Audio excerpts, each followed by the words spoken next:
Hey guys, today we're diving into another truly horrifying case. If you want to support my channel, make sure to subscribe and stay active. It really helps me out. I'd be super grateful for that. Let's get started. There is a thin line between trust and risk in relationships. Sometimes they start off with mutual adoration and passion, then proceed in an exciting whirlwind. However, cracks begin to show with time. It's simple to ignore the initial warning signs, writing them off as poor timing, stress, or fatigue. People don't merely bring themselves into a relationship when they get together. They carry their worries, hidden challenges, and prior experiences. This connection becomes a source of strength for certain people. Others experience devastation as a result. We're looking at a complex case today that began as a personal relationship, but turned into a terrible crime. A tale of passion, delusion, reliance, and deadly errors that had a terrible price. What caused a routine introduction to turn into a nightmare? When did it become out of hand? And was there anyone who could have stopped what was about to happen? We must return to the starting point in order to comprehend what transpired. 1991 saw the birth of Herline DeLay in Philadelphia, Pennsylvania. She was raised in a loving household under the watchful eye of her sisters and parents. Being extroverted by nature, she found it simple to connect with others and was well known for her capacity to listen, encourage, and uplift others. Herline had a natural curiosity and a desire to learn about many subjects from an early age, but she was particularly interested in science and medicine. In an attempt to pursue a profession in research or medicine, she enrolled in college to study biological sciences. But after graduating, she came to the realization that she wasn't cut out for a career in an office or a lab. She took a risk because she was desperate for change. She relocated to Las Vegas, a city renowned for its fast-paced lifestyle and limitless chances. For Herline, Vegas was more than simply a new location to live. It was a new beginning. She developed a strong interest in exercise shortly after moving. She underwent a significant physical metamorphosis in a few months. She not only grew stronger, but also became much more confident. She became certified as a personal trainer as a result of her newfound interest. Her profession took off swiftly because she was determined to help others achieve their ambitions. Her inspiration, support, and sincere dedication were valued by her clients. Beyond simply creating exercise regimens, she encouraged others, assisted them in overcoming their fears, and developed into a reliable companion on their paths to self-transformation. Her enthusiasm, optimism, and ability to relate to everyone she worked with were all praised by her coworkers. On the inside, though, she was fighting her own internal battles. Herline frequently found herself wondering about life's purpose and looking for something more profound after moving. She discovered spiritual practices as a result of her search. She developed an interest in meditation, alternative medicine, and other philosophical stances. She grew increasingly enthralled with concepts of energy work, inner balance, and non-traditional worldviews as she continued to study. She moved to a new social circle as a result of this new interest. One of the individuals she started hanging out with shared her fascination with self-discovery. They discussed spiritual development, vitality, and the pursuit of a greater purpose in life. It was motivating at first, but gradually things began to shift. Armand was a gregarious, self-assured, and well-spoken individual. He had a gift for language, fitting in with any discussion and giving everyone around him a sense of understanding and attention. He seems to have had a lot of life experience and deepened his understanding. He eagerly shared his personal opinions with individuals who were looking for clarification on energy, consciousness, and the basis of existence. His ideas captivated Herline. She had the impression that he was aware of her goals, and that spending time with him would enable her to find something more. Their conversation swiftly evolved into a closer bond. They looked for methods to purify the mind, overcome internal obstacles, and defy the social conventions they felt were preventing them from moving forward.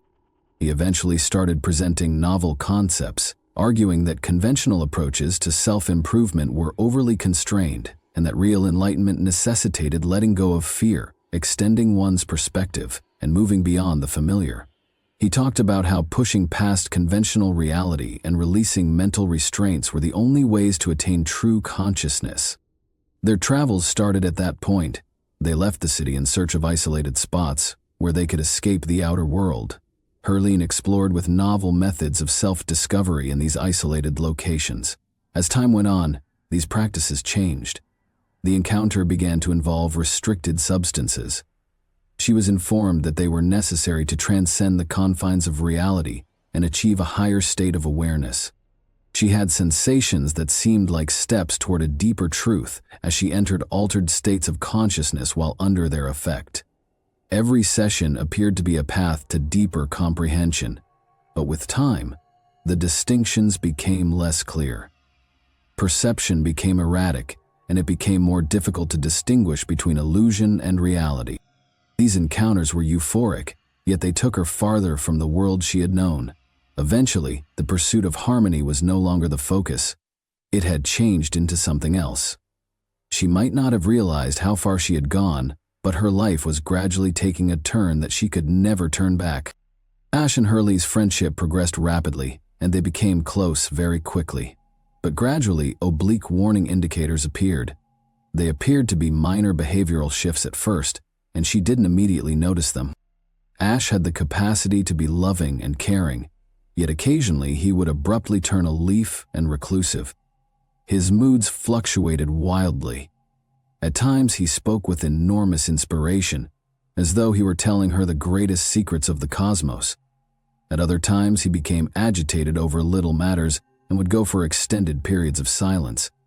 Sometimes he would completely vanish, not answering calls or messages, then come back as if nothing had happened. He clarified that in order to balance his internal energies and clear his head, he required time.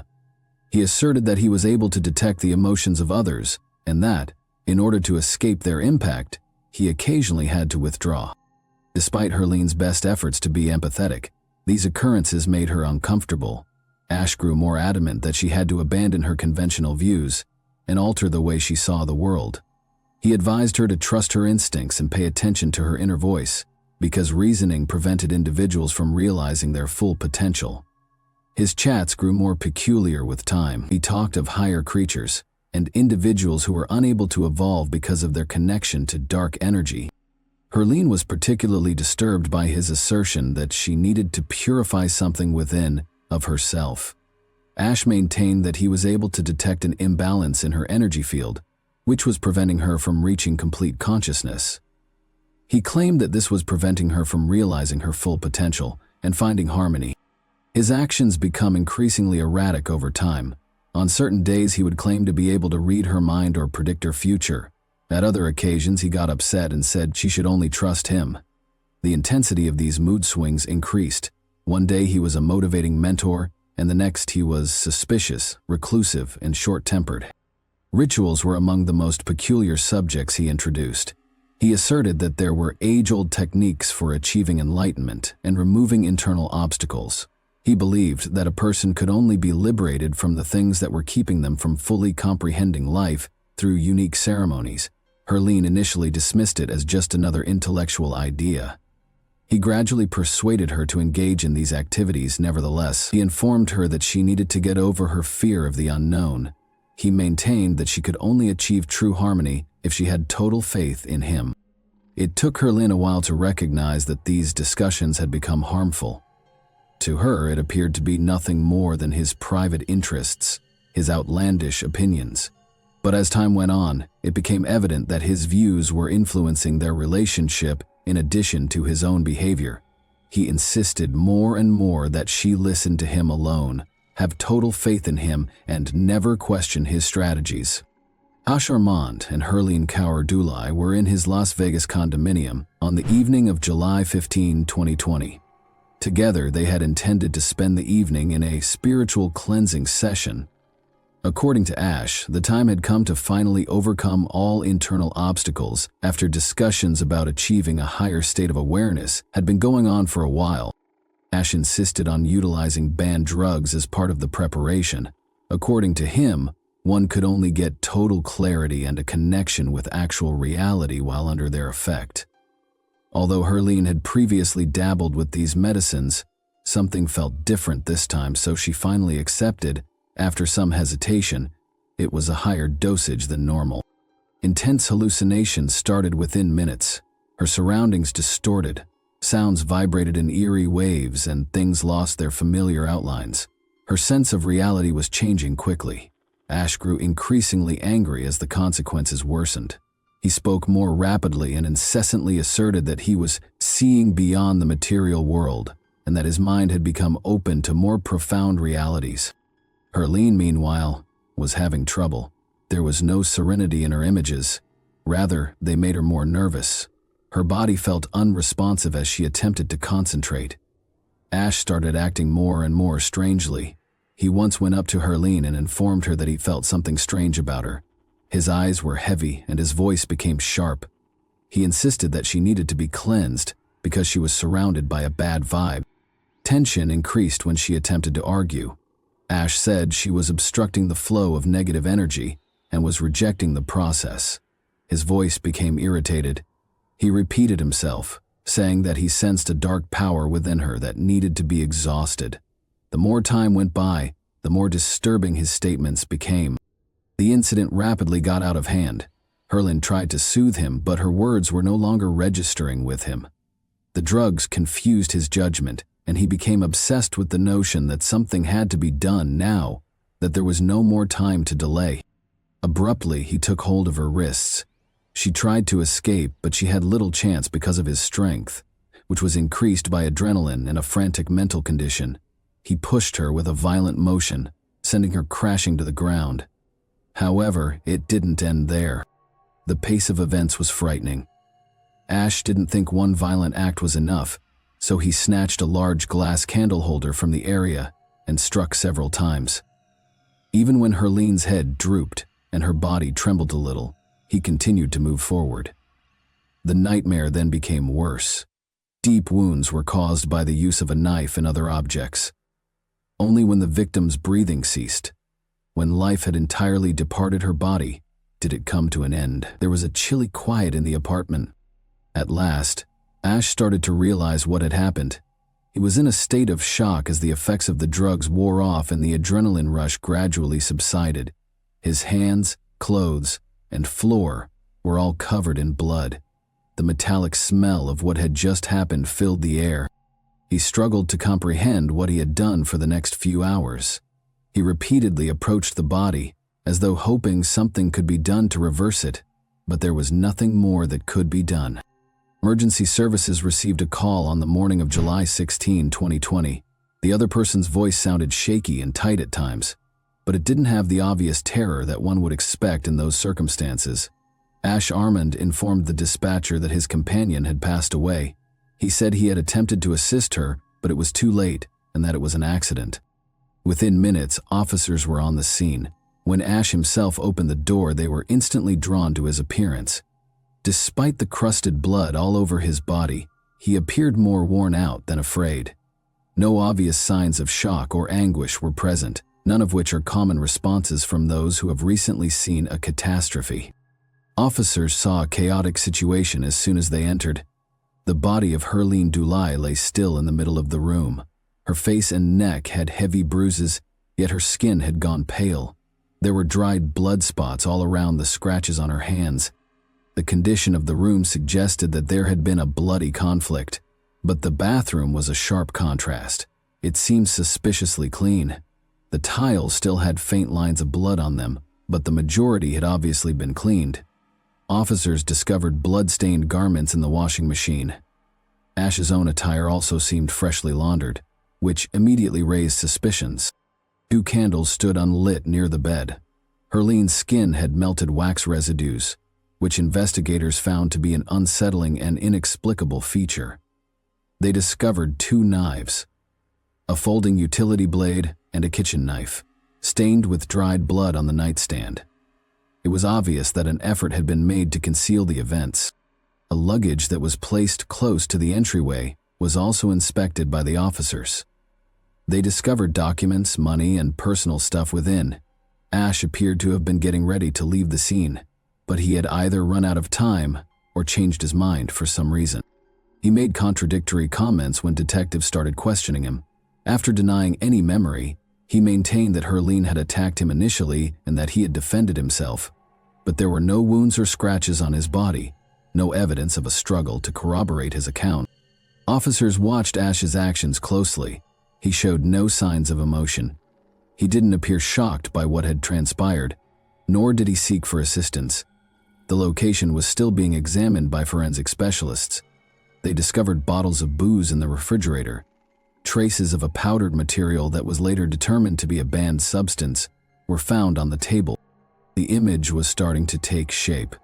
There were indications that someone had made a haphazard attempt to hide the evidence. Everything suggested that the crime had been committed while under the influence of drugs that affect cognition. Investigators put Ash in the back of a patrol cruiser as they recorded the evidence. He didn't argue or resist. All he said was, "I didn't want it to end this way." Although the inquiry was just getting started, investigators were very certain at this point that his claim of self-defense was not credible. Detectives turned their attention to Ash's past as soon as he was taken into custody.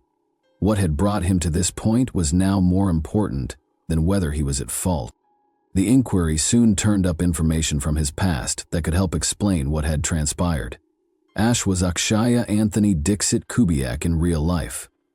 After being born in India in 1981, he grew up in Japan and the United States. At a young age, his parents exposed him to meditation, alternative medicine, and spiritual practices. He studied Eastern philosophy as a youth, developed an interest in esoteric teachings, and experimented with energy healing and massage therapy. The pivotal moment occurred in 2011 when he attracted the interest of upscale escort business owner Garen James.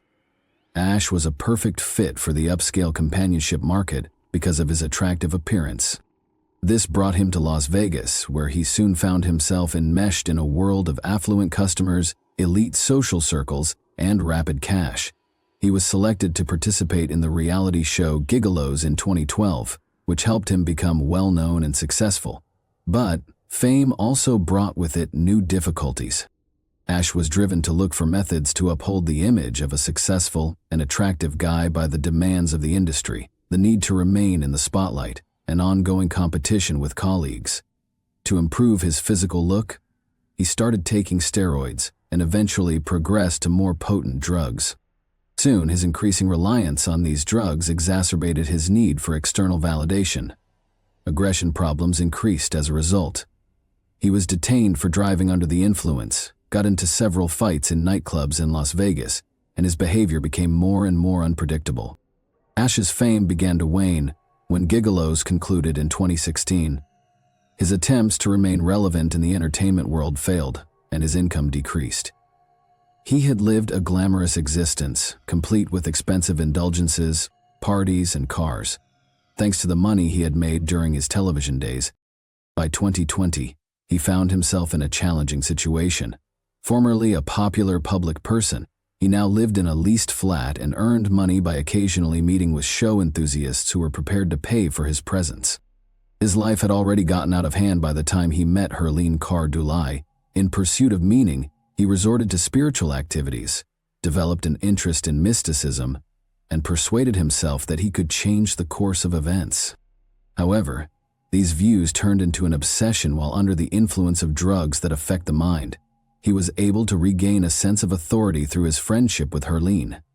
He viewed her as someone he could influence, not just as a collaborator. His faith in his ability to influence her life gradually evolved into a strong conviction that he could influence not just her thoughts, but also her fate. His mind, already shattered by years of chemical abuse and self-delusion, finally broke on that fateful night. His life was gradually put together by investigators, and the more information that came to light, the more obvious it became. It was not a random crime. This was Ash's journey for years. In 2021, the trial got underway.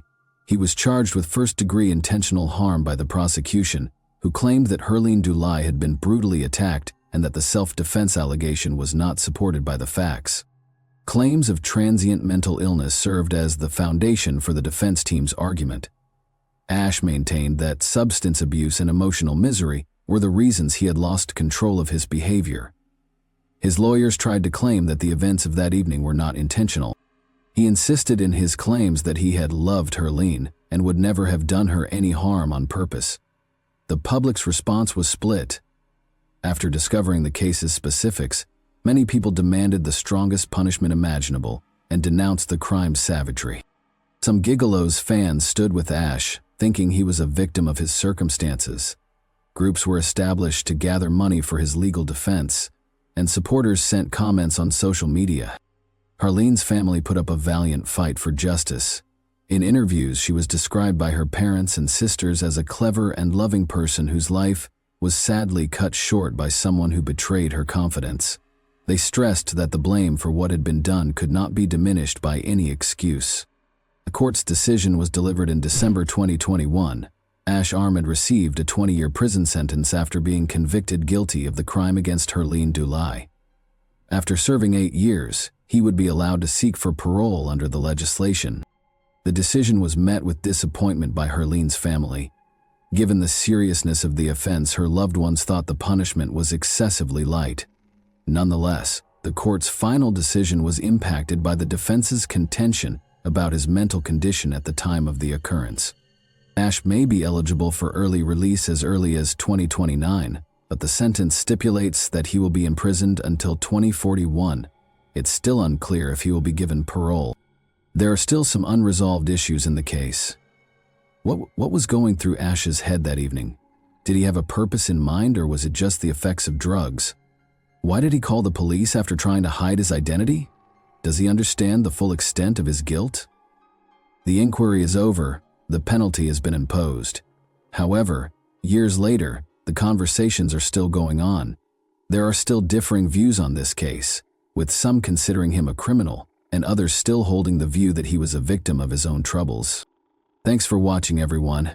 Your support means a lot to me, and you can help my channel grow by hitting that like button, dropping a comment, and sharing this video. Your engagement really makes a difference. See you soon. Hey guys, today we're diving into another truly horrifying case. If you want to support my channel, make sure to subscribe and stay active. It really helps me out. I'd be super grateful for that. Let's get started. On April 7, 2021, 29-year-old Helene Arias disappeared from her house in the city of Oviedo, Spain. Her previous partner's family lived in a little rural location in the province of Leon, and she was on her way there. There were no concerns raised by the excursion. This was a path Helene had previously followed. She was going back that same day and had made no mention of any problems. However, she stopped answering messages by the evening. Her phone also went silent shortly after. Later, her personal items were still in her car, but Helene was nowhere to be seen. What started out as a missing person case swiftly developed into a well-publicized inquiry. The mystery was only made more complex by contradictory reports, the silence of important witnesses, and a number of factors that simply didn't line together. The plot darkened with each new hint, but none could have predicted where it would end up at the time. Oviedo, a city in the northern Spanish autonomous community of Asturias, is where Helene Arias was born in 1992. She was raised in a middle-class household. Her parents worked regular jobs, lived a calm, steady life, and made an effort to provide a secure and nurturing atmosphere for their daughter. As their only child, Helene was raised with a strong emphasis on independence and responsibility. There was seriousness and quiet in the family household. There were hardly any arguments. Helene was notable for her organization and excellent self-discipline even as a young child. She regularly fulfilled her commitments to her parents and teachers and didn't require continual supervision. She was an excellent student in elementary and high school. Outside of school, she preferred spending time alone with her family or doing hobbies by herself to being in big social groups. She had already made up her mind about her future by the time she started high school. She wished to assist people. Helene chose to major in social work and psychology at the University of Oviedo after graduating. Her primary objective was to acquire useful skills to assist others going through the most trying times in life. She stayed quiet while she was at college. She only focused on topics that matched her own interests and ideas, avoiding social activity and university politics. People who knew Helene said she was serious, quiet, and compassionate. She liked a sedate, steady pace of life and was not attracted to dangerous situations. She never acted impulsively and always made well-considered decisions. She spoke with honesty, even though she didn't display any emotions. Throughout school and college, she was regarded as a reliable person and had a small, close-knit group of friends. He avoided shady organizations and unruly conduct. Helene was a few years younger than Jose Alejandro Bobadilla.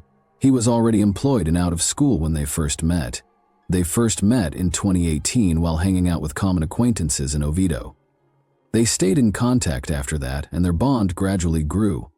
There were no overt indications of confrontation, and it was steady. Jose first struck me as considerate and deferential. He was kind, on time, and really interested in Helene's life. He also respected her personal space. Helene had no reason to suspect him because all of this aligned with what she thought was proper behavior in a relationship. Jose presented Helene to his family a few months into their romance. In the province of León, he resided in the small rural village of Prado de la Guzman. In 2019, Helene got to know the Bobadilla family. His father, mother, and younger sister, Andrea, were presented to her. Everything appeared to be quiet on the surface. Helene was met with no opposition from his parents. They had a polite but formal talk. Andrea, Jose's younger sister, appeared interested in and amiable toward her brother's fiancée. During that initial visit, Helene saw nothing concerning. His family seemed kind, albeit a little reticent. Their bond kept evolving as time went on. Regular travels from Oviedo to Prado de la Guzman became a regular part of Helene's routine, and she began to spend more time with Jose's family. Jose assisted her with daily problems and was encouraging. He talked about their future together and frequently shared his long-term objectives without setting unreasonable expectations for her. On the other hand, his employment status wasn't as stable.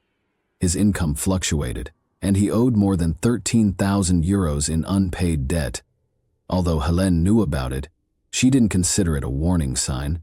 She didn't feel compelled to intervene because she considered it to be his private matter.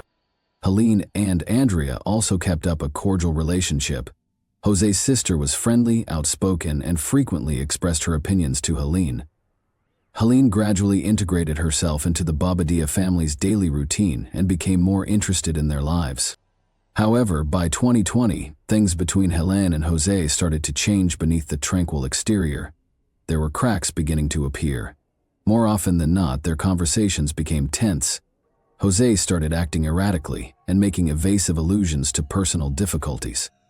He didn't go into great detail, but it seemed that the fundamental problem was that same debt, which was still outstanding, and was now more than 13,000 euros. Jose refrained from talking about repayment plans, even though Helene had been aware of it. He refused to clarify whether he was under pressure from anyone else and never made it clear how he planned to handle it. He didn't ask for assistance or provide any specific answers. Jose instead became more reclusive. He would occasionally go silent for extended periods of time, disregarding messages and providing no justification. He grew more and more irritated and aloof. Emotional distance was starting to manifest in what had formerly appeared to be a stable relationship.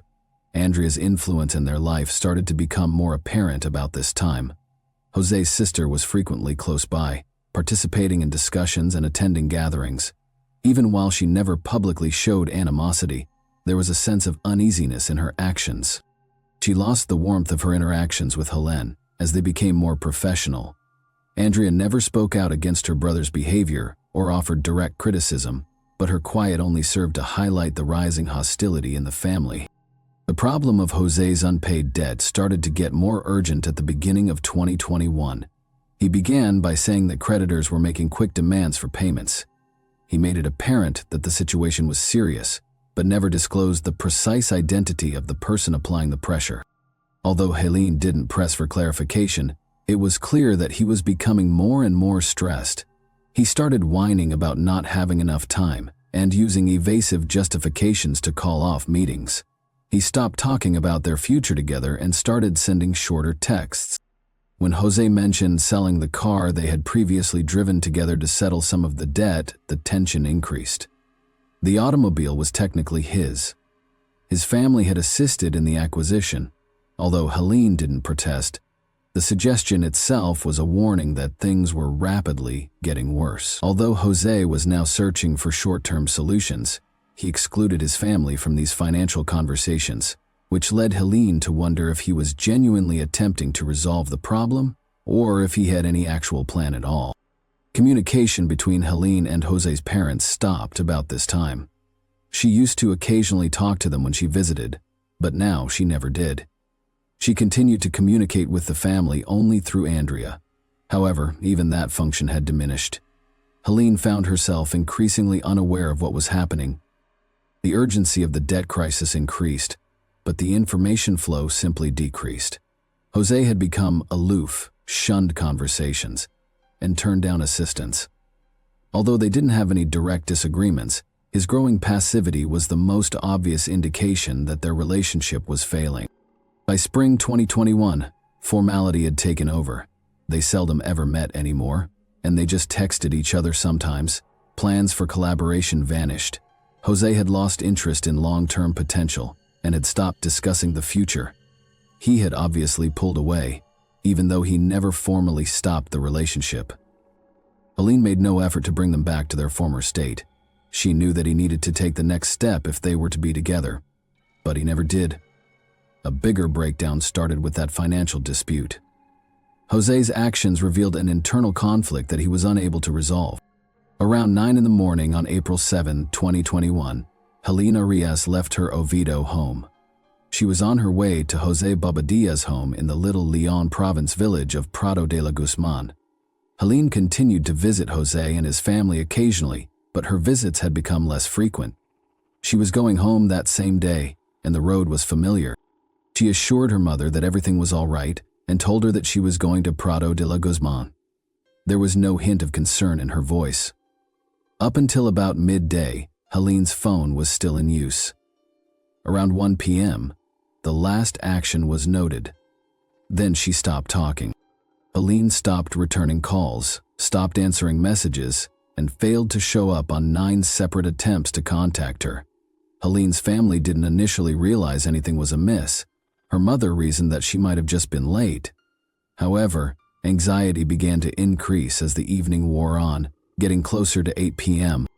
Helene's phone was off and she had yet to make contact. She had always kept her family updated on any modifications to her plans, but she had not returned home. There was no activity on her messaging apps, and messages remained unanswered. By 10 p.m., anxiety gave way to fear. Jose said he hadn't seen Helene that day and hadn't heard from her when the family tried to get in touch with him. She had informed her mother that she was going to visit him, so his response didn't set well with her. They were not prepared for his statement. His lack of urgency was much more noticeable. He didn't drive to Oviedo, he didn't offer to help, and he didn't try to get engaged. He acted in an abnormally submissive manner. Helene's family formally reported her missing to the police the following morning. The police started looking into her contacts and last known whereabouts. Tracing her phone was one of the initial steps. Helene had certainly arrived at Prado de la Guzman, according to the statistics. The last location on her phone indicated that she was in the vicinity at around noon. The signal was lost after that. Officers started talking to locals as they walked around the neighborhood. Earlier that day, a witness reported seeing someone who fit Helene's description close to the town's boundary, but no definitive identification could be made. The area had few security cameras, and none of them had captured any footage of Helene. There was no proof that she had visited the Bobadilla residence. Jose maintained that she never showed up. Andrea recounted a similar story. The phone's geolocation information did not support the theory that Helene had not arrived at her destination.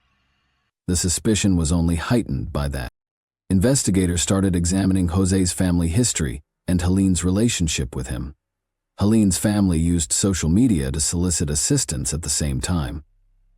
The first public communication of her disappearance started to circulate after they uploaded her picture and description. No evidence of a forced disappearance was discovered by authorities during the first 24 hours. In a nearby town, the vehicle Helene had drove was close to a train station. It was secured, undamaged, and contained everything she owned, including her ID and luggage. There were no indications of conflict or chaos inside the car, but the phone was gone. That particular information sparked more worries. Helene wouldn't have abandoned everything she owned if she had gotten out of the car willingly. The idea that she had fled, or decided to go missing on her own didn't fit her nature or the facts. She had no past history of self-destructive inclinations, impulsive behavior, or mental health issues. The search had to be formally expanded next. Police contacted residents, conducted building and forested area inspections, and started planning a concerted effort. Drones and search dogs were used. Community volunteers also joined in. After local news outlets carried the family's plea for assistance, the situation began to receive more public attention. The first 48 hours following Helene's disappearance produced no solid leads regarding her precise location, despite increasing attempts. She couldn't get her phone to work. Jose insisted that he and his family had not seen Helene that day. Neither he nor Andrea publicly voiced their concerns or offered to help with the search. The case was formally considered a possible criminal act by the conclusion of the second day. A case was initiated by investigators in accordance with statutes pertaining to potential forced disappearance. They made the decision to concentrate their search within 3 miles of Helen's last known phone signal. The case's status shifted. A specialized investigating unit received it. From that point on, the possibility of an accident was ruled out. A team of civilian volunteers who joined the search found Helene Arias's body on April 11, 2021, 4 days after she was last seen. One of them spotted broken branches and odd patterns that went toward a ravine while they were searching through an area close to the town's outskirts. The body was near the bottom, buried under a layer of rubble and thick foliage. The site was promptly cordoned off by police. Helene was discovered sleeping on her back during the initial check. Plastic zip ties had been used to secure her wrists. She had an obvious head injury that indicated blunt force trauma, and marks around her neck suggested strangulation. Although there were no indications of a struggle at the scene, her face was damaged. Drag marks were visible in the nearby earth, suggesting the remains had most likely been moved there. After the death, local investigators discovered a ripped bag, shreds of cloth, and cut zip ties. There were tire marks nearby, indicating that a car had been driven. Based on the state of her clothing and body, there were no signs of intimate assault. But nearby, hair strands that weren't Helene's were discovered and sent for DNA testing. Every piece of evidence was recorded and gathered from the location. In order to estimate when the body had been deposited in the ravine, authorities noted its depth, potential access points, and a general date. Although the strike to the head was severe and probably rendered the victim unconscious, the forensic analysis verified that asphyxiation was the cause of death. The moment Helene's phone had ceased sending signals coincided with the time of death. According to medical professionals, she died 1 to 2 hours after her last phone call was recorded. Her body had been transported to the location after death and quickly covered with whatever materials were available, as there were no indications that it had been exposed to the weather for an extended period of time. Law enforcement responded quickly that same day to find and apprehend individuals responsible. Andrea Bobadilla and her ex-partner Raul were the first to be arrested. Andrea divulged important information while being questioned. She named Jose as the one who started the act and acknowledged that she had assisted in hiding the body. Only a few hours later, Jose Bobadilla was arrested. He didn't fight being arrested. He denied any involvement and maintained that Helene never visited him that day throughout his initial interrogation. Andrea's testimony and information from Helene's phone's geolocation records, however, later refuted this assertion. Items uncovered at the Bobadilla home matched evidence gathered from the location where Helene's body was discovered. Traces of blood were found on a utility room floor. The blood was identified as Helene's by forensic testing. The packaging made from fabric remnants and zip ties was exactly the same as what was discovered at the ravine. Authorities were able to piece together the events as the inquiry went on. Jose greeted Helene when she arrived in town. Eventually, there was a confrontation. Helene lost unconscious after Jose hit her. He then went ahead and asphyxiated her to death. Raul and Andrea helped dispose of the body by moving it to a secluded gully during the night. Nobody was around to witness any of this. Investigators collected sufficient evidence to press formal charges within 48 hours after the arrest. Officially, the matter was categorized as a criminal offense, including concealment and planned activity. Raul declined to testify when he was being questioned. He didn't provide a different version of events or corroborate Andrea's story. According to his lawyer, Raul was there but didn't know why they were there. However, based on Raul's subsequent actions, not reporting what had transpired and aggressively aiding in its cover-up, investigators came to the conclusion that he had participated knowingly. Jose partially acknowledged what had happened during his third interrogation, saying he acted out of emotional exhaustion. However, investigators found that he acted with purpose and intention. He actively worked to hide what had happened, never reported the incident, and made no attempt to seek for assistance. Raul and Andrea were found to be accomplices. Both had the option to leave, but they chose to assist in destroying evidence, according to case documents. Physical discoveries, Andrea's statement, DNA testing, cell phone logs, and forensic examinations of objects from the home and the graveyard comprised the body of evidence. Charges resulting from the inquiry included complicity, unlawful killing, concealing a body, and making false statements. All three were still being held pending trial. Early in 2022, the trial for Helene Arias's death got underway. Jose Bobadilla, his sister Andrea, and Andrea's ex-partner Raul were the principal accused. The act, which involved several participants in efforts to conceal the body and destroy evidence, was designated by the prosecution as an intentional crime. The Jose admitted to the debate and the physical altercation, but denied purpose during the court procedures, thereby partially acknowledging his role. He had been emotionally unstable, provoked, and did not intend for things to go out of hand, according to his defense. In the end, the court rejected that version. The court regarded Jose's behavior after the incident, witness testimony, and scene evidence as intentional. During the trial, Andrea affirmed her prior claims. In keeping with her prior description, she described the roles of each person. She and Raul helped to hide what had transpired, but Jose was the primary offender. Her defense team requested that the court take into account the strain she was under from her brother and the fact that she refrained from engaging in any violent behavior. Raul said nothing at all during the exchange. He had no intention and didn't completely understand what he was getting himself into, according to his lawyer. The court found all three guilty at the end of the trial. Jose Bobadilla received a 25-year prison term.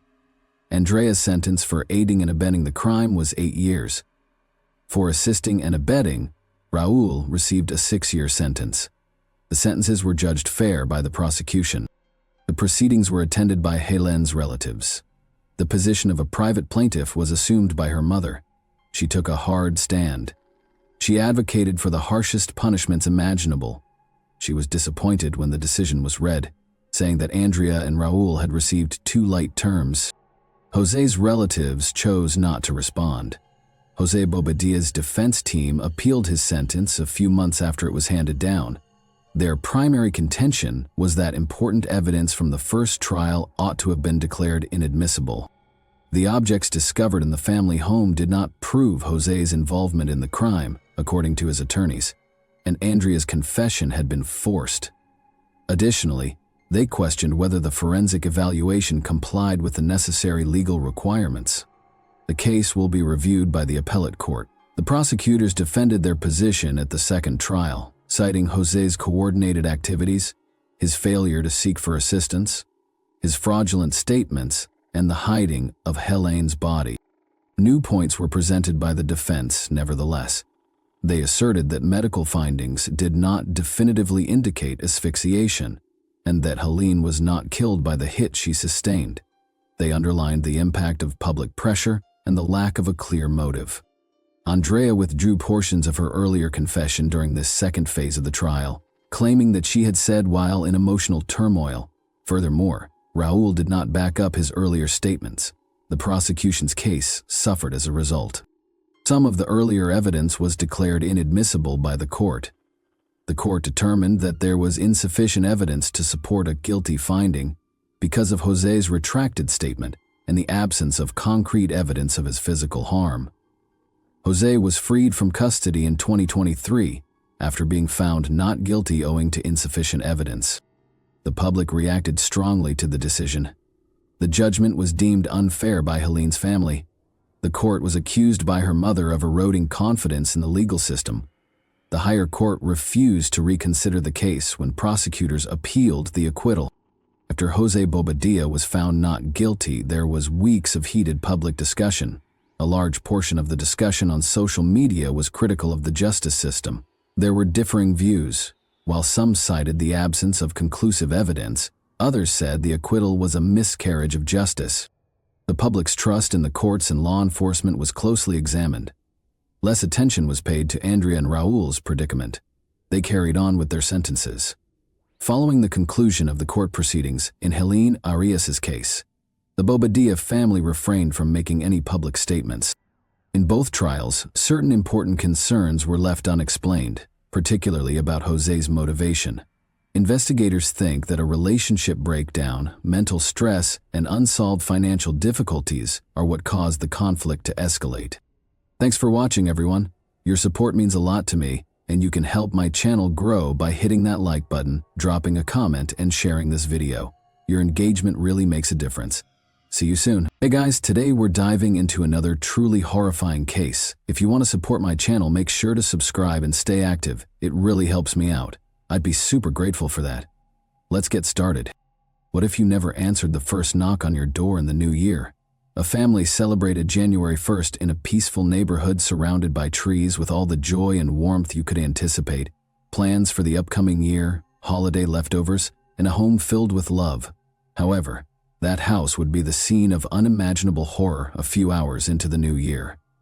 Neighbors saw the fire first, sirens cutting through the window silence as dense smoke poured from the windows. Even the most experienced detectives are silenced by the scene that firefighters discovered inside. It was not only startling, but pure wickedness. This was deliberate. It wasn't impulsive or haphazard. And there was no swift conclusion to whatever transpired behind that front door. What, then, could motivate someone to ruthlessly destroy a whole family, including the children? And on New Year's Day, what darkness entered through the door? In Richmond, Virginia, the first few hours of 2006 were passing in silence. There was still the quiet serenity of the holidays in neighborhoods like Woodland Heights, the kind of quiet that envelops homes where families sleep, still enjoying the festivities from the night before. However, the horror that would shake a whole city came to light as the afternoon wore on and smoke billowed from one of the houses on West 31st Street. Expecting a regular call, a kitchen fire, perhaps a tree on fire, firefighters hurried to the scene. What they entered instead was something even more evil and vicious. Although the fire was intentionally started, the real tragedy wasn't the fire itself. 4 bodies were found in the basement of the flaming house, under the soot and smoke. Electrical wires and tape were used to firmly bind their limbs, the adhesive still sticking to their blistering skin. They had all been bludgeoned, hit with terrible force by what turned out to be a claw hammer, and in what could only be called an execution, each of their throats had been sliced. It was a long and eerie scene of unbelievable brutality. Instead of just being killed, a family had been sought down, held captive, tortured, and killed inside their own house. The fact that the victims were placed closely together in the basement raises the possibility that they had been detained for a while before the last blows were struck. In addition to causing fear, the criminals had remained to observe it happen. They then set the house on fire as a last act of sacrilege, not out of panic, but with the cold, calculated intention of erasing all evidence of what had transpired there.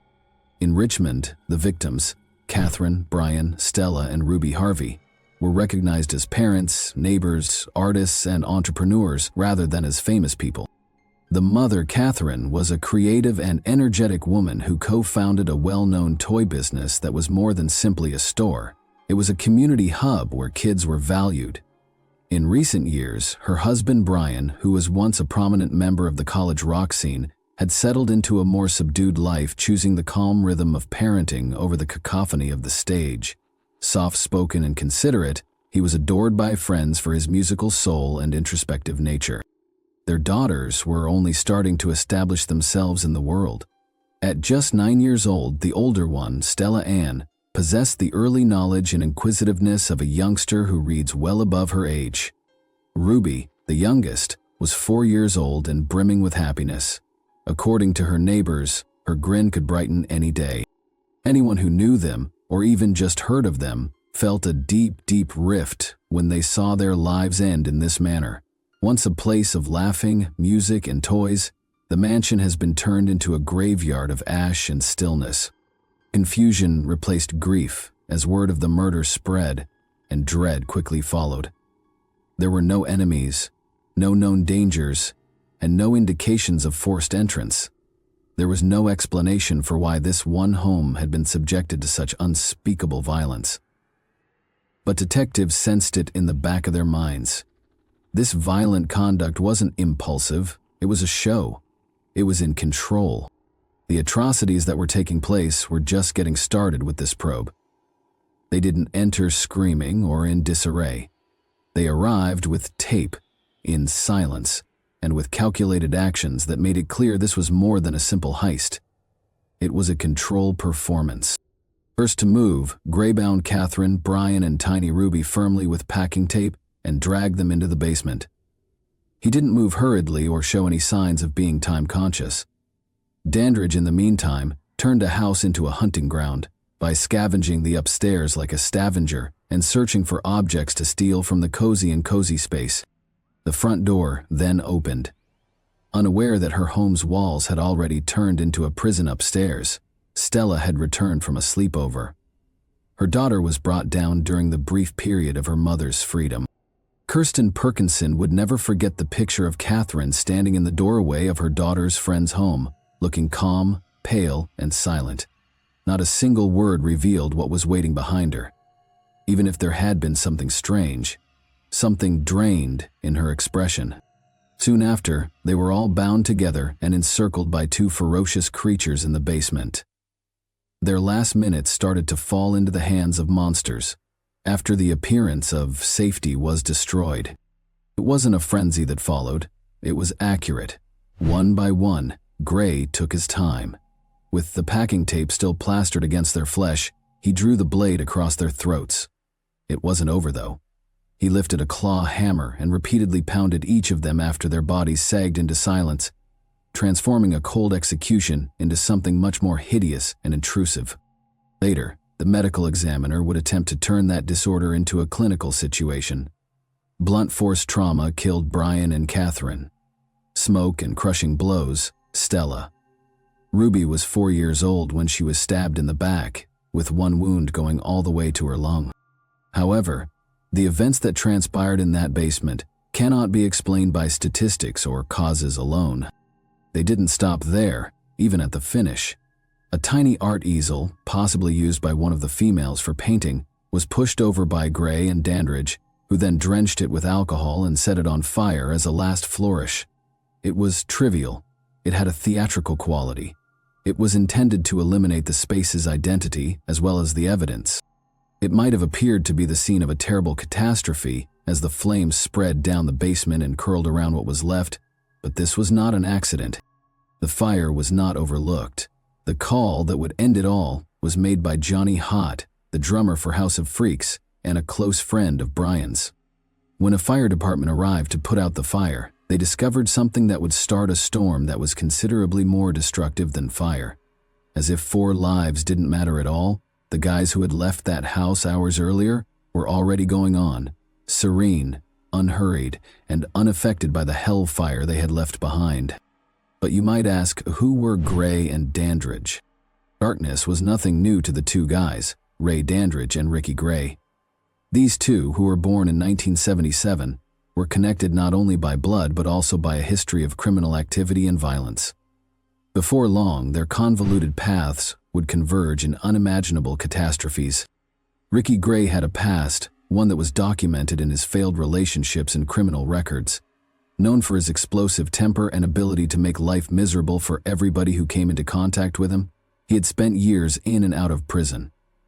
The life of a violent ex-con was nothing new to him, and things rapidly got out of hand when he met his 3rd wife, Treva Terrell. Their relationship was far from tranquil. The neighbors frequently overheard them fighting and yelling at each other. As of November 2005, Treva was fed up. However, she was later discovered dead in Washington, Pennsylvania, her corpse ruthlessly battered and buried in a shallow grave. The worst part is that her death was initially dismissed by the authorities as a drug overdose. The claw marks on Ricky's forearm that day were evidence of a struggle, possibly even a struggle for her life. However, the cops failed to make the connection. The murderer was right in front of them, yet they failed to notice him. Enter Ricky's nephew, Ray Dandridge, who was recently released from jail after serving over 10 years for armed robbery. Following his release in October 2005, he moved in with Ricky and Treva. Ray had already started to reveal his true nature by the time Treva's body was discovered. He also had a family history of violence. When no one was looking, what did the two of them do after Treva's body was buried? They went on. In an attempt to keep quiet, Ricky and Ray packed up and left for Arlington, Virginia by Christmas. However, the violence continued. Actually, things just grew worse. They made the decision to attack Ryan Carey on New Year's Eve, only a few days after they had moved to Virginia. Ryan was left to perish in front of his own house after being stabbed and assaulted. Later, he awoke in a medical facility. As he healed, he would tell the authorities exactly who had broken his body and rendered his right arm useless: Ray Dandridge and Ricky Gray. However, it wasn't even that bad. No, January 1, 2006 was when the really nightmare started. At that point, they arrived in Richmond to pick up the Harvey family. Up until two strangers broke into their house, Catherine, Brian, Stella, and Ruby Harvey were just going about their lives, or at least they were. They were broke, as Gray would later acknowledge. That was the plan's main motivation. The Harvey house had not even been their first choice. They simply took a chance after noticing the front entrance was open. They took the family prisoner once they were inside. Catherine was made to pretend that everything was great by Gray and Dandridge when the family's guests showed up for a planned playdate. They warned her that her family would perish if she made a mistake. In an effort to keep her husband and children safe, she remained composed and cooperated. After the friends departed, chaos ensued. Dandridge and Gray, however, weren't finished. In an attempt to conceal their actions and destroy the evidence, the Harvey family set fire to the house. After they were presumed dead, it was unsuccessful. They turned on Ashley Baskerville, their accomplice, a few days later. She and her parents were the subsequent victims of this heinous, murderous rampage. The two males were quickly taken into custody as the authorities began to piece together the violent trail that had been left behind. On January 3, 2006, a routine robbery in Chesterfield County, Virginia, or so it seemed, was the beginning of it all. The most recent victims of a well-planned, heartless crime were a couple who lived on Hollywood Drive. Claimingly disoriented and seeking directions, the three criminals, 2 men and a woman, knocked on the couple's home. At first glance, it appeared innocuous enough, but it wasn't. The couple was caught off guard as the burglars forced their way inside as soon as the door opened. They stole a computer, a television, and $800.00 in cash as they raided the house. However, the robbers paused when the husband tried to deter them by bringing up his wife's condition and his obligation to take care of her. It was sufficient to convince them not to tie the pair up, but the harm had already been done. They had been singled out. The burglars grabbed their belongings after breaking into their house. The pieces of the puzzle started to fit together shortly after this crime. The phone at the Chesterfield police station rang on January 6, 2006. Ashley Baskerville, 21, was a friend of her daughter, and her peculiar connections to 2 men, Ricky Gray and Ray Dandridge, who had both visited at Ashley's house as houseguests and were now suspected of being implicated in the Harvey family killings, disturbed a worried resident. Investigators followed the tip right to Ashley's door, and soon cops were swarming the East Broad Rock Road home where she resided with her stepfather, Percy L. Tucker, and mother, Mary Baskerville Tucker. The police discovered a nightmare within. As a direct result of the violence that had occurred there, the house lay in ruins. Mary, Ellen, and Percy had all suffered vicious neck slashes. In a moment, their lives were gone. What they had done to Ashley was the true horror. She wasn't simply deceased. They had suffocated her. To prevent her and her relatives from screaming or running away, a plastic bag had been put around her head and securely fastened with duct tape. As a sadistic show of authority, all three captives had been gagged and shackled. They had been brutally silenced, and their bodies were abandoned in their own house. The cops were able to make the connection quickly. A computer and a television that were discovered in the Baskerville Tucker residence matched the pilfered goods from the Chesterfield home invasion, connecting the two incidents. However, the ring, the one Ashley was wearing, was the one thing that gave them complete certainty. It was the wedding ring of Catherine Harvey. Dandridge and Gray had gone on a rampage, their bloodlust unquenchable. This was more than simply a botched heist. It was the continuation of a rampage that had already caused a great deal of damage and was only getting started. From one victim to another, Gray and Dandridge's rage had intensified. Their violence is growing more vicious and callous.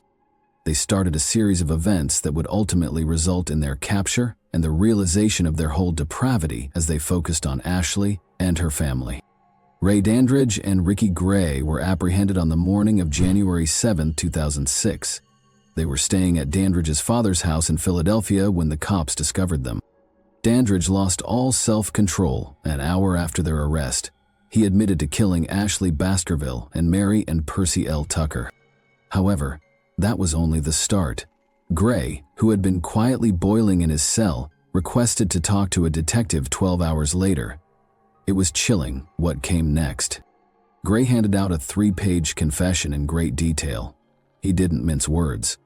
He revealed in his confession how he had mercilessly murdered the Harvey family by using a claw hammer and a kitchen knife. Instead of attempting to defend his behavior, he stated, "I don't believe sorry is strong enough. None of this was necessary."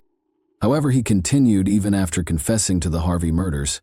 He continued by acknowledging that he had participated in the Tucker Baskerville killings and that he had battered his wife Treva to death, while Dandridge restrained her. Gray even admitted to attacking Ryan Carey in a vicious manner.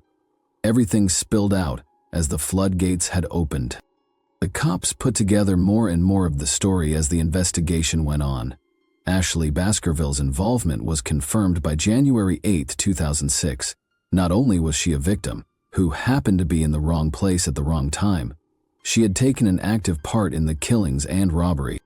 It was evident from the evidence that she had contributed, including witness statements and objects discovered throughout the investigation. Ashley served as the lookout when Gray and Dandridge broke into the Harvey residence to rob them. One day, the monsters threw out Ashley, a discarded toy, at random. Ashley feigned victimization, according to Gray and Dandridge's confessions. As part of the scheme to loot her parents, she had consented to being bound. However, Gray decided he was done with her when things went wrong. He killed her as well because he no longer needed her, then took her parents' car to flee. It was all a perverse sequence of deception, coercion, and heinous violence. The confessions from Gray and Dandridge showed how profoundly they were implicated in the deaths of so many people, and what began as a robbery turned into something far deeper. The neighborhood would be rocked by their arrests, leaving a path of broken lives and unsolved questions in its wake.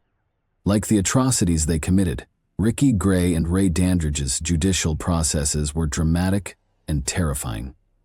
The murders weighed heavily on both men when they were tried in Virginia's City of Richmond Circuit Court.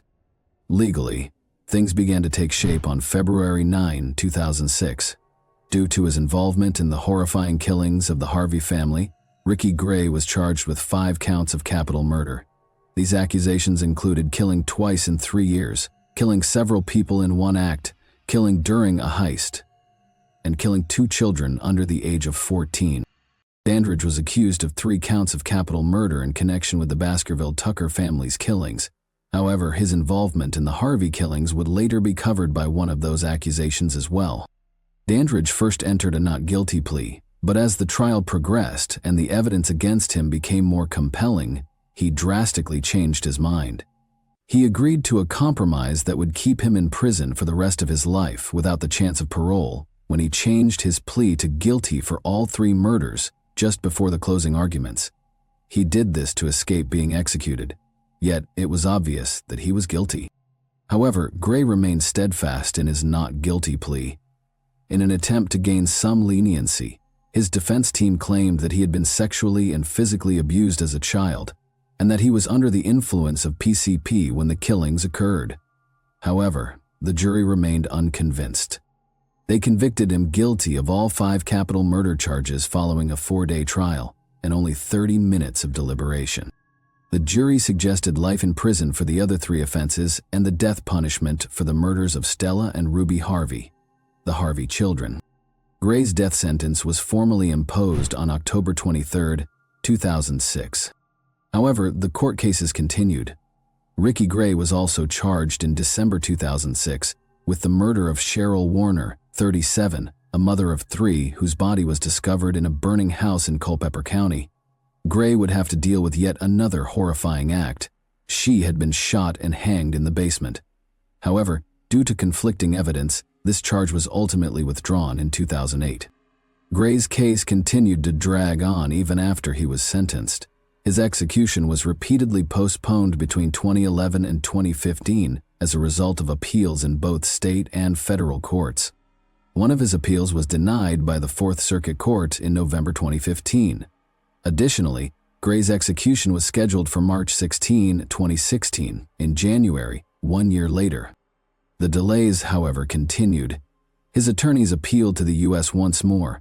Later that year, the Supreme Court decided not to consider his case. After all appeals had been exhausted, Governor Terry McAuliffe finally rejected Gray's request for mercy in 2016. He was set to be executed on January 18, 2017. Additionally, around 10 p.m., Ricky Gray was put to death at the Greensville Correctional Center that evening via lethal injection. Ray Dandridge is currently incarcerated at Sussex 2 State Prison, where he is serving a life sentence. The trial wasn't the end of his story. He is still in prison, and the consequences of his crimes continue to haunt him. The trial and its aftermath demonstrated the depth of the evil that existed between these 2 men, Dandridge, who would spend his days in jail, and Gray, who would ultimately receive the death penalty. Both men left behind a path of destruction that continues to reverberate across the Richmond neighborhood. However, one question remains unanswered by those left to pick up the pieces when the dust settled. Was this really the end of their murderous rampage, or was there still more out there just waiting to be discovered? Thanks for watching, everyone. Your support means a lot to me, and you can help my channel grow by hitting that like button, dropping a comment, and sharing this video. Your engagement really makes a difference. See you soon. Hey guys, today we're diving into another truly horrifying case. If you want to support my channel, make sure to subscribe and stay active. It really helps me out. I'd be super grateful for that. Let's get started. These 6 women's strangled bodies were found in remote locations in Kansas City, Missouri, between 1977 and 1993. This is a whole distinct case, though, before you start assuming that it has to do with Anthony Sowell, the strangler from Cleveland, or Henry Wallace, the strangler from Charlotte, which we have already discussed. The truth was finally revealed by DNA research, but unlike the others, this murderer eluded justice for decades and continued to maintain his innocence despite being intimately connected to his victims. The story of seemingly innocuous individuals who turn out to be cold-blooded serial killers is one that we have heard repeatedly. One thing emerges from covering so many cases: the majority of these murderers preyed on women who were at risk. Why? Because they were aware of the grim reality even then. The police would not be concerned if a woman disappeared. And this instance is a terrifying illustration of just that. It all began with 17-year-old Stacy L. Swafford, who had fled her home and was attempting to make ends meet on the streets of Kansas City. On April 17, 1977, her body was discovered face down in an empty lot. Her strangulation was confirmed by an autopsy. Georgine Swafford, her mother, never really healed from the loss and died of alcohol poisoning, clinging to the hope that she would finally see her daughter again in heaven. Then followed Gwendolyn Kazine, who was only 15 years old and the youngest victim. On January 23, 1980, her body was discovered with wire wrapped around her wrists and neck, left behind in a building. Although he hadn't seen her in more than a week, her father had reported her missing just the day before. She had been working as a prostitute. Like the others, she died from strangulation. Another 17-year-old girl, Margaret J. Miller, was discovered in an open field on May 9, 1982, by a teenage guy who was on his way to his grandmother's home. When police discovered her, some of her possessions were gone, and she'd been working on Troost Avenue. The death was caused by strangling. Catherine M. Berry was not like the others. She was battling mental illness following the birth of her third child, not a sex worker. She took rides from random people while living on the streets. Her body was found in an abandoned structure on March 14, 1986, with a nylon stocking around her neck and covered in leaves. She had been strangled as well. 23-year-old single mother Naomi M. Kelly was attempting to change her life. She had been raising 2 kids and studying business when she was discovered in a dilapidated park on August 16, 1986, with a towel tied around her face and neck. Strangulation was verified by her autopsy. With the exception of her pink socks, Deborah Sue Blevins, 32, was discovered nude. She became addicted to drugs, and on November 27, 1986, her body was discarded in front of a church. She left behind a daughter who was 9 years old. The death was caused by strangling. On April 17, 1987, Ann Barnes was 36 years old when her body was found close to downtown Kansas City, precisely 10 years after the discovery of Stachyl Swafford. In addition to prostitution, she had worked as an exotic dancer and housekeeper. She had been strangled like the rest. On June 9, 1987, Kelly A. Ford was discovered in Roanoke Park at the age of just 20. After graduating from high school, she had relocated to Kansas City in the hopes of a better life, but she was also strangled and abandoned. On September 12, 1987, 19-year-old Angela Mayhew was found face down on the side of the road. Police eventually discovered hairs on her sweater that linked her murder to the others, proving that she had been strangled. On November 3, 1987, 36-year-old Sheila Ingold was discovered inside a van outside an auto repair shop. Her rings were gone, and strangling was once again the cause of death.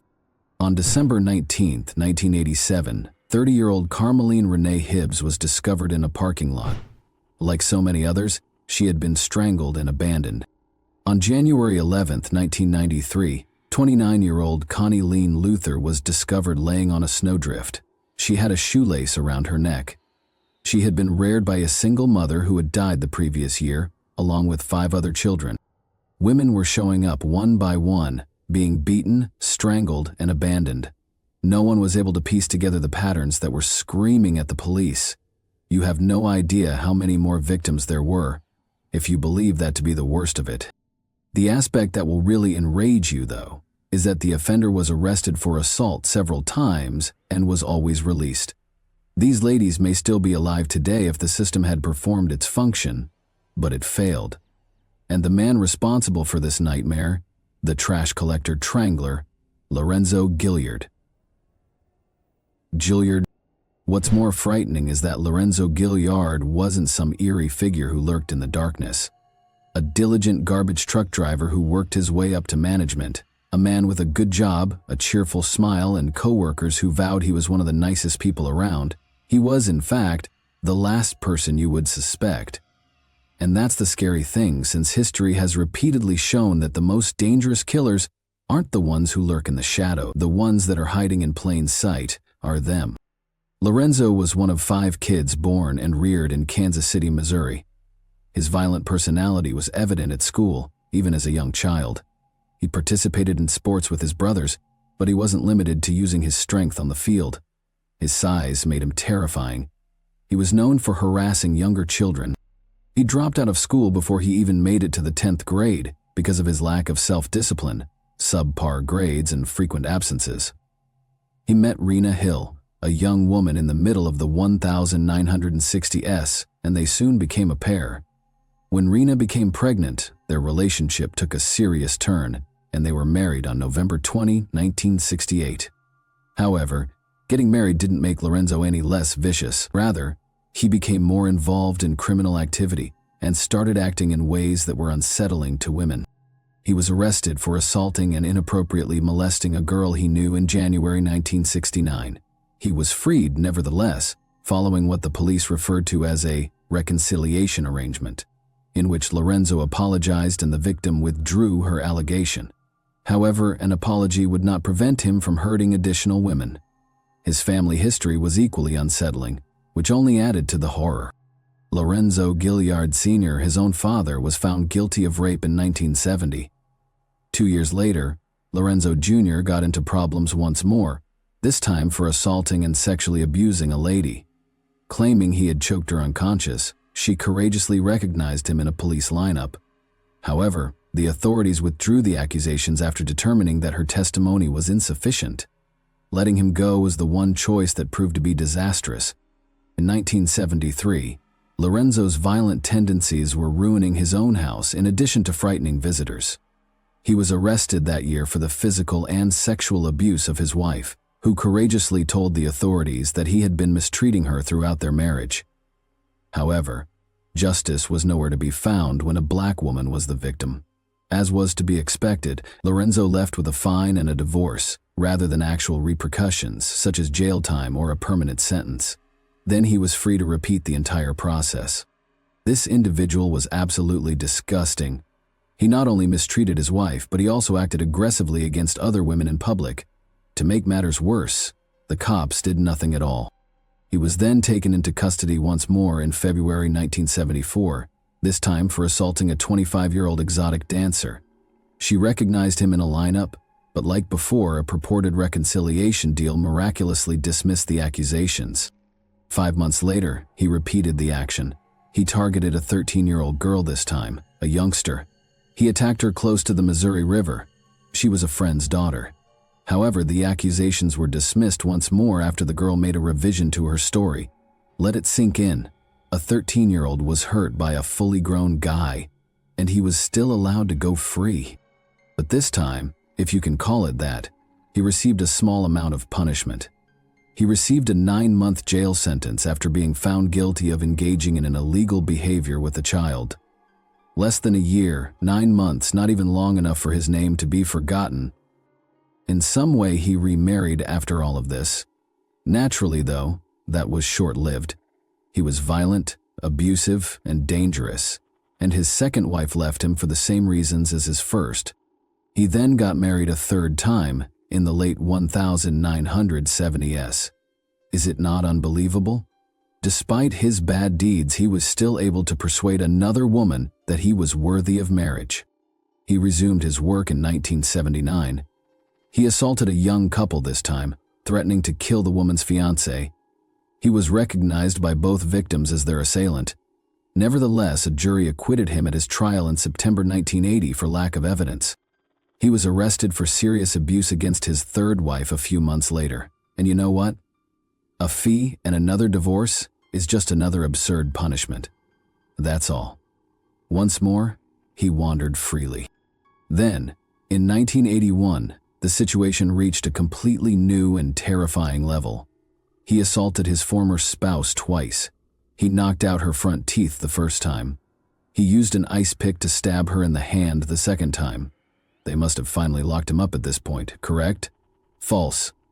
He was released on probation after being charged with third-degree assault. Then, in 1991, he was jailed again, this time for stealing, but he was released the following spring after posting $3,500 bail. He was ultimately sentenced to 4 years in prison for breaking his probation, not for his violent past offenses, his mistreatment of women, or his assault of a kid. Imagine that. Despite all the women he harmed and the lives he shattered, it was only a probation violation, not the blood on his hands or the years of trauma he caused, that ultimately led to his imprisonment. Another twist in this terrifying tale is that Patricia Dixon, his sister, was as lethal. She was given an 11-year prison sentence in 1983 after being found guilty of killing a client while working as a prostitute. Following his release from prison on January 10, 1983, Lorenzo was arrested for making bomb threats in Wyandotte County, Kansas, and was subsequently sent back in jail. However, like with all other instances, his incarceration was brief. He was back on the streets by the end of 1985, free to carry on with his life as usual. He was hired as a garbage man at Deffenbaugh Disposal Service in January 1986, where his father was employed in the maintenance division. He appeared to be a typical man with a typical job leading a typical life. However, Lorenzo's past was not forgotten at all. He was taken into custody and questioned on December 23, 1987, as a possible suspect in the murder of Sheila Ingold, age 36. As before, there was insufficient proof to keep him in jail, so he was released after the police collected a sample of his blood in the hopes that it might link him to the crime. Even after his fourth marriage in 1991, he was still able to persuade ladies that he was a good man. In addition, he was elevated to the position of supervisor, which allowed him to oversee several waste disposal crews in various Kansas City locations. However, even for people who believe they are untouchable, karma has a way of catching up with them. Lorenzo was accused of sexual harassment by a neighbor who went to the police in July 1996. According to her, the harassment began in September 1995 and lasted for about a year. However, no charges were filed against him, even after she came forward. As a result, she was forced to depart. When law enforcement declined to assist her, she was forced to relocate and uproot her life. When justice fails, victims have no choice but to save themselves. That is the truth of the world we live in. Then, however, an odd thing occurred. Lorenzo appeared to become silent. Since 1993, his name has not been associated with any documented crimes. People who knew him started talking about him favorably, as though his history had been cleared out in some way. That is, until 2001, when the Kansas City Police Department was awarded a federal grant worth millions of dollars to use modern DNA technology to re-examine cold cases. The truth eventually came to light at that point. When Lorenzo's blood sample from 1987 was analyzed again, there was no getting away with it this time. Sheila Ingold, whom Lorenzo Gilliard had been suspected of killing years before, was one of 6 women whose killings he was definitively connected to. That wasn't all, though. He was implicated in 6 further killings based on circumstantial evidence, making a minimum of 12 victims. The ladies he killed, all between the ages of 15 and 36, had been strangled with wire, shoelaces, or nylon stockings. Their remains were thrown out like garbage in parking lots, fields, vans, abandoned buildings, landfills, and snowdrifts. Nevertheless, no one had hurried to resolve their cases, in spite of the pattern and the astronomical number of victims.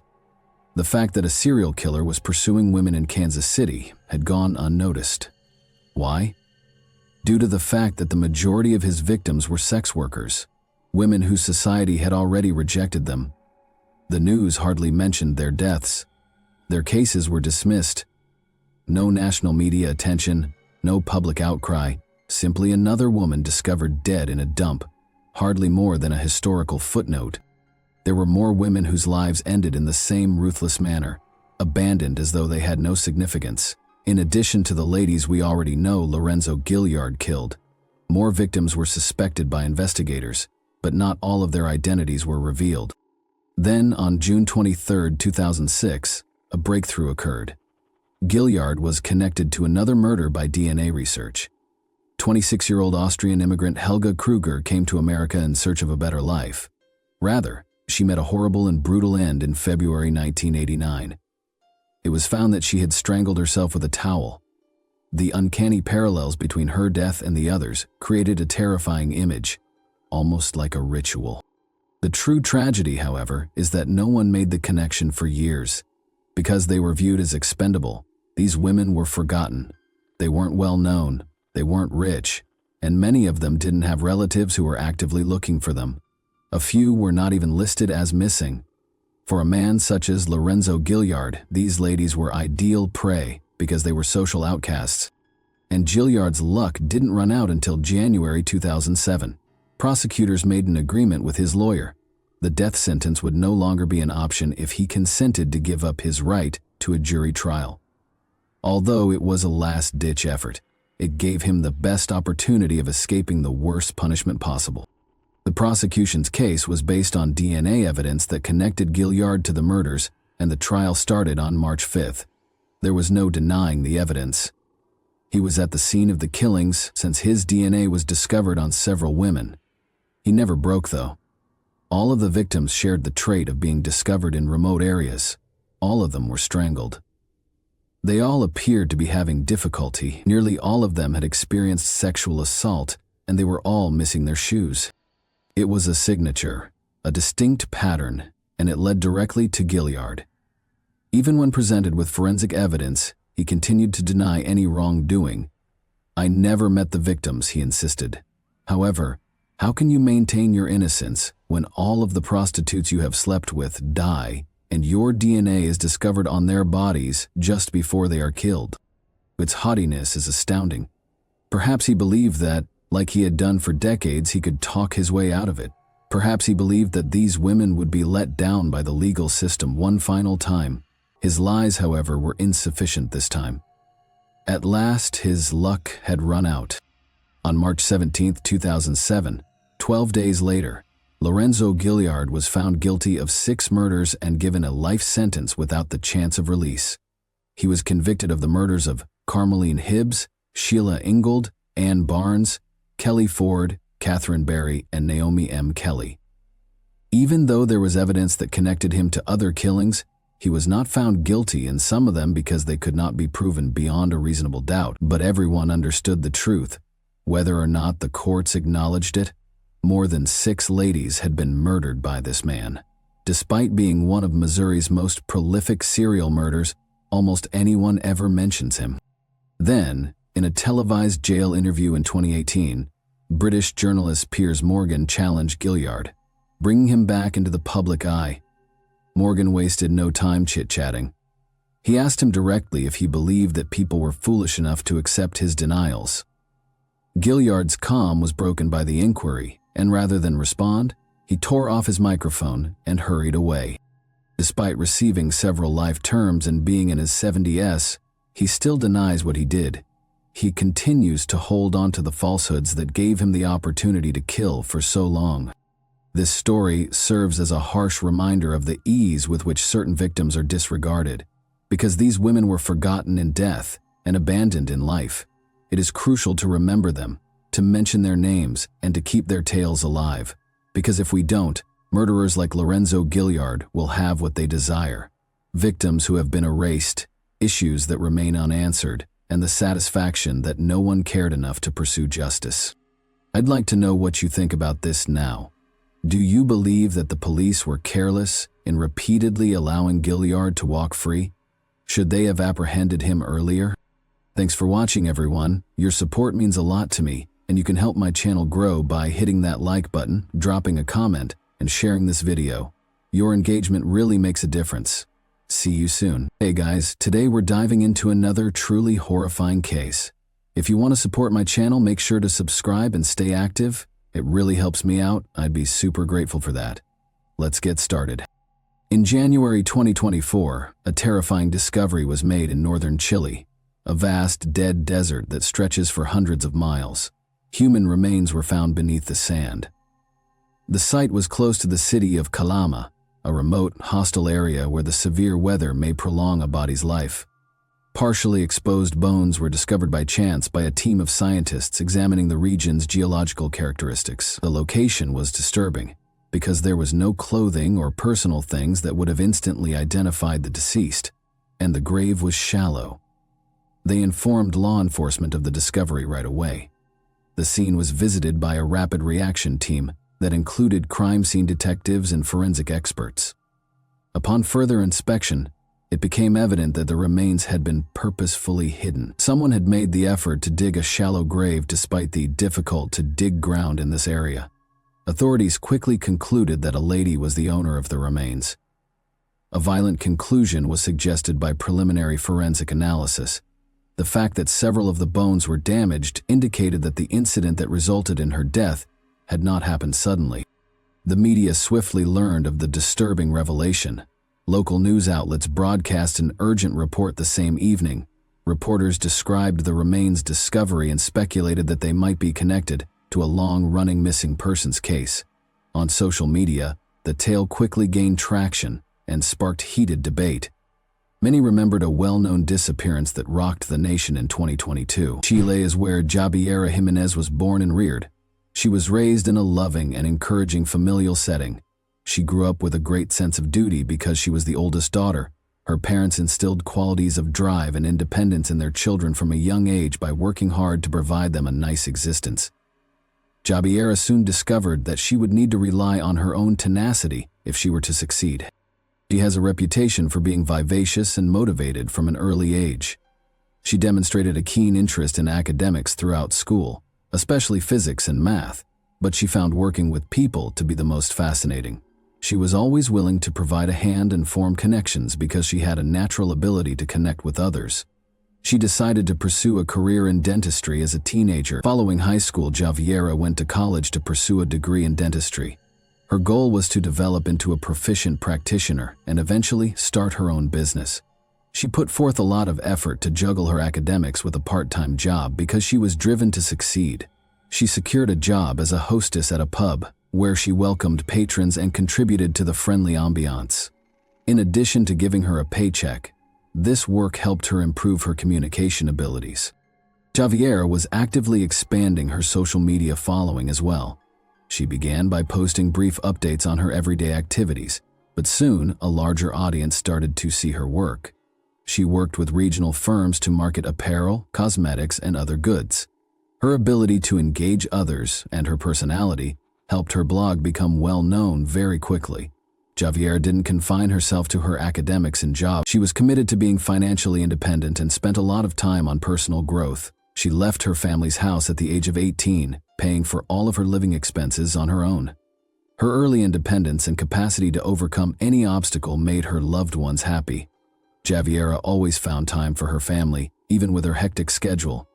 She shared her future aspirations and frequently visited her mother and brothers, with whom she was close. She had no intention of living a life of stagnation. She was constantly trying to get better. She had enormous ambitions before she vanished. She was wanting to advance her social media profession and further her schooling while getting ready to move to a new location. In 2022, Javiera Jimenez met Andres Sutars. A group of common friends introduced them. She often spent time with Sutars. Andres Sutars initially expressed no worries. He came across as affable, self-assured, and adept at building relationships. He had a good first impression. He seemed genuinely interested in her life and was considerate and attentive. Their discussions quickly turned into a loving partnership. Everything appeared to be ideal at first. He expressed admiration for her independence, supported her, and promoted her goals.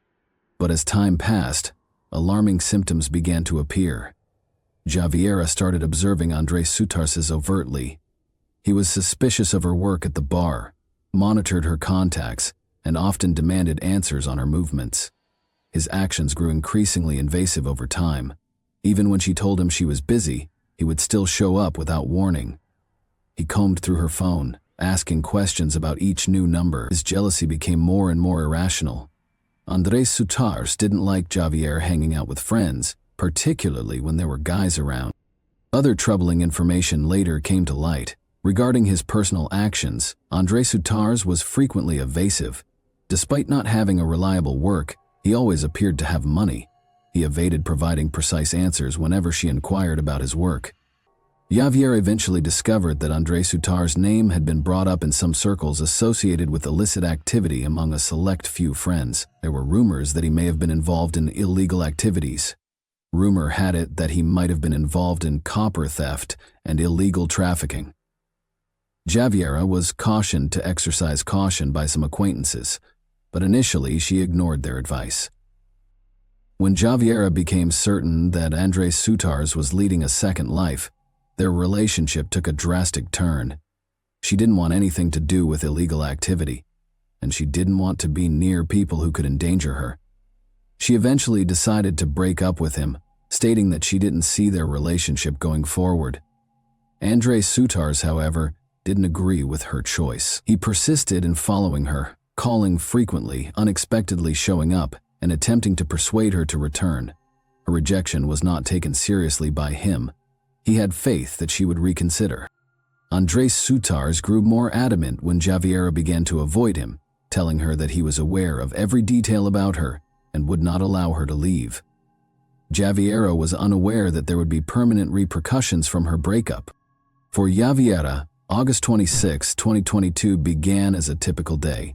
Before her impending transfer, she had a get-together with her mother, Gladys Gallegos. They discussed the upcoming changes in Javiera's life while eating lunch in a shopping center. Since her parents were preparing to move, she had been anticipating this new chapter. In order to have more freedom and space, she planned to remain in the family house. Javiera expressed her ideas regarding the future during their talk. She discussed finishing her education, advancing her work, and boosting her salary on social media. She was vivacious and ambitious. Gladys was pleased to see how happy her daughter appeared. When they got home from their excursion, Javiera assisted her mother with housework. She was prepared to start this new chapter in her life and had already packed her things for the move. Javiera informed her mother she would be spending the night at a friend's house later that night, right before she left. It was not out of the ordinary. She frequently spent time with friends. She and her mother kept texting when she got to her friend's house. As usual, they exchanged ideas and talked about their plans to move. Everything appeared to be typical. However, as midnight drew near, a message arrived that altered everything. Javiera was overjoyed when Andres Sutars texted her, saying, "I found your dog." She had been looking everywhere for her dog Lucky, who had vanished a few days prior. On social media, she had shared the story and promised a reward to anyone who could assist return him home. She had been devastated by the loss of Lucky. Thus, there was a prompt reaction to Andres Sutars' letter. She never replied after sending her mother a text to inform her that she had reached her friend's house. All phone calls to her were not returned a few hours later. Javiera was expected to come home the following day, but she never did. No one knew where she was, so her family started phoning her friends. She vanished without warning. Her loved ones' last chat with her and the note that would later be a crucial component of the investigation were the only hints they had. Family and friends were extremely concerned about Javiera Jimenez's disappearance, but Andres Sutars was the only one who didn't seem to care. He responded distantly and without concern when Gladys Gallegos eventually reached him. With composure, he said he had no idea where her daughter was. He then started outlining his account of what had happened. He claimed that he had met up with Javiera that evening in order to assist her in finding her missing dog. Despite driving to multiple areas, they were unable to find anything. He proposed that they visit Calama, the city where he was raised, to help her forget about her problem. Javiera concurred with his version of events. She may have intended to spend the night at his house because she was packing to relocate the following day and had a suitcase with her. His story became more and more erratic from that point on. They got into an argument during their trip, he said. He claimed that Javiera became acutely aware that her suitcase was missing. It was said to have dropped from the trunk. She was upset and demanded that they go back and find it. According to Andres Sutar, he stopped and volunteered to assist in looking for her possessions. Javiera, however, would not return to the vehicle. She simply declared she didn't want to continue the journey and got out. "I left her there because that's what she wanted. I figured she'd find a way to get home," he said. This account of what happened didn't make sense. He didn't try to persuade her to get back in the car after Javiera allegedly found herself stranded on a highway in the middle of the night, far from the city, without a way to call for assistance or transportation. He never even looked to see if she was okay. Gladys knew from once that his tale was strange. Andres Sutars began contradicting himself as she prodded him for specifics. He first stated that he had dropped her off close to Calama, and then he stated that it was somewhere before returning to Antofagasta. The fact that he was unable to identify the precise spot where this had occurred only increased suspicion. Andres Sutars hesitated before answering Gladys's question about why he hadn't called her or any of Javiera's friends to inform them that he had left her alone at night. "I thought she was just upset and would get home on her own," he answered. But it didn't sound credible. He rewrote his story a few hours later. This time, he stated that he had been in a car accident after departing Javiera. He said he had gone to the hospital to be looked out after his automobile was struck from behind by another motorist. He claimed that this was the reason he never returned to find her. Gladys Gallegos, Javiera's mother, received an unexpected message late on Saturday night. over 24 hours after her daughter vanished. It was an odd-sounding call from an unidentified number. "Mom, it's me. I left. There was an accident. I need some time. Don't worry about me. I'll come back once everything is settled. Love you. Take care of Grandma and my brother." Gladys read it repeatedly. There was a strange feeling. The language sounded impersonal and remote, but it was the errors that worried her the most. Her daughter never abbreviated words, never made spelling mistakes, and always wrote with care. Typographical errors and language that didn't sound like her were present in this message. Calling the number that had sent the message was her first inclination. The call was unsuccessful. The telephone had already been switched off. Her concern grew. She contacted Javiera's pals right away and shared the text with them. They all responded in unison. This is something Javiera would never have written. They were familiar with her messaging style, tone, and typical facial expressions. This message didn't feel like her. It was robotic and frigid. Additionally, the content seemed oddly ambiguous. In what location was she? What sort of mishap had occurred? Why hadn't she explained the situation? Instead of calling, why send a brief, mysterious SMS from an unknown number? Gladys immediately rushed to the police. The message was recorded as a probable attempt to deflect suspicion away from a possible crime and mislead the inquiry. The case was promptly given to a task group. Initially, investigators were able to identify the SIM card from which the communication originated. The phone provider attested to the fact that the number had been linked to a fraudulent identity, which is a typical practice when buying anonymous prepaid cards. Law enforcement then made an effort to locate the phone. Although the device had been turned off soon after sending the message, they anticipated being able to locate a broad area. It was located close to Calama, where Andres Sutars had reported last seeing Javiera, according to the last known signal. Subsequent investigations showed that this was the only time the phone had been used for this message. This implied that the text had probably been prepared in advance to deceive her family and give the impression that she had departed on her own volition. Experts also looked at the message's actual substance. It was written by someone who was not familiar with Javiera's usual writing style. According to linguistic analysis, the errors and odd wording were obvious. Her voice wasn't this. This finding turned as the main defense of the message's falsification. Law enforcement was reassured that Javier had not chosen to go missing. Andres Sutars became the main suspect as detectives began treating the situation as a potential crime. There was no question that foul play was engaged once the police concluded that the communication sent under Javiera's name was fraudulent, but the probe proceeded slowly in the absence of hard proof. Andres Sutars could do as he wanted, because he was merely a suspect in the eyes of the law. Javier's relatives and friends began their own inquiry after realizing that each day that passed without answers diminished their chances of discovering the truth. They investigated Andres Sutars' past, talked to those who knew him, and looked for any indications that he had engaged in illegal activity. They soon discovered evidence that connected him to illicit activities. They discovered individuals who said Andres Sutars had participated in rail copper theft through mutual relationships. He allegedly belonged to a gang that engaged in illegal metal extraction and sales. Reports of his hostile behavior also arose. His short fuse was described by those who knew him. He had been in physical altercations, got into arguments often, and couldn't stand being contradicted. The family's anxieties were only increased by these facts. He was more than capable of committing a significant crime if he had a history of hostility, particularly when he was furious. Javier's friends remembered that she had told them about Andres Sutars' growing obsession and control. They discovered past texts in which she had complained that he was following her, contacting her several times a day, and requesting to know her whereabouts. The police performed a forensic analysis of Andres Sutars' vehicle while her family members persisted in their investigation. His car might contain important evidence because he was the last person to see Javiera alive.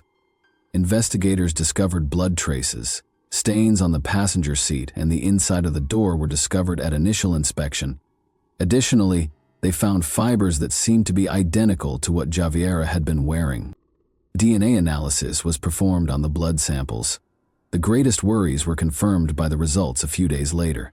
It was Javiera Jimenez's blood.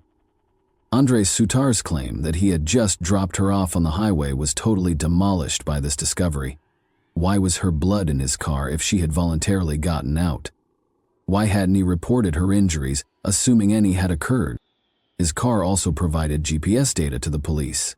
According to the analysis, Andres Sutarez had in fact been traveling toward Calama the night before Javier vanished, but he had chosen a secondary road that led into the desert rather than the main one. His vehicle stayed in that isolated location for a long time before moving on. The case changed course as a result of this information.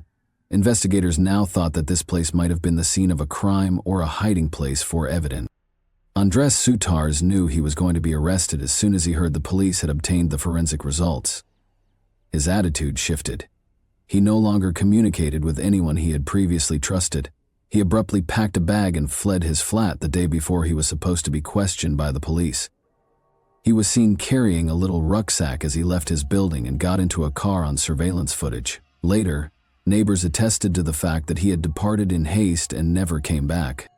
A warrant for his arrest was promptly issued by the authorities, but he had already left.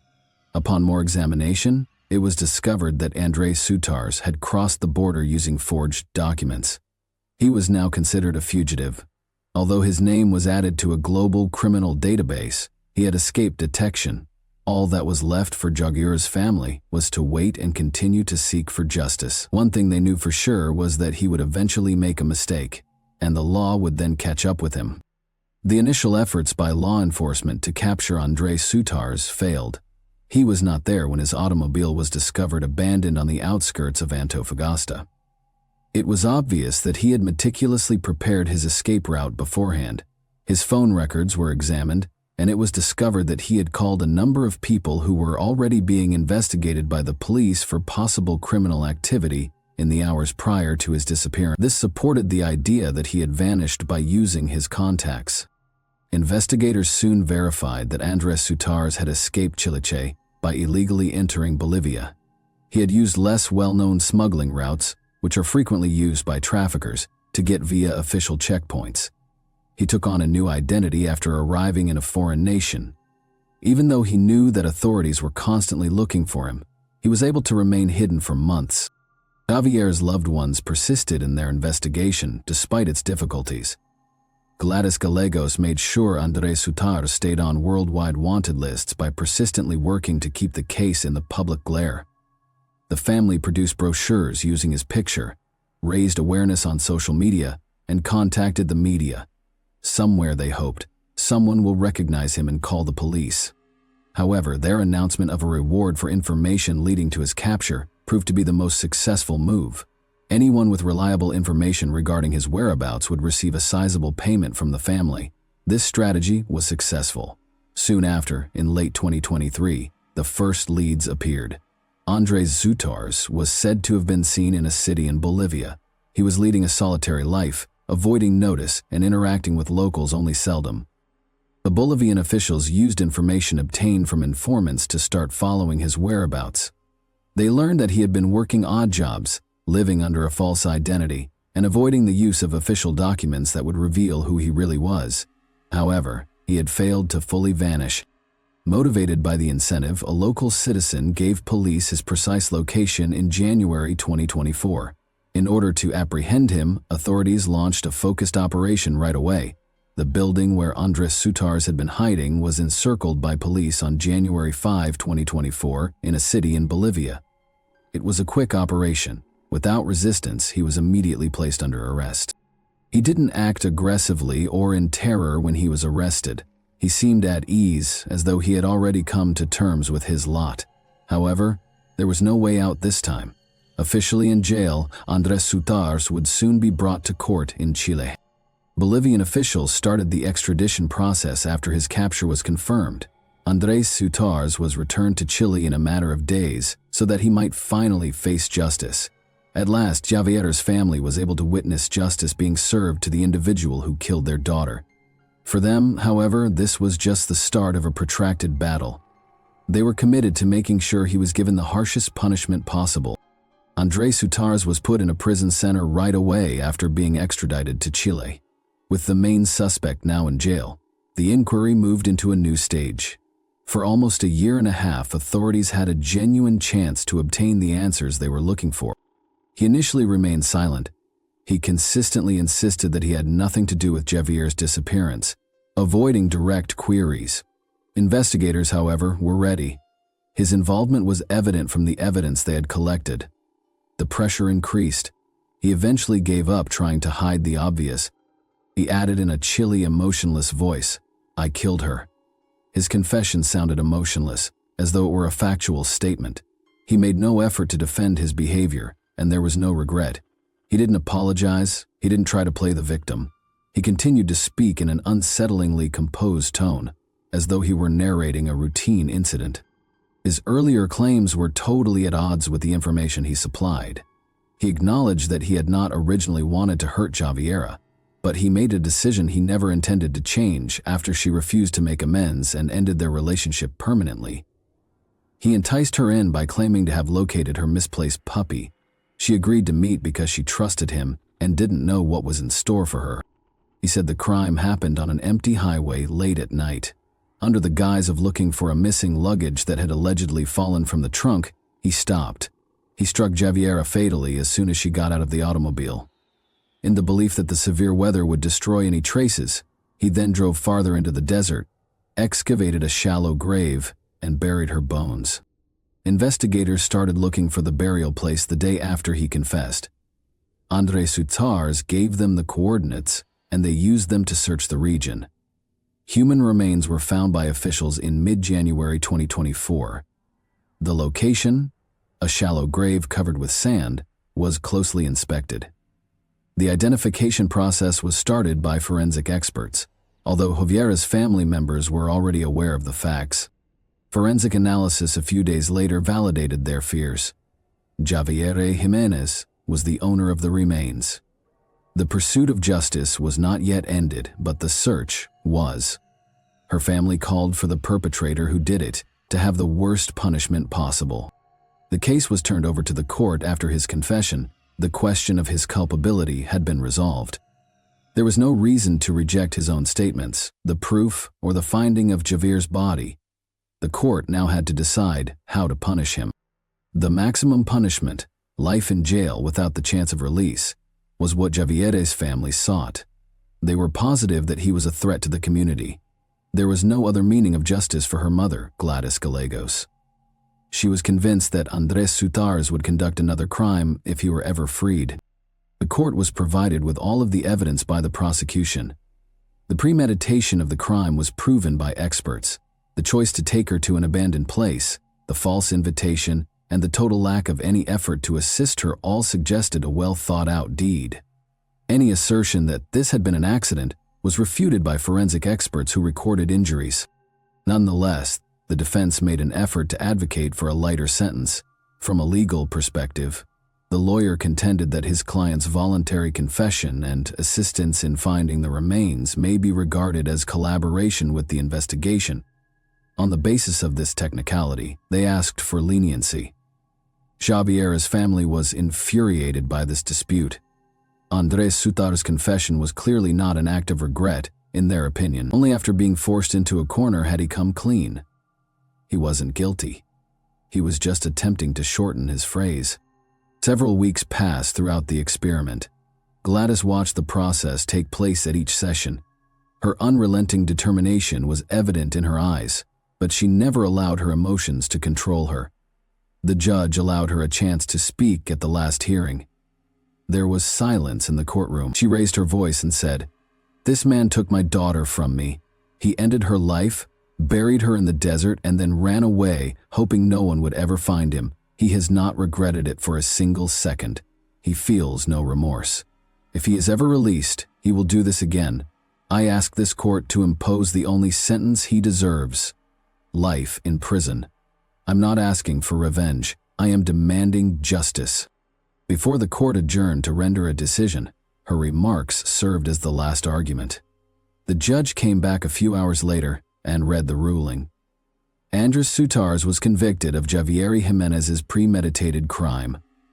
The court condemned him to life in jail without the possibility of parole in light of the seriousness of the deed and his attempt to elude punishment. Silent applause erupted in the courtroom as she embraced her loved ones. Gladys Gallegos started crying. This marked the conclusion of a protracted battle, but her suffering continued. At least justice had been done, even though her daughter would never come back. Andres Soutars would now be in prison for the remainder of his life, which is precisely where he should be. Thanks for watching, everyone. Your support means a lot to me, and you can help my channel grow by hitting that like button, dropping a comment, and sharing this video. Your engagement really makes a difference. See you soon. Hey guys, today we're diving into another truly horrifying case. If you want to support my channel, make sure to subscribe and stay active. It really helps me out. I'd be super grateful for that. Let's get started. When the perpetrator of a high-profile crime remains at large, it frequently causes a great deal of public worry and shockwaves through the community. Residents live in constant terror of another incident, and nobody can foresee when or where it will occur. Such horrific legal transgressions may become part of local folklore in small communities, but occasionally, the investigation and the gravity of the infraction result in precedent-setting changes to the criminal justice system, such as the passage of new laws or adjustments to old ones. A young college student called Katie Sepich was the victim of a particularly unsettling act of assault more than 20 years ago in the sleepy town of Las Cruces, New Mexico. It remains one of the scariest and bloodiest events in the city's history to this day. Even though the crime may have been solved quickly, the inquiry took years to complete due to serious delays brought on by justice system inefficiencies. Progress wasn't achieved until Katie's bereaved family intervened and demanded reform. As a result of their efforts, a statute that requires DNA samples from anybody detained in connection with violent or aggressive behavior was introduced, bearing her name. Closing the flaws in the system and avoiding future delays in identifying offenders were the goals of this important step. On July 18, 1981, Catherine Jenna Sepich, or just Katie as her friends knew her, was born in the Las Cruces suburbs of Dona Ana County, New Mexico. She grew up with her younger brother and sister in a loving and close-knit family. As the eldest of 3 siblings, they and Katie had a close relationship. Her parents prioritized education, encouraged each child to discover and develop their unique skills, and were dedicated to instilling strong values in their children. As a committed student who was among the best in her class, Katie stood out at school. She was naturally drawn to the sciences, and when graduation drew near, she focused on New Mexico State University's economics degree. Her parents were overjoyed when she told them about her choice, not only because she was ambitious, but also because the university in Las Cruces was close by, allowing her to visit frequently. Katie decided to rent a tiny apartment with a close friend rather than live in the dorms. Their apartment was located in a residential complex on the ground floor. The distance to college was only 10 minutes by foot, and everyone had a separate bedroom. Katie met Joshua, or Joe as his friends nicknamed him, Bischoff, a fellow student, during her junior year. He was a year older and enrolled in the same university's biochemistry program. There was an immediate connection between them. Within a few months, they had introduced one another to their families, who enthusiastically supported them as their relationship grew rapidly. Joe was born and raised in New Mexico's capital, Albuquerque. After graduating, he intended to go back there and work at his family's company. Given that Katie had 1 year remaining to finish her degree, this meant that they would have to deal with a long-distance relationship for some time. However, Joe proposed right before they left town, and Katie happily accepted after he gave her a stunning, specially created diamond ring. The idea was straightforward. They would marry as soon as she graduated and go to Albuquerque to live together. They could only get together on vacations because Joe had moved to a different city. Nevertheless, despite the distance, they continued to communicate daily. This was the case for almost a whole year. Joe went back to Las Cruces for Labor Day weekend with his fiancée in late August 2003. He remained in the flat that Katie and her friends still shared. The arrangement was cozy, and no one felt like they were invading because each roommate had her own room. The pair had arranged to go to a party at a big house that another student had hired on Saturday, August 30, 2003. Many people planned to remain overnight, and it was one of those large college parties. At first, there was nothing out of the ordinary or concerning about the evening. Joe and Katie were ecstatic to see each other again. Since Joe's arrival on Friday, August 29, the couple had been together virtually all the time. They were deeply in love with one another, and they treasured every moment spent together, both physically and emotionally. Joe, Katie, and her roommate went to the park at about 8 o'clock in the evening. It was a bustling, vibrant atmosphere. People were drinking a lot of beer, dancing, and partying. Joe and Katie got into a furious quarrel at one point.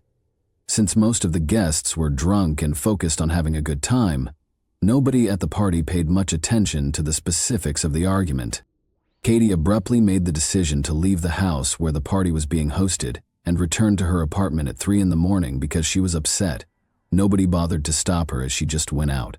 Partygoers later said that because her possessions were still at the house, they had thought she would return and had not noticed when she had departed.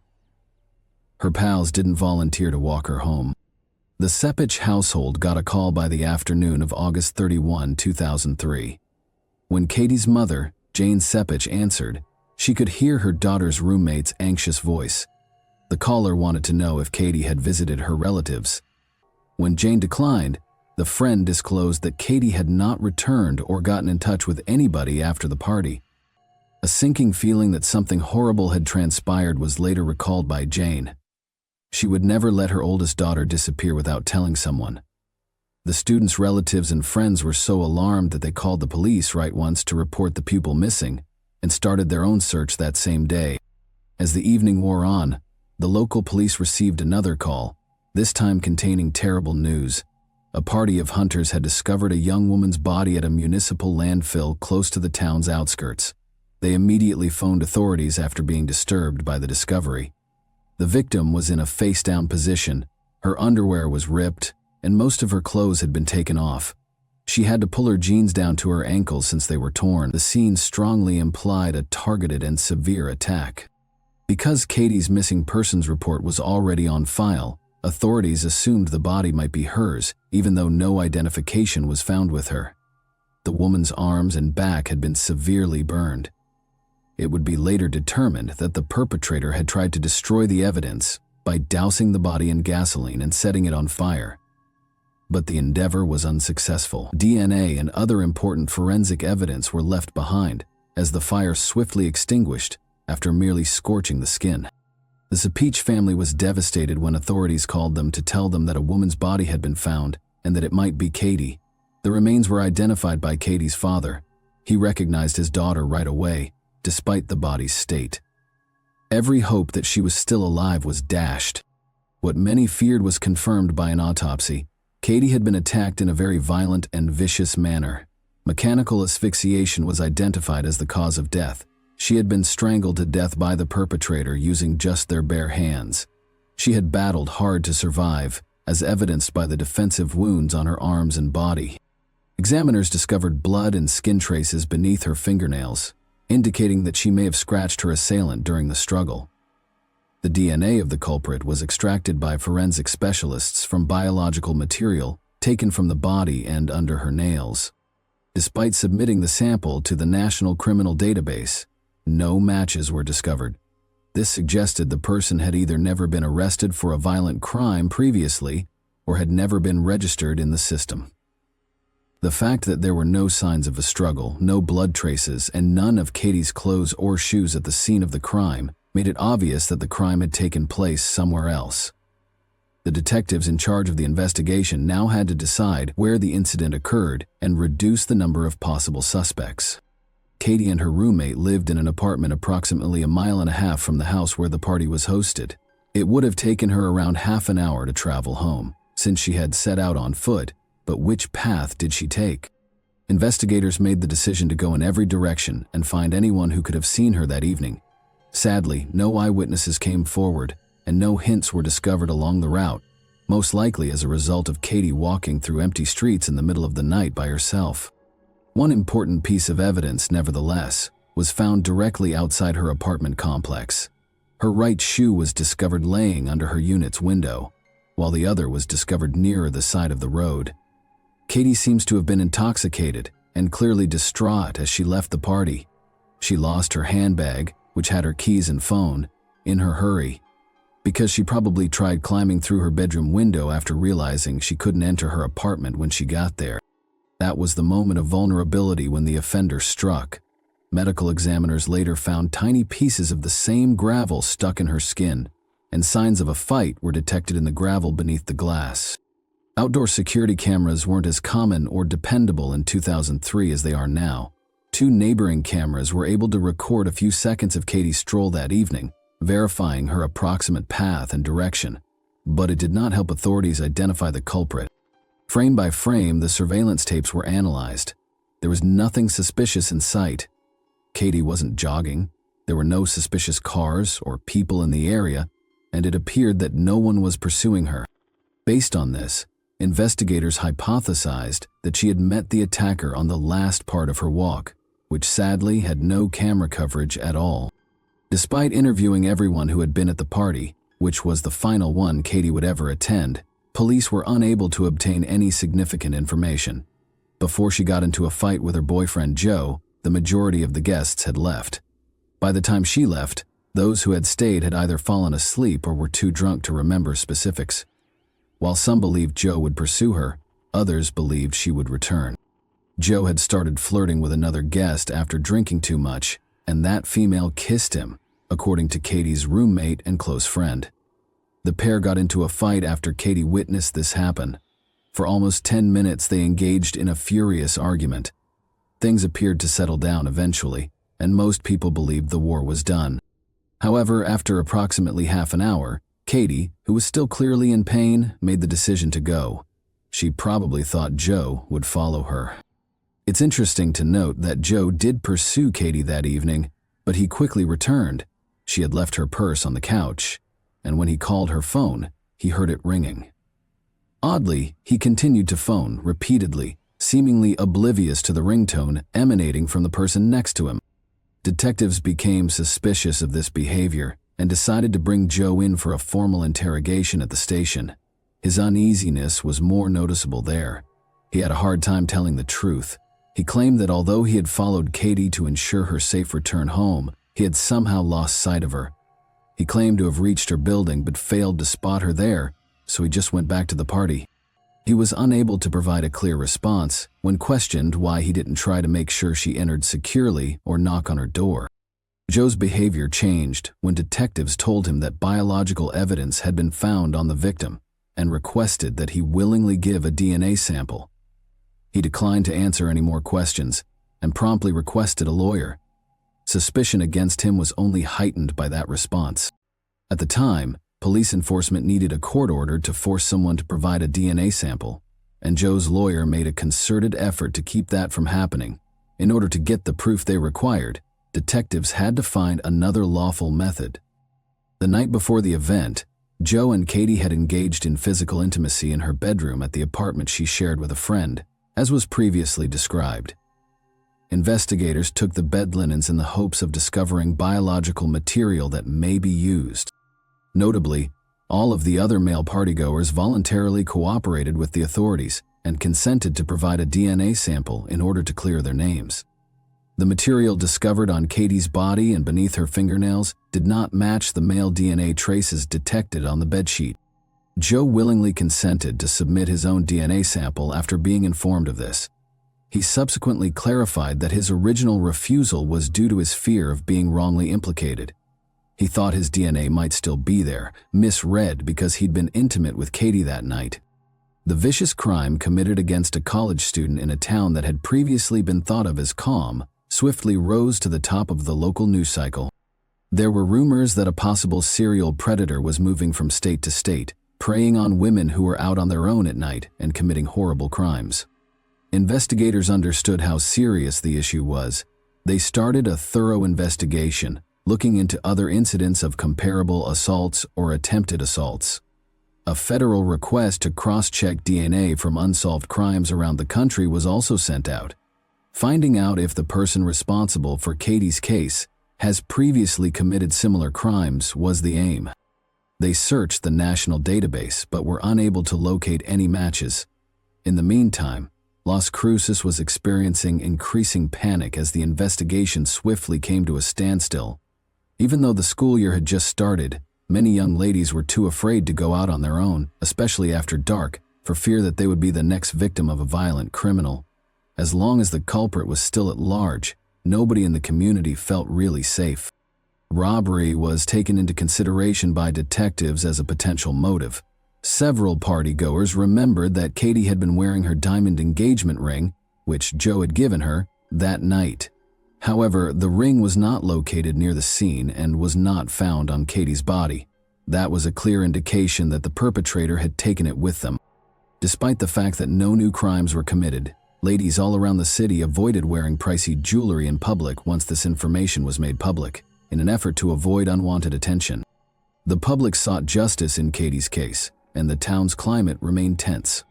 Nothing was found when local pawn shops were checked. Nowhere in the county had the missing ring been swapped or sold. Tire traces at the landfill close to where Katie's body was dumped, however, provided investigators with an alternative lead.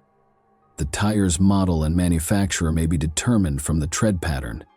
They were found to be frequently found on pickup trucks, but without a license plate number, manufacturer, or even color, how might detectives locate a particular car? Once more, the case stagnated.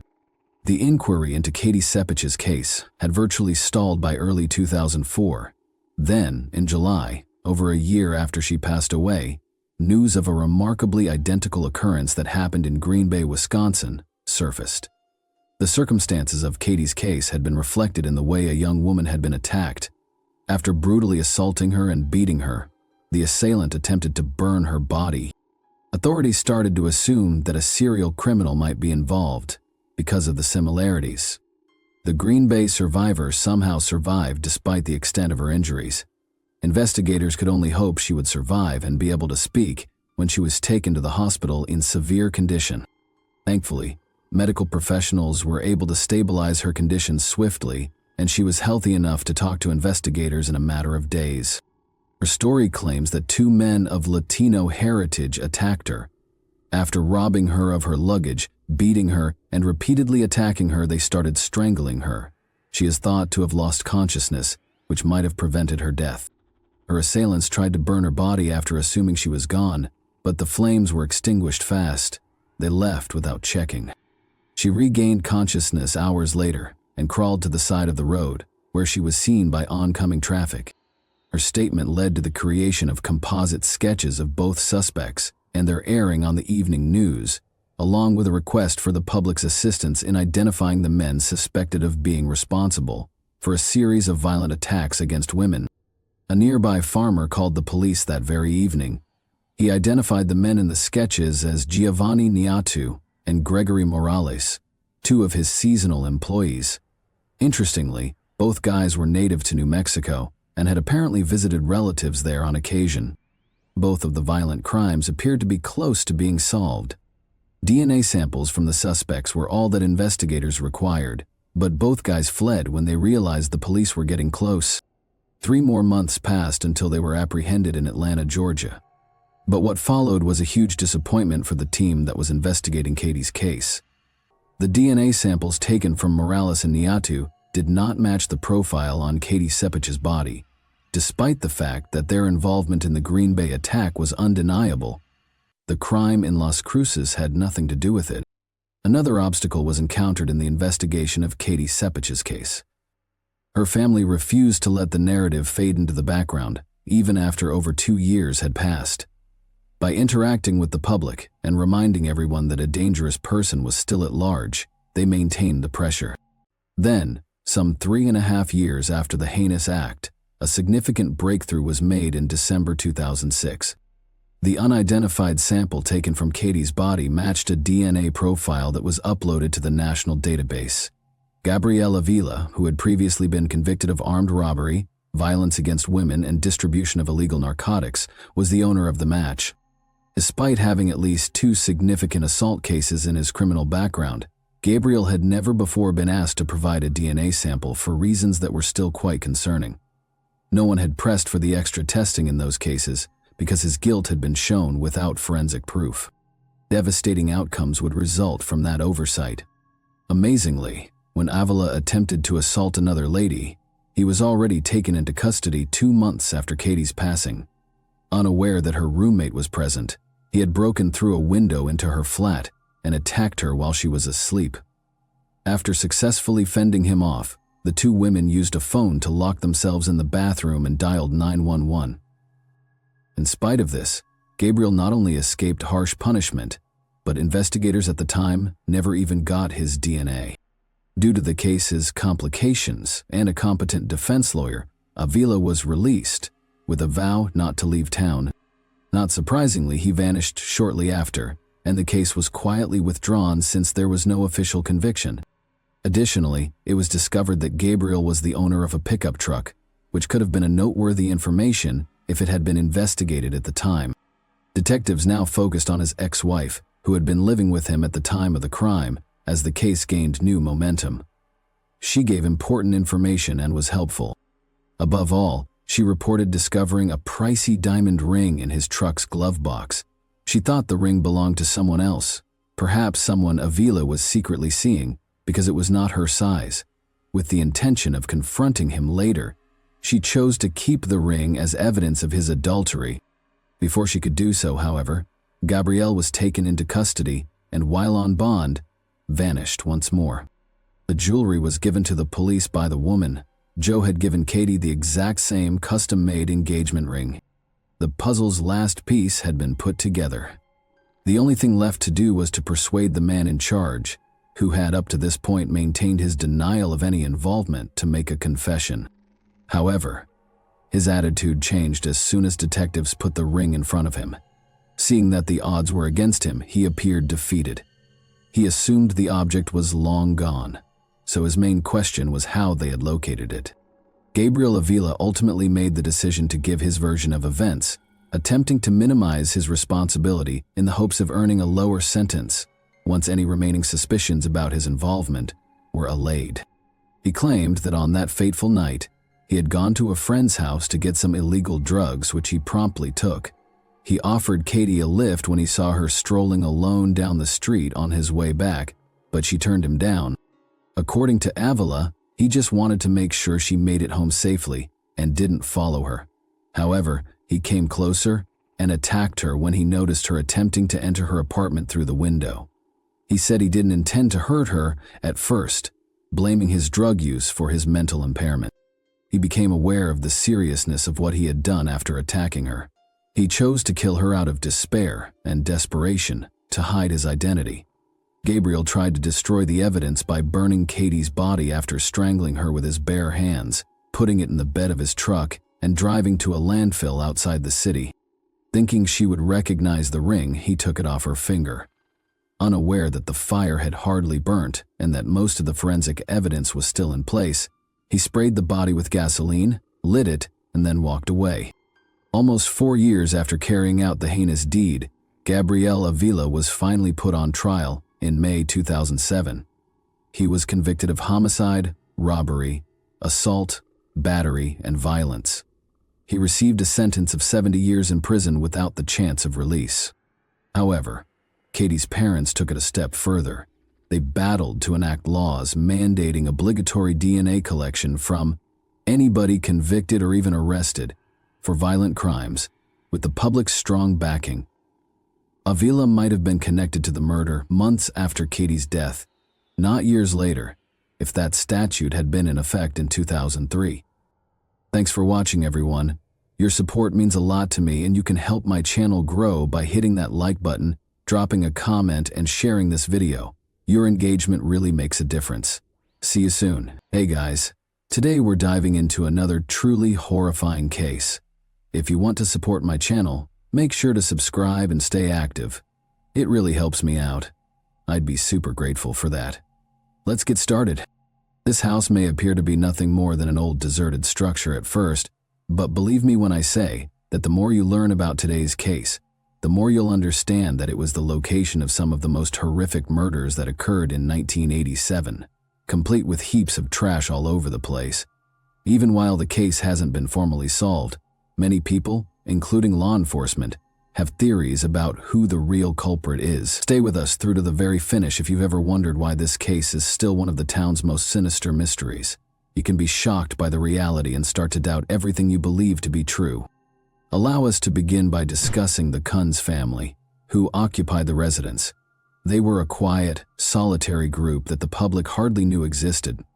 The family had always stayed to themselves, even though they lived in a town with less than 1,000 residents.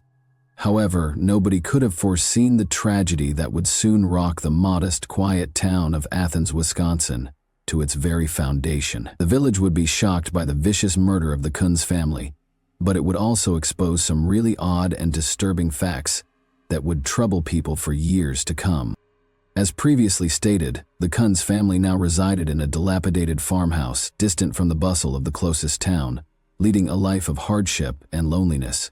They named a 108-acre plot of property near Athens, roughly 6 kilometers from the city center, home. Despite being remote, their house was anything but a comfortable retreat. Like their lives, it was collapsing. Helen, 70, Clarence, 76, Irana, 81, Marie, 72, Randy, 30, and Kenneth, 55, were among the family members. The siblings were Helen, Clarence, Irana, and Marie. The offspring of Helen were Randy and Kenneth. There wasn't much interaction between this family and the outside world. They kept to themselves, creating a small, close-knit environment.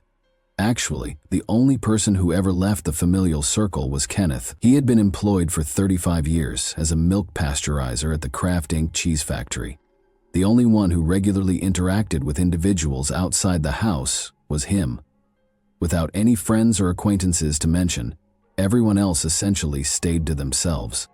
Right up until that terrible day, their lives seemed regular despite their solitary lifestyle. On July 5, 1987, Kenneth came home from work anticipating a typical, peaceful morning with his family. However, what he discovered would leave him and the entire town of Athens in shock. Kenneth came inside to discover his whole family dead, ruthlessly killed in their own homes. In the entryway of the entrance, his Aunt Marie lay dead, as though she had attempted to flee but failed. His cousin Randy's death was discovered on the kitchen floor, obviously the result of a brutal struggle. Another aunt, Irene, sat slouched in a chair without moving. The old father of the family, Clarence, was discovered in his bed, seemingly awoken from his slumber. The killers were merciless. They had all been executed by being shot in the head with a .22 caliber gun. The residence was littered with 8 wasted casings and many fired rounds, demonstrating the murderer's ruthless efficiency. Another oddity, however, caught the attention of investigators. Tire impressions found on the property near the garden did not belong to any vehicle believed to be connected to the family. The disappearance of Kenneth's mother, Helen, was possibly the most horrifying revelation of all. There was no sign of her. Was something more nefarious going on? Or had she been taken? The less-than-ideal living conditions of the Kunz family were something the authorities noticed as soon as they arrived and started their inquiry. The house needed urgent repairs because it had seen better days. In addition to lacking many of the contemporary comforts that most people take for granted, the family did not have running water. The only entertainment equipment they had was a VCR and a television. The focal point of their everyday existence was a wood-burning stove, which served as their main source of cooking and warmth. The condition of the house, however, shocked detectives even more. It was so dirty, with rubbish strewn around, that it looked like the house of a hoarder. However, it didn't stop there. The investigators discovered something even worse as they searched further. A plethora of sexual publications and films strewn all throughout the residence. It didn't seem appropriate, particularly in a house that was so chaotic. The officials were more interested in the money they'd discovered in plain sight than in the condition of the house. They discovered about $20,000, 0 cents in cash, scattered about the house, as if it had been left there. Everyone had the same question. Who were the Kunz family in reality, and why was so much money simply lying around? Now, the more investigators delved, the more they learned about the Kunz family's turbulent background. Their past seems to be filled with tragedy and bloodshed. In 1905, it all started with their parents, Anna and Ignatz. They were residing with Mary, Ignatz's mother, at the time. When Anna returned home one day, she discovered something horrifying. Wendell, her brother, had bludgeoned their mother to death in her bed. Wendell was quickly sent to a mental health facility, but the family's troubled past didn't end there. Wendell was not alone in having mental health issues, it turned out. Long before the murder, Ignaz's other brother had already been committed to a mental health facility. The family seems to have a history of mental illness. Since Kenneth was the one who had discovered the bodies, everyone's attention was immediately drawn to him as the inquiry proceeded because of his long history of violence and instability, which dated back generations. However, Kenneth had a strong alibi and was soon exonerated. Kenneth struggled to make sense of the horrific situation, but he did his best to describe what had happened to the police, despite his shyness and low IQ. Another odd information was discovered throughout the research. A family member who did not reside with the Kunz family, Jermaine Petcher, stopped by for a picnic on July 4, 1987. What was the connection between the murders and this visit? Could Jermaine have had information that the police needed to hear? Or was it just a family get-together? On that sad night, Kenneth told the police that he had stayed with his family until about 8 o'clock in the evening. He chose to go out and work in the garden after hanging out with them. While the rest of the house settled down for the evening, he remained there until around 10 o'clock at night, silently tilling the soil. Kenneth claimed that after finishing, he decided to wash his car at his job, which was around 3 miles away, rather than going back inside. It seems that he did this frequently. Kenneth claimed that after cleaning his car, he stopped midway between the factory and a neighboring bar to buy some pyrotechnics. He then chose to spend some time there. He decided to spend the night in his automobile instead of immediately returning home. He claimed that he came home at 5 in the morning the following day, only to find himself in a nightmare. Although they had not yet gotten the official time of death from the coroner, the sheriff investigating the case assessed that the killings most likely took place between 10:30 and 11 p.m. that evening. The fact that Randy's automobile was discovered parked close to the garden was one peculiarity. Kenneth asserted that Randy never parked there. Additionally, investigators observed that the enigmatic tire impressions discovered next to the garden were completely different from those of Kenneth's vehicle. The authorities focused on the most apparent mystery, Helen, the missing family member, because they had little evidence to work with, and the residence was providing more confusion than clues. Nobody knew at that time if she had been abducted, fled, or had some other connection. Kenneth was adamant that his mother would never go out alone. When she needed a ride, Randy was always the one to take her because she disliked venturing out on her own. While she ran whatever errands she had, he would wait in the car. Authorities were informed by Helen's sister Jermaine that Helen's behavior on the day of the picnic was the same. She didn't seem apprehensive or suspicious. Jermaine thought Helen would have displayed at least a trace of nervousness if she had been plotting something, but there was none. However, once a couple named Gail and David Weiler came forward with an odd story to tell, the idea that Helen might have been involved in the murders began to gather traction. About 3 weeks prior to the killings, Helen had visited Weiler's hardware store, which they owned, to place an order for a toaster. She also purchased a box of .22 caliber ammunition while she was there. Gail said that Helen was often a gentle, kind person, but that day she was different.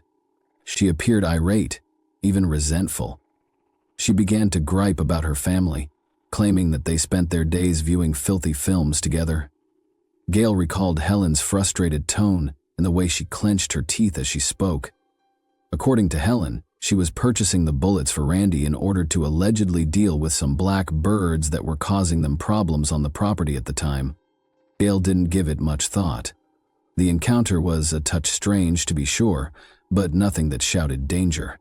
Until the horrific killings became public, Gail had called the police and told them everything by the next Monday. In the end, the police discovered a weapon in the house that was the same caliber as the rounds Helen had bought, but strangely, the barrel was covered in cobwebs, indicating that it had not been used in a while.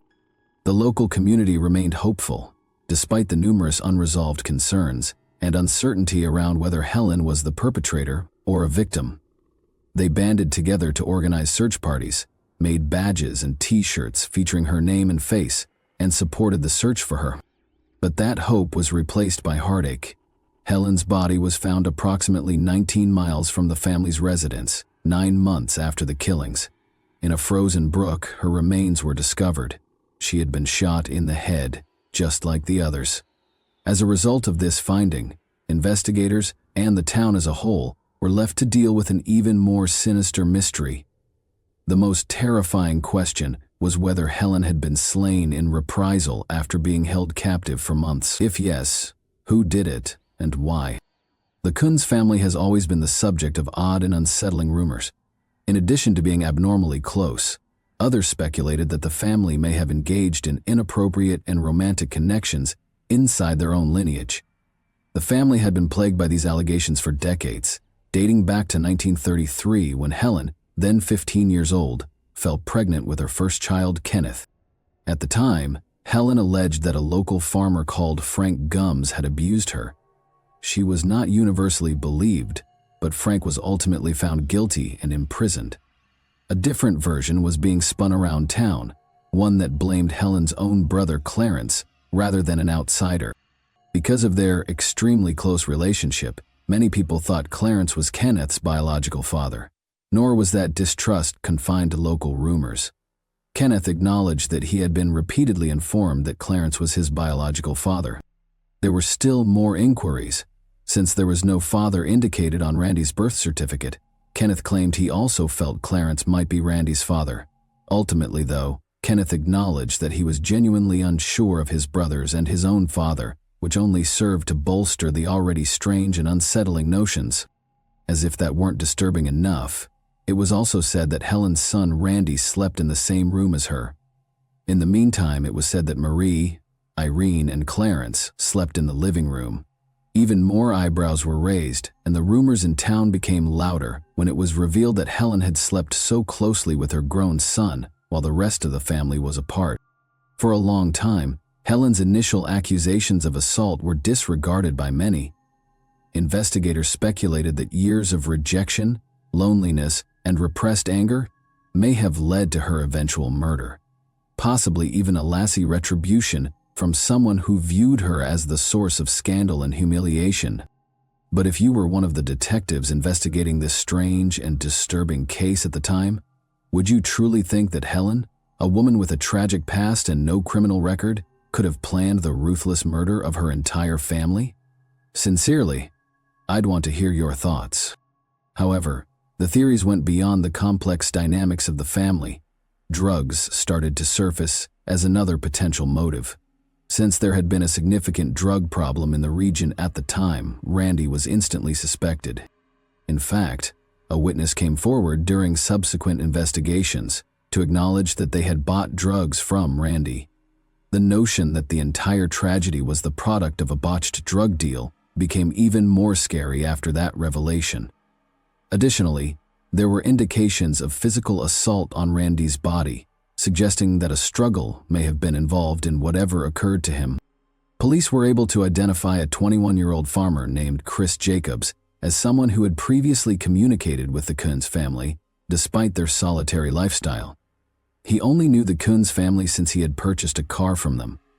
Nevertheless, Jacobs was known for being a robber and a troublemaker in the community.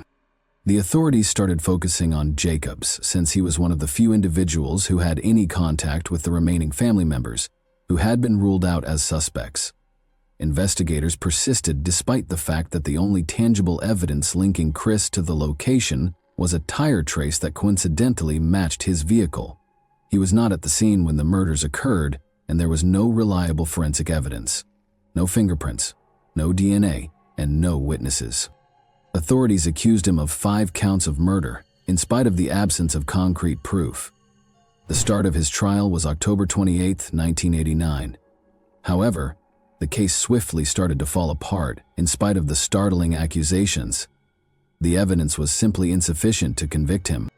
Since there was nothing tangible linking Jacobs to the crime scene, the entire case had been based on circumstantial evidence, and he was found not guilty on all 5 counts. That appeared to be the end of the case for a while. Another cold case fading into obscurity. However, something unexpected occurred only 4 years later. Jacobs was charged again just before the statute of limitations was about to run out, this time for Helen's kidnapping and false imprisonment rather than murder. In a fierce defense, Jacobs claimed that the new charges went against his constitutional rights against double jeopardy, which forbids being tried twice for the same offense. He attempted to push his case all the way to the Supreme Court, but they turned it down. On June 8, 1998, his second trial got underway, and it lasted for 2 anxious weeks. This time, the prosecution claimed that Jacobs had abducted Helen, held her hostage for months, killed the entire Coons family, and then killed Helen as well. But in June 1993, Jacobs' ex-girlfriend Stacy Weiss came out with information that put their entire case on the line. Long before any charges were brought, Chris Jacobs made a terrifying confession, according to Stacy Weiss. It happened during what appeared to be a typical trip home from a night of pool league, she told police. Suddenly, Jacobs questioned her how she would feel if he were found to be the one behind the horrific killings of the Coons family. Jacobs allegedly confessed calmly and without regret, stating he wanted to prove to himself that he was a man before she had a chance to even comprehend the question. To feel something, to prove something to himself, no matter how heinous it was his purpose, his motive. Weiss recalled that on July 4, Jacobs informed her he went to the Kuntz family's house and Randy let him in after opening the door. A dispute erupted between them. The cause is unknown, but it got out of hand until Jacobs pulled out a gun and shot Randy. Then, Weiss said, he made the decision to kill everyone in the house except Helen in order to destroy anyone who might be connected to the crime. She wasn't immediately killed for reasons he never gave. Rather, he bound her and took her to a swamp, where he finally got rid of her. Even though the facts were horrifying, they were strangely detailed, especially for someone who was lying. Weiss's assertion that Jacobs had previously recounted this similar scenario to the district attorney was even more concerning. Jacobs' confession was allegedly recorded by the DA, who had him sign it and then sealed it in an envelope. Another issue in this already perverse story is whether or not that envelope actually existed. The defense, of course, attacked Weiss's credibility by highlighting her criminal history, including pending robbery accusations in another state. They portrayed her as having a personal goal. They said that she only came out to get a better bargain for herself. In addition, she was given a plea bargain in return for her testimony, to be fair. Regardless of her background, however, the prosecution insisted that her story aligned with important pieces of evidence and filled in the gaps that investigators had been unable to complete for years. Her testimony and the circumstantial evidence that was already in place were sufficient for the jury to find her guilty. Chris Jacobs was convicted after only 4 hours of deliberation, not of murder, but of Helen Kuhn's kidnapping and wrongful imprisonment. Even if it wasn't the 5 murder charges he was initially facing, the prosecution nonetheless won a big battle. Jacobs received a sentence of 31 years in jail, with February 8, 2020 as the mandatory release date. Additionally, he was mandated to remain under extended surveillance till 2029. But when it came time for him to be released, Jacobs disobeyed the conditions of his parole. He refused to appear before a parole officer or sign any documents. Why? Because, in his opinion, doing so would be equivalent to confessing guilt, and he had no intention of doing something he denied. Jacobs decided to spend the rest of his sentence behind prison as a result. Even now, he still insists he is innocent. The case is still officially categorized as unsolved, even though he was found guilty. No solid evidence has ever emerged, and no one has ever been directly connected to the Kuhn's family's murder. However, the residents of Athens, Wisconsin, are still adamant that Jacobs is to blame. A strange and tragic narrative of the Kuhn's family, which is characterized by rumors of incest, exclusion, and generational trauma, is preserved in local mythology. The case was really the subject of a whole book by journalist Crocker Stevenson's Blood Relative, Portraits of a Mass Murder, which delves deeply into the family's past and examines the unsettling ancestry that surrounded them. However, the weird legends that clung to the Kuntz name were too complex for even that book to unravel. This case was rendered even more bizarre by the way the rumors about the family's lifestyle seemed to dominate the actual killings. The question of whether Helen's brother Clarence had fathered her kid Kenneth, and possibly even Randy, preoccupied many more than the identity of the murderers. No one ever verified or refuted the rumors that had been circulating for years. the likelihood that the truth will ever be revealed is further diminished by the fact that Kenneth died in 2001, and there is no documentation of DNA testing. Thus, all that remains is a guy who sits in prison clinging to his innocence, a cold case that still divides a town, and a family whose legacy will always be tarnished by rumors, unsolved questions, and unimaginable tragedy. However, what are your thoughts? Is Chris Jacobs the real murderer, in your opinion? Or was he merely a suitable scapegoat in a case full of secrets and darkness? Thanks for watching, everyone. Your support means a lot to me, and you can help my channel grow by hitting that like button, dropping a comment, and sharing this video. Your engagement really makes a difference. See you soon. Hey guys, welcome to my channel, and today we're going to take a look at another horrible case with you.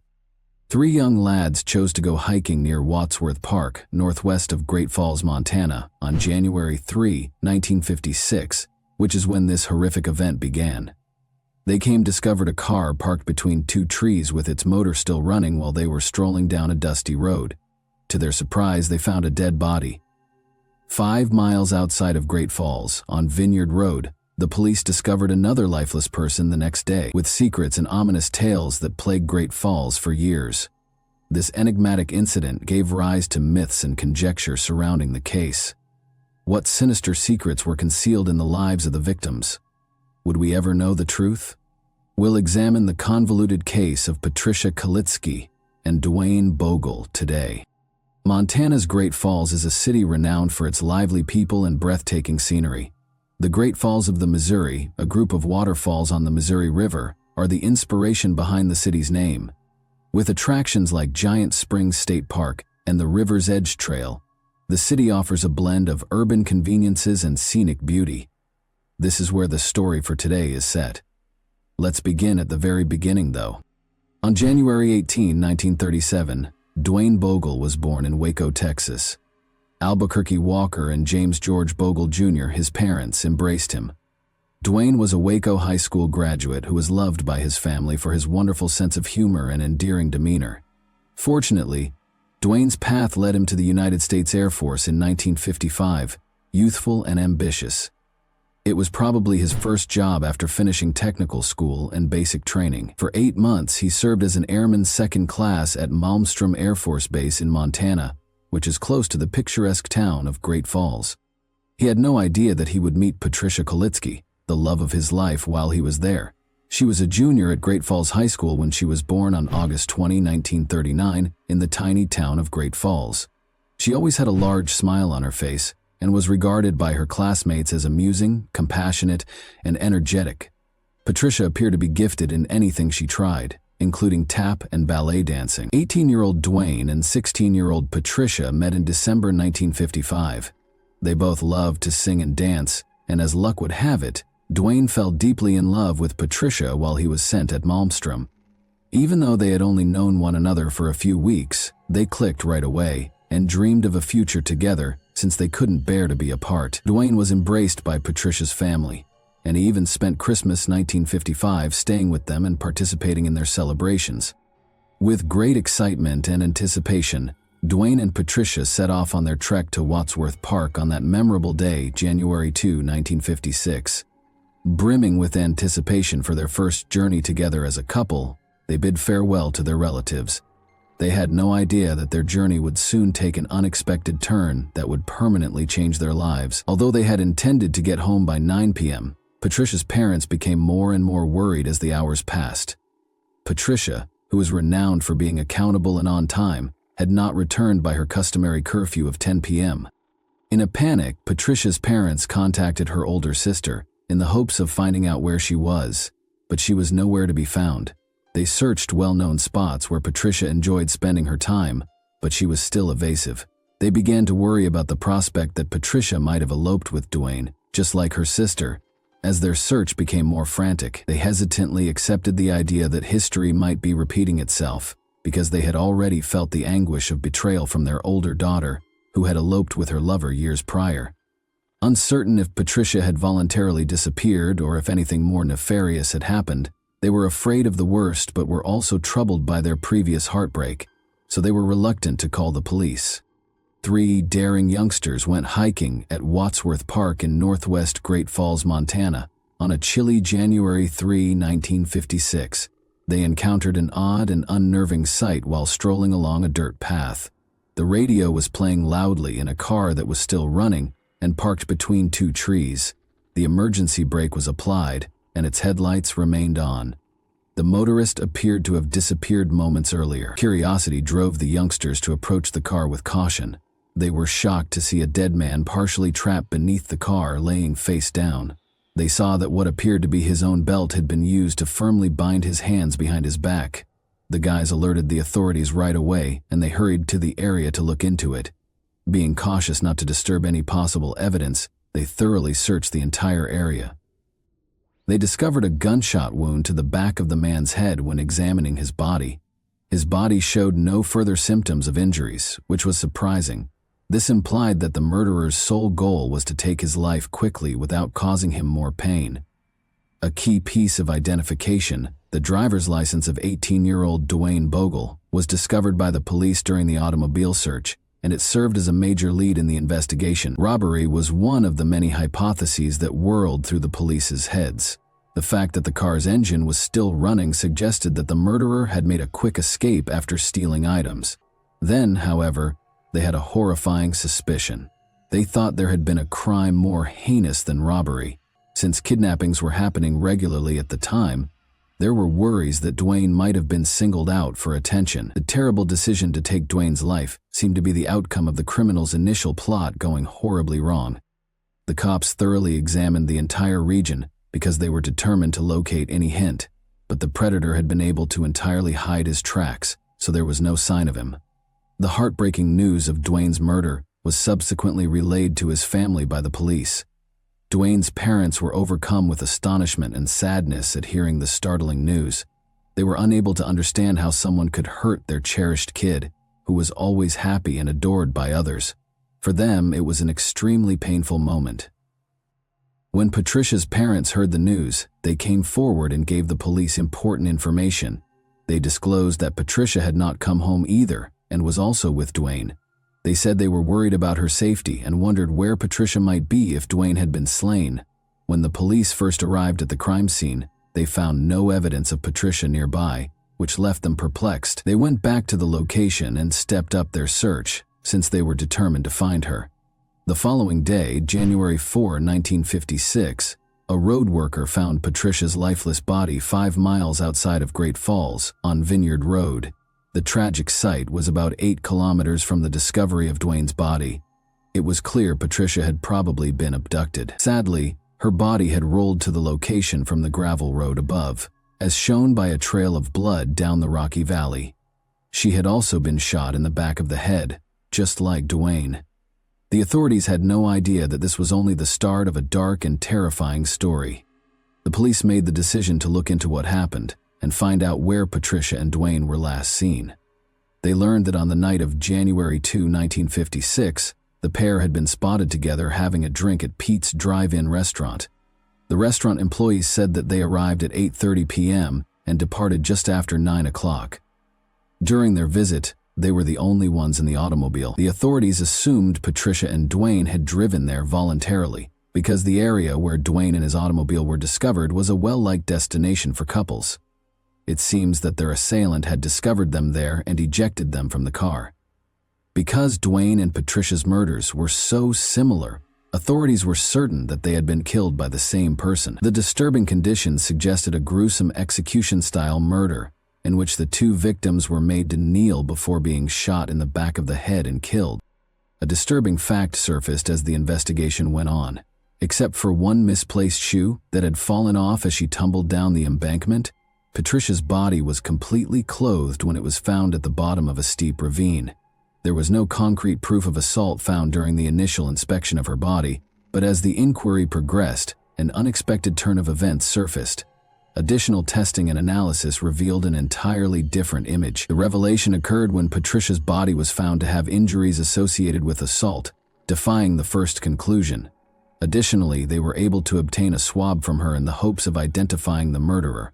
Unfortunately, no definitive results could be obtained at the time due to technological restrictions. All of the test results and supporting documentation, however, were meticulously saved in case the mystery could be solved in the future. And further dimension of intrigue was introduced by the coroner's assessment. In fact, it was thought that Duane had survived the shooting for a few hours. It was thought that the shooting itself happened sometime between 10 p.m. and midnight, and Duane passed away tragically between 2 a.m. and 4 a.m. Authorities started a thorough investigation because they were committed to finding the murderer. The Great Falls Sheriff's Office's T.J. Leeper went above and beyond by purchasing a polygraph machine with his own funds that might provide crucial hints. To make sure it was used properly, they sent in a Seattle specialist. 10 officers dedicated their time to the case, working around the clock. They started looking for anyone who would have a reason to hurt Patricia or Duane. Catherine, Patricia's mother, revealed a troubling exchange she had with Duane on January 2, 1956, the day before his lifeless body was discovered, adding to the growing suspicion. The authorities were intrigued by this information and pondered whether the friend might be linked to the murders of Patricia and Duane. They managed to locate the friend and spent 4 hours questioning him. When they were unable to locate any proof connecting him to the killings, the police eventually forced to let him go. Furthermore, it was established that he was in his Texas house when the murder occurred. Unfortunately, the authorities were unable to identify a specific personal reason for Duane and Patricia's killings. Their investigation options were limited by this obstacle, so they turned their attention to those who had consumed alcohol the night before the killings and attempted to track down those who carried firearms. When all seems lost, 2 witnesses came forward with shocking information. They reported to the police on January 10, 1956, a man who was spotted returning home at midnight with a gun in his hand, in addition to having one.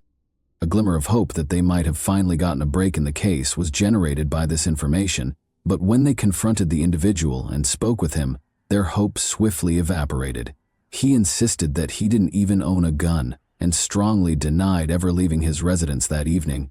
Based on the 2 men's testimonies, the police had almost enough reason to arrest him.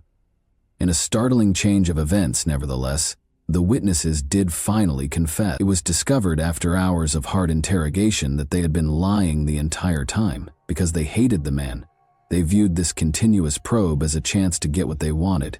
The police were shocked and enraged by this discovery, knowing that they had to start over in their hunt for the real criminal.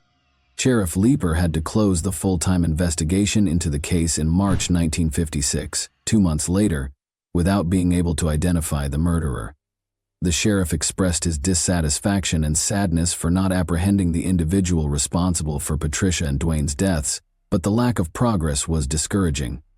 The inquiry went on, but in January 1957, the sheriff addressed the Great Falls Tribune on the 1-year anniversary of the killings. He expressed his will to continue.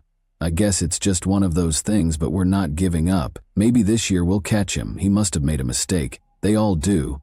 Someday, we'll find out what it was, and then we'll have them." Their families and the communities to which they belonged were profoundly affected by Duane and Patricia's deaths.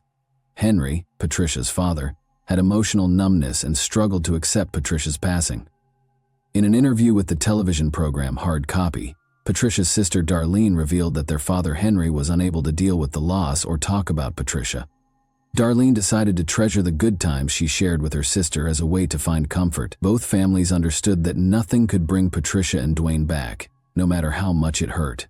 It was really hard to understand the loss, and it seemed impossible to find closure.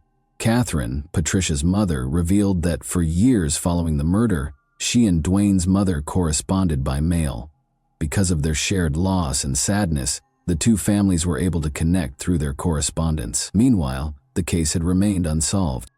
Detective Bill Madison brought a new perspective to the 2001 investigation into the murders of Duane and Patricia. He found a swab from Patricia's autopsy that had been kept for more than 45 years in evidence storage. The swab was transferred to the Montana State Police Crime Lab for processing using the latest developments in DNA technology. Patricia had been beaten, as the lab shockingly discovered a cell in the swab that did not belong to Duane. Over the course of the following few years, investigators compared the cell's DNA to that of over 35 previously recognized suspects. But the DNA on the sample did not match that of any of the suspects. The swab's DNA was also compared to national criminal databases by the investigators, but no matches were discovered. They investigated suspects such as Boston mobster James Whitey Bulger, who had resided in the Great Falls region at the time of the killings. Bulger was previously arrested in 1951 for the assault of a 15-year-old girl.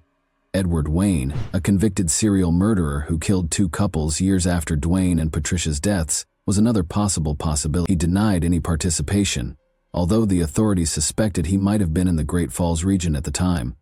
When Bulger's and Wayne's DNA did not match the swabs, they were both disqualified as suspects.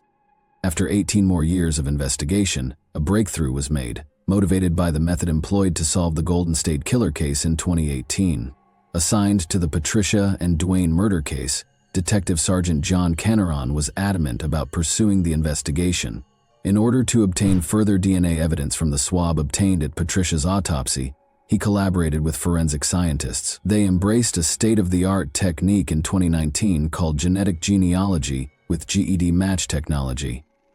Forensic genealogists were able to compare the DNA profile discovered at the crime site with profiles in public genealogical databases.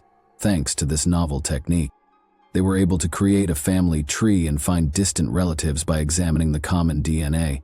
Making the connections between various people and their genetic connections was similar to solving a jigsaw. The investigators were about to reveal the suspect after carefully creating the family tree, but there was a terrifying turn to the tale.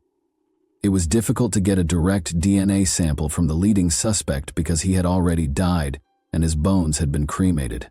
Unfazed, they focused on the suspect's kids, who lived close to Great Falls, and asked for their DNA to compare. To their surprise, the children's DNA revealed that the cell discovered during Patricia's autopsy had come from their father. When the children learned that their loving father was to blame for the deaths of two individuals, it was a heartbreaking discovery. Kenneth Gould, who also resided in Great Falls, was formally identified by the Cascade County Sheriff's Office as the murderer of Patricia and Dwayne on June 8, 2021. Following a comprehensive investigation and DNA analysis, the authorities were certain that Kenneth Gould was the murderer of Patricia and Dwayne.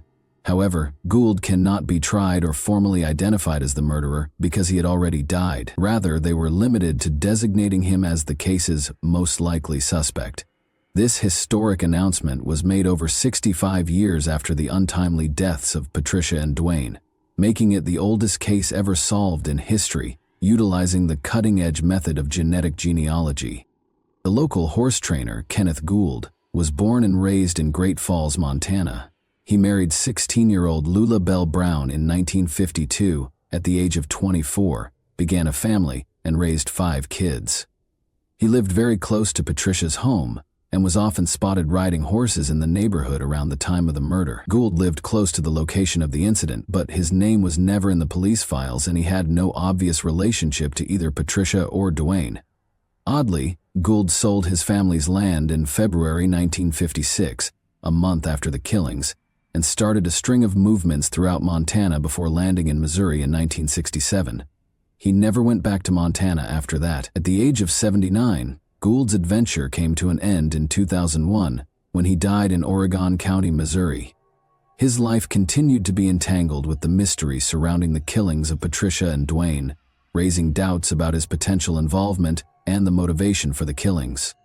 People can have secrets they never tell anyone, Cascade County Sheriff's Office Detective Sergeant John Caneron said in reference to the case. Many of Patricia and Dwayne's loved ones had already died, and were unable to hear the news because so much time had passed between the murders and Gould's identification. Darlene, Patricia's lone surviving sister, suffered from severe dementia. When Gould was eventually found, the case's conclusion caused Dwayne and Patricia's family to experience a range of emotions. Gould's identification triggered emotions and rekindled old emotional wounds among the relatives, despite their relief at having answers at last. Karen Bogle McCarthy, Dwayne's niece, told the New York Times that her generation benefited from the use of contemporary technology in the case's resolution. Jim Bogle, Dwayne's younger brother James, has a daughter named Karen. As a child, Jim Bogle had always admired Dwayne. Since Jim died of a neurological disease in November 2013, he was sadly unable to witness the identification of his beloved brother's killer. The surviving family of Patricia and Dwayne was extremely relieved that they were no longer burdened with the bizarre hypotheses and wild speculations surrounding the case. The idea that Dwayne had joined the mob in Great Falls and caused their untimely deaths was one scenario that devastated his family. Additionally, there were rumors that Dwayne was involved with narcotics dealers in Texas, but Gould's identification ended decades of conjecture and rumors in addition to exposing the truth about who separated Dwayne from his family. Even though there is now closure, the families impacted by this tragedy still have emotional scars. How do you feel about this case? What do you believe might be the driving force behind the murders of Patricia and Dwayne? And that wraps up today's chilling story. If you enjoyed this video, don't forget to like and subscribe so you never miss a new upload. Also, let me know in the comments what part of this story shocked you the most. Thank you for watching, and I'll see you in the next video. Hey guys, today we're diving into another truly horrifying case. If you want to support my channel, make sure to subscribe and stay active. It really helps me out. I'd be super grateful for that. Let's get started. Mississippi's charming seaside village of Ocean Springs was well known for its peace and easygoing way of life. It was the type of community where neighbors watched out for one another and life went more slowly. Lauren Johansson, a kind young woman who seemed to improve the world simply by existing, was one of its occupants. Because she loved animals so much, Lauren spent a lot of her time volunteering at nearby shelters. One day, she hoped, she would build a sanctuary where all stray animals may find refuge. However, everything changed on the morning of July 3, 2024. Lauren's phone was inaccessible, and she failed to return home. Her father became concerned after receiving an odd message from her number. The events that transpired next exposed the flaws in the system that was supposed to serve and protect. On October 30, 2001, Lauren Johansson was born in Ocean Springs. Numerous tourists were drawn to the town by its wide beaches, oak-lined walkways, and scenic surroundings. But to Lauren, Ocean Springs was more than just a vacation spot. It was home. She was able to experience her family's love and support there, which helped to mold her into the kind and responsible person she is today. Lauren was lovingly raised by her parents, Robert and Tamala. She was born with two older sisters, both of whom had serious health issues. Lauren actively participated in their care from an early age, helping her parents with everyday duties. She developed a great feeling of duty and compassion as a result of this event. She constantly tried to lessen the hardships of people around her and showed a remarkable ability to care for others, even as a young child. Early in life, Lauren developed a deep affection for animals. From pets to wild animals, she was fascinated by all types of wildlife. This love was fostered by her parents and developed into a calling over time. Lauren began volunteering at nearby animal shelters when she was a teenager. She was more than simply a dog or cat food and cleanup lady. She provided medical attention to injured horses, birds, and even rescued wild animals. It was evident from her ambition, commitment, and kindness that Lauren was meant to serve others. She chose to become a nurse in high school, which was a great fit for her nurturing personality. She enrolled in the University of Southern Mississippi's nursing school after graduation. Lauren's intense interest in the subject and her unwavering work ethic drove her academic success. Her exceptional academic performance demonstrated her will to succeed and her sincere desire to improve people's lives. Lauren's aspirations went far beyond being a nurse. She had dreamed of establishing an animal rescue and rehabilitation center since she was a young child. She meticulously saved every dollar she made for this purpose. Building a location where animals in need may find refuge and a chance at a new life was her clear aim. She found motivation and purpose in this project. In her final year of high school, Lauren got to know Bryson Rivers. Bryson was popularly perceived as the ideal man, since he was charming and had exceptional athletic ability. They met at a school function where they had both volunteered. A casual talk quickly developed into a passionate partnership. Lauren was deeply impacted by Bryson, who was a year older than her. He was born on February 9, 2000, and was raised in a big, deeply religious family. His parents emphasized the importance of close connections, church attendance, and family values. Bryson was supposed to assist in taking care of his younger siblings because he was the oldest. His seemingly perfect image in high school was a result of the discipline and sense of duty that this upbringing established in him. Bricken was a standout student and athlete who constantly had high grades and was commended by teachers for his concentration and hard work. He was a standout on the school team and a favorite among his friends because of his athletic ability, especially in football and track and field. While friends appreciated his perseverance and capacity to succeed, teachers saw immense promise in him. His relationship with Lauren appeared to be ideal from the outside. They seemed to work well together and were both driven and ambitious.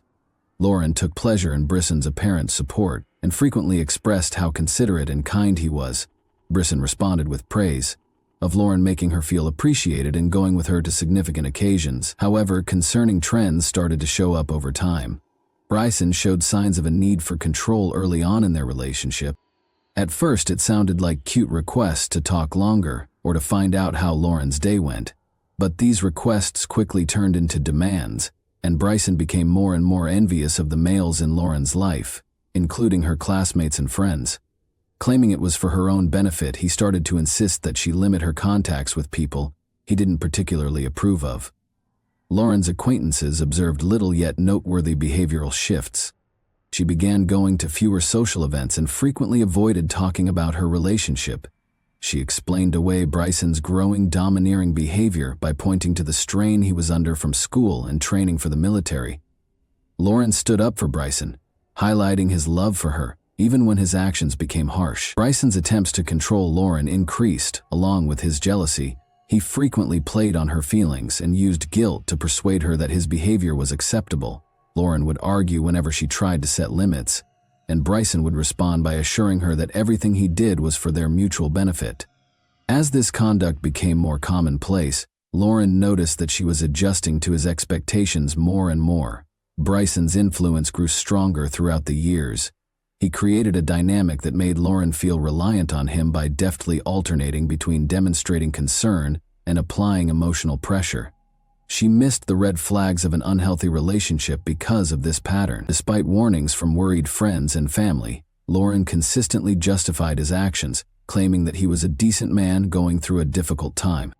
When Bryson first became physically aggressive during an argument, things became more heated. He became louder as he accused Lauren of not giving him enough credit. Then, in order to prevent her from leaving the room, he grabbed her wrist. This was the first time his actions had clearly gone too far.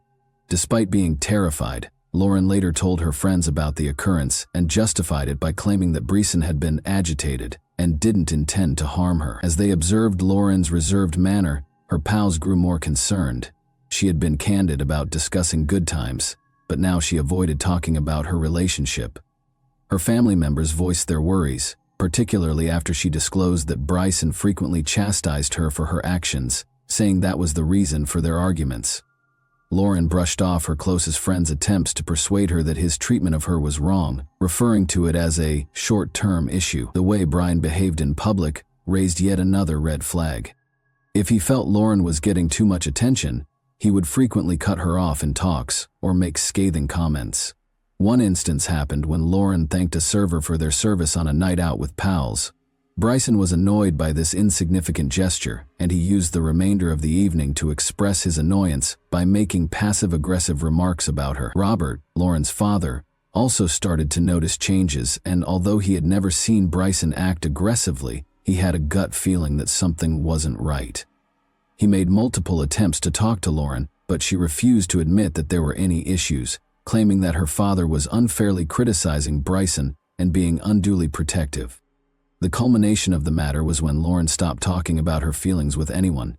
She would either quickly shift the topic or defend Bryson by claiming that his actions were due to stress, fatigue, or frustrations at work whenever her friends or relatives brought up her relationship. She started to think that it was her duty to keep him from losing his temper. For Lauren, these aggressive and manipulative behaviors formed a vicious cycle. She eventually gave in to Bryson's influence and grew more and more cut off from people who could have been of assistance. Her loved ones could see her internal conflict, but they were powerless to change her choices. Unaware that she had already resorted to emotional and psychological dependence on her boyfriend, Lauren thought she could manage the problem independently. Bryson and Lauren organized a trip to Nashville in December 2023. Lauren was on winter vacation from college, while Bryson was on leave from the military. While Bryson saw the vacation as an opportunity to show himself as a kind partner, Lauren saw it as a chance to escape her everyday routine. They intended to unwind together, tour well-known sites, and take in the city's vibe for a few days. The journey began without any problems. They visited well-regarded restaurants, strolled the streets, and investigated nearby landmarks for the first few days. Bryson felt at ease and delighted in their time together, but there was tension between them beneath the surface. Despite feeling the weight of his expectations, Lauren ignored the warning signs. In order to watch a football game that was significant to Bryson, the couple made the decision to go to a nearby tavern on December 11. Bryson, a former athlete, was a devoted supporter of his team and would not miss a game, not even on vacation. The evening was uneventful at first. They ordered drinks, watched the game, and sat at a table. Although there was a tinge of fatigue in her eyes, Lauren seemed at ease. When Lauren needed to use the restroom, the atmosphere suddenly became heated. She asked a server for directions and did what he instructed. Bryson's unjustified suspicion was aroused by an innocent coincidence a few minutes later, when the same waiter occurred to walk down the same corridor.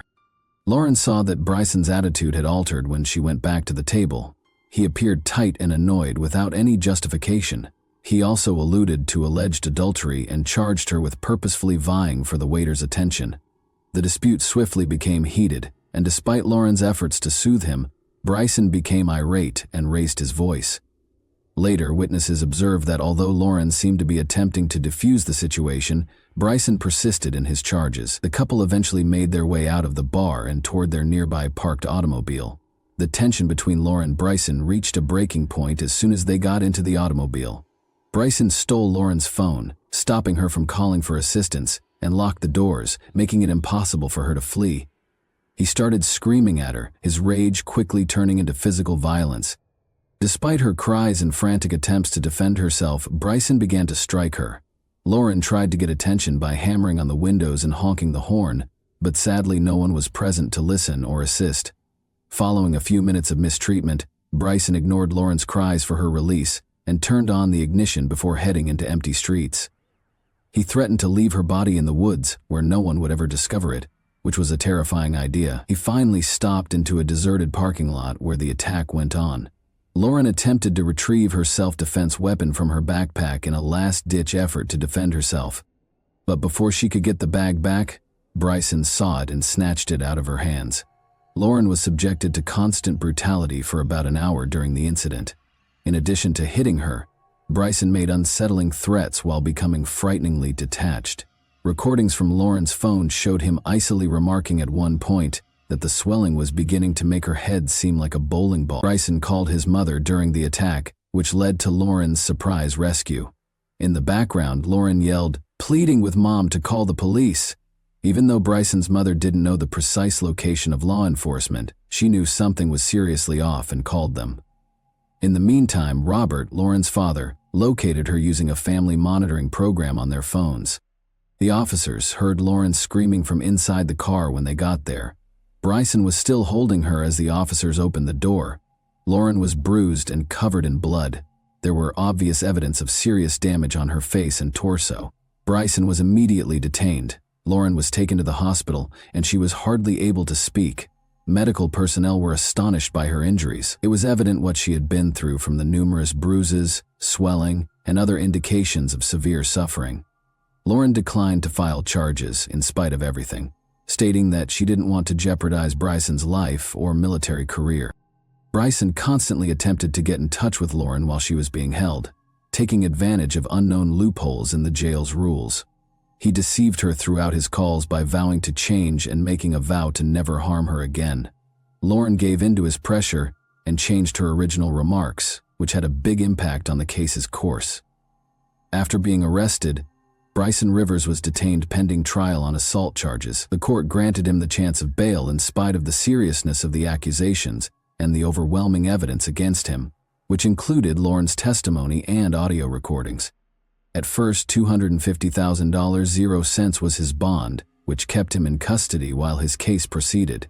Bryson appealed the bail amount 6 months later with the help of his legal team. The bail was reduced to $150 0 cents when the judge granted the motion. Many, including Laura's family, were taken aback by this ruling since they thought that a lower bail would encourage more aggression. Bryson's mother did, however, pay the sum, and he was let free pending trial. Bryson was subject to wearing a GPS email ankle monitor to track his movements as part of the terms of his release. He was not allowed to leave Nashville, to go near Lauren, or to try to get in touch with her in any manner. However, these conditions were not appropriately implemented because to bureaucratic mistakes. The stringent limitations were not completely disclosed to the officer who took Bryce into the monitoring center. As a result, there were no limitations placed on the GPS monitor to stop him from leaving the city, and it was incorrectly programmed. This mistake was brought on by a lack of departmental collaboration. The monitoring center did not get the documentation outlining the conditions of Bryson's release in a timely manner. Because of this, the employees who were in charge of installing the ankle monitor had to rely on Bryson's own story, where he gave misleading information and left out the limitations pertaining to Nashville and communication with Lauren. Bryson's ankle monitor's batteries started to drain a few days after he was released. He disregarded the message that the smartphone needed to be charged.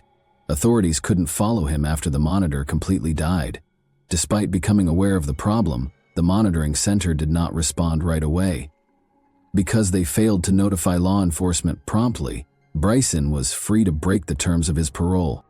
Lauren's family didn't find out until a few days later, when police told her father, Robert, that Bryson's monitor had stopped working and that they didn't know where he was.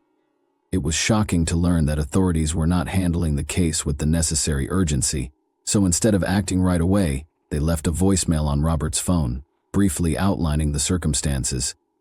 Lauren's family decided to handle things themselves. Robert demanded prompt action from the local police department in order to find Bryson. In order to avert a catastrophe and find any hints on Bryson's whereabouts, he also insisted on checking Lauren's car's GPS system. Attempts to locate Brian were unsuccessful despite the family's constant efforts. His location remained unclear for days after the ankle monitor malfunctioned. Robert emphasized the immediate danger to his daughter's safety and urged law authorities to act more forcefully on several occasions. When law enforcement officially confirmed that Brian had broken the conditions of his parole on July 2, the situation became more heated.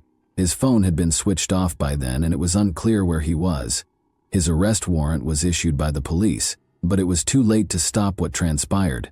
Robert, Lauren's father, attempted to reach her on the day she vanished, but his calls were not returned.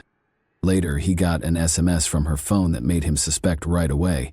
Lauren didn't sound like the author of the message. Startled to find out where Lauren was, Robert called his other daughter, who lived in the same apartment as her. When Lauren's sister awoke, the front door of the apartment was open, the security cameras were turned off, and Lauren's car was nowhere to be seen. She called Robert right away, and he called the police right away to report Lauren missing. Police took a long time to respond, even though the family's desperation and the evidence they presented were convincing. Law enforcement didn't agree to start following Lauren's automobile until over 24 hours after she was reported missing. A number of structural flaws in the way authorities handled Bryson's case culminated in these delays. Although Lauren's family had taken every precaution to avoid a tragedy, their efforts were thwarted by law enforcement's inaction. Lauren's automobile was eventually found by authorities using its GPS signal on July 3, 2024. The car was parked just outside of town in a secluded spot close to the Wolf River Cemetery. The area was renowned for being remote, encircled by thick forests and distant from any major thoroughfares. Law enforcement officials and Lauren's father, Robert, were quickly mobilized by the disturbing finding. A man abruptly bounded out of the car and fled into the bushes as police drew closer. He was being pursued by Bricken River's officers, but the dense undergrowth made the pursuit challenging, and he soon vanished from view. In an attempt to locate his daughter, Robert, who had arrived at the site just behind the police, hurried to the automobile. He saw a terrifying scene when he opened the door. Lauren's body was in the back seat, covered with black trash bags and a sheet. She was nearly unrecognizable due to the extensive injuries to her head and face. Nothing in his experience could have prepared Robert, a doctor who is used to seeing injuries, for what he witnessed that day, he later acknowledged. Some cops started recording the incident while others carried on looking for Bryson. Lauren had suffered a severe beating before to her death. as evidenced by bloodstains found on the upholstery and inside the vehicle.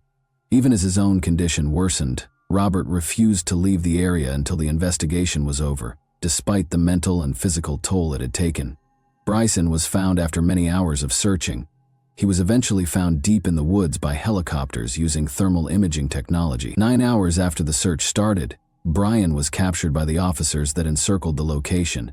He didn't resist and seemed cool and collected when he was arrested. Brian Rivers later gave his version of events when being questioned. He asserted that he knew Lauren would be spending the day alone when he got to her house that morning. She had been ignoring his calls for a few days, which had increased his ire and misgivings. Bryson found it hard to believe Lauren was attempting to put her distance from him. He waited for her to leave the home and then went out to speak with her. He claimed that Lauren attempted to leave and refused to talk to him about anything. Bryson then took hold of her arm and pushed her into her vehicle. Despite Lauren's protests, he locked the doors and got behind the wheel. In order to avoid being overheard, Brian said that he had taken Lauren to a secluded area outside of the city, but the discussion soon descended into a dispute. Brian's ire was only heightened when Lauren insisted on being released and threatened to call the police. He started screaming at her, saying she had betrayed him. Brian pushed Lauren back into the seat when she tried to open the door to get out. This was a pivotal event in time. The situation became unmanageable after he hit her. According to his account, he was attempting to soothe her but ultimately resorted to physical force, striking her again after the attack until Lauren lost consciousness. Bryson claimed that after first attempting to resuscitate her, he chose to dispose of her body after learning she was dead. He put her in the back seat of the car after wrapping her in a blanket he had taken from the trunk. After driving farther into the countryside, Bryson pulled over at a deserted spot close to Wolf River Cemetery. With Lauren's body inside, he left the car there with the intention of coming back later to remove any remaining evidence. But before he could execute his scheme, the police, who were monitoring his activities, found the car. Widespread public indignation was triggered by the news of Lauren's untimely murder and Pritchen's detention. Media coverage not only addressed the crime but also emphasized the many shortcomings in the legal system that led Pritchen to avoid appropriate supervision following his release on bond. In the midst of their sorrow, Lauren's family made a public appeal for the community to solve the structural problems that led to this tragic event. Additionally, Bryson's mother, who covered his bail, came under heavy fire. Many questioned whether she was completely aware of the possible repercussions of her conduct. Although the world widely condemned her choice, Lauren's family never publicly placed the responsibility on her.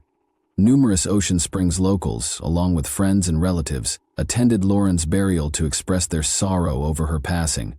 Lauren continued to be a representation of generosity, altruism, and a commitment to assisting others, to everyone who knew her. One of Lauren's biggest loves in life was animal welfare. Therefore, her family chose to create a foundation in her honor to fund these initiatives. Under the meantime, Bryson's trial preparations were under progress. The court adopted an especially severe attitude because he was already being investigated for his prior assault on Lauren. But the public was outraged at the sheer fact that he had been given bail in the first place. Many demanded changes to bail regulations in order to stop future tragedies of this nature. In December 2024, Bryson Rivers was put on trial. He was charged with attempted evidence destruction, first-degree murder, and kidnapping. A verdict has not yet been rendered in the ongoing trial. Lauren's tragedy expanded beyond a single family's tale. It spurred important discussions on the system's response to victims of domestic violence and the significance of addressing early warning indicators. Her experience is a sobering reminder that disregarding the first warning indications of danger can have disastrous results. Despite witness accounts, tangible proof, and audio recordings of the attack, one of the most important concerns is why. Following his initial arrest, Briston was permitted to post bail. Due to a lack of departmental cooperation, this judgment not only damaged public confidence in the legal system, but also allowed the offender to carry on with his activities. Fauci. Lauren's death was the result of a series of mistakes, including a failure to enforce bail conditions and a delayed response to Bryson's GPS monitor breakdown. The accused people's monitoring mechanism has also drawn criticism. The shortcomings in current procedures were brought to light by Bryanson's GPS device's incorrect configuration, the disregard for low battery warnings, and the delay in acting upon his disappearance. This tragedy could have been avoided if authorities had acted quickly after the equipment malfunctioned. Thanks for watching, everyone. Your support means a lot to me, and you can help my channel grow by hitting that like button, dropping a comment, and sharing this video. Your engagement really makes a difference. See you soon. Hey guys, welcome to my channel, and today we're going to take a look at another horrible case with you. Residing in the dying neighborhood. Generally speaking, those who haven't moved in a long time know their neighbors well. They are aware of whom to avoid and to what degree, as well as whom to trust. After years of cohabitation, neighbors can occasionally get closer than certain family members. When the family is traveling or on vacation, they are expected to take care of the house and property. Without thinking twice, they invite each other over and let their kids eat delicacies from these people. On occasion, though, the longtime neighbor may prove to be a true madman who has been waiting for the proper opportunity. In recent years, the Diana Garnica case has grown to be one of Argentina's most dramatic. The inquiry took a great deal of time and effort, and the culprit might have avoided punishment because the victim's body was never located. There was hardly any direct proof against him, and he refused to acknowledge his guilt. Who was the family of Diana Garnica? Early life. On March 3, 2000, Diana Abigail Garnica Cisneros was born in the town of Villa Mariano Moreno El Colmenar, Argentina, in the province of Tucumán. Being the youngest daughter and the seventh and second to last child of her parents, she grew up in a huge impoverished family. Her parents, Elizabeth Susana Cisneros and Ramon Garnica, put a lot of effort into providing for their numerous children and making their homes at least passably comfortable. Diana, the family's youngest girl, was adored by all. Her older siblings looked after her, and her parents loved her. She performed well academically, had a gift for sketching and a love of dancing from an early age. She was very close to her elder sister Sonia, who basically looked for her upbringing while their parents were at work, and she was exceptionally smart and reasonable for her age. She also never lied to her family and had no secrets from her parents. Due to the Garnica family's strong religious beliefs, the parents and kids routinely went to church and made an effort to live morally upright lives. In order to assist their parents to some extent, the elder kids also started working when they were teenagers. Each of the younger ones had their own duties and was responsible for keeping the house in order. Diana always wanted to help others around her, thus she dreamed of becoming a doctor, was incredibly responsive, friendly, and sensitive. She stated that she would purchase her parents a large home so that her mother could create the flower garden and fruit trees she had always imagined, and she intended to establish a prosperous career to support her family. Unfortunately, relocating to a different city would never allow these dreams to come true. Following Ramon's job loss due to deteriorating financial difficulties, the parents divorced in 2013. The family was compelled to relocate to Juan Bautista Alberti, which is in the same province as Tucumán.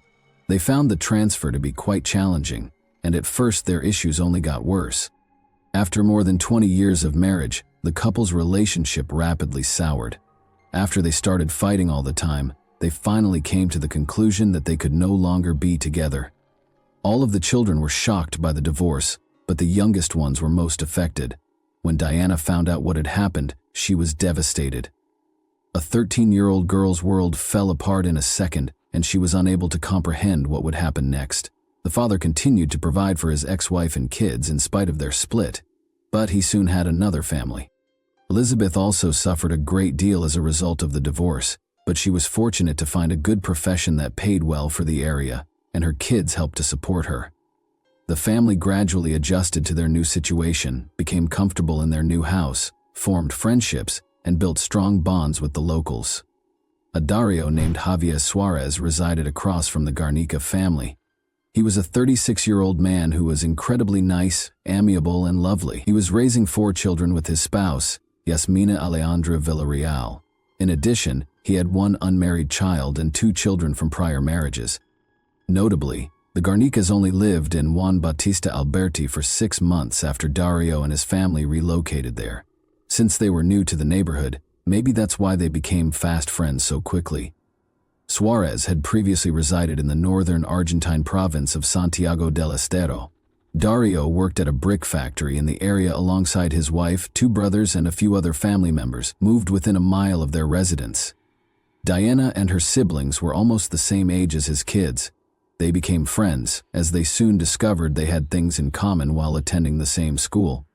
Additionally, the grown-ups got along well, letting their kids come and stay together, celebrating family occasions and growing close to one another. During their first job and adolescent relationship, Sonia and Diana even took care of the smallest neighbor's kids while their parents were at work. Ramon helped his ex-wife and older children as much as he could after the divorce, but he almost stopped sending money after he had a new family. Despite offering a steady salary, the mother's job was woefully inadequate to support a large family. Even a tiny business that produced and sold their own baked goods was launched by the family, but it failed very fast. The situation got so bad that Diana had to quit school in her senior year in order to work and support her mother. In order to take care of an elderly, sick person, the 16-year-old girl accepted a job as a caretaker. Garnica believed that this experience would help her in her future career as a doctor. Even though she was young, she took her work very seriously and responsibly. She cooked diet-specific meals, complied with the suggestions created by the treating physician, closely followed all instructions, and kept an eye on the medication schedule. Diana enjoyed her work. She felt valuable and needed, worked hard to accomplish things correctly, and was admired for it. Even though she worked from dawn till night almost every day, she continued to dutifully go to church on Sundays with her mother and sisters. Additionally, she started dating a boy with whom they had previously attended school. The young couple would occasionally go through the park in the evenings, just chatting and spending time together. Diana, however, followed her mother's rigorous guidelines and routines. She always got home around 10 o'clock at night. She never went somewhere without telling her family where she was going, who she was going with, and when she would be back. And she never stayed out late. She occasionally accompanied her neighbors and their kids to the city market to buy supplies, although her mother was always aware of these outings. Dario looked after the neighbor's girl as if she were his own kid, spoiling her with modest presents every now and then.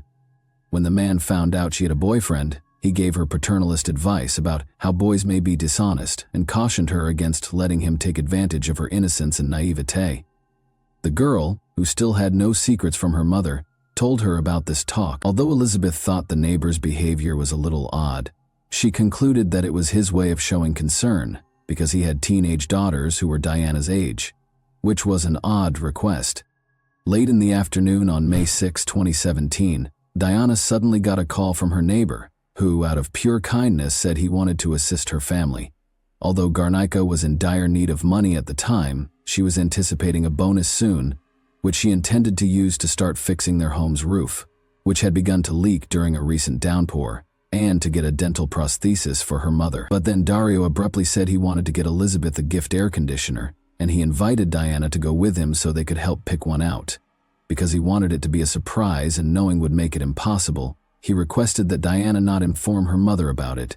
He arranged for a meeting spot and once more got her to swear not to tell anyone. She got this strange call right now. Diana had just gotten home from her job. She stated she needed to drop off groceries she had purchased on the way home and change her clothes once she got there, despite the neighbor's insistence that she accompany him immediately.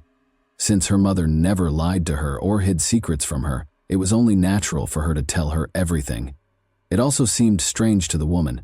They were friendly with the neighbors, but this was the first time they had ever done this. Since their family did not require an air conditioner, Elizabeth wanted to call Dario herself to express her gratitude and decline the offer. Her daughter, however, persuaded her not to, stating that she would make the promised trip to the store but would turn down the pricey purchase. The girl told her mother that she would be back home before it was too late and that everything would be all right. In order to maintain the surprise, the neighbor texted Diana's phone to let her know he was already waiting for her and to ask her to keep their meeting a secret. After responding that she was leaving, Diana realized her phone was nearly dead. In order to charge it, she chose to leave it at home. The last time anyone saw her was when she met Dario at the prearranged location. An enigmatic disappearance. Elizabeth became concerned when her daughter didn't come home by nightfall, particularly because she was unable to contact her because the phone was left at home. The woman waited a bit longer, But she became anxious as night fell. He tried to comfort her mother that nothing terrible could have happened and that her sister would soon return home. After first calling her oldest daughter Sonia and telling her everything, the mother heard the neighbor's motorcycle pull up to the house across the street. As it grew pitch black, she sighed with satisfaction, thinking Dario and her daughter were back. But by 5, 10, 20 minutes had gone by, and the girl was still not inside the house. The neighbor was by himself when the woman went outside. When she asked him about Diana, he was taken aback and claimed not to have seen her that day and to know nothing about her. Elizabeth was taken aback. She couldn't decide if the neighbor was telling the truth or whether her daughter had cheated on her for the first time in her life and gone somewhere else. The man persisted in telling her his story, though, and even gave her his phone to make sure he hadn't spoken to her daughter. He had, of course, erased all the messages and calls by then. Concerned about the girl's whereabouts, Dario even volunteered to drive around the area with her mother to find her and question the teenager's friends and neighbors if they had caught anything unusual. But instead of accepting his assistance, the woman chose to begin the hunt on her own. No one had seen the girl that day, but she and her older kids wandered the area until late at night, phoning all of the girl's friends and acquaintances and questioning everyone they encountered. When Elizabeth got home, she checked her daughter's phone and discovered that her daughter had not erased 2 missed calls and a message from the neighbor. The woman was so certain that Dario was lying that she called the police and her ex-husband to report their youngest daughter missing. After hearing the disturbing news, the man drove to his ex-wife's house, which was several hundred miles away, to assist in the hunt for his daughter. The horrifying scene at the brick factory and police indifference. When a concerned mother reported her daughter missing to the police station in the middle of the night, the officers did not take the case seriously, assuming the girl had either run off with her boyfriend or gone to a party with friends and would return home by morning. The authorities ignored Elizabeth's fears, stating that they would not begin a search until at least 24 hours had elapsed, despite her sharing her suspicions about the neighbor and even displaying the conversations and messages on her daughter's phone. When the Garnica family realized they were on their own, they launched a large search. The father had already come from a different city by then, and they proceeded to the neighbor's house to have a serious conversation. But the house was quiet, dark, and vacant, and when they knocked, nobody answered. After that, the family visited the brick factory where the neighbor and his family worked, when the missing girl's relatives found a horrifying discovery. As the senior member of his staff, Dario had access to the plant even when it was closed because he possessed the keys. The lights were on that night, and the girl's relatives came in to find a terrifying scene. Even though it was a day off and the facility was meant to be closed, the brick-making furnaces were operating. In addition, every adult member of the neighbor's family was there. They were obviously burning stuff in the furnaces and seemed restless. A horrible suspicion struck the Garnicas. Dario wasn't in the factory, and when they inquired about his whereabouts and the situation, those in attendance attempted to divert attention by claiming that they were performing maintenance and getting equipment ready for use, adding that the man had just arrived and may have gone to the bathroom. However, the suspect was able to covertly escape the search for evidence and the arrest of suspects by leaving the factory through the back door within the brief time that this conversation lasted. The family of the missing girls made the decision to get in touch with the prosecutor's office following the terrifying scene at the workplace and the peculiar actions of Dario's relatives. At that point, the adolescent had been missing for about 24 hours, and the inquiry was scheduled to start. It turned out, though, that the police station where the parents had reported the girl's disappearance had not provided any information. Got to them.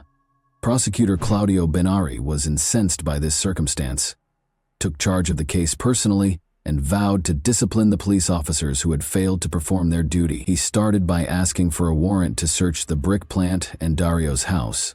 Nevertheless, because it was Sunday and the legal system was not functioning, the prosecutor chose to handle everything himself in order to save valuable time. Benari asked his family for assistance in getting rid of the body and evidence because he thought the suspect may have attacked the adolescent, abused her, and then killed her. The fact that Dario's whole family was in the plant on their day off in the middle of the night and had mysteriously started the furnaces raised suspicions in his mind. As the family looked for the daughter, including on social media, the man's calls and messages to his young neighbor's phone also seemed odd. As soon as the case gained widespread attention, several conjectures and guesses were made. The young beauty might have been abducted and sold into slavery at a brothel or for organs, for example, according to a widely held notion. One woman even named a specific individual, but it was later discovered that she was merely attempting to get revenge on her ex-boyfriend by sending him to prison. The suspect's home was searched, but nothing was found. The crime had obviously taken place somewhere else, and he had not brought the girl there. At the brick plant, no signs were discovered either. Benari did not, however, rule out the possibility that the corpse and evidence were destroyed in a cremation using the furnaces, but they were merely conjectures and speculations. However, the prosecutor used the missing girl's phone data as a major justification to start Dario's arrest. As potential accomplices, his mother-in-law, sister, wife, brothers Cesar and Marcus, and a few other family members were also taken into custody. The defendant rejected all of the claims against him during questioning, saying he had not seen the neighbor and had not spoken to her that day. Clear disparities in their claims were found, nevertheless, based on data analysis from his phone and devices that belonged to the victim and his family. While his family members were charged with criminal conspiracy and involvement, the guy was charged with unlawful detention, potential assault, and depriving the girl of her life. While the investigation into the search for Diana was underway, all suspects were placed in jail for 3 months. Her parents remained optimistic. Even though the authorities initially didn't think the missing girl would be discovered alive, they increased the number of persons that participated in the search, demanded that Dario reveal where their daughter was and what he had done to her, coordinated marches and protests, and involved the media in the investigation. In an attempt to sway the inquiry and coerce the suspect into delivering a statement, the parents desperately sought meetings with the security and justice ministers at the time. Unfortunately, this did not translate into practice, even when the highest governmental levels welcomed the family of the missing girls. Despite the efforts of more than 200 police officers, assistance dogs, and specialized tools including search drones and helicopters, the search was unsuccessful. Disturbing findings in one of the kilns at a brick plant. A second examination revealed a tooth part and an odd, heavily melted metal thing. This item was thought to be the nose piercing the missing girl had on.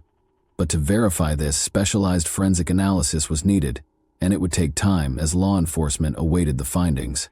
The man's notebooks with highly suspicious entries were discovered after a second, more extensive search at Dario's home.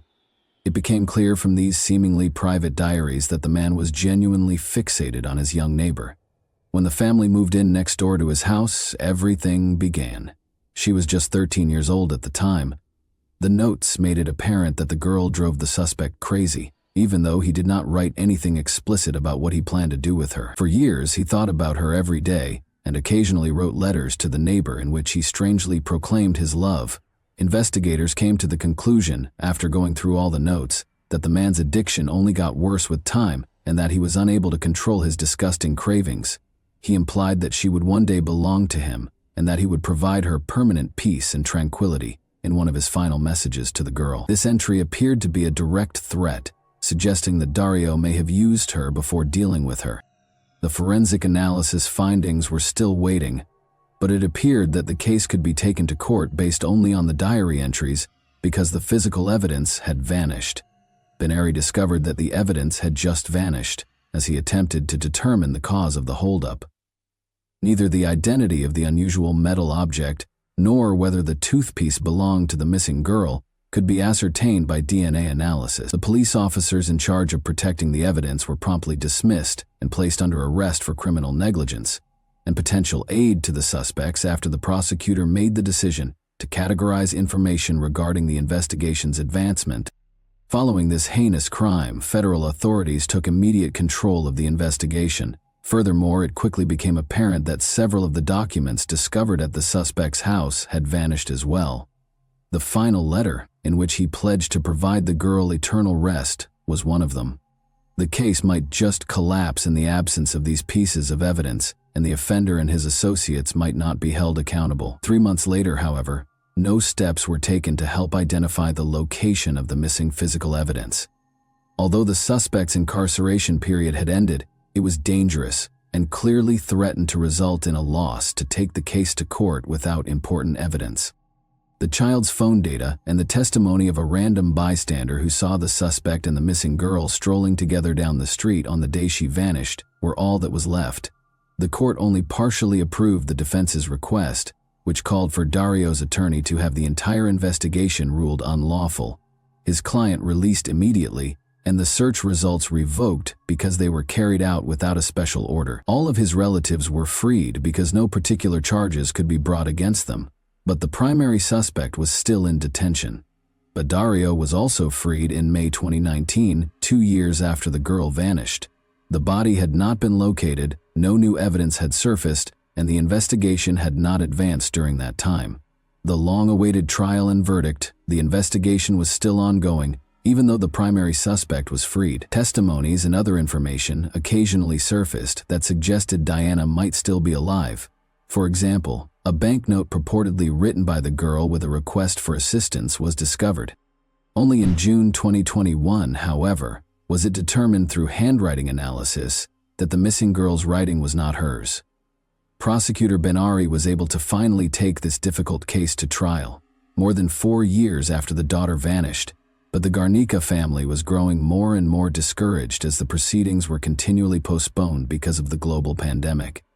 The family no longer wished for a good result or the rightful punishment of the guilty. The offender didn't show up in court until April 2023, 6 years after the crime was committed, when the trial finally started. Everyone thought Dario's diaries were lost forever, but at that time the missing entries had been located. These turned out to be the main pieces of proof that established the man's guilt. Nevertheless, more professional examination was necessary to confirm these documents' legitimacy. Furthermore, 2 additional witnesses entered the case. One was the ex-lover of Dario, who said he had wooed her when she was just a teenager. She also said that she was by no means the only young girl the suspect had abused in this manner, and that he always had a weakness for them. The second witness was a likely collaborator and neighbor of Suarez, Dario's brother. He claims that the brothers arrived together on a motorcycle with an odd big bundle in the sidecar the night the girl vanished, grabbed some equipment from a shed, and then departed together. Because Suarez was always erratic and violent, the witness had been silent for a long time out of concern that he may hurt his family. The defendant, who said he would never hurt the adjacent girl since he considered her to be his daughter, never acknowledged his wrongdoing. However, a guilty conviction was rendered based on the limited evidence.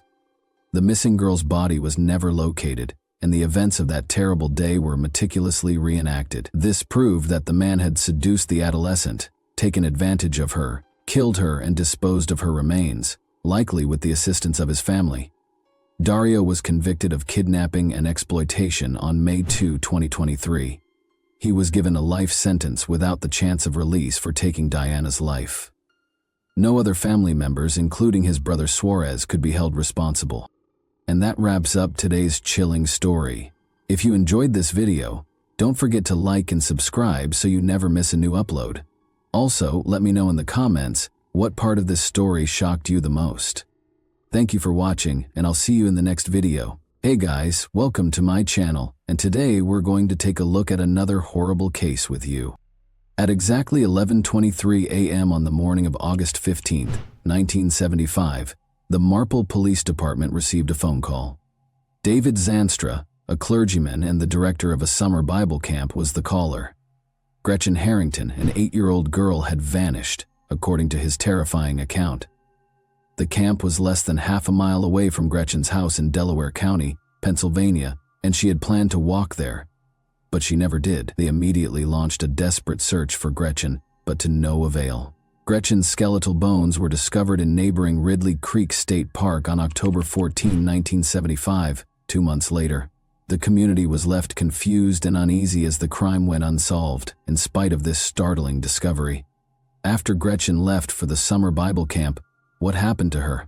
Would the truth regarding Gretchen's death and abduction ever be revealed? Marple Township, which is in Delaware County, Pennsylvania, in the United States, is the setting for today's case. It was home to more than 23,000 people as of 2015. The Broomall Fields and Marple Gardens are 2 of the many fascinating attractions in Marple Township. With a crime rate below the national average, Marple Township is a rather safe area to live. It is among the safest communities in Pennsylvania with a crime score of 0.17. The story of Gretchen Harrington started here. Harold Boyd Harrington and Ina Harrington welcomed Gretchen Eleanor Harrington into the world on June 13, 1967. Harold, her father, was a Presbyterian church preacher at the time. Gretchen had two older sisters, Zoe and Harriet, in addition to her parents. According to Gretchen's family, she was a sweet, gentle girl who exuded kindness. Gretchen was in the second grade at Delaware County Christian School in Newtown Square by 1975, when she was 8 years old. Before a terrible incident upended Gretchen and her family's lives, everything seemed to be going smoothly. Gretchen left home early on August 15, 1975, to go to a summer Bible camp program. There were two places in this camp. A guy by the name of David Zanstra was the pastor of Trinity Church Chapel Christian Reformed Church, which was the first. Harold, Gretchen's father, served as the pastor of the Reformed Presbyterian Church, which served as the second venue. The first church hosted the Bible camp programs in the morning, and David would then drive the kids to the second church. The Zanstra and Harrington families knew one another quite well. Both moms fulfilled the customary role of a pastor's wife, and both fathers served as pastors. They lived close to one another. In actuality, Gretchen's dearest friend was one of Zanstra's daughters. That day, Gretchen's voyage was unique. She usually walked with her two sisters, 11-year-old Harriet and 12-year-old Zoe, to the summer Bible camp program. They did it every day, but on that specific day, their mother, Ina, was taking their infant home after giving birth to a baby named Jessica. Harriet and Zoe decided to wait for them to return. In spite of this shift in schedule, Gretchen's father Harold urged her to continue attending the summer Bible camp program in order to keep up her flawless attendance record. Thus, when her father said goodbye, Gretchen started the walk by herself. She started walking up the hill toward Trinity just after 9 in the morning. Harold watched her closely as she continued along Lawrence Road. He had no idea that after she was out of his line of sight, he would never again see his daughter alive. On warm summer days in the 1970s, it was rather common to observe kids strolling by themselves in a quiet suburban area like Marple. People didn't even consider the possibility of danger. Children used to play freely into the late hours of the night. Without any concerns, they wandered the streets, went into the woods, and even took a dip in Darby Creek, which ran behind Gretchen's house, to cool off. Without the use of cell phones or GPS watches to stay in touch with their parents, kids would walk blocks to their friends' homes. Simply put, Marple was a very safe place. Many longtime Philadelphians opted to relocate there for that very reason. Gretchen was expected to appear at Trinity Chapel Christian Reformed Church by 9:30 a.m. in the 1960s, but she failed to show up on time. Harold's realization of her disappearance was the first clue that anything was wrong. At approximately 11 in the morning, Gretchen's pals arrived at the house's front door in search of her. Harold acted right away, since he was worried and couldn't see Gretchen in the classrooms or in the area. To find out where his daughter was, he called the Trinity Chapel Christian Reformed Church and talked to David's wife, Maggie Zanstra. He was informed that she hadn't been spotted, though. After this, David called the Marple Township Police Department and officially reported Gretchen missing. Bruma and Marple Township were rocked by Gretchen's disappearance. Around the next day, August 16, 1975, hundreds of individuals were involved in a massive hunt for her. This comprised volunteer firemen and dog teams that searched farms, wooded areas, and both sides of the creek. From above, a Pennsylvania State Police helicopter kept scanning the area, but with so little information available, the authorities were forced to end the extensive search on August 17, 1975, just 2 days after Gretchen vanished. Daniel Hennessy, the police chief, openly acknowledged to a local newspaper that they had no idea where she was. The entire town went into a frenzy as a result of this circumstance, completely upending the sense of security in the area. In response, family members and friends began handing out flyers to local drivers. Gretchen's most current school photo, which showed her with a missing tooth and a happy childlike smile, was used on these flyers. Due to the lack of information, there were many unsolved questions and a rise in conjecture. Did she flee? Did she drown in the creek by accident? Was it someone she knew, or could it have been a stranger? The mystery of Gretchen's disappearance left everyone puzzled and extremely worried. The police spent the days that followed Gretchen's disappearance gathering information and trying to piece together what had happened. On August 19, they conducted one of their most important interviews with David. In the course of this discussion, David revealed that on the day Gretchen vanished, he had in fact driven a group of kids to the church. He claimed, nevertheless, that he had not seen her that day. Gretchen's sisters, Harriet and Zoe Harrington, returned to Delaware County Christian School as August gave way to September. However, because they were confused of what to say, their fellow students found it difficult to approach them or have a conversation. When standard investigative techniques failed to produce any results in the face of such a heartbreaking circumstance, the police chose to take an unusual approach to find Gretchen. They sought the help of Judith Richardson Hames, a psychic. Judith was well known for helping law enforcement solve almost 100 criminal cases, especially those involving missing children, by using her psychic powers. Judith sat down with police officials in September 1975 and made a forecast that she hoped would turn out to be wrong. She thought Gretchen was dead, based on her psychic revelations. On October 14, 1975, 1 month later, a jogger in Ridley Creek State Park discovered a decomposing body concealed in the trees. When he saw a human fingernail, his initial confusion about what he had discovered was eliminated. As soon as the jogger realized how serious the situation was, he called the police. After examining the unique clothing found with the bones, Gretchen's parents were able to verify that it belonged to her. The medical examiner then used dental data to connect Gretchen's body to the body. Tragically, it was determined that Gretchen had been murdered. According to the forensic analysis, she had been severely beaten because her skull had many fractures. Despite the police's initial suspicions of mistreatment, the autopsy produced no hard proof to back up this theory. Harold, Gretchen's father, stood in the pulpit and gave a moving speech on Sunday, October 19, 1975, a few days after her body was found. He mentioned Gretchen's trust in Christ in his heartbreaking speech. He emphasized that although her murderer was no longer bound by their horrible deeds, she was now free from this world.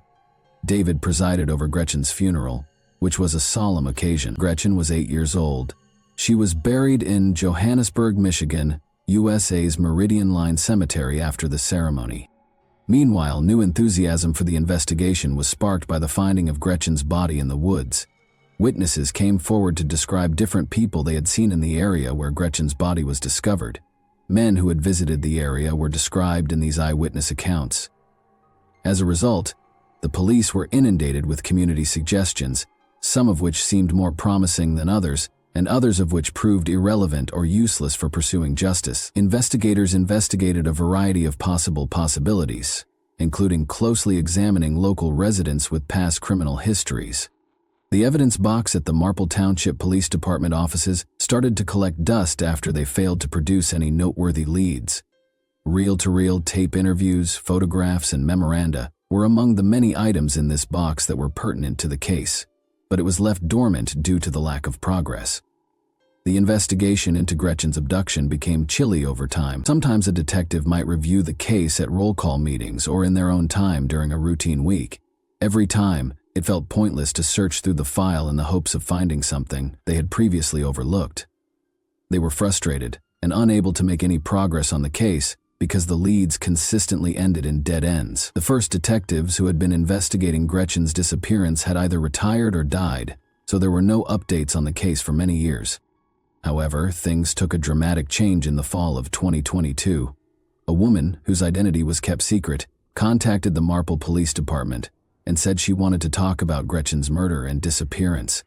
Sergeant Nick Coffin was in charge of Gretchen's cold case at the time.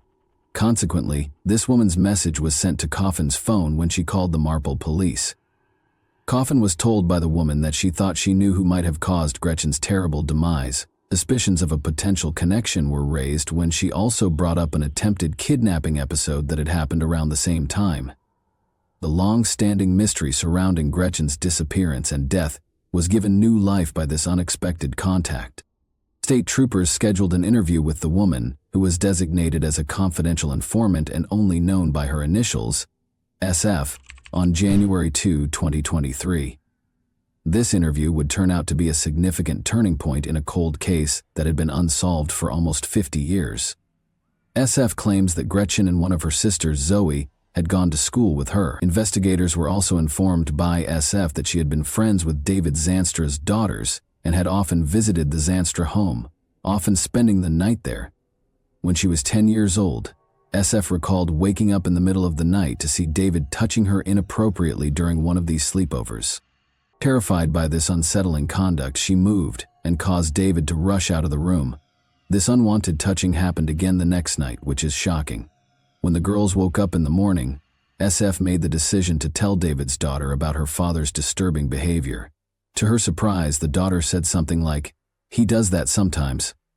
Eventually, SF found the strength to tell her parents about this upsetting event. The Zanstra family responded to the problem by moving to Plano, Texas, a Dallas suburb, shortly after Gretchen vanished. In the course of her interrogation, SF also provided state police with details of a girl named Holly, a neighboring child whom she saw as a friend. She said there had been an attempt to kidnap Holly. As the discussion progressed, SF showed the investigators a childhood journal she had kept. She had mentioned that a man had attempted to kidnap Holly twice in a particular diary entry, dated September 15, 1975. She continued to write in the diary that she suspected this man, whom she called Mr. Z, of being the one who had abducted Gretchen. David was what she referred to as Mr. Z.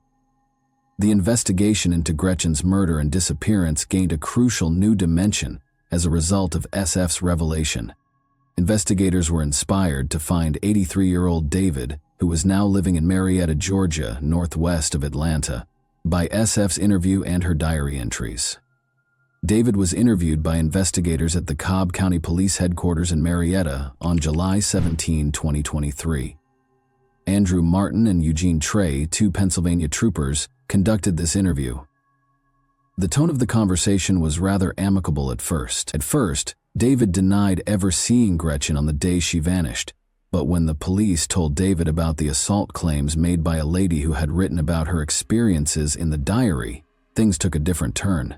As the discussion went on, David finally lost it and admitted to something really unsettling. David told the police that he had seen Gretchen that morning as she was making her way to the church. According to him, she accepted his offer of a trip in his green AMC Rambler station wagon because she had no reason to refuse. However, David told detectives that he took Gretchen to a nearby wooded area instead of taking her to church as he had promised.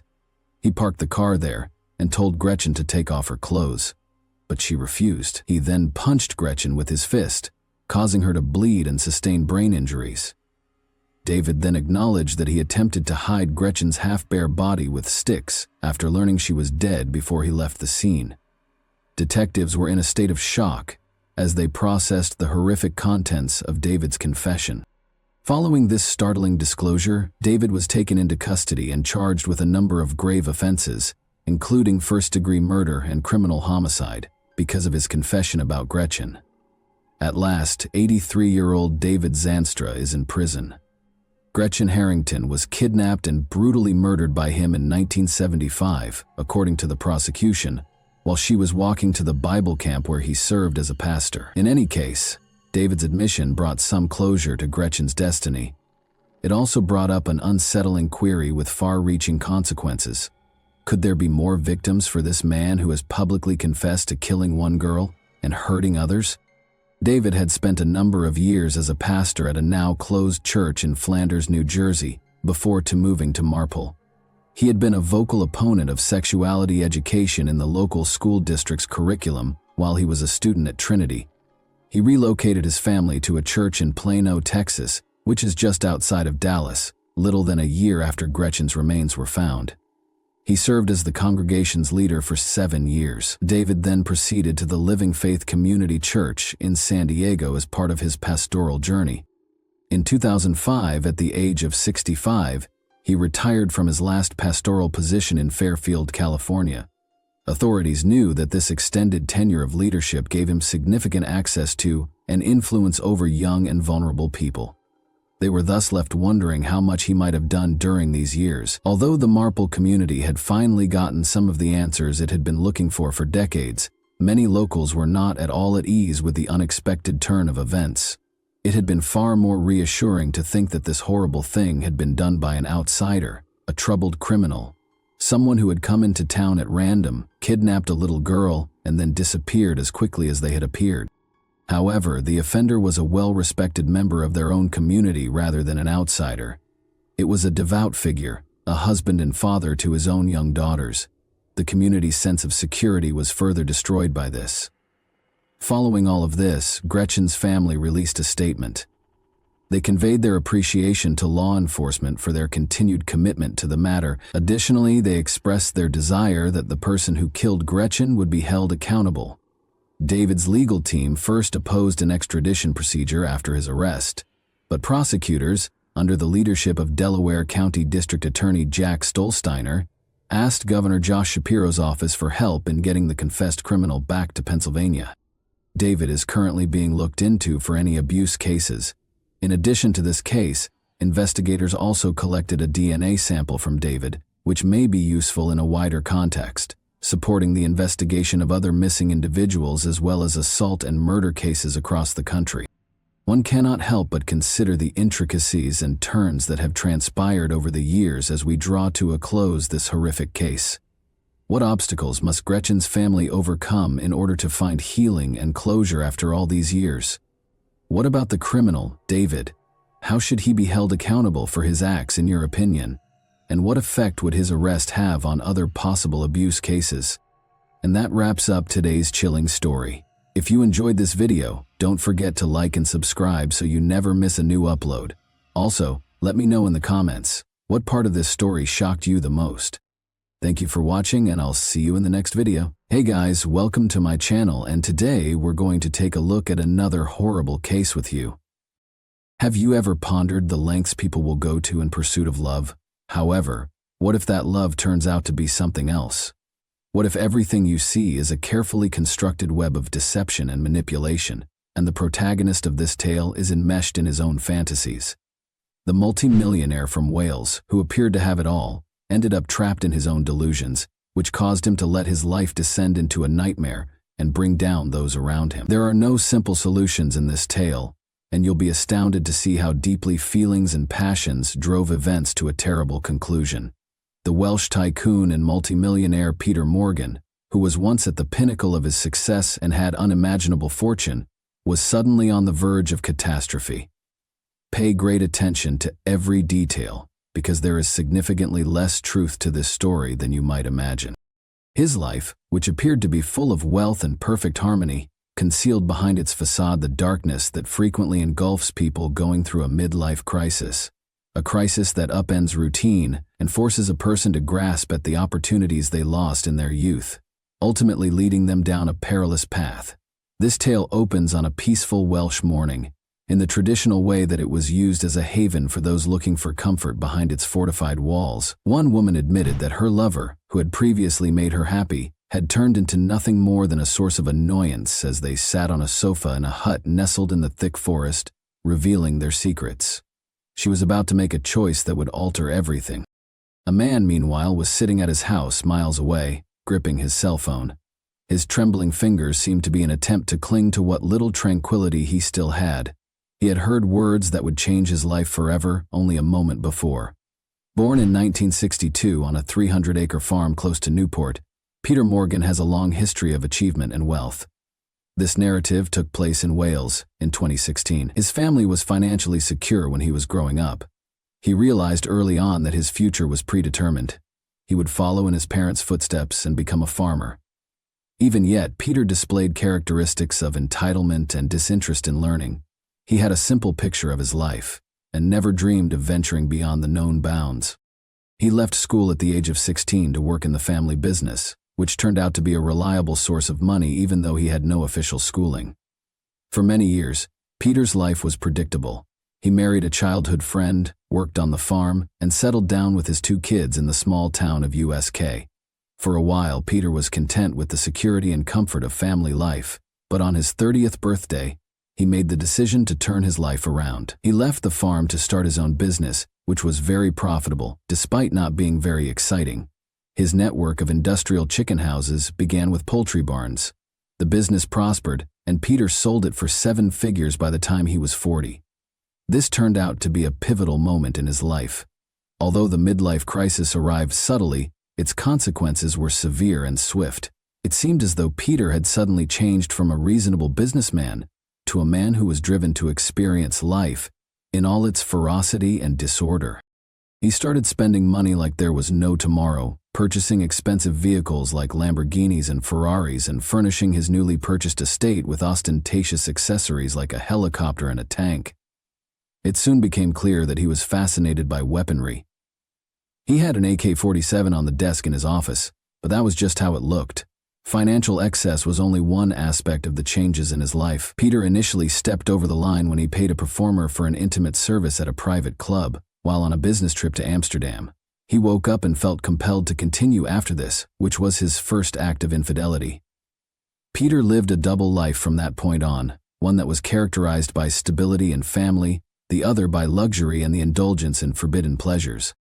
At a VIP club in 2011, Peter's life changed when a friend introduced him to an app that allowed him to reserve top escorts. His demise began with this exchange of words. After returning home, Peter immersed himself in the virtual world where his dreams came true. Morgan soon made it a point to never see the same lady twice, so he spent all of his free time looking through profiles and setting up encounters with escorts all over the nation. From Newport to Cardiff, every encounter was different and special. Cleverly disguising it as work travel, it was his own escape from his family life. Helen, his wife, had no suspicions. Peter had mastered the art of hiding his activities by claiming that his trips were necessary for work, and Helen, perhaps preoccupied with her own obligations, was unaware that her husband was leading a double life. In the year 2000, everything changed. At the age of 12, Peter met a young, vivacious woman named Georgina Simmons on his 50th birthday. Georgina was born into a household of 3 boys and grew up in Newport. She was confident, headstrong, and had a strong personality. At 16, she left school, found work at a call center, and enrolled in cosmetology classes at the same time. The connection between Georgina and Peter Deem, a guy 6 years her senior, school first appeared to be a dependable route to a secure future. But when she gave birth to her daughter Emily at the age of 17, her life started to change. She attempted to adapt to her new job as a mother, but she soon met Peter Morgan, who would fundamentally alter her life. As a young mother, Georgina Simmons attempted to fit in at Peter's mother's home, where they shared a small daughter. She had just enough money from her job at a contact center to scrape by, and she woke up every morning in the dingy, unwelcoming dwelling. She was aware that she wanted more. She firmly believed that she was entitled to greater things, including more money, freedom, and excitement. She was tired of spending her days in a stuffy office on the phone, and she yearned for something more, something that would give her life purpose and luxury. Georgina's boyfriend, Pete, was a quiet, homely man who didn't like for parties or a flamboyant lifestyle. She frequently grumbled about their meager income and how they had to make compromises on everything as a result. He was happy with routine and stability, unlike Georgina, but his longing for a peaceful, uncomplicated life made her feel stuck and unable to see a way out. Georgina made the decision to make a living by using her looks. The young lady almost developed an obsession with her appearance. She started wearing provocative clothing, playing around with cosmetics, and exploring the potential of cosmetic surgery. She soon had liposuction, 2 breast augmentation procedures, and burlesque and exotic dance classes. A world with unrestricted financial flow became possible as a result. She began earning amounts she had previously only dreamed about while working at a private dance club. She made the decision to undergo a whole makeover in order to draw the interest of rich guys who could afford to hire her. Her life began to alter at this point. Eventually, Georgina and Pete were able to leave his mother's house and move into their own apartment. She also thought she had at last acquired some independence for a while. However, it was insufficient. Her aspirations and desire for luxury increased daily. She started thinking about becoming a high-end escort after her job at the club failed to meet her needs, which she rationalized to herself as a means of providing her daughter with a better future. Under the alias Hannah James, she signed up for a well-known app that charged high prices for a variety of services. Georgina was correct when she predicted that her skills and appearance would draw in wealthy clients. Pete opposed the idea, even though he was aware of Georgina's ambitions. He didn't want his spouse to do such work because he was aware of the dangers associated with those kinds of interactions. But he had to make a compromise since he loved Georgina and was afraid of losing her. In exchange for keeping their love secret from their families, the pair consented to an open relationship, enabling Georgina to carry on with her escort business. Only a few clients had access to her private life and services, which were kept under wraps. When Peter Morgan, a multimillionaire going through a midlife crisis, came across Georgina's photo on the app in May 2012, her profile became viral. He was enthralled right away and set up a meeting. As Peter and Georgina ate dinner together on their first date and engaged in light conversation, Peter felt a connection he had been lacking.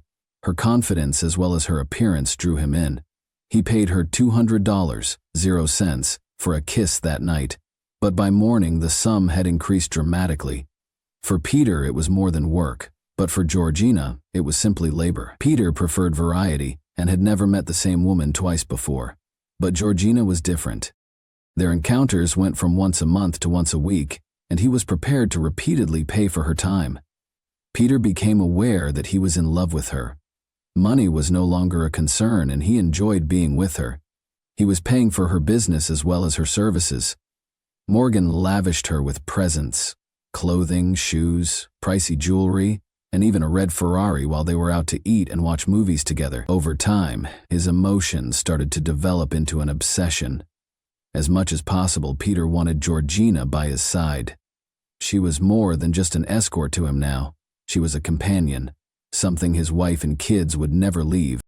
Peter paid Georgina $10,000.00 to stay with him for the weekend, not realizing that another woman was spending time with him in their family home.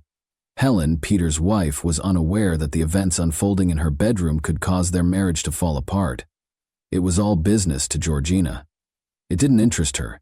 Despite Peter's increasing fixation on her, all attention was on the lavish amount of money he spent. Without showing any regret, she kept seeing other clients. Even her boyfriend Pete stayed in her life in spite of her relationship with Morgan. This didn't stop Peter, though. He chose to give Georgina greater exclusive rights, since the one thing that disturbed him was the idea of other clients spending time with her as well. The concept of sharing her was intolerable. Georgina accepted that Morgan was willing to spend a huge amount of money on her being his only partner. She was aware that one client may bring in more money than dozens of others. From that point on, Georgina only saw Peter, who was earning about $133,000.00 a month. This sum paid for her personal expenses, food, and living expenses. Although it appeared that everything was under control for a while, their agreement was about to set off a series of events that would permanently alter their lives. For Georgina and her daughter, the old mansion, which seemed cut off from reality, turned into a sort of jail. Intoxicated by his wealth and power, Peter Morgan thought he had complete control over his new princess's life. Since the main house was too dilapidated, he moved Georgina into a small bungalow on the estate's grounds, claiming it was for her and her child's safety. As part of their agreement, Morgan made sure her boyfriend Pete Dedium was not allowed to enter the property at all, which effectively isolated Georgina. This isolated existence in an opulent environment continued for 3 years. Peter made every effort to fabricate a fantasy of a fairy tale for Georgina, including lavish holidays in South Africa, expensive presents, and trips to London and other cities. He made it a point to spend as much time with her as he could, and paid for her beauty procedures. Georgina had evolved into more than an escort in his mind. She was like family. Peter was utterly engrossed in his fantasy as they drove ATVs throughout the estate, watched movies, walked along well-kept trails, and enjoyed private moments. However, beneath all of this apparent luxury, fissures were starting to appear. Even though she lived in a castle, Georgina continued to carry out her tasks without showing any affection for Peter, treating him as merely a client. Her boyfriend, Pete Deem, was able to visit her less frequently the more time she spent with Morgan. He tried to alter the situation as he battled her absence and the widening gap between their worlds. Pete started concentrating on improving himself, working out and trying to look more attractive to Georgina. He upgraded his wardrobe with designer clothes, lost weight, and even whitened his teeth in the hopes of regaining her attention. But the truth was far harsher than he had expected. Helen, Peter's wife, meanwhile, began to suspect that anything was up.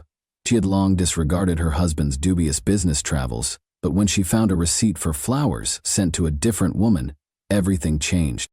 She was aware that her husband had been cheating on her for a while, but rather than addressing him, she further distanced herself by going about her everyday business. She appeared to be happy with this arrangement, or maybe she just didn't want to become involved. Georgina started calling her lovers Rich Pete and Poor Pete at the same time, obviously preferring the former. Pete was humiliated by this moniker, which made him feel even less successful. Despite being surrounded by luxury, life in the castle remained detached from the outside world. While her daughter was growing up apart from her father, Georgina spent days and nights with Morgan. Her relationship with Pete disintegrated totally during this time, but Georgina remained unconcerned, seeing Morgan only as a source of money. Peter paid extra costs, totaling thousands of dollars for each session with Georgina. This made it possible for Georgina to continue living a luxury lifestyle. She began inviting other ladies into the castle to keep things interesting, and Peter enjoyed the extra thrill this brought. Though he insisted that she continue to be his primary companion, he frequently asked Georgina to meet new ladies since he enjoyed these scenarios. Peter once invited Georgina and one of her escort pals to his family home while his wife and children were on vacation. They spent the evening having a good time in the marital bedroom. Morgan, however, desired more. In order to fulfill his dream of a trio consisting of his wife Georgina and himself, he asked one of the women to wear Helen's clothing. He was aware that Helen would never consent to such a situation in practice, but it didn't stop him at the time. Peter was unaware that Georgina was recording everything as his fantasy came to life. She captured every moment of the night, from her friend changing into Peter's wife's clothes to everything that happened in the bedroom. Later on, the sequence of events would be significantly influenced by this footage. While the affair went on, Morgan's life started to fall apart. Pete Deem, Georgina's first boyfriend, had had enough. The fact that his partner was spending more time with Morgan than with him and their daughter was becoming intolerable to him. The first breach in Georgina's existence came when he made the decision to break up with her. Helen found out shortly after Peter's wife did. When she unintentionally discovered texts between her husband and Georgina, she realized how serious the infidelity was and made the decision to cease ignoring it. Helen would no longer listen to Peter's explanations, even if he was confessing everything. She demanded a sizable portion of their assets when she filed for divorce. In a short period of time, Georgina experienced two catastrophes that she was unable to recover from. The first was when her father committed suicide in the middle of 2015. She was totally devastated by the incident, and before she could move past that loss, she experienced yet another catastrophe. After their split, her ex-boyfriend Pete Deem also committed suicide because he was unable to handle living without Georgina and their daughter, and had fallen into a deep melancholy. He was discovered hanging in a wooded area in November 2015. The last straw was these incidents. Georgina, who was once powerful and self-assured, plunged into a deep sadness. Alcohol and illegal drugs became her friends. She was drawn into a darkness that seemed unbreakable as her life began to fall apart because she was unable to cope with the loss and the suffering. As time went on, Peter and Georgina's friendship soured. She ignored his efforts to maintain their relationship and started to coldly separate herself. In her heart, Georgina held him accountable for her ex-partner Pete's passing. She believed that he was the one who had destroyed her life, so she turned to another man, a longtime friend she had known for years, for solace. Their relationship began to develop as she felt liberated from pressure and control in his company. For Georgina, it was a chance to break free from Morgan's control and experience real care and support. But this new man's presence made me quite uneasy. Georgina was considered his property by Peter Morgan, who refused to let her spend time with anyone else. Over time, it became increasingly clear that Peter considered her as his property, since he was often reminding her of the money he had invested in her life, supporting her and her kid, and that, in his opinion, gave him the right to control her. She grew more rebellious the more he attempted to manipulate her. Every time they went to an event together, Georgina stopped putting up with his allegations and demands. She publicly humiliated him and made him feel unworthy without hesitation. Her fiery and unyielding nature was suddenly working against him. Her actions grew more damaging. As Georgina's use of mind-altering substances increased and Child Protective Services learned of her unhealthy lifestyle, She further plunged into a world of illegal drugs and alcohol in an effort to dull the agony of her losses and failures. Concerned about Georgina's suitability as a mother to her daughter Emily, authorities opened an investigation. Simmons' initial response upon learning of the investigation was to place the blame on Peter. She was certain that in order to exert more control over her life, he had notified social services. Even though there was no proof that Morgan was involved, Georgina would not hear any justifications.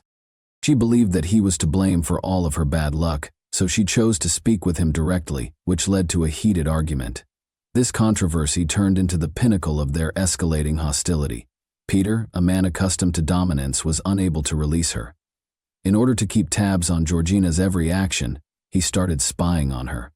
Making use of his access to the estate, he placed listening devices in the cottage, where Georgina resided.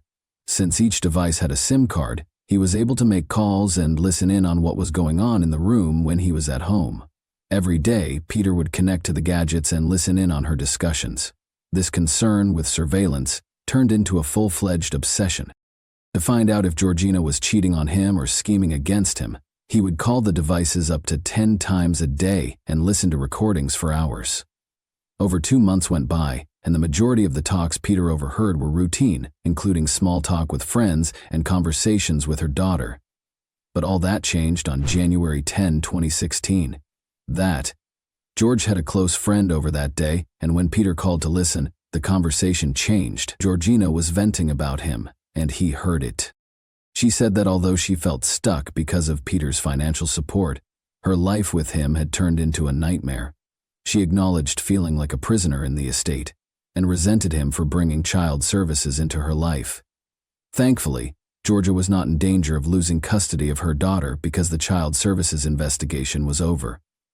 She did not, however, intend to inform Morgan of this result. She understood that she could take advantage of his emotions to further exploit him and obtain more money.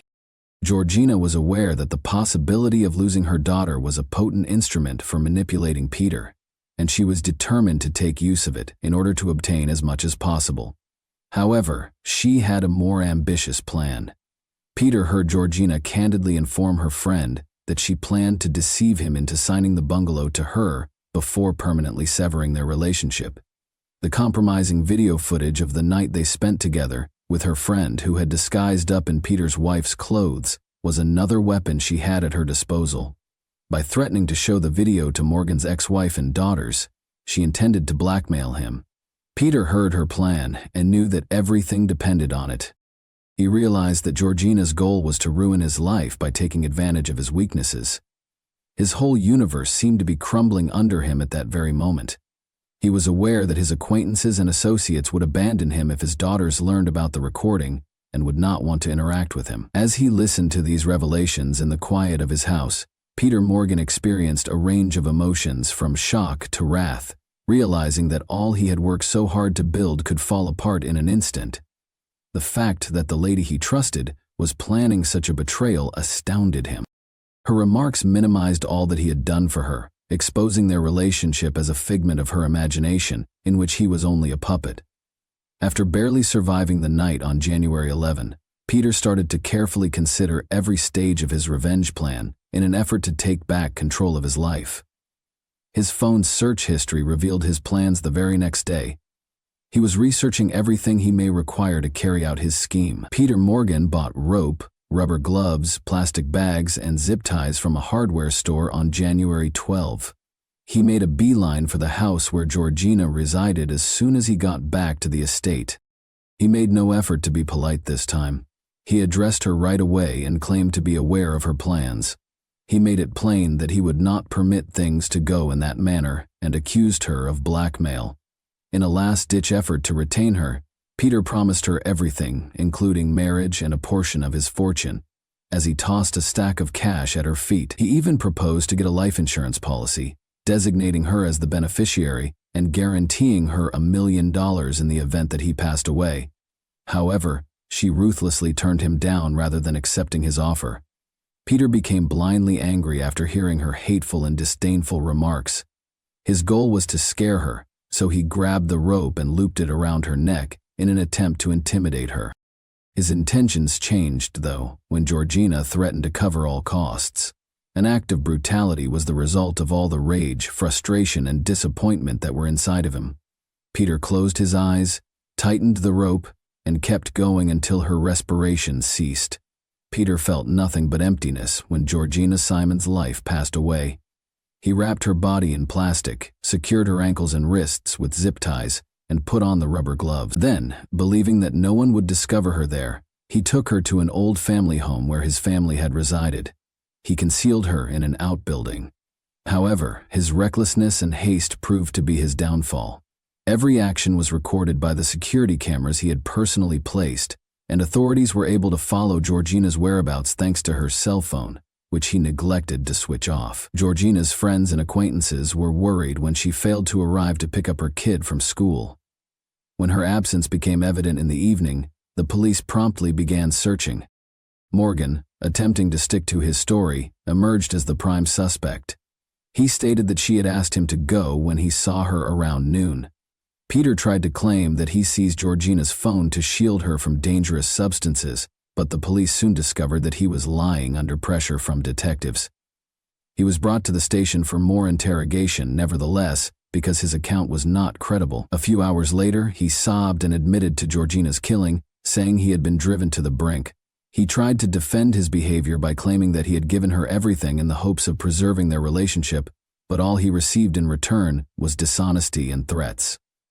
Peter Morgan's trial garnered a lot of media attention.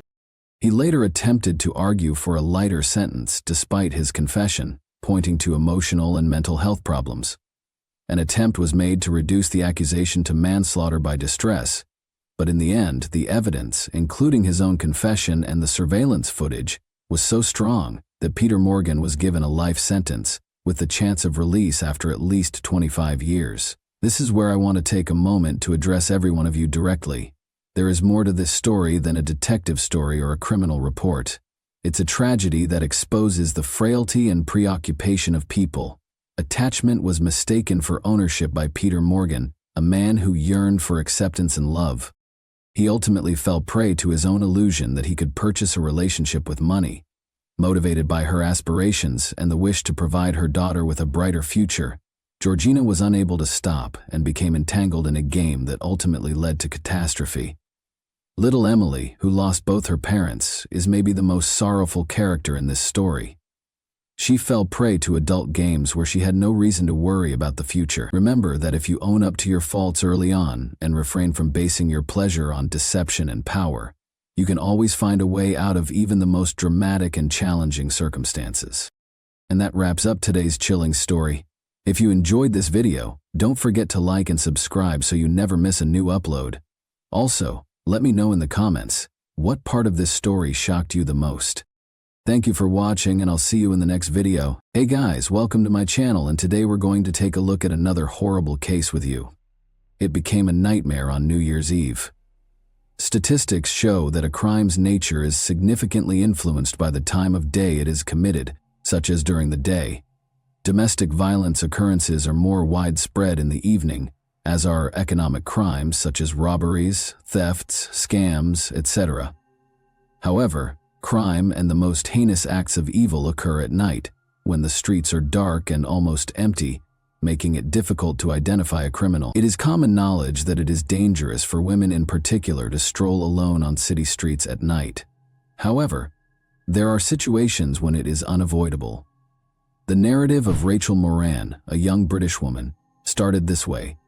She had to go back home on New Year's Eve after spending time at her parents' house. Rachel never made it home this time, vanishing 150 feet from her destination, even though the distance was just roughly 1 mile along a path she walked every day. After a month of searching in the hopes that the young girl might still be alive, the shocking revelation stunned Ireland as a whole. Rachel Moran was who? On January 17, 1981, Rachel Moran was born in English Call, Ireland. In the family of Wanda and Ray Moran, she was the youngest of 4 children. She was raised with a brother and 2 older sisters with whom she had a deep bond from an early age. Rachel's passion was dance. Seeing her interest, her parents signed her up for a ballet class, which she continued to attend for many years.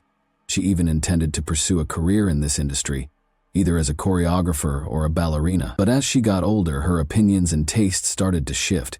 After graduating from high school, Rachel enrolled in a prominent university to study management information systems because she was an exceptional student who had a preference for the exact sciences. About 2 years into her studies, Rachel came to the conclusion that her career choice had been a mistake. She chose to return to choreography and continue her study as her artistic side took control. She met Mark, a young man who was just a year older than her, while working part-time during this time. They became close very fast, and their friendship soon developed into a romantic partnership. After deciding to live together approximately 6 months after meeting, the couple rented a modest apartment in a brand new, comfortable apartment building that was only a mile from Rachel's parents' home. So she went to see them nearly every day. Rachel began working at a nearby bakery in the fall of 2002, specializing in confectionery decoration.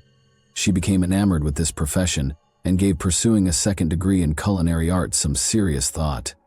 It should be noted that one of Rachel's interests was cooking, and she was always good at it. Additionally, Mark and Rachel loved and cared for 2 cats they got from a nearby animal shelter in 2002, treating them nearly like children.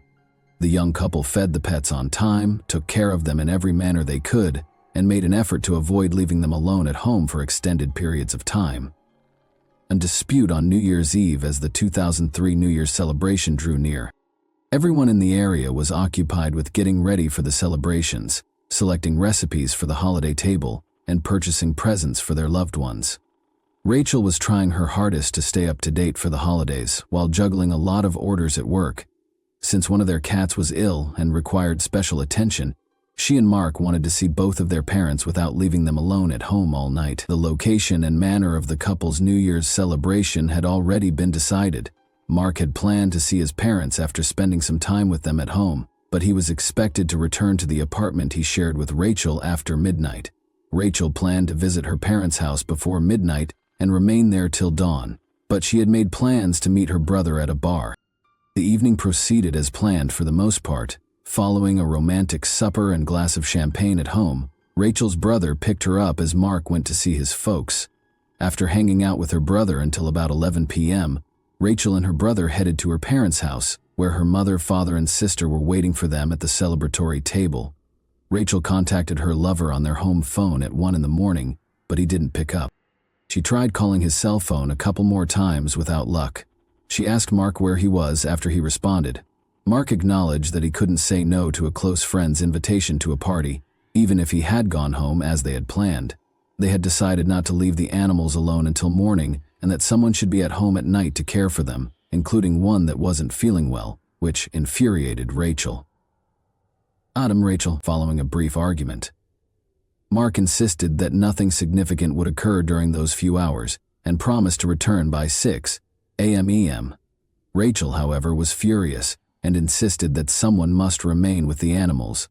The discussion ended in a furious dispute, though, as her lover refused to back down. Even though it was already past midnight and it seemed dangerous to go alone on the street, Rachel was upset and furious and started getting ready to head home. Her mother attempted to dissuade her daughter from leaving after overhearing her arguing with her boyfriend on the phone. Wanda assured her daughter that nothing awful would happen to the animals in such a short time, so she encouraged her to wait until dawn. Rachel, however, was determined and had already started dressing. Her mother didn't want to let her go because she was so concerned about her. Rachel was already standing at the open door when they began arguing loudly and went on. Her mother, however, was unable to persuade her. No one could go with Rachel because her brother and father had already gone to bed and were heavily intoxicated. She left her parents' house at around 1:30 a.m. and nobody ever saw her alive again. Disappeared into the shadows. Rachel told her mother that as soon as she got home, she would give her a call. An hour and a half went by and her daughter still hadn't called, even though the trip should have taken no more than 15 minutes. No one picked up the house or mobile numbers when the anxious mother started phoning her. It was close to dawn when Mrs. Moran eventually dozed off on the couch in the living room while holding the phone. On January 1, she heard her husband on the phone when she woke up at 9:30 a.m. She thought he was talking to Rachel since he used the word daughter. But as soon as he ended the call, he revealed that it was their oldest daughter, who had been attempting to contact her sister all morning and was beginning to become anxious. The mother became frightened upon hearing this. When she dialed the home phone, a drowsy Mark answered, not knowing what was going on, and she attempted to reach Rachel again, but her cell was off. It turned out that Mark thought his girlfriend had stayed with her parents and just went to bed when he got home at 7 a.m. from the party and didn't see her there. When Mark found out that Rachel had left for their apartment throughout the night but never showed up, he was shocked. She would have fed the animals first, so he was positive she hadn't been home, but he didn't know where she could be. But the cats were obviously hungry and the bowls were empty. They had left the apartment together the night before and their bedroom bed was made, and there was no indication that anyone had come in. Inquiring as to whether they had seen Rachel or had any communication with her, Rachel's parents and boyfriend started phoning all of their friends, family, and acquaintances, but it was all for nothing. Even though Rachel was 21 years old, the police did not wait the customary 24 hours before conducting an urgent search after the Moran family reported her missing to them that same day.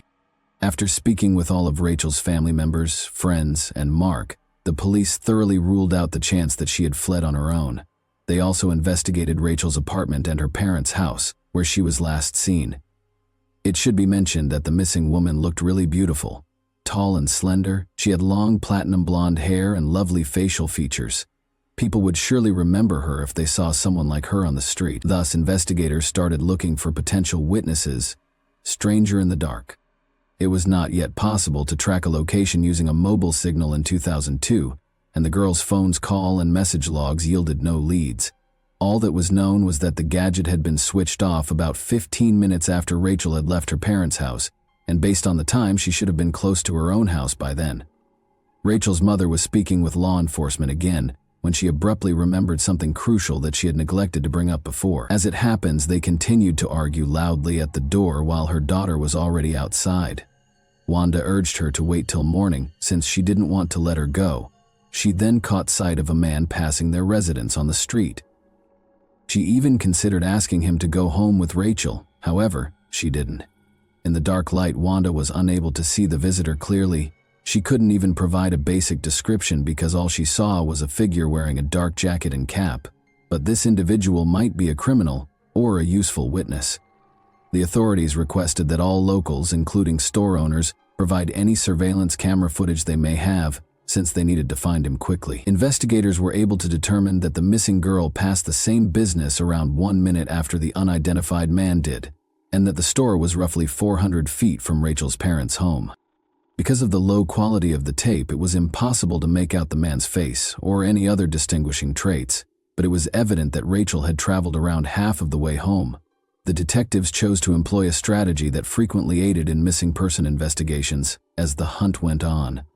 After identifying a female who looked a lot like Rachel, they ordered her to walk the same path at night while wearing the exact same outfit as Rachel had on the night she vanished. After all of this was captured on camera, the news broadcast the video of the blonde strolling down the street at night and asked anyone who had seen her on New Year's Eve to come forward. The strategy was successful, as multiple witnesses claimed to have seen a dark male silhouette and a lone girl walking. But the man went by first, then the blonde, according to a witness who was smoking on a balcony. According to another witness who lives close to the apartment building where Rachel lives, the girl went by first, then the man came a few feet later. This implied that the stranger was either someone else or that they had fallen behind. About 150 feet from the girl's home, another camera was found along her path 10 days into the search. In the video, Rachel was seen passing by with a male in close pursuit. Given that he was dressed in the same clothes and had a similar build, there was little question that it was the same individual. There were unsettling hints that the man had once allowed the girl to pass in front of him before starting to follow her. Within a few days following the girl's disappearance, a massive search was launched for her. Detectives used aircraft, search dogs, divers, and hundreds of volunteers to mark a 10-mile search radius. They swept across woodland areas, wastelands, streets, and waterways. Artificial canals and tiny streams were drained for a detailed examination, and the search was carried out both on the ground and in the air. However, time went by with no outcomes. Given that Rachel had not used her cell phone or made any purchases using her bank card since going missing, authorities assumed she was dead. Her family, however, hoped to discover her alive and well. A sneaker that Rachel's family recognized was discovered in a drainage ditch close to her house 2 weeks later. Rachel's mother claims that on the day she vanished, she was wearing those shoes. Officers discovered a black purse with an ID card in Rachel Moran's name, a makeup bag, a wallet with bank cards, and a cell phone in one of the drained streams a few days later. Since all of the evidence was discovered within a mile of Rachel's house, the police speculated that the potential offender might reside nearby. He probably concealed the body here as well, if this scenario is accurate. This prompted the creation of a strategy to search every home within 2 miles of Rachel's residence, door to door. More cops were brought in, each working with a partner to reduce hazards and sad findings in the trash chute, because of course this took a lot of time and resources. The young woman had been going door to door for almost a month. Because it was hard to locate householders at their homes, and because the police required permission to enter the property, the search for neighborhood inhabitants was moving slowly. When a policeman and his aide arrived at another residence on Nash Court on January 28, they were instantly confronted by an unpleasant smell. Michael Little, 23, the homeowner, reassured them that there was nothing to be concerned about, saying that he was waiting for a plumber to clear the clogged plumbing. His friend Marcus was paying him a visit at the time, but he had no idea what the cops were looking for and had only seen them. Although nothing unusual was discovered in the house, the officers' suspicions were heightened by the lingering, sickening stench.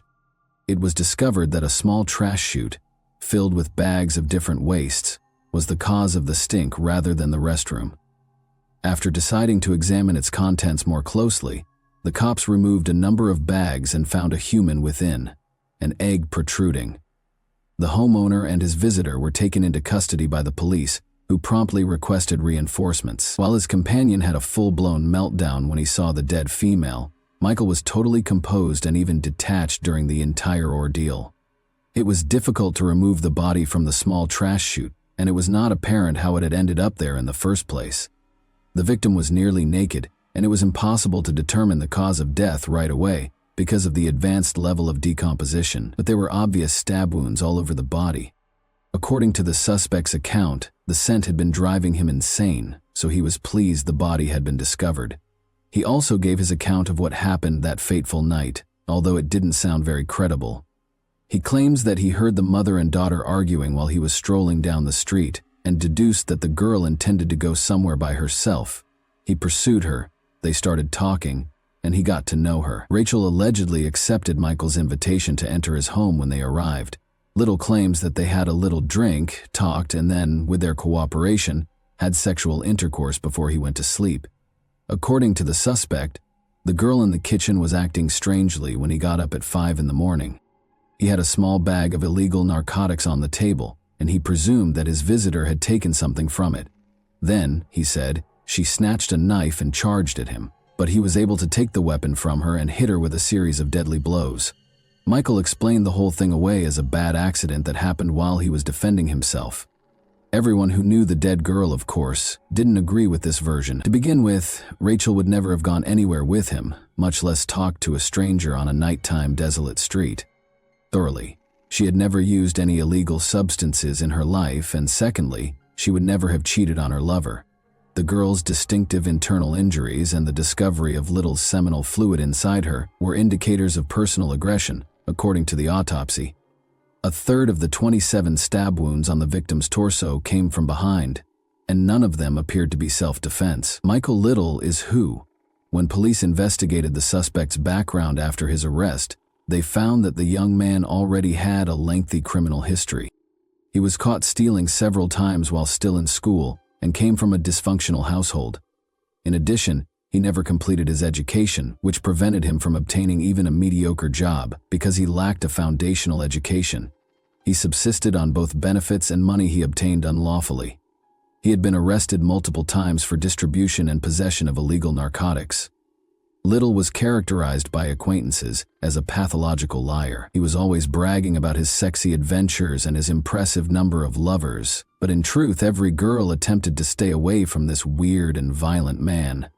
But Michael had been inventing more and more stories lately about a tall blonde he was supposedly seeing, even though no one had ever seen her with him. Since the victim and the suspect lived in the same neighborhood and had houses only a few hundred feet apart, Police theorized that the suspect may have seen the victim before.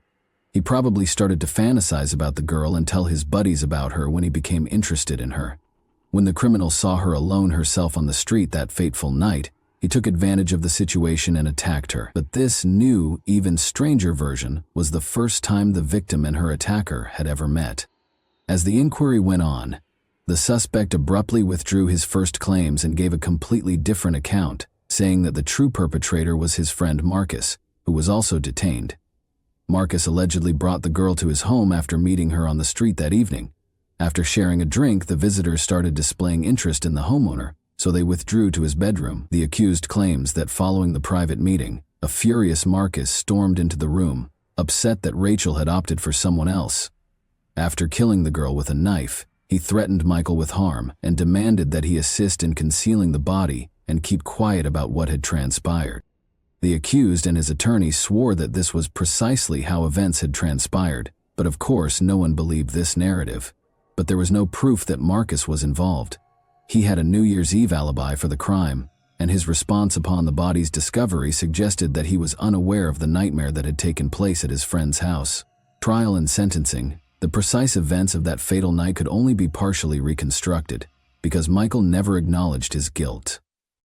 Little was found to have gone to a party on December 31, 2002, and was getting ready to celebrate the new year with pals there. He was cruelly rebuffed when he tried to flirt with one girl, and the same thing happened with another, leaving him drunk and furious. After leaving the gathering and making his way home, Michael ran into Rachel and let go all of his bottled-up anger. He chose to pursue the girl after hearing her and her mother quarrel. After waiting for his victim to pass by in a dark alley off the road, the thief followed her as they passed Michael's house. He assaulted Rachel and repeatedly stabbed her in the back. He probably took advantage of the poor girl after dragging her inside his house, then killed her with the same knife and hid her body in the garbage chute. Little was found guilty in October 2003 of assaulting and killing Rachel Morin. He was given a life sentence with the prospect of release only after 35 years. And that wraps up today's chilling story. If you enjoyed this video, don't forget to like and subscribe so you never miss a new upload. Also, let me know in the comments, what part of this story shocked you the most? Thank you for watching, and I'll see you in the next video. Hey guys, welcome to my channel, and today we're going to take a look at another horrible case with you.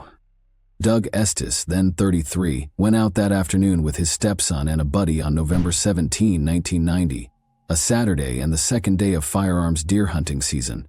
The bodies were found by Estes' stepson. The ideal day for a hunt was November 17, 1990, but before they could catch a game, Jim Bennett and Doug Estes' lives were cruelly taken in Kalamazoo County, starting a domino effect that would last for more than 30 years. There were 2 hunters who were suspected, and 2 hunters who were killed. A concealed clue that held the secret to solving the mystery was latent amid the enigma. What was the hint that prevented its discovery earlier? Why did it take the investigators so long to find out the truth? The way of life in Kalamazoo County, Michigan, throughout the thriving 1990s, was characterized by a strong work ethic, solid interpersonal ties, and a common dedication to advancement. There were 223 of 411 people living in Kalamazoo County, Michigan.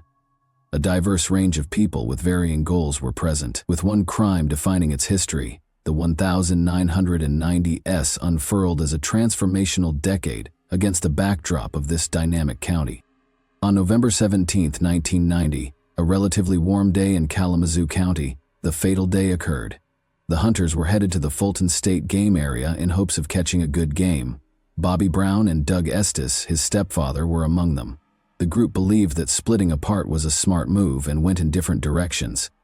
In order to identify the deer's movement, Doug, Bobby, and the others were intent on listening for even the smallest noises. Due to the fact that winter days were usually peaceful, the group and the locals were alerted a few minutes later by the sound of 2 gunshots.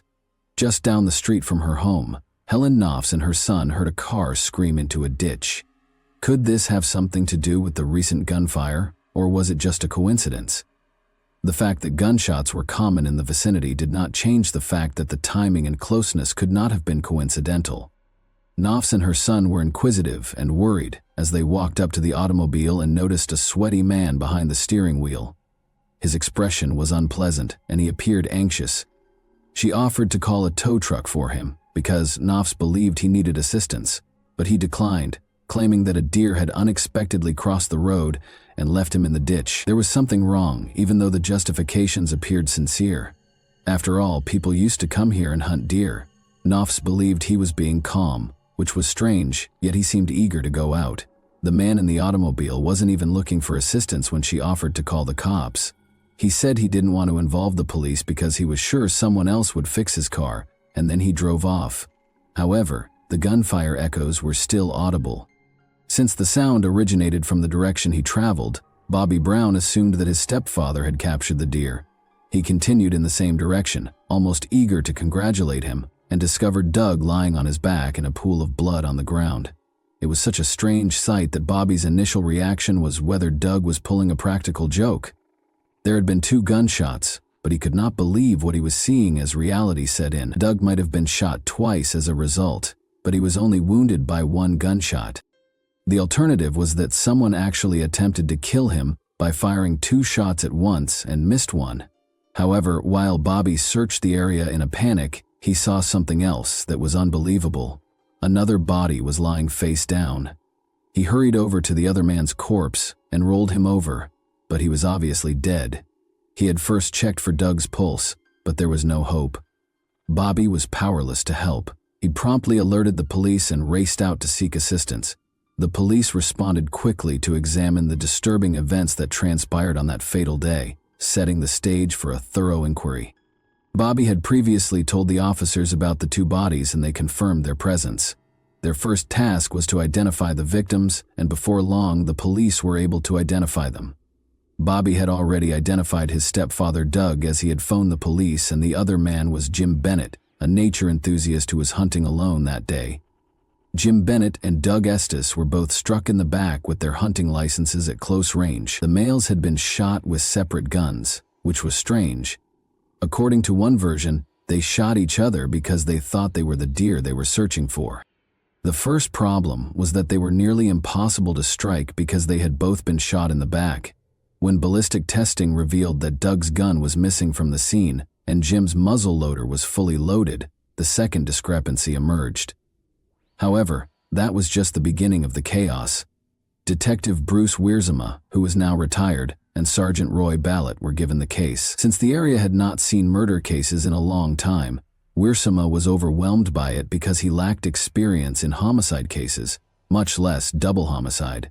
But Wiersma made the decision to pay close attention to the specifics in order to guarantee correct protocol. As the investigation went forward, they discovered that Jim and Doug had never met before. It was just a coincidence that they were both slain at the same moment, because they had gone hunting separately. Already, the detectives had no idea what might have been the reason behind the murder. It was more difficult to comprehend the case given since there was no relationship between the victims, although, if they had been acquaintances, a mutual friend may have been found. However, there was still optimism, since they began to suspect Bobby Brown, one of the victim's stepson. At first, the detectives thought that Jim was the target, which is why the killings took place. They claimed that Bobby had intended to rob him, but the heist failed, and Doug was also killed in the process. Bobby had to call the police because his plan did not succeed, the police suspected. However, Bobby's intents and motives did not align with the crime, and Estes and Bennett's families felt that their loved one was not the primary target.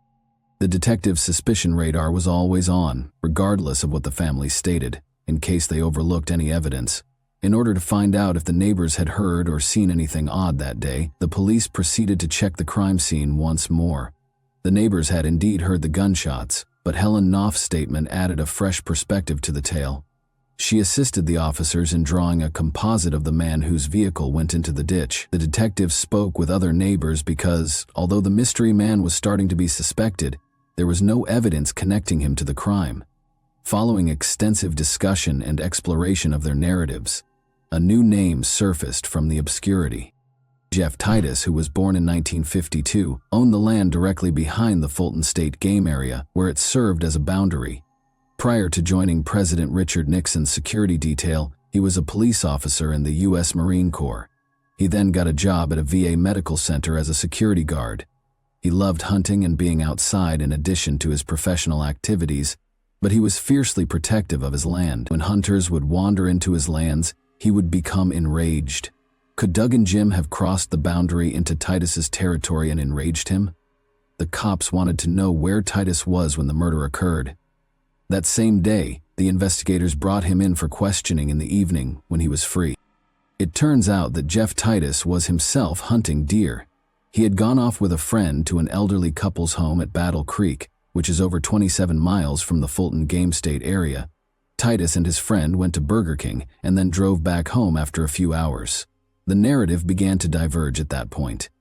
It had finally been discovered that Doug Estes' lost rifle was fully loaded. Titus was involved.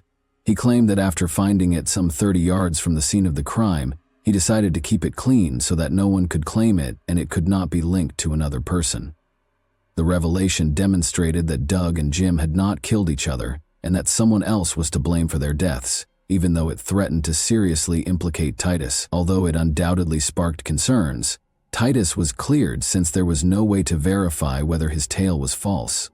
More importantly, he had a strong alibi. However, the investigators were aware that something was amiss. Despite their best efforts, the situation seemed to get more complicated. The investigation ultimately became cold in 2000 since there were no new leads or closures.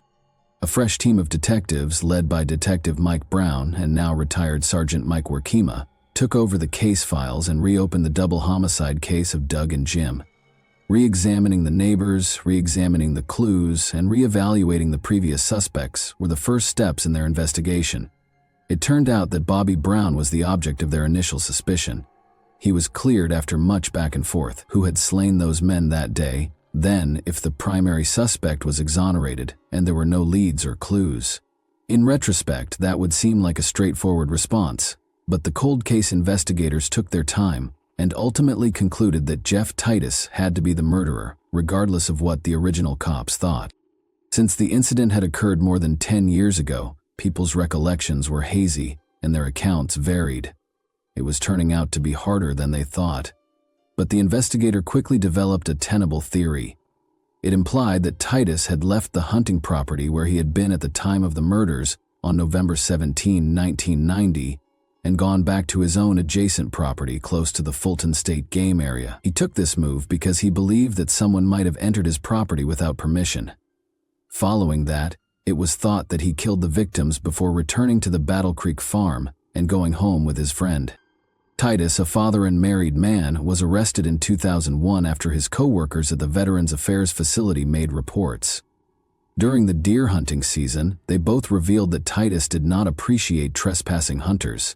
It was a good enough motivation, the cops said. Additionally, his colleagues claimed that he boasted and talked openly about the murders. The now retired Assistant Prosecutor Scott Brower of Kalamazoo County presided over Jeff Titus's trial in 2002. Unfortunately, Titus's alibi witnesses had become weaker with time and were no longer able to testify in his favor. The original investigators who had completely exonerated Titus of any crime were not called to testify during the trial, and his neighbor Helen Knopfs did not appear on the witness stand regarding the mysterious man in his car. Titus was found guilty and given 2 life sentences without the chance of release. Even though the prosecutors did not dispute the veracity of his alibi, he was imprisoned in Coldwater, Michigan, at the Lakeland Correctional Facility. However, this tale was far from over. Howard Swabash, a recently retired polygraph examiner from the Michigan State Police, was a noteworthy addition to the team during Titus's legal defense, which was led by attorney William Fett. It turned out that Fett had hired Swabash as a private investigator. According to court documents, Swabash's wife filed for divorce in January 2002, just 5 weeks after Titus was accused of murder. Even though the identity of the second woman involved was kept secret, the accusations of marital adultery led to the dissolution of their marriage. 3 months after Titus was found guilty by a jury, on the memorable Halloween day of October 31, 2002, his wife Julie visited him at Saginaw Prison with their daughter and private investigator Swabash. Since they had not gotten along for years, Julie told Titus that she planned to file for divorce. According to the public records, Swabash and Titus's ex-wife Julie eventually got married in Florida in April 2005, just 3 years after Titus was found guilty. This was a startling development that sparked speculation about their relationship and how it might have affected the case. The first inquiry that resulted in Titus's exoneration in 1990 was greatly aided by retired Sergeant Roy Belay of the Kalamazoo County Sheriff's Office. Shortly after Titus's conviction, Belay confronted Swabash, the investigator in the Kalamazoo County Courthouse, feeling confused and unhappy with the way things had gone. Belay was disappointed, asking why Swabash had not even bothered to get in touch with him to share his thoughts and feelings about the matter, especially if he had assumed the responsibility of conducting the investigation to prove Titus's innocence. Belay and the other initial detective would have given important testimony on Titus's alibi, but the defense did not call them as witnesses. The altercation became heated, and Swabash's response was combative and offensive. He left quickly, leaving Belay to think over the experience. During a phone interview from prison, Titus freely questioned if the private investigator for this defense team had been genuinely interested in his interests. Titus maintained his innocence throughout the entire incident, saying, "It's a shocker, and then I wonder, was he working for me? Was he working for an ulterior motive? I don't know." But when Bruce Wiersma and Roy Belay, the two detectives who worked on the original inquiry, publicly said that they were willing to testify in favor of Titus's alibi, it was a turning point. The University of Michigan's Innocence Clinic became interested in this development and became involved in the case. At the same time, an independent inquiry was launched by the Michigan Attorney General's office. As both organizations examined the evidence, an important discovery was made. A key aspect that had not been revealed to Titus's defense team during the initial trial was that they discovered that there were many hunter deaths in the area and that it appeared to be the work of a serial murderer. Without a doubt, it cast suspicion on any possible link between Titus and Doug and Jim's untimely deaths in 2002. The Innocence Clinic filed a motion for relief of judgment and a new trial on Titus's behalf as a result of these findings and other strong evidence. The genuine turning point, however, occurred in 2019, when 47-year-old producer Jacinda Davis, who is well known for her work in the true crime genre, happened upon her most compelling narrative while traveling the highways to find ideas for her next series. The murderer's journey took her to the center of Michigan, where she was enticed by Jack White's renowned Third Man Records. She came over the intriguing case of Jeff Titus while browsing the internet. Susan Simpson, a 34-year-old former lawyer who is now a podcaster, shared a trip with Davis. Simpson, Rabia Chaudhry, and Colin Miller were the hosts of the popular podcast Undisclosed. After meeting, discussing, and finally deciding to work together, Davis and Simpson decided to combine their narrative skills to help solve the mysterious Titus case. On October 26, 2020, Simpson's podcast Undisclosed was set to debut its upcoming season. The audience was able to uncover some previously unknown facts and delve further into the complex issues of the contentious conviction after it was broadcast. At the same time, on November 1, 2020, fans watched the premiere of the gripping 2-hour documentary Killer in Question, which was broadcast on Investigation Discovery. During their investigation for the series and podcast, Davis and Simpson discovered that there was a problem with the story. The original detectives in this case absolutely 100% clear Jeff Titus and believe he is not guilty, and the cold case team is the opposite. They believe beyond a doubt that they have the right man. During their lengthy investigation, they discovered a significant breakthrough involving 2 key witnesses who had seen a car stuck in a ditch immediately after the gunshots, Davis said. "I can't think of another case where there are 2 sets of detectives that don't agree." Further issues were raised by the fact that Titus's neighbor, Helen Knopfs, could have readily identified him if he had been in the car. When they discovered that the driver was not him, they began to question the stranger's motivations and the reason behind his hasty departure from the scene. Was he the elusive killer they were looking for? They were shocked to see that the composite sketch created using Knopf's testimony bore a striking resemblance to Ohio serial killer Thomas Dillon. Dillon has previously targeted outdoor enthusiasts, hunters, and fishermen. When he was finally caught in 1993 for killing other hunters, Knopfs herself had even recognized him from a police lineup, according to FBI reports. Both Simpson and Davis were full of optimism that their accounts might inspire others who might have important information about the Estes and Bennett killings to come forward. Simpson noted that the simple act of sharing these stories frequently has a cascading effect, encouraging people to come forward with insightful information that may be added to the ongoing investigation. Davis agreed with them. She admitted that memories might evolve with time, with little information occasionally disappearing. Original memories, however, usually survive on their own. Both investigators had their own judgments about Titus's guilt as they dug more into the case. After initially being dissatisfied by the evidence, Simpson found strong corroborations that supported the original investigators' conclusions. Simply put, the evidence against Jeff Titus was insufficient. The Michigan State Attorney General's Office's Conviction Integrity Unit has been thoroughly reviewing Titus's case since 2019. Since none of the motions filed by the Innocence Clinic had been approved throughout the ongoing inquiry into this potential erroneous conviction, Jeff Titus was forced to serve 2 life sentences at the Lakeland Correctional Facility in Coldwater Branch County, Michigan. Despite the challenges, the Innocence Clinic worked to get Titus released from the facility in 2021 because of the COVID-19 outbreak, which resulted in several of the Lakeland inmates testing positive for the virus. They requested a bond release under extraordinary circumstances. Regretfully, the district judge who administered their plea thought it was unjustified. The podcasters Davis and Simpson were the first detectives to discover a possible connection between Dylan, the serial killer, and the 1990 killings. Their natural curiosity brought them to Dylan's troubled history, since he had admitted to the gruesome 1993 killings of 5 hunters and outdoor enthusiasts. And Dylan also told his cellmate that he was a main suspect in another murder in Pennsylvania, and that he was involved in the murders of 2 hunters in a county that he thought the police would never connect him to. Dylan's involvement in the investigation provided a strong lead, even though he passed away in prison on October 21, 2011. Motivated by their resolve, David Morin, director of the Michigan Innocence Clinic, set out on a mission and traveled to the Kalamazoo County Sheriff's Office. Morin spent a long 6 hours carefully going through the file room's archives. As each document was analyzed, the pieces of the puzzle started to fit together, revealing a potentially important development in the inquiry.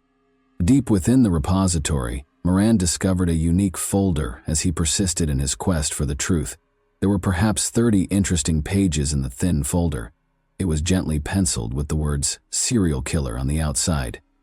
Moran grew increasingly certain as he perused the pages that these records held important details about Dylan and might hold the secret to their case's resolution. The knowledge that these crucial documents had never been given to the defense added yet another level of surprise. There was an uncomfortable void in the information provided throughout the trial, since it seemed that the prosecutor's office was still unaware of their existence. This revelation gave Moran optimism and strengthened his conviction that their fight for justice was headed towards success. Bruce Warsema, the original detective who put together the serial killer file, stated that he was convinced Dylan was the criminal responsible for the crimes and that the reports on Dylan were part of the case file. The retired cold case sergeant Mike Warsema, however, claimed he had never seen that specific file.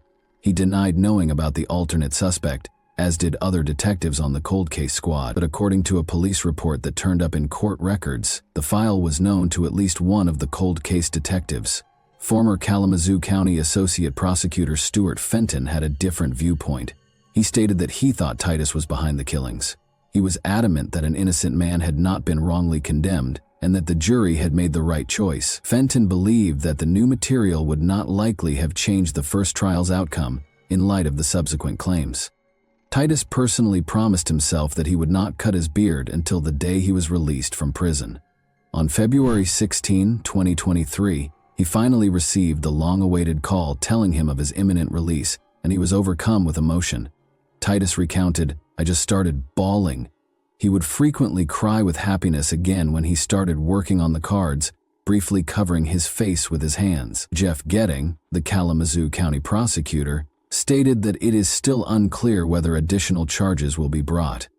He continued, "We're in the process of reviewing the case. It is a complicated factual and legal analysis that will take some time to process." After serving more than 20 years in jail for the 1990 murder case involving Doug Estes and Jim Bennett, 71-year-old Jeff Titus was released on February 24, 2023. his conviction was reversed. It should never have happened in the first place, according to Titus, who added that people had been waiting for this day for 22 years. The moment of being released from jail produced a wave of feelings that Titus found difficult to express. I'm just ecstatic and overjoyed to finally be out where I can get out and do something. I want to see my grandkids. I haven't seen them. I want to see them. A supporting group of people who had been instrumental in his battle for justice greeted him as he entered the free world. Attorney Moran supported Titus during his newfound freedom, as did the sons of the late Detective Roy Ballet, investigative podcasters Jacinda Davis and Susan Simpson, and committed students from the Michigan Innocence Clinic. Although Detective Ballet, a steadfast supporter of Titus's innocence, had died in January 2022, his influence endured. Workema, the cold case investigator, was still certain of Titus's culpability, even though he supported the judge's decision to free Titus from jail due to Dylan's ignorance. "I still believe Jeff Titus is the killer," Workema declared. "Considering his character and the actions he took, I believe he is the perpetrator. He is a dangerous individual, and I have apprehensions about him. I hope that now that he has gained his freedom, he will use it responsibly and make the right choices." Titus used his newfound freedom to do things that he had not been able to do for 20 years. Enjoying the meals he had long missed while away, he rediscovered the pleasures of life and immersed himself in the presence of loved ones. He even obtained his driver's license and liked spending time with his grandsons whom he had never met before. He remarked, "I can't express enough how grateful I am to be free and have the freedom to simply live again." Titus continued to create and sketch greeting cards, and he enjoyed feeding songbirds and deer. Jeff Titus ultimately received justice after nearly 20 years. But the cases of Doug Estes and Jim Bennett remained unsolved until the passing of serial killer Thomas Dillon. Was the serial killer responsible for the crime, in your opinion? Or was Titus, who, in your opinion, erred during the investigation? The cold case team or the original investigators? And that wraps up today's chilling story. If you enjoyed this video, don't forget to like and subscribe so you never miss a new upload. Also, let me know in the comments, what part of this story shocked you the most? Thank you for watching, and I'll see you in the next video. Hey guys, today we're diving into another truly horrifying case. If you want to support my channel, make sure to subscribe and stay active. It really helps me out. I'd be super grateful for that. Let's get started. A small group of hunters thought they had discovered another man's catch when they came upon a canvas sack that had been left in the midst of the desert on January 23, 1971. When they opened it to look inside, they were appalled to discover a woman's body. Nobody had any idea what the ensuing years would hold. What kind of woman would this be? For what reason was she killed? Today, we're examining the case of Mojave Jane Doe, a victim who was not identified for 50 years before her name was restored. Originally inhabited by the Mojave people, Mojave County is the second biggest county in Arizona. Miners and soldiers frequented Mojave County as a recreational town during the 15th and 60s, when it was a major gold mining region. However, as industry grew, individuals started to relocate farther away. A resurgence of interest in the gold rush coincided with the Great Depression. Since so many people visit the national parks and use Mojave as a convenient entry point to the Grand Canyon, Route 66, and Hoover Dam, the area has seen a surge in tourism. However, a murder mystery that occurred in Mojave County 50 years ago still plagues the sheriff's office today. 3 hunters discovered a canvas sack left in the desert while hunting in a remote desert location in Mojave County, Arizona, on January 23, 1971. In the remote desert, the sack was abandoned along the Hackberry gravel road after being loosely knotted with a white cotton rope. The words "Deer Pack, Ames Harris, Neville Co." were printed in green on the side, and when they opened the sack to investigate, they assumed it was an animal carcass left behind by another group of hunters. To their surprise and horror, they discovered a woman's twisted body. The police were called right away, and they sealed off the area to start their investigation. Investigators knew they were dealing with a homicide. Whoever had wrapped the victim in the sack was obviously trying to conceal the body. Additionally, it was evident that the woman had been murdered elsewhere, and her remains were disposed of in the desert 2 miles from the US 93 highway near Kingman, Arizona. When investigators searched the immediate area for any clues or potential belongings of the victim, they found none. No identification, no bag, and no purse were found anywhere near the crime scene, suggesting that whoever killed her had been careful to leave no incriminating clues behind and made a clean getaway. Investigators sent her body away to the Mojave County Coroner's Office for a post-mortem, while they continued questioning the hunters about any suspicious activity in the area. It was becoming clear that the case was going to be a difficult one. It was obvious from the beginning that the woman was a victim of homicide, as she had been stuffed into a canvas sack. Her cause of death baffled investigators. Although her neck was broken, decomposition had already set in, making it difficult to determine if there were any ligature marks around her neck. It was initially listed as unknown, as she showed no signs of blunt force trauma or gunshot wounds. There were also no signs of a health death, such as a stroke or heart attack, and her organs were listed as healthy. Toxicology reports also suggested no drugs or alcohol in her system that may have led to an accidental overdose. Much later in the investigation, the cause of death status was changed to strangulation, based on the theory that she may have been murdered by someone she knew personally, perhaps a lover or spouse. It was also difficult to pinpoint the time of death, as her body had been partially frozen, but they estimate that she could have been killed any time between December 1 and 31, 1970. Toward the end of bull hunting season, they began working on creating a workable profile for investigators to use to solve the mystery. The victim was identified as a white woman between the ages of 35 and 40, with an estimated height of 5 feet 4 inches, a weight of between 125 and 140 pounds, brownish black hair that was short and curly, scarring on her abdomen consistent with a cesarean section birth, and internal signs that suggested she may have been a mother of 3 children. The examiners concluded that she may have been married, as a Bone Indian, and that she did not smoke, and that the last food she had eaten was lima beans. Her clothing was added to the description and included a multicolored size 14 blouse with 5 brass buttons and a long-sleeved black cardigan. She was dressed in burnt orange stretch pants in a size 12, with the label Symphony written on the inside of her feet, Pixie Mile black leather boots in a size 5.5, and bobby socks that were possibly white at one point.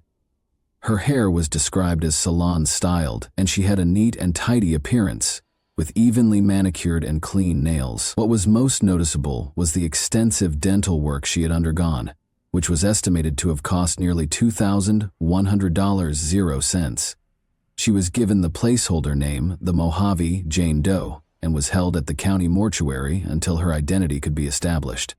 Using the descriptions from the medical examiner and a composite drawing of the Jane Doe created by a Flagstaff police sketch artist, investigators worked tirelessly to identify the woman.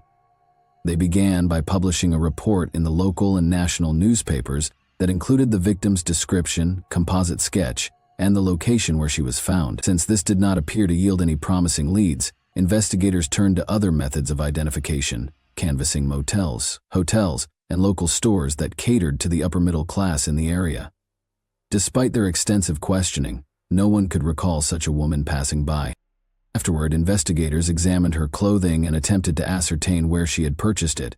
A search of every potential clothing store yielded no results. They then turned to airports and searched flight manifests, asking employees if anyone had been missing on any flight, and following up on those leads, which also yielded no results. Finally, they placed a missing persons ad in dental magazines detailing the extent of the work she had done on her teeth. When this failed, they turned to the filing system of a dentist lab in Phoenix, Arizona, hoping that this would jog the memory of the dentist who performed the surgeries and lead them to come forward with her identity. After searching through the files of over 8,000 patients, they were still unable to find her. So investigators expanded their search and sent out the missing persons bulletin to Arizona, California, Nevada, and Utah. During that time, 23 women were reported missing, but all of them were later found alive. The Jane Doe, however, was not among those reported missing. Investigators requested the fingerprints taken for autopsy records. These were then forwarded to the Federal Bureau of Investigation in Washington to be compared with the national database, but still no trace of her was found on any system. Missing or criminal investigators finally looked for a suspect among the hunting community, particularly among those who applied for hunting licenses, of which over 5,000 applications had been made during that season, and each and every individual was located and questioned. Detective Joe Chapin, Sheriff Lloyd Sisney, and Sergeant Don Parrish speculated that their Jane Doe might have been murdered by a spouse, and each married applicant was asked to bring their wife for interrogation. But this too yielded no answers. The three men were adamant that the murder was what they called a mama-papa killing by an angry husband. Sisney told local reporters that he thought her identity would eventually come to light because, based on the autopsy reports, she may have children, and somewhere out there her children are missing their mother and being held up by their father in their search for her. But they'll start worrying soon.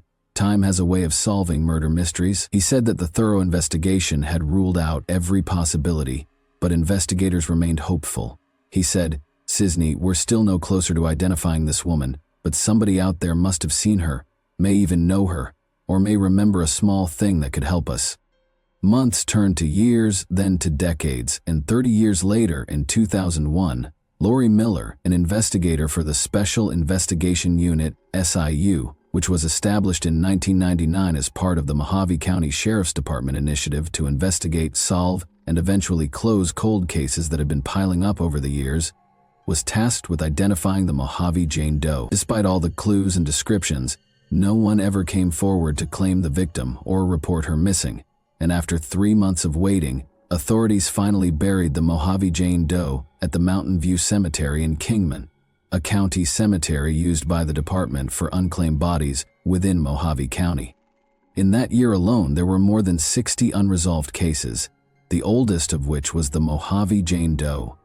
Like their predecessors, Miller and her team went through old case files and reports, re-interviewed potential witnesses in the hopes of jogging their memory and perhaps revealing some new information and clues, resubmitted the fingerprints, and again combed through the dental records to find the dentist who could have worked on the Jane Doe. But to no avail. Miller and her team also contacted a new artist from the Museum of Northern Arizona to create a composite of the Jane Doe based on the features of her skull taken from the post-mortem examination pictures. Believing the new artist might be able to highlight the victim's features in a more professional manner that might attract the attention of someone who knew her. Once more, they used the national media to raise awareness of the case in the hopes that one of the Jane Doe family members or children might come forward, but they were unsuccessful after 3 decades of silence. Miller's investigative team also looked for connections to the company Deer Pack, Ames Harris, and Neville & Co., which had made the sack the victim was found in, but they found they had long since been bought out. Miller and her team worked through the case on and off over the next 20 years, keeping a close watch on databases and following any and all leads and tips. If anything, their Jane Doe was the proverbial needle in the haystack.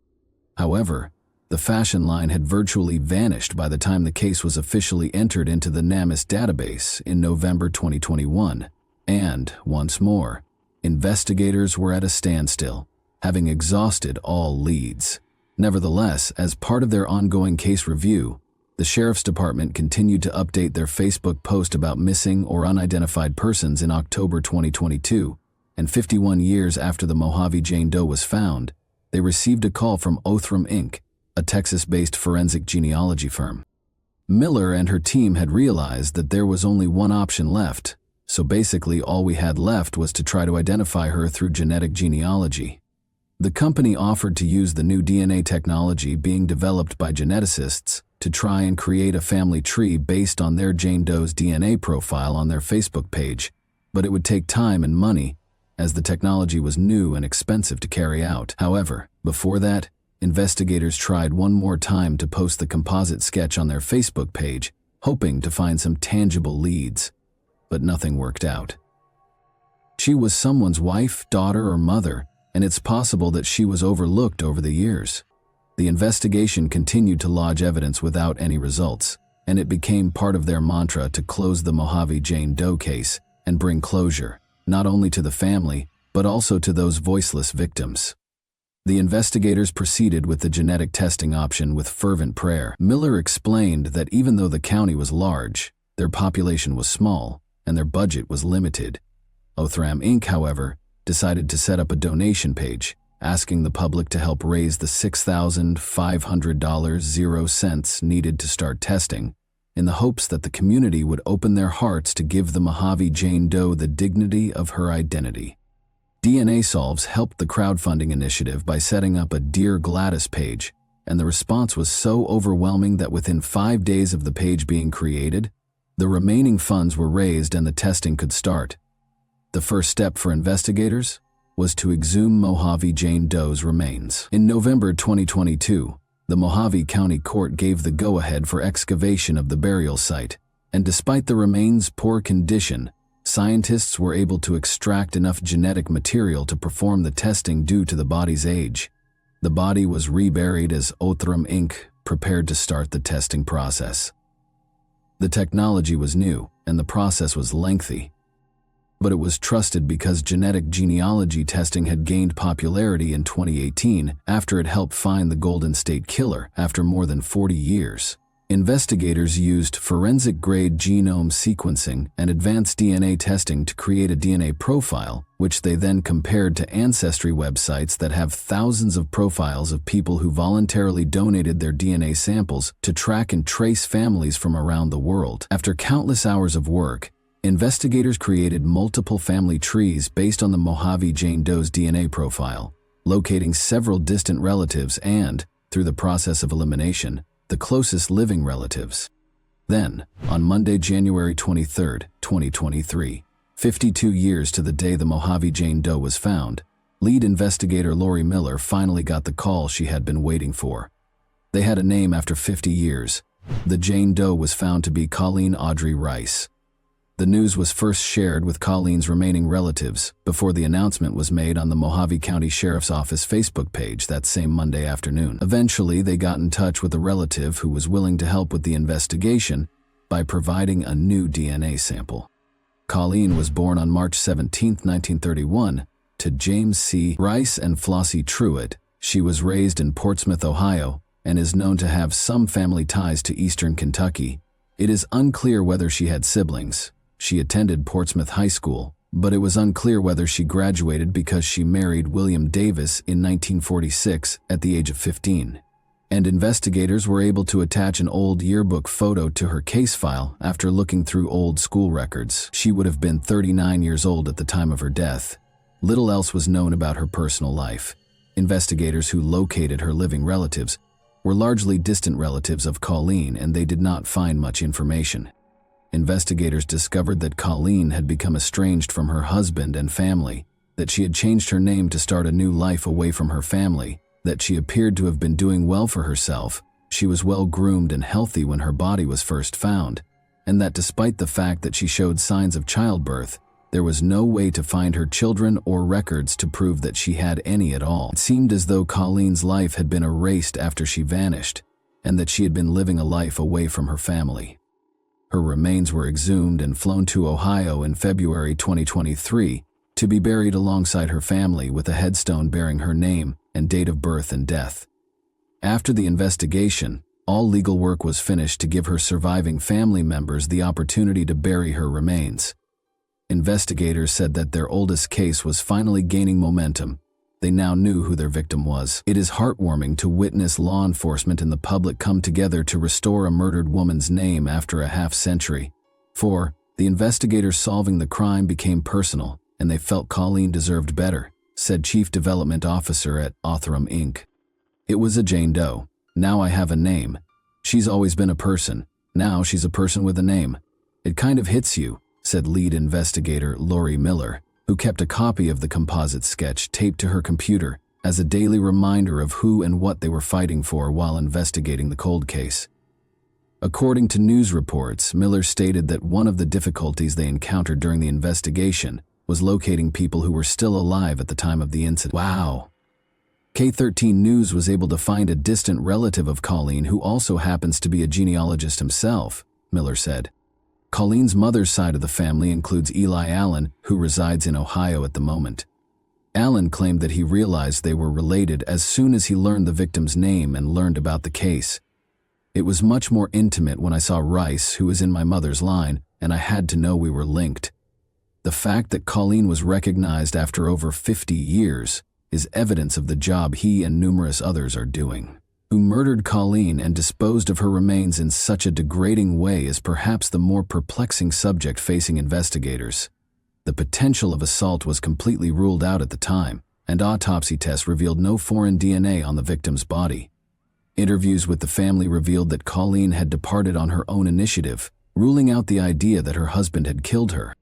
Since there has never been a missing person complaint, no one who knew her personally at the time appeared very interested in finding her. Colleen's murder had not been connected to any potential killers who might have been active in the area in the 1970s. Nor had it been filed throughout the 50-year inquiry period. Investigators were unable to identify any patterns associated with serial killers at the time, due to the lack of clues provided by her way of death. The lawsuit is still pending, even though Colleen has been identified. Finding the culprit or suspects behind Colleen's premature death is the goal of the SIU's ongoing investigation. The public is being urged by investigators to come forward with any information about Colleen's murder and her life after she left her family in Ohio to start over. The public in Arizona is encouraged to get in touch with the Special Investigation Section of the Mojave County Sheriff's Office. The description box below will contain the numbers. By reporting on cases like Colleen's, we want to show off not only the hard work of detectives, but also the genuinely remarkable technological advancements that are now enabling the resolution of crimes that many people think would have stayed unsolved for all time. Aside from that, though, we also hope that these cases inform our community. Which aspect of today's case, in your opinion, was the saddest? The fact that it took decades to identify her, or that no one actually searched for her after she vanished? Thanks for watching, everyone. Your support means a lot to me, and you can help my channel grow by hitting that like button, dropping a comment, and sharing this video. Your engagement really makes a difference. See you soon. Hey guys, today we're diving into another truly horrifying case. If you want to support my channel, make sure to subscribe and stay active. It really helps me out. I'd be super grateful for that. Let's get started. Consider a scene from any film when the main character is fleeing from a chase, but just as he is about to be safe, the villain's foot blocks the door from closing, making the protagonist a helpless victim. This scene marked the beginning of a young woman's grieving. She was stuck. We are all aware that in a state, the protection of freedom and human rights must always come before religion or tradition. However, the lady is impacted by societally enforced childhood stereotypes and attitudes from many years before, and she continues to live with a tyrant and accept abuse due to the effect of unwritten rules. Because of the state of the world now, these attitudes are still applicable and have the power to transform people's lives.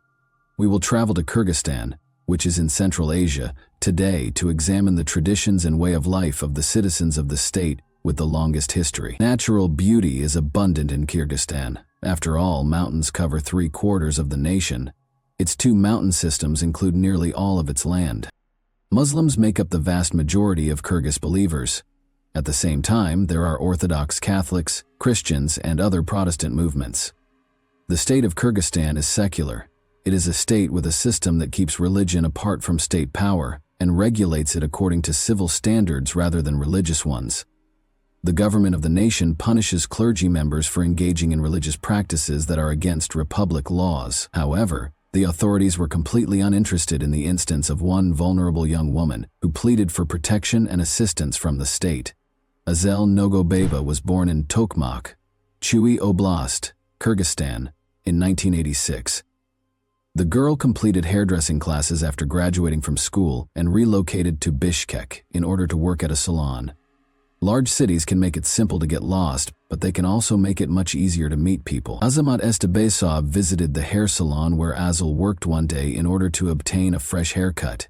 He invited the attractive, slim girl for a cup of aromatic coffee because he thought she was really attractive.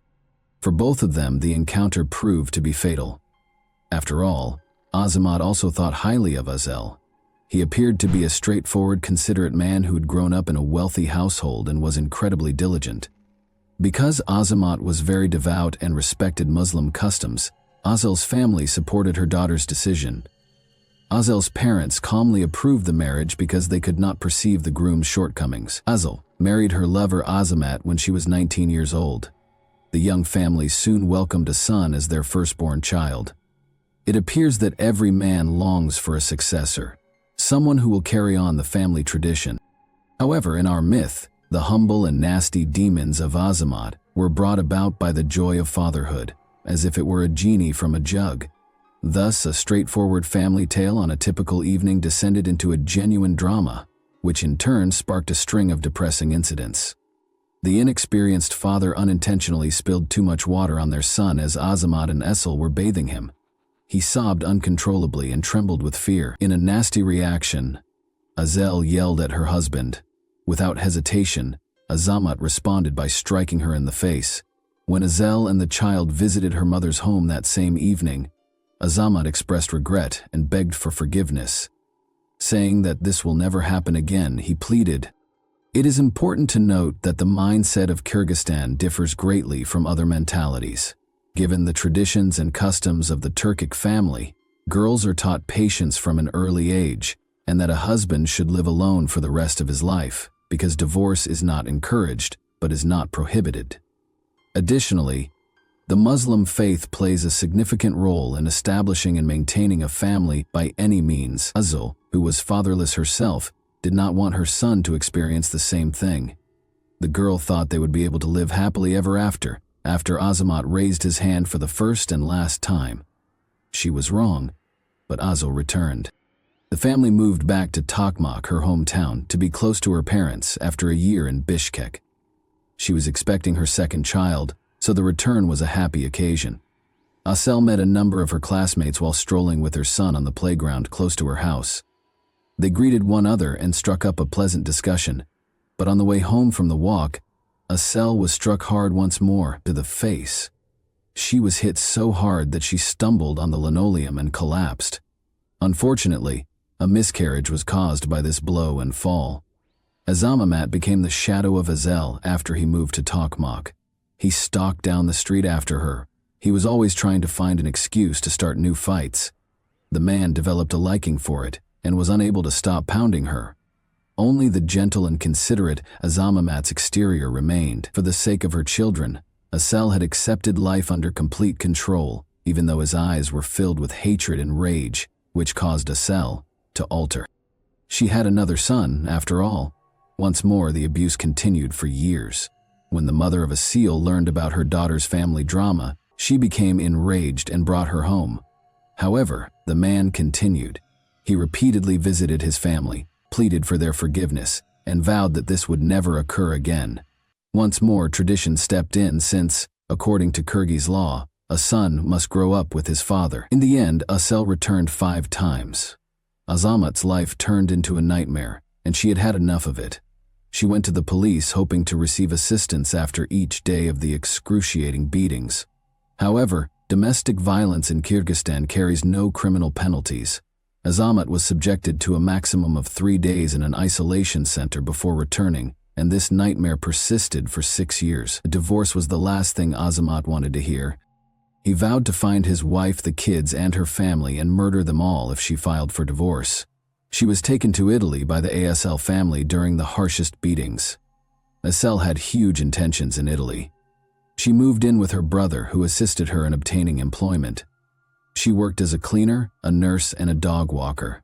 In order to become financially independent, save money for an apartment, and escape her oppressive spouse, the woman worked non-stop on the weekends. She had saved enough money after 3.5 years to start a small business and purchase an apartment. Throughout his years in Italy, Asel witnessed several firsts. Her moral condition steadily improved as she interacted with fascinating individuals, but her mother heart still grieved for her kids. After all, in order for them to have a bright future, she had to leave them for 3 long years. The woman remained composed because she was aware that the father never physically abused the kids or shown any aggressive behavior toward them. However, she was met with a dismal scene upon her return from Italy. The living conditions of the children were appalling. They slept, ate, played, and even used the restroom in one little room. The kids didn't go for walks or to school. Their food was poor, and in keeping with custom, Azamat brought up actual Turkic guys and made their lives extremely difficult. They learned Islam and how to read the Quran at a madrasa, a Muslim educational and religious establishment, in place of going to school. Azamat didn't object that Asel took the kids. She appears to have been freed from the harsh confinement. But Azamat resumed his pursuit of his Asel. He offered to meet her over the phone. Asıl was unambiguous and stated that she would report harassment to the police if it occurred. However, this didn't deter him. Asıl went to get some dishwashing detergent in the evening. The shop wasn't far away. She ran across Azamat on the way, who was once more pursuing her.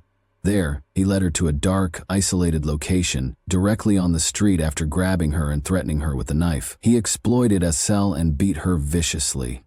On September 1, 2022, bystanders became aware of the odd noises and contacted the police. Asıl reported the rape of her ex-husband to the police in a written statement. A criminal case was opened and he was placed under arrest. Asıl's family was confident that he would stand trial and that their suffering would come to an end.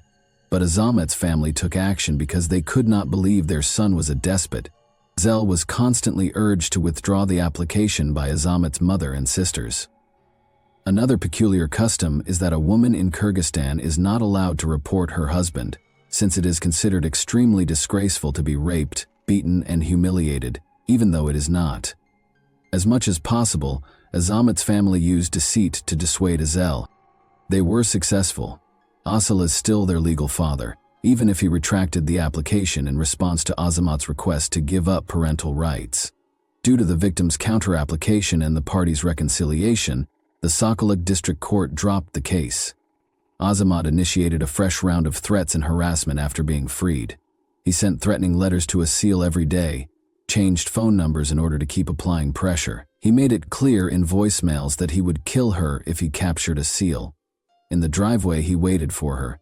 At work, he waited for her. For 3 months, he followed her everywhere. Relatives of Asıl's alternated between living with her and her kids, shielding her from Azamat's attacks. However, the victim was still subjected to the second act of abuse. The woman went to the police once more on January 31, 2023, to report that her ex-husband had once again used force on her.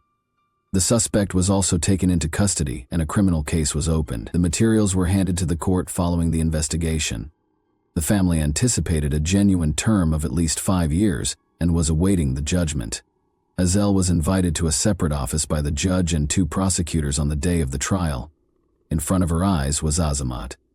After removing his shackles, they told him that 3 years of probation had been applied, rather than 5 years in jail. Indeed, he was still at liberty. Because Azamat has 2 children from his marriage to the victim and an elderly mother with a disability, the court deemed this ruling appropriate. To be clear, probation is a set of rules that are imposed on convicted individuals. Correcting behavior and preventing the commission of future offenses are the goals of probation. Asıl wept. She was pushed into the deepest recess, from whence she could not get out. Fear and despair once again took a firm hold on the woman's life. Asıl, however, didn't wait for fresh assaults. She stopped believing people and stopped paying attention to Azamat's family. All of the beatings were taken down by Asıl. She filed an appeal with the Chui Regional Court after hiring an attorney. The lawyers presented the court with all of the voicemails and threats in the messages, and this time the matter proceeded to court. However, a number of incidents repeatedly delayed the hearing, bringing the worst day of Asıl closer. The trial was first postponed for a month due to the lawyer's illness. For unknown reasons, the second and third hearings were also postponed. Asıl pleaded during the 4th hearing that the hearing should not be postponed any further because she was terrified of dying, not of being beaten. Azamat persisted in moving freely and trying to kill Asıl. He emailed her a picture of a black rucksack with a knife and a rope on the eve of the rendezvous, along with the message, "I'm ready to meet you at the bottom." However, the case was once more put on hold indefinitely, with such disregard from the legal system and law enforcement, since Azamat rejected the state attorney and a private attorney became involved. There was just no way Asıl could save herself. As usual, September 20, 2023 got underway. Asıl woke up her kids at 6:30 a.m. After eating breakfast together, the loving mother wished her oldest son a good day and went with him to school. She didn't close the door because Asıl was also going to go and completing the preparations. The front door opened abruptly and she combed her hair. Azamat entered with great speed and aggression. The woman shut herself in the bathroom before she could react. He struck her twice on the head right away, and Asıl went into a daze from not understanding what was going on. The pervert took her by the throat and began choking her after striking her head. Azamat passed out, nothing more. Asa was unconscious. At times, she thought that everything was a horrible dream when she heard Azamat's voice. But her son's cries pulled her back to the present. When Asel saw that she was awake, he wrapped a blanket around himself and sobbed as he repeatedly said, "Daddy, don't do it." However, his father told him to be quiet or else he would kill him as well. Asel tried to hide in the bathroom, but she couldn't recall how to get out. The kitchen was where she ended up. Like a needless object, he flung the poor woman to the ground, then scooped her up and proceeded to mistreat her. The pervert quickly raised Asel once more, leaned her against the wall, and began cold-bloodedly stabbing her face and neck with a clerical knife. When Asel regained consciousness the following time, she noticed that everything was covered in blood, but she was unaware of what was going on. Her throat was dry, and she had lost a lot of blood. She insisted on getting a drink. She received a bucket of rags from her once-loved spouse, which contained blood and water. The giver began selecting a knife because he had become so enamored with the taste of blood. He selected the kitchen knife that would reach Asel's heart after trying each one on. But all of a sudden, the door opened and policemen came inside. As it happened, the screams were heard by a downstairs neighbor. She contacted the police after learning of Azel's and her ex-husband's precarious circumstances, which prevented the terrible torture and ultimately saved her life. Azama Estebasov resisted and used a knife to strike the officers. Nobody understood what had transpired in such chaos. There was blood all throughout the apartment. Azama began slicing Azel. After cutting off his ex-wife's nose and ears in the restroom and dragging her along the hallway to the kitchen, he repeatedly injured her face and neck. He severely assaulted her, sliced her face and chopped her neck. An ambulance was called by the district police officers when they arrived. They evaluated the appearance of the cell and then hurriedly started searching for the sliced organs, but they were not there. Would you be shocked to learn where the woman's nose and ears were discovered? In the pocket of the monster. In an attempt to make up lost time, the police officers drove Asel to the 4th City Hospital in Bishkek, but they refused to administer first aid, stating that she was not a patient of theirs, based on her propiska. In addition to failing to administer first aid, the doctors failed to halt the bleeding. She just received first help and stopped bleeding in the 2nd hospital. After that, she was sent to the National Hospital, where she underwent a 9-hour operation. Asel's face was painstakingly restored by 6 physicians. The district police officers carefully handed the discovered dismembered organs, and the doctors carefully gathered everything, because the nerve nodes and earlobes had been entirely severed. Azamat used a unique knife to accomplish it. The work was quite delicate. In the hospital, the nose was also amputated entirely. Azamat did not come to for a while. Her survival was amazing. Psychologists cautioned that recovery would be extremely risky and take a long time. The incident resulted in the disfigurement of the young, attractive woman, and a criminal case was filed under the Kyrgyz Republic's Criminal Code's article on causing grave harm to health.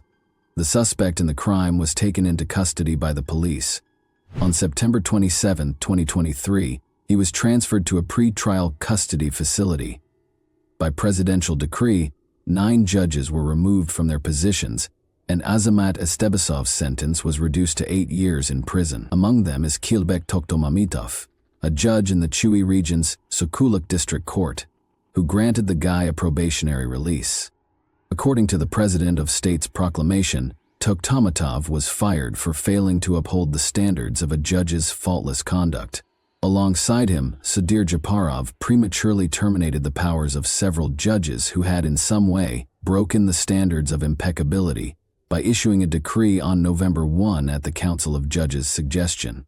The incident was further investigated by 6 investigators. They revisited and reviewed all of Azamat Estebasov's earlier cases. After considering all of the information they discovered, they included 11 articles in the new indictment case by the end of December 2023. All investigation work was finished, and the first court hearings were held on January 9, 2024. Azamat Estebasov evaded answering the judge's inquiries in any manner possible, and in other instances claimed that he was unable to talk because he was possessed by a demon. He did not confess to any of the 11 incidents that were brought against him. The trial was postponed as a result of his hostile behavior toward the witnesses. The last closed court hearing took place on January 26, 2024. Given the complexity of the case, Judge Talikul Kadir Kanolova condemned Azamat Estebasav to 20 years in prison without the possibility of probation. In addition, he has to pay his ex-wife $2 million, 0 cents, and the state an 80,000 sum punishment. 1 day in the pretrial detention facility was counted as 2 by the judge. Despite the defendant's appeal in the spring, the 20-year prison sentence was upheld. Azel Nogobaiba stated that she would go farther and insist that the ex-spouse receive a life sentence, and that everyone who supported and encouraged his behavior be publicly removed from government and subjected to punishment. Let this serve as a model for all. No woman in Kyrgyzstan should have to bear the suffering that my family and I am going through. Thank you to everyone who did not support the victim. Advocates and Asel Nogobaiba's family demanded that her ex-husband receive a life sentence. In the end, Azamat kept sending threats to Asel via text, saying that he would still go out and find her even after being imprisoned. Lawmakers have finally reached a resolution in the Asel Nogaiba case, which concerns a woman's helplessness before the nation's laws and how a once loved and caring individual may suddenly transform into a heartless monster. Kyrgyzstan's public was deeply affected by this case. Diana Yelkin, Asel's sister, urged lawmakers to enact legislation against domestic abuse. She threatened to force the MPs to consider the value of one poor choice by showing them a child's face without bandages if they failed to enact legislation against domestic abuse. Asel's sister filed a petition to sentence her sister's ex-husband to life in prison without the possibility of parole. She remembered how her sister had divorced her husband 5 years prior due to his abuse and poor behavior, but he continued to harass, beat, and abuse her even after the divorce. Zama Estebesov poses a threat to civilization. His kind shouldn't be allowed to live freely. They are maniacal and compulsive individuals. People like him ought to be imprisoned. We demand that this monster be given a life sentence. Morally, he has already killed a seal. In front of her little children, he disfigured her face. He and all like him ought to get life sentences without the possibility of release. In the petition, she makes an appeal. Regardless of the nation, family violence frequently takes on horrific forms. All women worldwide should be united on the issue of domestic violence, and we must remember that a person's religion is not a sign of their suitability. Asel has a new life now. She suffers greatly from her new identity, and although Asel's wounds are slowly getting better, it will take a while for her to fully recover her breathing and hearing abilities, all described in her interview how she first saw her face following the tragedy. It was a day off. There were no mirrors in my room because I was not allowed to look at myself. I proceeded to the first level to dress because neither my doctors nor the on-call doctor were present. There was a metal operating lamp and my bandages were off. The on-call physician hadn't put it away. In the reflection, I recognized myself. My fear is of me. I am unable to look in the mirror. My ears were already visible due to the shock. I passed out. Asil saw her face in its entirety 2 weeks later. Her brother gave her a home address. All of the mirrors were taken out beforehand with the exception of the bathroom mirror, which was impossible to remove. Asil got up and chose to take a short peek at herself after her brother left, for 3 seconds. She fainted upon seeing her reflection. Her frenzy was intense. Although Asil stated that no one should ever witness such ugliness, she still has work to do to restore her face. She will undergo a number of procedures to rebuild her face and repair the structure of her nose and ears prior to the plastic surgery. These operations necessitate extensive planning, skin augmentation, and a year or more of recuperation. Asil has also lost 20% of her hearing, which will undoubtedly be fixed as well. The fact that these procedures are not carried out in Kyrgyzstan presents a challenge. Large sums of money are needed to carry out such intricate activities in Turkey or other nations. Turkish plastic surgeon Mikhail Surar volunteered to do the procedure for free, meaning he would pay for it entirely. Doctors in Kyrgyzstan initially told him that Asil only had the tip of her nose, but Sauer was astonished to see the woman's face unbandaged.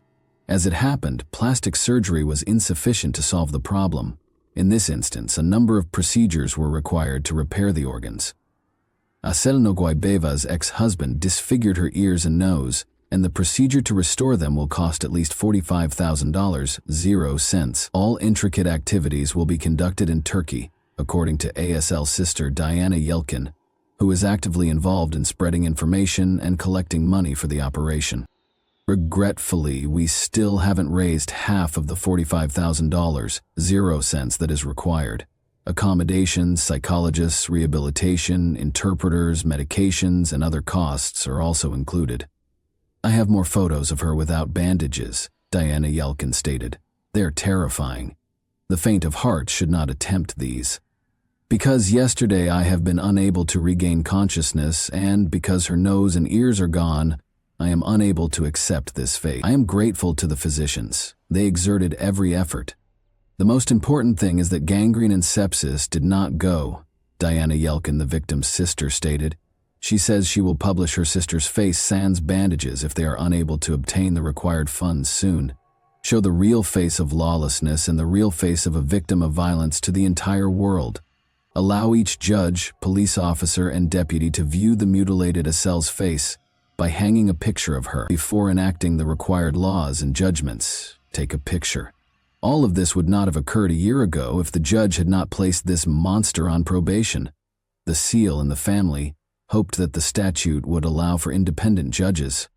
We are now posing a challenge to the Kyrgyz courts and to everyone else. Diana frequently planned activities to raise awareness to the issue of domestic violence against women in Kyrgyzstan. Fundraising has been done thus far to assist in regaining ACL Nogobayba's health. Despite the horrific experience she had, ACL's support is a testament to bravery and tenacity in the face of abuse. After 12 years of abuse, Asil, who has not yet fully recovered physically and mentally, aspires to start a foundation to support other battered women. You can't stop helping others to wrap up the story after experiencing abuse. The essence of her ex-husband is the true ugliness that no one should see, not even the face of Asil. It is evident that Asil is a very feminine, delicate, and attractive woman, despite the weariness and pain in her eyes. She is a lovely woman because of the beauty of her soul and heart, regardless of how her face seems right now. All women should heed my advice. Never put up with or expect your chosen one to change, flee, and never return. There are tyrants in every country. Thanks for watching, everyone. Your support means a lot to me, and you can help my channel grow by hitting that like button, dropping a comment, and sharing this video. Your engagement really makes a difference. See you soon. Hey guys, today we're diving into another truly horrifying case. If you want to support my channel, make sure to subscribe and stay active. It really helps me out. I'd be super grateful for that.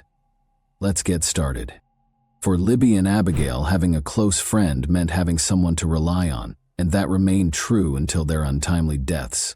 One of Delphi's most terrifying mysteries over the years began when Libby and Abigail disappeared without a trace, only hours after she uploaded this picture to the internet. There have been unsettling rumors that the girls were sacrifices in a sinister cult, which detectives have surprisingly not completely ruled out. But did that actually occur, or did the murderer simply manage to remain undetected? Believe me, when we unearth every disturbing aspect of what transpired with these two best friends, this case will have you wondering about everything. We think the sketch you will see soon is of the individual who killed these two young girls, because of the fresh information and intelligence that have come to light over time. Everyone was on edge during a news conference in 2019. The unidentified murderer received a terrifying message from Doug Carter of the Indiana State Police, who stated that they were probably lurking in plain sight and assimilating into the town that had been rocked by one of its most horrific incidents. Now, we must go back 2 years to Monday, February 13, 2017, in order to comprehend the seriousness of his warning. As best friends, 13-year-old Abigail Williams and 14-year-old Liberty German, also called Libby, did everything together. They were thrilled to get a rare Monday off from school when they arrived to Libby's house that Sunday evening. Abby brought a box of art tools, and the two spent the evening throwing a softball around in the backyard and working on projects in Libby's room. Their creative zeal transformed into a desire for adventure by Monday afternoon. The girls decided to go to a nearby nature area next to the Manon High Bridge, a popular Delphi hangout. By 1:30 in the afternoon, they were dropped off close to the bridge after they persuaded Kelsey, Libby's older sister, to drive them there. The region was now a blend of serene charm and untamed beauty, with forested paths leading to the imposing Manon High Bridge. Despite being long abandoned, This historic railway bridge from 1891 continued to draw residents who came to take in the scenery, take pictures, and take in the tranquil mood. For two closest friends, it was the ideal place to explore, have fun, and create memories. However, what had begun that day as an enjoyable trip would quickly become a nightmare and a catastrophe that rocked Delphi to its foundations. Libby posted a picture of Abby cautiously traversing the ancient, weathered wooden planks of the Monon High Bridge on Snapchat at approximately 2:07 in the afternoon. Later that day, when Libby's father came to pick up the two best friends, the girls were nowhere to be seen, and that picture would prove to be their final known glimpse. Confusion initially, followed by increasing panic when their phones went unanswered. When Libby's father called their names and looked around, the only sound he heard was the silence of the forest. Asking if she had heard from the girls or if he was in the wrong place, he made contact with Kelsey. He wasn't, and neither had she. Fear set in. By dusk, the police were summoned, and what began as a family search swiftly expanded into a large communal effort. Locals joined in, calling for Abby and Libby as search teams searched the woods and trails around the bridge. There was no success in tracking down the females' cell phones. The residents said that as everyone in the neighborhood banded together to look for Abby and Libby, the night was filled with flashlights flickering in the woods like stars. Their relatives weren't believing it, while other individuals believed the girls might have simply gone out or were having a good time. The search was canceled just before midnight as the hours went by, and the police assured everyone that there was no proof the girls were in imminent danger and that the search would resume early the next day, February 14. Everyone continued to beg for a miracle and cling to optimism. Then, however, a startling revelation was made. Abby and Libby were located by one of the search team members, but it wasn't good. Less than a mile from where they had been dumped off the previous day, the bodies of the slain girls were found. Although the authorities were now concentrating on identifying the culprit, the identity of the murderer remained a secret for months, in spite of the numerous tips that came in. This tiny village of only 3,000 residents was completely upended. The community as a whole was shocked by the unthinkable notion that two young girls had been killed in broad daylight. Libby's own phone was one of the most important pieces of evidence. When Abby crossed the bridge, police found that Libby had been photographing her. She also recorded a man's voice and image as he walked along them in that video. Bridge Guy was the moniker given to the individual in the video. Authorities suspect this man of killing them. The officials posted still images from the video, not the entire thing but enough to potentially jog someone's memory, in an attempt to garner public assistance. Additionally, they drew a sketch of a man they saw on the route that day based on witness accounts. According to the description, the Bridge Guy was a white male with reddish-brown hair who was between 5'6" and 5'10", and weighed between 180 and 220 pounds. A man wearing blue pants, a blue jacket, and a hoodie was depicted in the hazy images. Two illustrations that were based on eyewitness descriptions were also made public by the police. A younger man was depicted in one sketch and an elderly man in the other. The authorities published a clip of the man's voice heard saying, "Down the hill," in the tape that Libby had taken in an attempt to forward the case because no arrests had been made in spite of all of this. The purpose of this fresh evidence was to pique public curiosity and ideally lead to in an effort to keep the focus on identifying the culprit. The police at the time described the footage as originating from potential criminal behavior. Investigators also disclosed that they thought the murderer was either a resident of Del Fauci or knew the community well. Everyone was on edge since the killer knew the region, whether they worked there or had some other connection. They hoped that someone would identify the voice, the face, or the facts, and assist solve the case completely.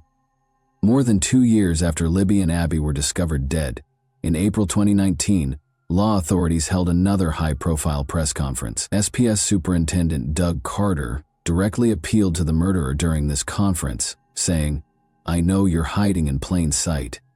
I think you have a little conscience left," he continued, "and I can tell you that what they're going through now is not what you left them in those woods." Many persons had been connected to the case as possible suspects by this time, and the police had received numerous tips. Ron Logan was one of the names that surfaced first, but others matched the two sketches that the police had made public.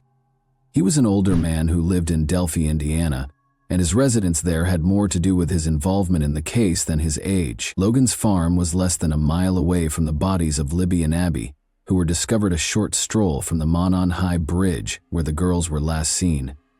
That kind of closeness made Logan a highly desirable individual in a tiny community like Delphi. Logan had spent more than half a century living on a peaceful country road close to the path that led to the Monon High Bridge. It looked like the last place anything terrible like this could occur, because it was a quiet place where families frequently strolled. But after the girls' bodies were found, the environment became much darker and more ominous. Logan, meanwhile, did not exactly assist himself. He gave the cops a reasonably good alibi when the girls vanished, that he had been at an aquarium out of town. But then things started to go sideways. Logan was found to have asked a family member to tell a falsehood about where he was that day. That was a big warning sign. Why would he strive to hide his whereabouts if he had nothing to conceal? A month after the killings in March 2017, the FBI intervened, further complicating matters. Ronald Logan's home, garage, pickup truck, computers, and cell phones were all allowed to be searched by the FBI. The FBI agent explicitly stated that there was probable cause to believe in the warrant request. Evidence of Eve Logan's involvement in the killings was discovered on his property. The spy even described in full their suspicions about Logan's involvement. Before we get started, though, the request provided some previously unreleased information regarding the crime site. The FBI first verified that a piece of clothing was missing from one of the victims. Investigators discovered fibers and unidentifiable hairs at the crime scene, but no indications of a struggle or brawl were present. The bodies also seemed to have been staged and transported, even though just a few seconds of the notorious video had been made public. Until then, the agent verified that it was 43 seconds long by referring to it on Libby's phone. There were no obvious signs of a scuffle in the video, which showed the guy trailing the girls around the Monon High Bridge. Additional suspicious information was uncovered by the search warrant for Logan's property, which was situated directly adjacent to the scene of the girls' deaths.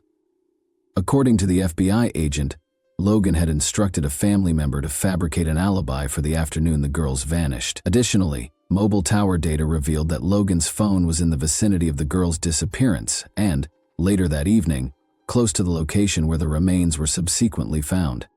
Additionally, Logan's former girlfriends came out with unsettling information regarding his actions. According to both, Logan had physically abused them. One lady said that Logan had threatened to kill her and that no one would ever locate her body. Additionally, the agent stated that the victims had lost a significant amount of blood, and it was highly likely that the murderer would have come into contact with blood on their person or clothing. The remains appeared to have been staged and transferred deliberately, and 2 items of clothing belonging to one of the females were missing. The agent conjectured that the murderer may have done something to commemorate the crime scene, such as taking a memento. Investigators searched Logan's property in the hopes of discovering something that would connect him to the killings. However, Logan persisted in claiming that he had been purchasing tropical fish in L.A. Fauci, which was 20 miles away, and that he hadn't returned home until 6:30 p.m. However, when authorities investigated his alibi, they discovered that his cousin, who was purportedly with him, had not supported his account. Actually, they were unable to verify any of Logan's alibi information. Nothing tangible was discovered to link Logan to the killings, even after a thorough search of his property was conducted as part of the investigation. He had a history of legal issues, including a prior DUI conviction, and he was prohibited from driving while on probation. Investigators thought it was the reason he had requested his relative to tell a falsehood on his behalf. Ironically, Logan was eventually arrested for probation violations, which had nothing to do with the Delphi killings. While he was in detention, investigators had the opportunity to inspect his property once more, but once more they were unable to find any concrete evidence connecting him to the crime. Logan's death from COVID-19 in 2020 marked the formal end of suspicions about him, although it didn't seem like it had ended yet. This time, another interesting individual was discovered. Keegan Anthony Klein is the man in question. Klein had a troubling history of online catfishing and was 30 years old at the time. Anthony Schatz was the username of one of his accounts. The narrative goes deeper, but police think that Anthony Schatz's Instagram account was used to ask underage girls for graphic photos. In fact, on the day of the killings, Klein was speaking with Libby German. Furthermore, he allegedly informed another girl that he was meant to meet Libby on that particular day. The uncanny coincidence that the last person to talk to Libby was an internet predator was difficult to overlook. Was it a stroke of luck? Or did Klein have some connection to the murderer? Was there any chance that he was somehow connected to the crime? His Peru, Indiana house was promptly searched by police. Even though Klein was never officially charged with the killings, the evidence they discovered in his house was sufficient to warrant significant charges. He was arrested on suspicion of child exploitation and possession of child pornography after detectives found explicit photographs of minors during the search. Christopher Cecil, an Indiana State Police officer, testified that Klein persuaded girls between the ages of 12 and 18 to email him pornographic images or videos by adopting false identities. 11 victims were identified by investigators, but they thought that even more had not. In a 2022 jailhouse interview, Klein came forward and acknowledged attempting to get obscene photos from young girls. However, he stated that he was really lonely and didn't really know why he did it, and that he never planned to meet any of them in person. Klein was given a 40-year prison term with 3 years suspended after entering a guilty plea to the charges. Even while his term served as a reminder of how serious his actions were, Abby and Libby's case remained unresolved. 5 years after the horrifying killings in 2022, many people worried that justice would never be served. The case appeared to have stalled for years. The neighborhood was becoming more and more irritated, and investigators were making little headway.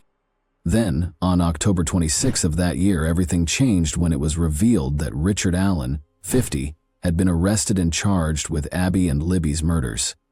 Richard Allen was not an unfamiliar or aloof person. He was a well-known figure in Delphi, a tiny town. He was married, had a daughter, and worked at the neighborhood CVS pharmacy. He had even produced tribute images for the families of the victims, which was shocking. How could someone with such a strong sense of community be able to commit such a horrible crime? Maybe, just maybe, what Indiana State Police Superintendent Doug Carter had said 3 years prior had been frighteningly true. It was unthinkable. The murderer is right in front of you. Once seemingly unsolvable, the case was now taking an unexpected turn. Nobody had predicted how difficult it would be to solve this case. They were unable to find the murderer, despite nearly 6 years of ceaseless research, more than 70,000 tips, innumerable sketches of possible candidates, and even the well-known blurry footage from Libby's phone. The question of how investigators had overlooked Allen for so long arose as they eventually closed in on him. What caused this puzzle piece to take so long to fit together? It turns out that Richard Allen, a longtime Delphi resident, had put himself on the trail the day of the killings by dressing exactly like the bridge guy that witnesses had described. The reports of other witnesses who said they saw someone who looked like Richard on the route that day were even more terrifying. Investigators found an unused bullet at the crime scene that matched a gun owned by Richard Allen after one witness even claimed to have seen a man strolling down the street covered in bloodied and filthy clothing. He was directly linked to the crime by this important piece of evidence. Although Richard was arrested quickly, his defense team promptly issued a statement attempting to correct the public perception of their client and the current inquiry. I'll immediately quote a few of the defense's main points from their statement. In his entire life, 50-year-old Richard has never been arrested or charged with a crime. He is innocent, and he doesn't understand why he's been accused of these crimes. After Libby German and Abby Williams vanished, Rick called the police and willingly talked about being on the trail that day instead of the authorities contacting him. Rick wanted to help wherever he could, just like many others in Delphi. As he usually did, he called the police to inform them that he had gone on the route that day. If Rick hadn't come forward, they most likely wouldn't have even known he was on the trail. In order to provide information on his trip to the trail, Rick offered to meet with a conservation officer outside the neighborhood supermarket that day. Rick told the authorities that he did remember seeing 3 younger girls on the route that day in an attempt to help with the inquiry. His interactions with the girls were fleeting and unimportant. Rick thinks the conservation officer wrote notes on the video, but he cannot remember if his conversation with the officer was captured on it. The statement went on to say that after Rick gave him this information, he returned to his work at the neighborhood CVS. and didn't hear from the police for over 5 years. Notepad was there when Rick spoke to him. In October 2022, around the time of a contentious sheriff's election, he received his next communication from police enforcement. Some found the timing a little strange. In addition, the defense team cited the fact that Richard had not moved or altered his appearance in the 5 years since he willingly spoke to the police, nor had he disposed of his clothes, pistols, or car. He instead went about his daily business, which the defense claimed was the conduct of an innocent man. But when disturbing information were uncovered in additional documents months later, things took even another unforeseen turn. According to the documents, Richard was accused of confessing to the killings more than once. According to reports, he made these admissions on the phone with his own mother, as well as his wife, Kathy. According to reports, Kathy would abruptly disconnect the call in each of these situations. Following these admissions, Richard's mental state quickly worsened. He stopped eating and sleeping, lost weight, and even damaged his tablet, his only means of communication with the outside world. He started acting out and doing strange things like eating his lawyer's legal documents. The case became even more sinister after this discovery. The defense said that these admissions were untrustworthy because they were made while Richard was in protective confinement, which caused severe mental strain. The judge denied the defense's request to transfer Richard to a different jail, citing the fact that he was being treated better than other prisoners in the same facility. However, the story thickened once again when the defense submitted an odd 136-page letter that blamed a group of people who practiced Odinism, a pagan Norse religion, rather than Richard Allen. According to the defense, these people were behind the killings. Throughout the memoranda, the defense cited a 2017 statement by an FBI agent that Abby and Libby's bodies seemed to have been staged and manipulated. The crime scene was mostly unknown before this. Only text messages purportedly sent by Abby's uncle David had gone viral online, and no autopsy results had been made public. Details about the girls' bodies were disclosed in these texts. They were discovered touching but unbound close to one another. Libby was naked, with sticks and leaves covering the upper half of her body, while Abby was dressed. They had reportedly had their throats slit. The defense's assertion that Odinism rune-like symbols had been discovered at the crime scene was the most startling aspect of this recent development. By claiming that these symbols were left by members of this Odinist cult, they attempted to deflect attention from Richard and allude to a much more sinister and intricate story. The finding of Libby's body at the base of a tree was one of the most remarkable aspects. Her right arm was at her side, while her left arm was outstretched above her head, touching the tree. One enormous branch extended from her head to her legs, and many more were arranged above her in a purposeful design. The absence of blood near Libby's neck and tree, according to the defense, indicates that she might have been slain somewhere else before being transported. The body of Abby was discovered a few feet away, completely clothed, but wearing Libby's sweatshirt and jeans. The defense suggested that the suspected criminals had previously slain Abby and then made amends. Except for the area around her neck, there was not much blood on her clothing, despite her deadly neck wounds, suggesting that she made an effort to keep her body clean. The branches were arranged in an asterisk pattern on top of Abby, who was standing with her right knee bent under her left. Additionally, the defense pointed out that one of the branches looked to have been chopped precisely, indicating premeditation. Smaller sticks, like horns or antlers, were positioned over Abby's hair above her head. An additional disturbing feature was a red F-shaped smear on a neighboring tree that was identified as Libby's blood. According to the defense, this symbol was similar to the Norse rune and symbols which represent Odin. Additionally, they identified the Norse god of hail with the symbol Hagalaz that was discovered on Abby's body. According to the defense's theory, these runes implied a ceremonial purpose for the murders.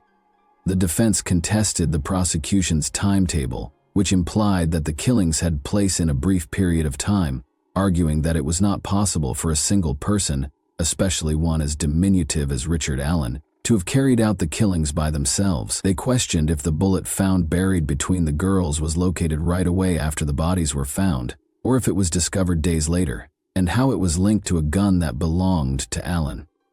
The defense cited the link between Abby and Odinism, and contended that the murders took longer than one individual could complete in such a short period of time. The father of Abby's purported lover, B.H., had connections to Odinism, and shared images on social media that mirrored the symbols discovered at the scene of the crime. Before information about the crime site was made public, the defense alleged that BH had mentioned it. The unsettling meme that B uploaded was also part of the theory. H, days after the killings, making jokes about keeping quiet and assisting with the body disposal. The defense said he acknowledged to being engaged in the killings and brought up another possible suspect. In addition, the defense claimed that a number of law enforcement personnel who were part of the inquiry secretly supported the Odinism idea but were silenced in order to concentrate on Allen. The defense contended that Allen's declining mental state while incarcerated might have resulted in forced confessions.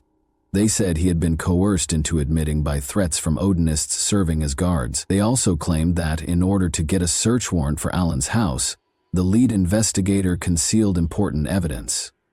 The destruction of evidence was brought up as another important concern. 70 days' worth of witness interviews, which could have been vital in the early phases of the inquiry, were allegedly destroyed, according to the defense. The defense became even more frustrated as they attempted to refute the prosecution's argument. The prosecution presented evidence to counter the defense's Odinism theory at a 3-day hearing in 2024.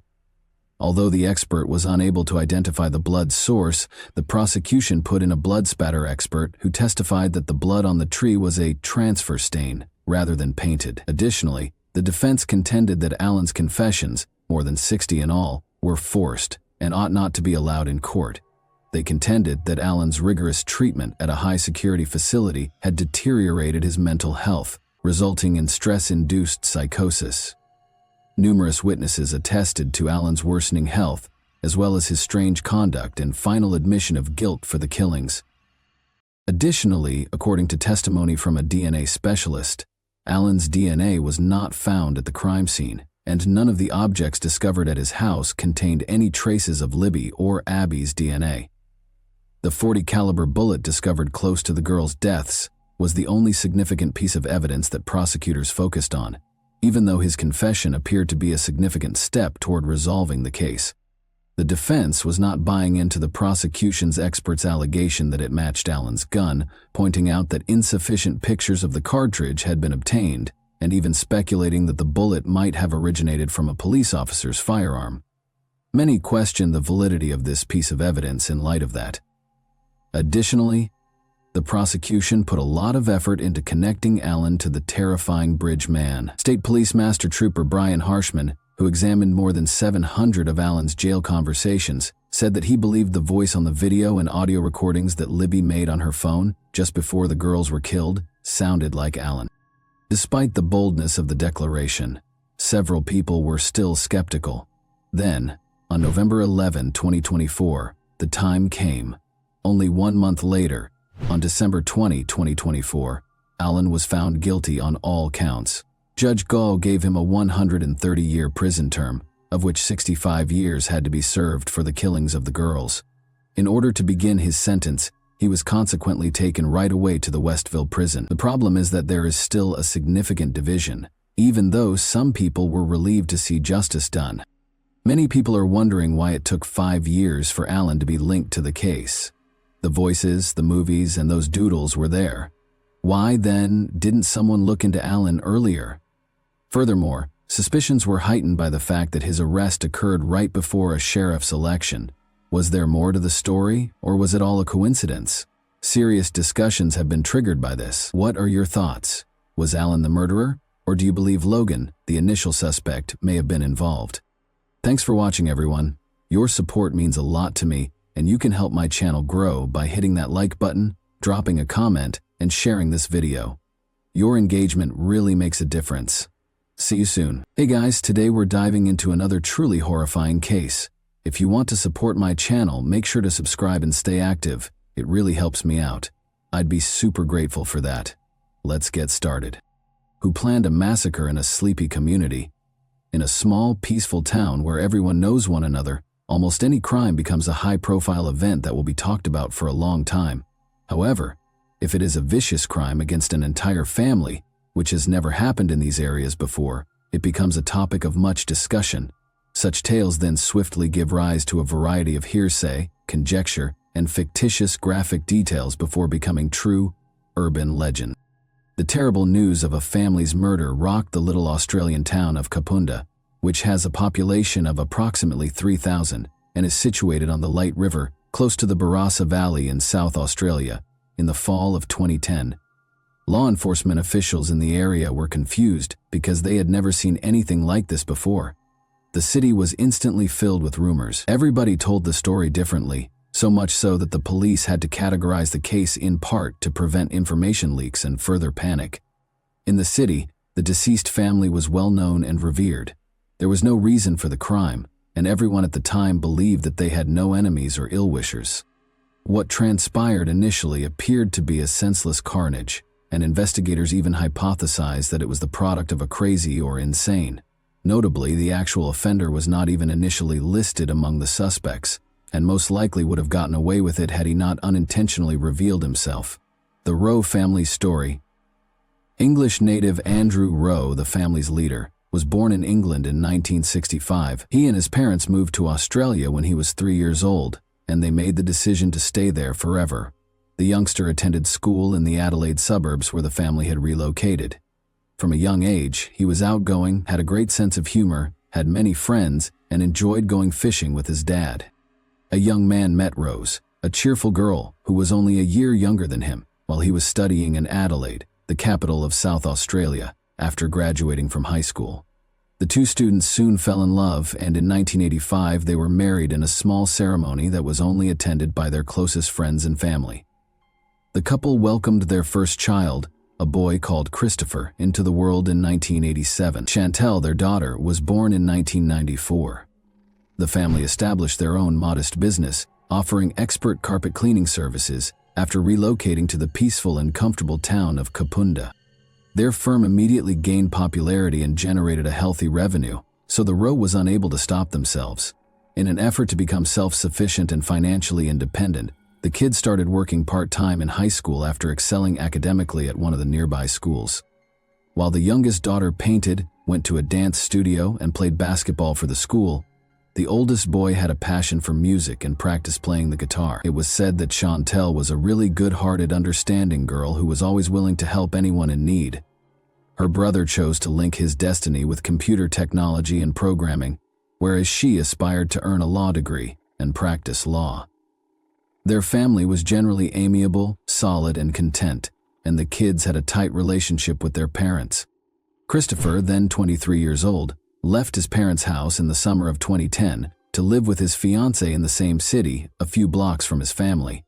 Chantel also started working part-time as a server at a roadside cafe in late September of the same year.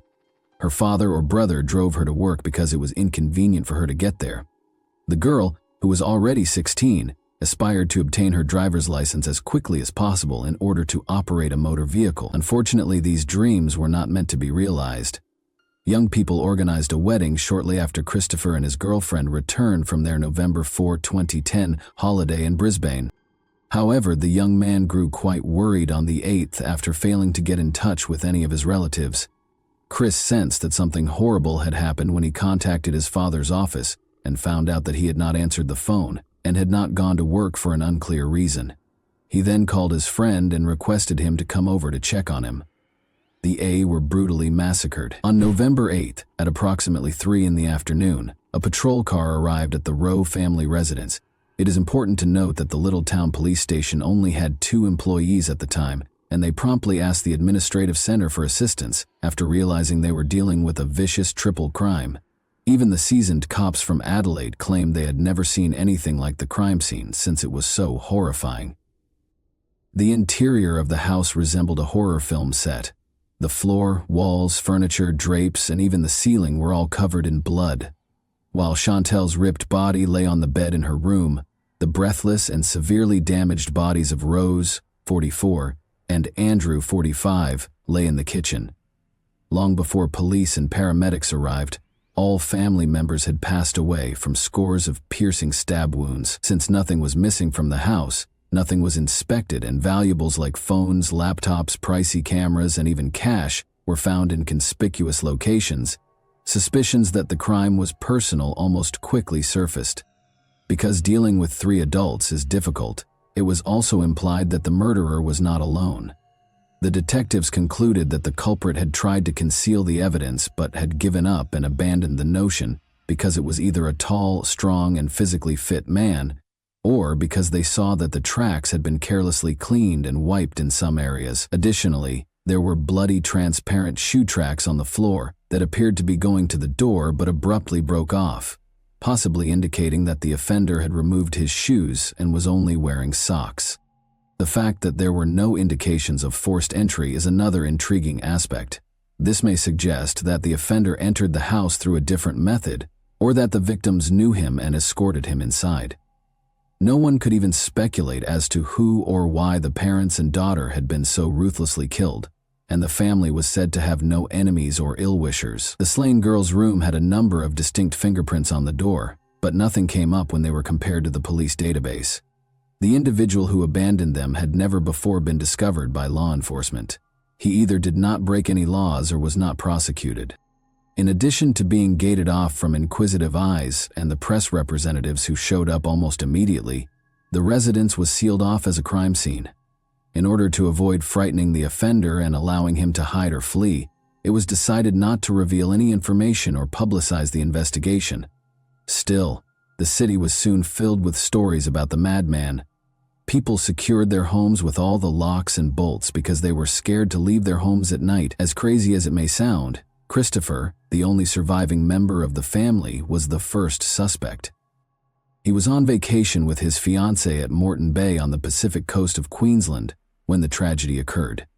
When he found out that his loved ones were not in contact, he was the first to raise the alarm and boarded the first aircraft home. However, his fingerprints and alibi were examined first. But since he was actually on the opposite side of the continent when the crime was committed, he was automatically disqualified as a suspect. It was interesting to see that the young girl who committed the massacre changed into fresh clothing and rested on the bed after the massacre. In addition, there were bloody drag marks close to the bed, suggesting that Chantel may have attempted to hide beneath the bed to evade her executioner, but he dragged her away. Furthermore, it was quickly established by forensic specialists that she had suffered maltreatment before to her demise. As was previously mentioned, it appeared that the crime was highly personal, and the offender obviously had resentment toward the victims, which is why the cruelty was so irrational. The family's head was stabbed 36 times, and his wife was stabbed 50 times across her body. Based on the traces, she was attacked twice, but she survived the first one and even attempted to telephone for assistance. Forensic experts found 33 stab wounds on the girl's body. She was also mistreated. Immediately, the authorities started investigating whether the deceased had obsessive admirers, was in a relationship, or was dating someone. It quickly came to light that the girl had been seeing a man called Dylan, who attended the same school as her, for around a year. In addition to being 16 years old, the police questioned if the young man could have perpetrated such a heinous act. However, they needed to speak with him, investigate his alibi, and find out who he thought might have intended to hurt his fiancée and her family. Dylan voluntarily gave the cops his full cooperation and told them everything he knew. He said that he had a great relationship with Chantel. As soon as they reached adulthood, they planned to marry since they were in love. He was shocked to learn of his darling girl's passing and was unsure of how to continue living. The man was in a nearby city on his grandfather's anniversary at the time of the Rowe family slaughter, and scores of people could verify his alibi. Additionally, the young man is no longer considered a suspect. In their search for witnesses and evidence, the police discovered the criminal's fingerprints and seminal fluid on the body of the deceased Chantel, from which they were able to extract DNA. However, neither of these items was listed in the police database. Notably, the murderer took carving knives from a stand in their own kitchen and used them to slaughter the family. This can suggest that the crime was unplanned and that it happened on its own. The murderer took the murder weapons with him when he departed because they were not discovered at the site. The victims were killed between midnight and 2 in the morning, according to experts. According to one of Rose's neighbors, he heard Rose call for assistance twice at around 1 in the morning. After that, there was a thud, as though something big had fallen, and then all was quiet. Although he found it odd, he chose not to call the police since he believed it was only a domestic dispute between the couple and he shouldn't meddle in their private matters. That evening, no outsiders were spotted close to their home. Instead, police officers were meticulously searching the neighborhood for signs of criminal activity or evidence. Additionally, it was decided to use the media to contact the town's citizens and ask them to provide any information that could advance the inquiry. However, this strategy actually made the detectives' job more challenging. Numerous calls from concerned citizens who wished to assist were made to the police almost quickly, and all of the information they received had to be confirmed. People who were suspicious were reported by callers.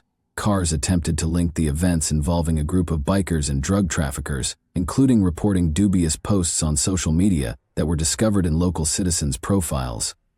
However, law enforcement officials did not benefit from all of the incoming information. An expensive camera that belonged to the deceased girl was discovered among the items in the residence 2 days before to the tragedy. It came out that Chantel enjoyed taking pictures, so investigators thought there might be some that could aid in the case. The memory card did include a lot of pictures, but the cops were particularly interested in the last ones. Most importantly, it was discovered that Chantel had thrown a nice party at Rose's house on November 6, 2 days prior to the catastrophe. She chose to take advantage of the fact that her parents were gone that day for an overnight with relatives. However, it should be mentioned that it was a respectable and calm gathering where people sat over watching movies and cooked food on the BBQ, rather than some sort of party with alcohol or worse. There were only 8 people in the house that night, since Chantel had only invited her boyfriend and 3 of her closest friends, along with their other halves. Their fantastic time was captured in numerous photos taken by the house hostess. On social media, some of the guests' images from that same evening were posted on their pages, mentioning pals. After spending the night in the house row, all of the buddies came back in the morning. During a sit-down in the backyard, Andrew and Rose prepared brunch for the visitors.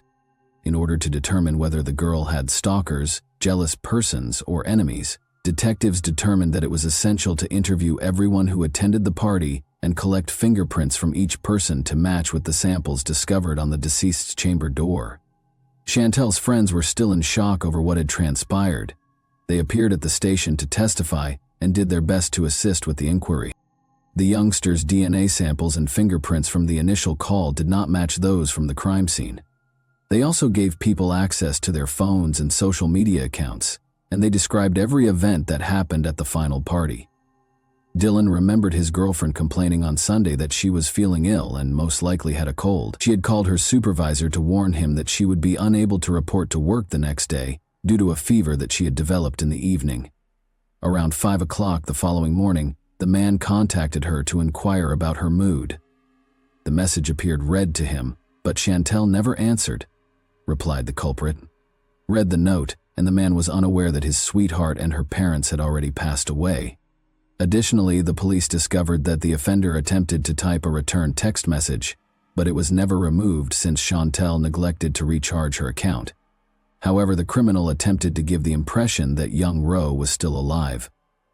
Surprisingly, Dylan and a few of the deceased's close pals assisted authorities in creating a list of everyone in Chantel's group who she had communicated with. Law enforcement started going over that list, speaking with and inspecting each person on it. A week or 2 later, they got to Jason Downey, a young man of around 18. He had graduated last year and was now employed at a nearby auto repair business, but he had previously gone to the same high school as the dead and her lover. Jason didn't initially give rise to any suspicions. He appeared utterly innocent, was of medium height, and was really thin. The young man started acting suspiciously, but they still intended to question him and then release him. He began to complain that Chantel had not invited him to her party because everyone was in pairs and he had no girlfriend, instead of responding to the standard questions. He then claimed to have an alibi for the night of the crime, even though no one had even questioned him about it. The police decided to thoroughly investigate the man, including extracting a DNA sample and fingerprinting him, because of his extremely odd behavior. When Downey learned of this, he merely consented to go through all the required procedures without expressing any enthusiasm or worry. At this moment, the police decided to proceed with the test, even though they once more questioned his guilt. The expert saw relatively recent severe cuts on the man's palms when he collected his fingerprints. All of the wounds appeared to be smooth, as though they had been made with a tiny, sharp instrument. but Jason clarified that he had injured himself while working at the machine shop. According to the test results, the prints discovered on the deceased woman's bedroom door were those of Downey. We just needed to wait for the DNA test results, which were due in 2 days, to get the whole picture.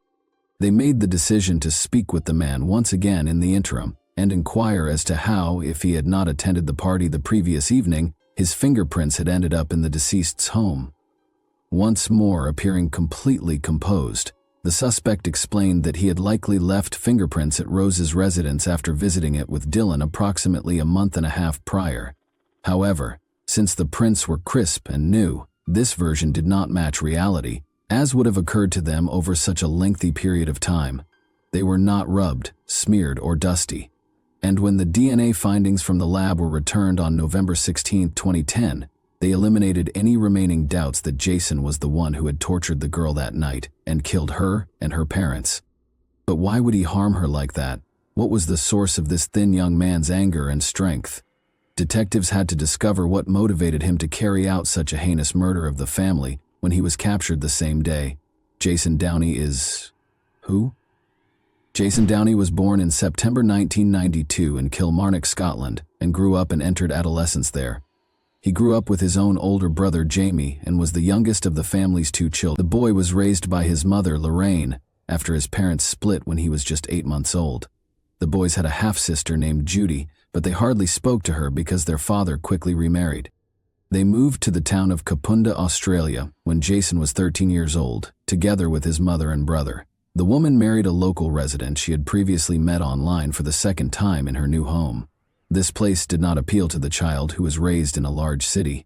He genuinely detested country living and wished to leave. At school, Jason hardly had any friends. They spoke to him more sympathetically because they thought he was odd.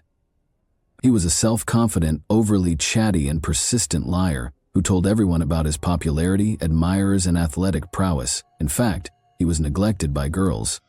Nobody wished to associate with this strange and unattractive young man. Jason and Dylan were teammates on the same basketball team, and Dylan felt bad for Jason because he was not liked by anyone. He began inviting him to a number of social events. He even made the fatal error of introducing him to Chantel, his girlfriend. Because Downey was her boyfriend's buddy, Chantel also spoke with him out of courtesy and sympathy. She even defended him a few times when other teenagers attempted to make fun of him. But Jason fell deeply in love with her because she wanted to help a boy who was being harassed and abused. Additionally, he started to believe that she feels the same way about him but is unable to publicly express it because to Dylan, as Downey grew increasingly engrossed in his fantasies in which he was happy with Chantel, the youthful crush eventually turned into a true obsession, but others were unaware of it. The girl just made an effort to be kind and amiable. She never offered him hope or left any unclear clues. He mistakenly thought she was showing him love because she was the only person who showed him kindness. When the last suspicions that Jason had perpetrated the triple crime were allayed during the arrest and first questioning, the police knew that the arrest could not be postponed. But they were unsure of how to proceed because they were worried that the man might not have done anything. They used a harmless pretense to get him to the station because everyone was aware of his capabilities. Handcuffs were fastened on the suspect's wrists as soon as he arrived. The man, surprisingly, was completely emotionless. He wasn't frightened, furious, or shocked. He was utterly composed, refuted every charge, and made every effort to avoid the situation. When asked how his DNA got on the body and inside the deceased, the man said that he had consensually intimate relations with the deceased during his visit a month and a half ago, and he asserted that he left his fingerprints there. A fact this isn't possible, because seminal fluid couldn't have stayed on the body, inside or out, for so long. Regarding the suspect's alibi, he claimed that he went to sleep in the car after arguing with his mother and stepfather in the evening. Although the parents attested to the argument, nobody was aware of Jason's whereabouts after it. Additionally, the police discovered that he had called Dylan in the evening of November 7 to inform him that Chantel was ill and would be staying at home on Monday. He apparently made the decision to visit Rose's house as a result of this chat. At about the same time, authorities discovered a pair of shoes with bloodstains on them that had been left in an abandoned location. The marks at the crime scene matched those of the only prints The chronology of events was reconstructed using the shoes, which included Downey's own perspiration and blood traces from all three victims. Jason made the decision to confess to the murder and consent to participate with the inquiry in order to avoid the harshest punishment, after realizing that there was too much evidence against him and that it would be pointless to defend himself. Nevertheless, he made every effort to downplay his guilt. There were no knives in the location where he threw the criminal instruments, despite his promise to display them. That night, the guy was probably just lying. After a heated argument with his mother and stepfather, he went home with the intention of spending the night in the car. But after speaking with Dylan on the phone, Jason developed an obsession with seeing Chantel. As he had done so many times before, his initial idea was to simply drive up to her house and gaze vacantly through the windows. But inside, it was black. The man then drove the car to the end of the street, walked back, and entered the house covertly through a small bathroom window that the owners had left open since he was extremely skinny. He did it easily. For around 30 minutes, he sat in the restroom, listening to the noises to confirm that everyone had gone to bed. After that, the suspect went to Chantel's bedroom as well. He claimed to have told her that he loved her, but he was unable to explain why he had brought the knife from the kitchen with him.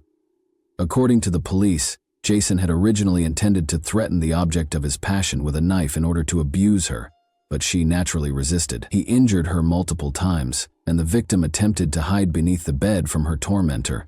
The culprit jumped out in front of her parents, who were awakened by the commotion, but had no time to reach their daughter's chamber. The sight of blood literally infuriated the man. Before knocking Rose to the ground and stabbing her a dozen times till she passed out, he attacked Andrew and swiftly stabbed him in the neck and chest. After that, Downey went back to Chantel's room, dragged her out from under the bed, exploited her, and then used the knife to kill her in cold blood. Why? He never gave an explanation for why he changed his victim into clean clothes, before the criminal came up to her and killed her with a second knife, which he took from the same stand after slaughtering the family. The amazingly resilient woman made it to the back door and even made 2 attempts to call for assistance. Due to the excessive amount of blood, the man initially tried to clean the house but soon gave up. He removed his bloodied shoes and walked out of the scene wearing only his socks, after realizing he had created a mess. He carried the knives with him and threw them away so they would never be discovered. Sentencing and trial. Only in the fall of 2011, about a year after Jason's crime, did his trial start. The man remained completely composed throughout the trial, showing no emotion, although he kept changing his testimony. He repeatedly stated that he loved Chantel and didn't want to harm her, while claiming to be in shock and to have no memory of killing the Rowe family. Notably, he carried the victim's pendant with him after the massacre, and the chain from the pendant was discovered in his car's glove box. The pendant was later discovered in his room during a search. He repeated during the trial that he didn't have a date, so Chantel didn't ask him to a party she had hosted at her house the previous evening. He was reportedly furious that he had been disregarded, and pointed out that if Chantel had called, the tragedy might not have occurred.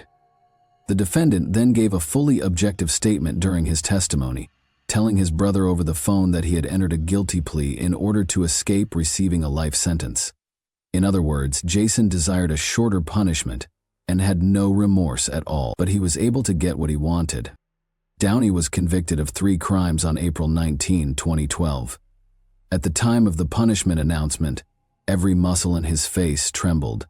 He was given a life sentence with the prospect of parole after 35 years.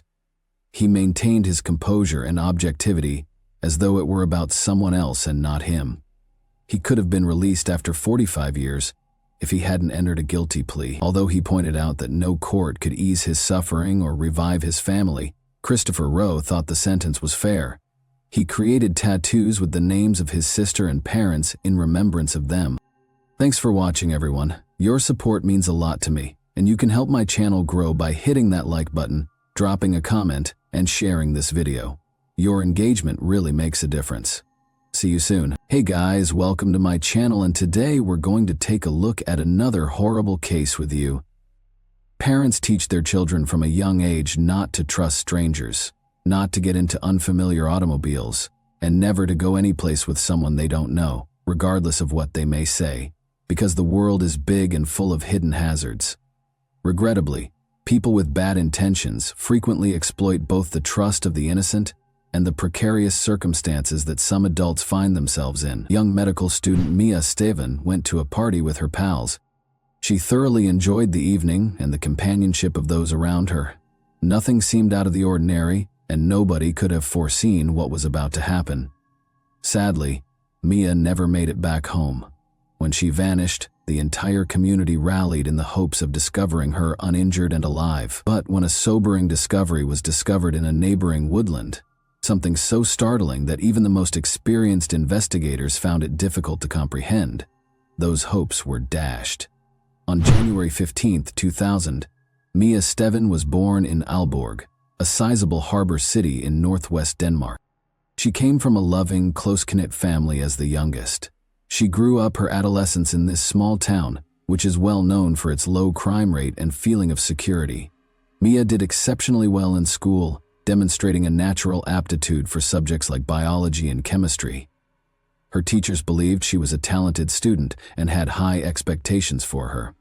Mia knew she wanted to become a doctor even as a teenager. She always wanted to assist everyone around her and was incredibly kind and perceptive. Mia was well liked by her peers because of her gregarious and intelligent nature. She was loved for her warmth and approachability and had a wide network of acquaintances. Attention was also drawn to her elegant manner and remarkable looks. While still in school, she started modeling, participating in several campaigns, and winning people over wherever she went. Because of her uniqueness, Mia frequently had admirers fighting for her attention. Mia achieved her dream of enrolling at Aalborg University's Medical program, one of Denmark's most esteemed universities. After graduating, she kept modeling while attending school, doing fashion publications and commercials. Mia maintained a close relationship with her family by continuing to live at home with her parents in spite of her achievements and increasing independence. Mia was in her second year of college when the COVID-19 epidemic struck. The limitations and lockdowns drastically altered her life. Social media, phone conversations, and video chats took the role of her face-to-face connections with pals when classes shifted to online. A vibrant, gregarious, and outgoing young woman found the lockdown period to be rather difficult. Because of this, Mia Steven anxiously got ready for her first party in years when all restrictions were finally relaxed in early February 2022. Unfortunately, that night would be her last on February 5, 2022. For the first time in almost 2 years, there were no social restrictions due to the pandemic on Saturdays in Denmark. College students in particular were ecstatic to be able to enjoy the nightlife they had sorely missed. Parties were organized all around the nation because it was a reason to celebrate. He was really looking forward to the night. She made a call to her friends and meticulously planned the location for their eagerly anticipated night out. She went through her clothes at the same time, selecting an ensemble that would draw attention to her body and set her apart. This was more than simply a trip to the pub for her. It represented the return to everyday life. She wanted to celebrate her recent completion of her second-to-last semester at university with close friends she hadn't seen in a while. She put on makeup, fixed her hair, and wore a stylish black dress and high shoes. She added a cropped leather jacket and other sophisticated accessories to finish off her ensemble. Even though it was cold in February, she looked gorgeous. Mia thought her friends would drive her home after the event, but as the evening wore on, plans changed. Young people anxious to make up for missed time crowded the bars and clubs throughout the city's central streets that evening, but it was so chilly that the streets themselves were almost deserted. After spending several hours catching up and having a good time, Mia and her pals began the evening in a bustling pub. They later relocated to a local tavern, and an hour later they changed locations once more. The group evolved as they went from bar to pub. A few friends went home, others encountered pals and joined other groups, and they were replaced by new acquaintances. The evening was of course full with dancing, laughter, and copious amounts of alcohol. Witnesses claim that although Mia drank wine, she wasn't too drunk. She talked to everyone around her, laughed and danced. The companions she had first arrived with made the decision to depart by 3 in the morning. But Mia decided to stay, telling them she would find her way home eventually. She was spotted conversing with an unknown man who seemed interested in her at the moment. The club ended for the evening around 6 a.m. Only one of Mia's friends remained after that. The two went out into the chilly, overcast morning. The frigid temperature was made even worse by a chilly breeze that blasted across the deserted streets. The two made the decision to take the bus home, but they had to go in different directions. They split up and went to their own bus stops. Mia never came home that night, and no one ever saw her alive again. Her parents initially assumed she might have gone to stay with one of her many friends and were not alarmed. But when they noticed that her phone was going directly to voicemail, something that was completely out of character for her, their worries intensified. Unable to wait any longer, Mia's mother called her daughter's best friends and classmates at midday on February 6. One by one, they all responded with the same response. They couldn't get in touch with Mia, and they hadn't seen or heard from her since the previous evening. Her parents were so alarmed that they rushed to the local police station and reported her missing. They were concerned that law authorities may postpone their search by waiting the customary 24 hours. Because Mia was an adult and had attended a party, they were relieved that the police took the matter seriously and started looking into it right away. Investigators began by speaking with every friend and acquaintance Mia had made at the different pubs that evening. Although Mia had been drinking, witnesses attested that she wasn't too drunk. They also gave a thorough explanation of her attire, which included a light jacket and a stylish evening gown. Investigators initially thought she might have died from the weather because it was so chilly in February. They promptly ruled this out, though, because no further relevant reports had emerged. Security footage from the bars and clubs Mia had frequented was examined by police. Although Mia seemed to be in a good mood and turned down her friends' offers to bring her home, nothing else in the video seemed suspicious, and the packed venues made it nearly hard to follow one specific person. The enigmatic man Mia had been spotted dancing with that evening quickly came into focus. Finding him and questioning him was crucial. Luckily, it was easy to identify him. He was an aspiring athlete with a bright future who was a fellow student at Mia's institution.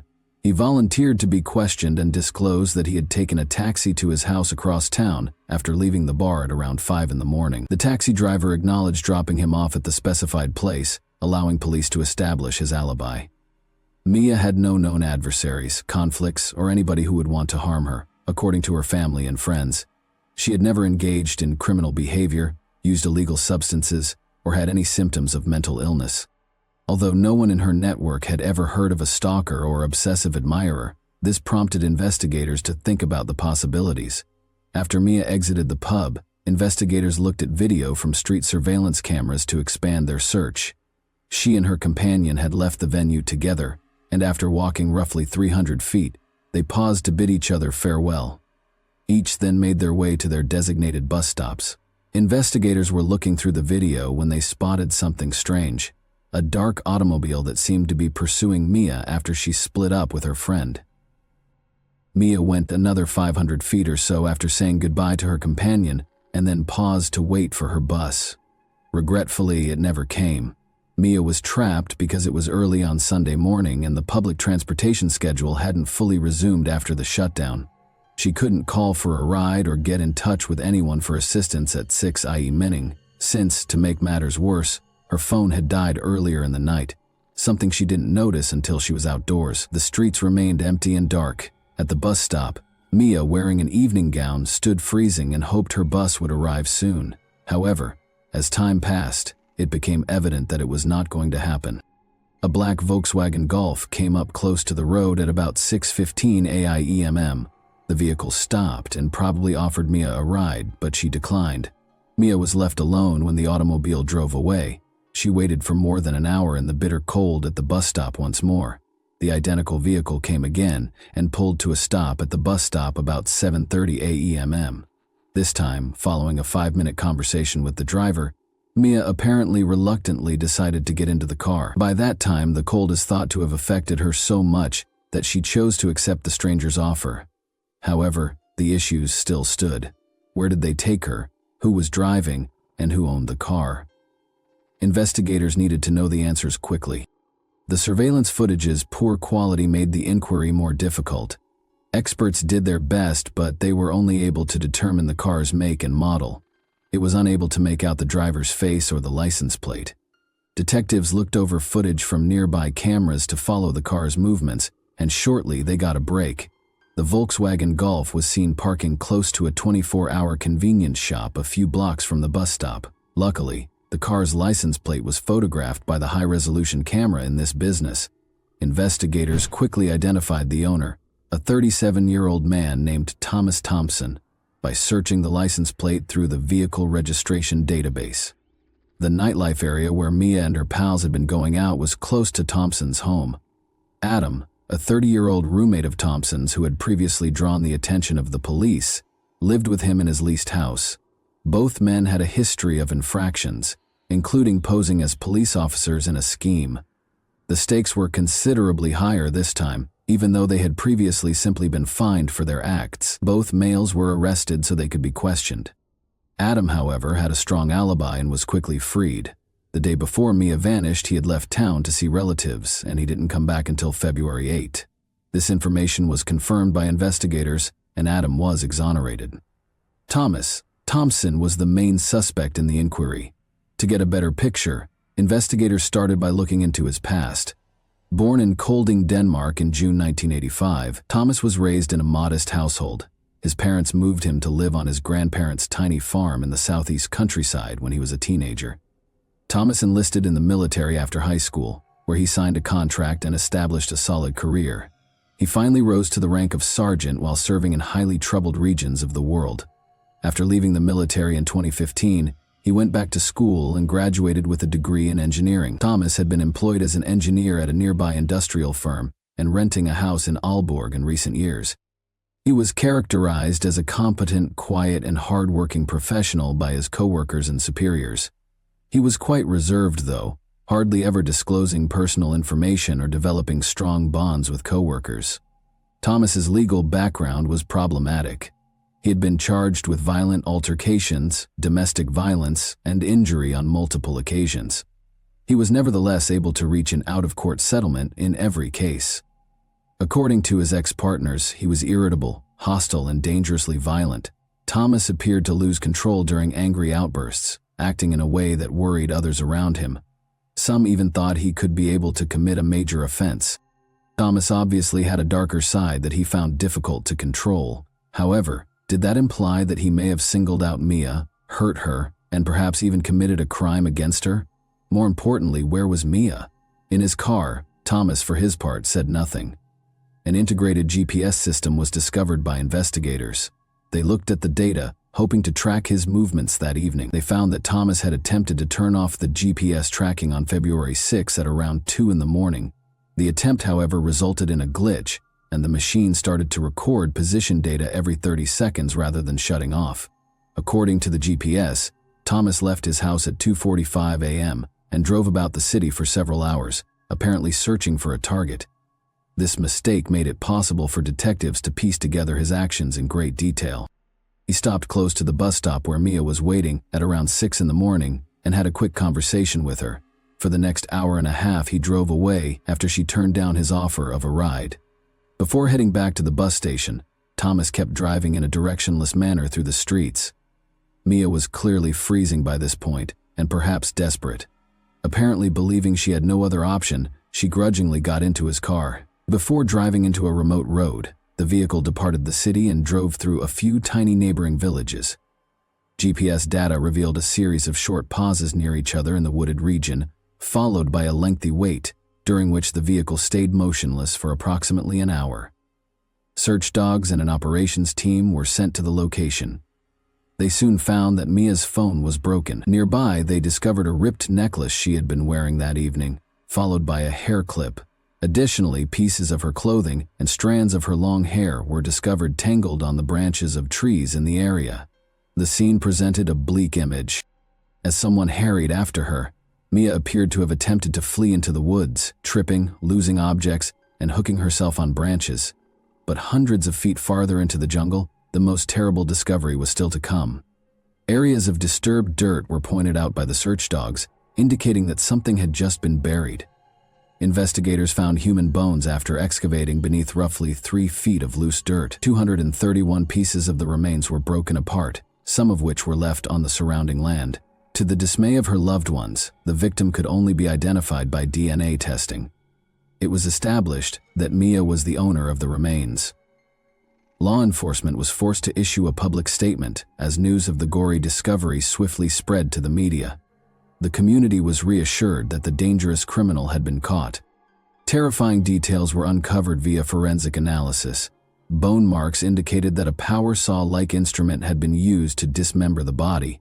Given the condition of the remains, pieces of tissue displayed signs of having been bathed in a chemical solution, perhaps in an effort to destroy them or get rid of any DNA traces.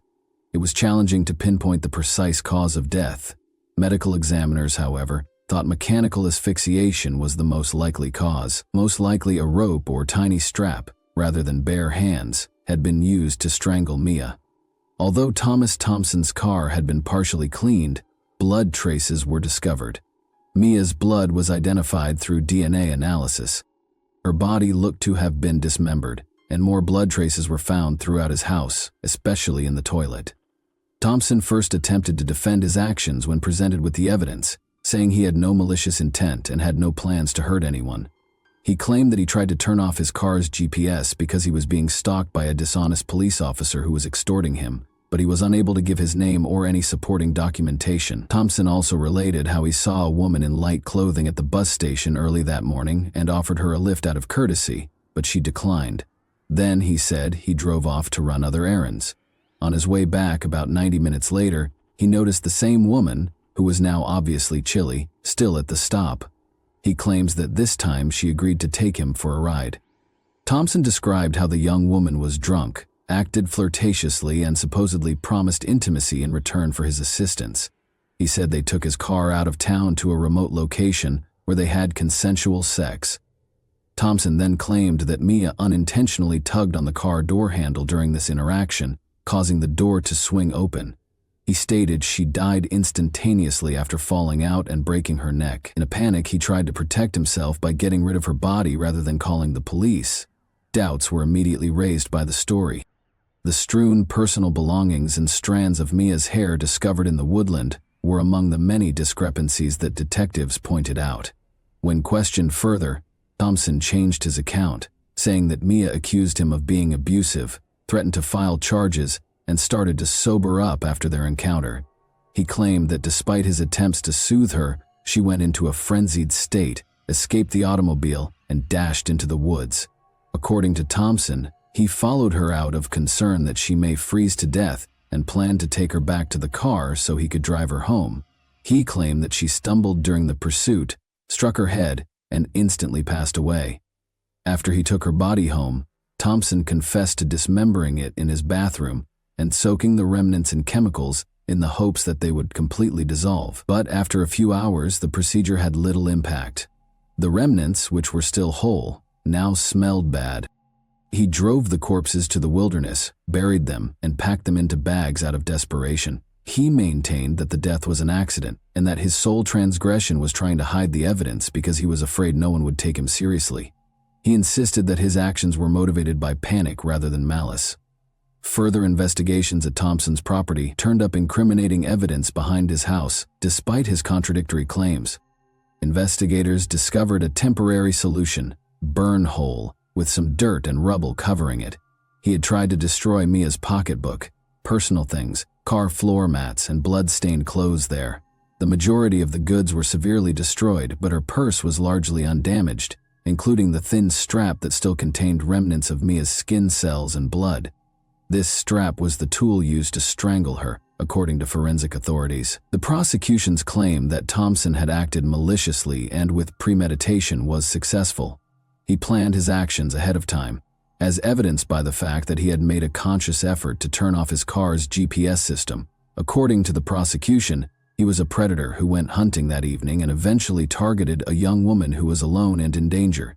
His perfect victim was Mia, who was cold and alone. The second time he contacted her, she accepted his offer of a ride since she was so desperate. Thompson's claims of innocence were further weakened by his conflicting explanations and attempt to remove evidence. The jury found that, in spite of the evidence, he had taken steps to hide his activities after purposefully luring Mia into his automobile with malicious intent, but the court's surprisingly light penalty caused a great deal of indignation. Many wondered how someone who had done such horrible things could be punished less severely than the law permitted. Thompson probably took Mia to the remote woodland after threatening her with a firearm once she was inside the vehicle. She tried to flee there, but he caught up to her. There is evidence that he assaulted her and then strangled her with the strap of her purse. He dismembered her body and tried to dissolve the remains in chemicals after bringing it to his house. Thompson's conduct demonstrated that his crime was planned and executed without regret. For example, he ordered pizza to be delivered to his house twice on the same day that he committed these heinous deeds, and he even went to a neighboring store to buy candies. Witnesses from the area said he seemed perfectly at ease, grinning and talking to people, while the young woman's body floated in his bathroom. Unfortunately, because the chemical solution destroyed DNA, the court was unable to verify proof of an intentional assault. During questioning, Thompson himself asserted that their interaction had been voluntary. Thompson's disturbing history of voyeurism was also discovered throughout the examination. He had been seen taking pictures, watching ladies undress, and peering through windows of other women's houses. Nevertheless, the victim's concerns were unanswered, and he was never charged. Thompson was convicted in June 2023 of premeditated murder and defilement of a body by dissection. He received a life sentence in prison. He will, however, be eligible for parole after only 10 years, and history indicates that there is a good possibility he will be released. And that wraps up today's chilling story. If you enjoyed this video, don't forget to like and subscribe so you never miss a new upload. Also, let me know in the comments, what part of this story shocked you the most? Thank you for watching, and I'll see you in the next video. Hey guys, welcome to my channel, and today we're going to take a look at another horrible case with you. Keyshawn Mann, a 13-year-old boy, made the horrific 911 call that you heard. The Kentwood-dwelling child had a rather startling encounter. He was casually relaxing on the basement couch on January 25, 2010, when an unthinkable incident occurred. They heard someone approaching and the horrifying sound of a gunshot. His father had been shot while using his laptop, and his lifeless body lay on the floor. No youngster should ever have to see such a terrible and painful event. What secrets and ulterior intentions drove the man to be brutally murdered in his own house? How did the police resolve the case in the end? We'll examine Keyshawn Mann's convoluted case today. On January 25, 2010, this case brought us to Kentwood, a quiet town with a population of about 54,000 people, tucked away in a beautiful environment and renowned for its calm attitude and close-knit community. It provides a delightful fusion of natural beauty and suburban living. Kentwood offers a warm atmosphere for both families and single people, with its tree-lined lanes and amiable locals. Despite its peaceful exterior, Kentwood conceals a number of secrets that will soon be revealed. Everyone appeared to be going about their everyday lives as usual in the town of Kentwood on January 25, 2010. However, the police department was notified by an unexpected 911 call around 6 p.m. The initial caller sounded frightened, as though a horrible incident had occurred. His voice betrayed the fact that he was a scared teen in dire need of assistance. They had no idea that this upsetting call was only the start of a bizarre and startling chain of events. The police began questioning people in an effort to learn more specifics about what had happened. The police were aware that the victim might have attempted suicide despite the confusion. They thus made an effort to verify their suspicion. The cops wanted to speak with an older person to gain more specific information because the call was becoming intense, and they needed to know what had truly transpired. Given that he had previously stated that everyone was present, it seemed odd that no one was home all of a sudden. The individual began to express a troubling suspicion that he had at the time of his father's passing. When he rushed upstairs after hearing the noises of someone racing from upstairs, he discovered his father's lifeless body and a scene of bloodshed. Amidst their astonishment and perplexity, a question persisted in everyone's consciousness. If the father wasn't the one fleeing, then who was, and where had he disappeared to? The cops hurried to the 5800 block of Pine Vista Street in Kentwood as soon as the call ended. Keyshawn Mann, a 13-year-old boy who had courageously contacted out to report his father's death, met them when they arrived. He was accompanied by his two younger siblings. One of them was 8 years old and the other 12. Fear and despair were mixed together in Keyshawn Mann's eyes. He described to the police the horrific events that transpired, including how he heard a gunshot and hurried upstairs to discover his father, 35-year-old Jermel Stokes, dead within seconds. Blood was scattered around the room, making the crime scene a terrifying image. After quickly securing the location, the police started to investigate Jermel's body. At the rear of his skull, they discovered a bullet wound. Interestingly, his body showed no further bruises or indications of violence. This implied that the murderer's only goal was to take Jermel's life without inflicting more damage or violence. The murderer believed his mission was accomplished and departed the area as soon as he had shot him. The detectives observed something strange as they closely inspected the wound. The wound from the shooting was bigger than what they usually saw. This information implied that the murderer had discharged the weapon very close, almost at point-blank range. It became clear that Jermel was deeply engaged in his work on the laptop at the dining room counter, oblivious to the imminent threat. Since Jermel made no move to flee or protect himself, it was suspected that the murderer might have been someone he knew. Victims typically attempt to defend themselves out of reflex when faced with such closeness. This paved the way for an inquiry to reveal the facts about this heartbreaking and unsettling crime. In an effort to uncover any clues the murderer may have left behind, the police inspected the residence and the whole crime scene. They found 2 handguns when they searched Jermel's room's cabinet. Although they thought both firearms were Jermel's, one of them looked unsettling because it had traces of gunpowder and a missing bullet, indicating it had been shot lately. The other rifle looked undamaged and was loaded. This sparked suspicions because it didn't seem likely that the murderer would have had time to place the gun back in the closet before departing if he had used it to murder Jermel. Keyshawn Mann's claim that Jermel was gunless during the 911 call raised additional doubts. The detectives questioned how Keyshawn Mann could have been so certain that Jermel was armed.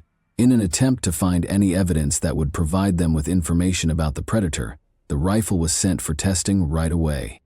At that point, Lakeisha Mann, Jermel's fiancée and Keyshawn Mann's mother, came home after hearing of Jermel's passing. Despite being in the same town, the fiancé took a long time to return home, which the police thought was odd. If the spouses learn of their partner's death, they typically return quickly.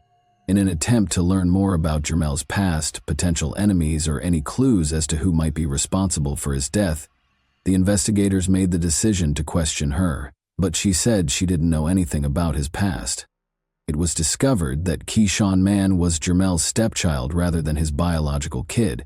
The investigators felt as though something was being hidden because of the contradictory responses and unclear facts. They understood that they needed to learn more about the family's history. According to the authorities, Keyshawn Mann's mother had a tumultuous divorce from his father, her first spouse. But the public was not privy to the specifics of their relationship. She was a single mother who yearned for respect and love, which is how she met Jermel Stokes. He became her son's friend and father figure, especially Keyshawn Mann. Lakeisha and her 3 sons quickly moved in with Jermel after they made the decision to advance their relationship. However, Jermel already had children from several different women. According to paternity and child support paperwork, he had 4 and 9-year-old children with one lady, 10 with another, and 11 and 12 with a third. According to state police records, Jermel was previously charged with a felony in 1993 for carrying a concealed weapon. In 2003, he also entered a guilty plea to a misdemeanor charge of taser possession. Aiming for a new beginning and a blended family, Jermel started a new chapter in his life with Lakeisha and her 3 sons. Despite his difficult past, his new family life appeared to be going smoothly. Jermel tried to build a close relationship with Keyshawn Mann as a stepfather, despite the fact that he was not his biological child.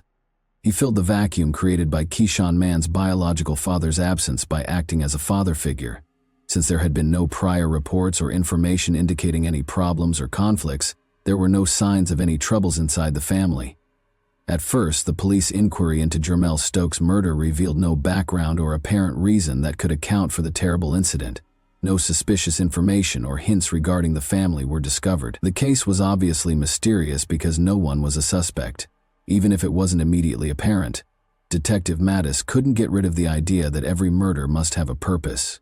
Even though the detectives first ruled out the family's involvement, they were ignorant of the harsher facts and hidden secrets that were concealed beneath the surface of their seemingly ideal family. The police turned their attention to identifying the person who might have killed Jermel out of a personal grievance or motivation. First, They asked the neighbors whether they could remember anything out of the ordinary or if they had witnessed someone fleeing the residence on the night of January 25, 2010. Still in shock after the terrible incident, the neighbors acknowledged hearing a gunshot but did not see anyone running away. In an attempt to find more leads, the police continued to question Jermel's acquaintances and family, but they were unsuccessful. It was difficult for the detectives to accuse anyone because there were no obvious hints to follow, no evidence left behind, and no signs of blood or fingerprints at the crime site. The stunning fact that left everyone startled was finally revealed by the firearms testing findings. His own stepson, Keyshawn Mann, had fingerprints on the gun that killed Jermel. Those who knew the family well were shaken by the unexpected news. Since Keyshawn Mann had been the one to phone the police in distress to report his father's shooting, this discovery provided a confusing twist to the case. The difficult challenge of figuring out the reasons behind this sudden change in circumstances now lay before them. With reference to Keyshawn Mann's 911 call, the police started to piece the puzzle together. At first, Keyshawn Mann said that everyone was seated on the couch when the murder occurred, suggesting that the family was present at the time. However, when authorities asked to talk with an elder member of the family, nobody was home, which caused suspicion. The police came at a conclusion based on these discrepancies. They thought that Keyshawn Mann saw the ideal chance to execute his plan on January 25, 2010, just before 6 p.m. when his mother was out. Silently, he took his gun out of the cabinet, fired at his father, and put it back where it belonged. Unaware that his decision to put the gun back would be used as strong evidence against him, he called the police in a panic and fear to report the murder of his father. They had not yet learned the reason behind Jermel's murder, though. To gain a better understanding of what transpired on the night of the murder, the police went back to the residence on Pine Vista Street in Kentwood and spoke with Keyshawn Mann in a different room. To their astonishment, Keyshawn Mann acknowledged that he had been playing with the rifle. When they asked him directly if he had killed Jermel, he clarified that he called the police because he was so terrified after inadvertently pulling the trigger. But something wasn't quite right. Keyshawn Mann had disputed that there was a gun in the house when the 911 call was made. However, after speaking with him, it became evident that something was off. Why would he confess to playing with a pistol after initially denying possessing one? The police didn't think it was an accident. They thought Keyshawn Mann killed his father on purpose. However, they chose to consult a licensed psychiatrist in order to speak with him because of his youth. They recognized that he might have taken such a severe action as a child due to underlying concerns or motives. When he was questioned about why he killed his stepfather during the therapy session, the other side of the story came to light.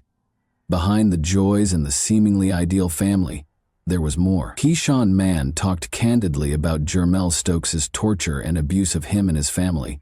He disclosed that if Jermel was upset or for the smallest of reasons, he would regularly beat him, his mother, and his brothers.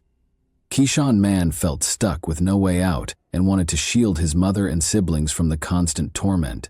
He thought that getting rid of Jermel, his stepfather, was the only way to solve the problem. He told the therapist about the horrific ways that Jermel had mistreated his mother, including putting a finger down her neck. He also described how, when his mother wasn't there, Jermel would hit him and his siblings with a paint stick. When Jermel choked him, Keyshawn Mann talked about how he was able to get away from him. Keyshawn Mann's intense love for his mother served as the fuel for his hatred of Jermel. He could no longer stand to watch his mother be abused by Jermel. Keyshawn Mann made the painful choice to take his own life with one of Jermel's own firearms because the anguish of seeing his mother mistreated him grew intolerable. Perhaps as a result of some unidentified factors influencing his mother's prior divorce, this young child had already experienced a great deal in his life. But this time, Keyshawn Mann had reached his breaking point, which led him to perpetrate a heinous crime. This terrible story was made all the more fascinating by the depths of motivations and emotions.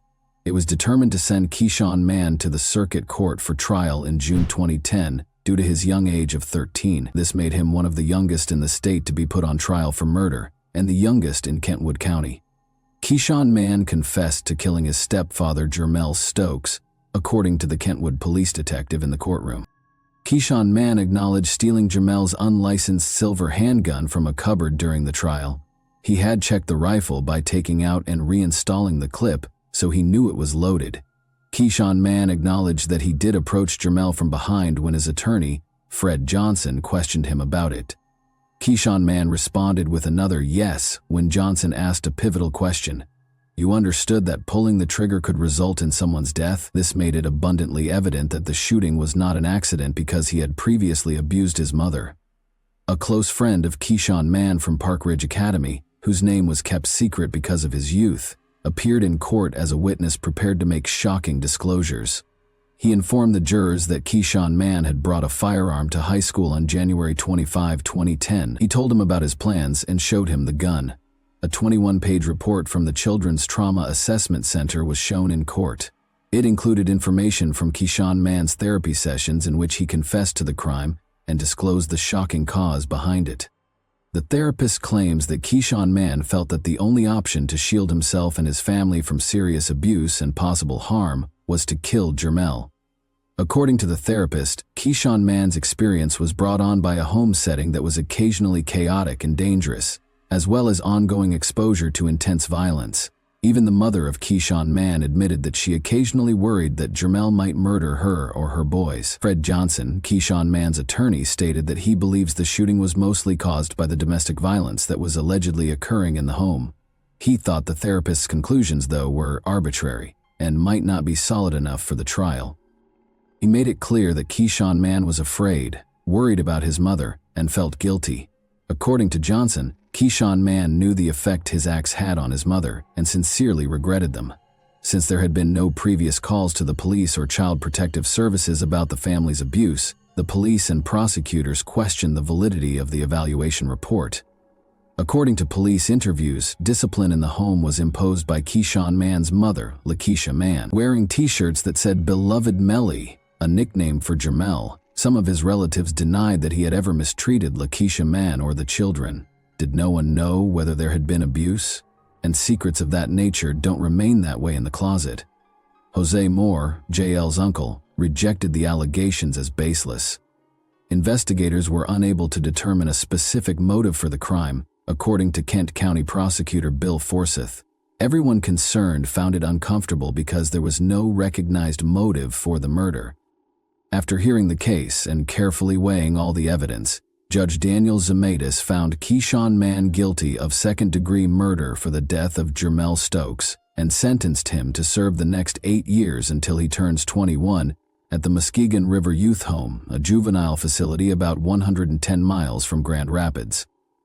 Keyshawn Mann would be released in 2018 if he finished this term, but there was also a chance that he would receive a different punishment, one that would involve transferring him to an adult jail for at least 162 months, or life. Some of Jermell's family members were unhappy with the proposed agreement because they believed Keyshawn Mann's sentence was not harsh enough. Keyshawn Stokes, Jermell's sister, said that she thought Keyshawn Mann should be sentenced to 35 years in jail because her brother was 35 years old. Justice, in her opinion, was not being done.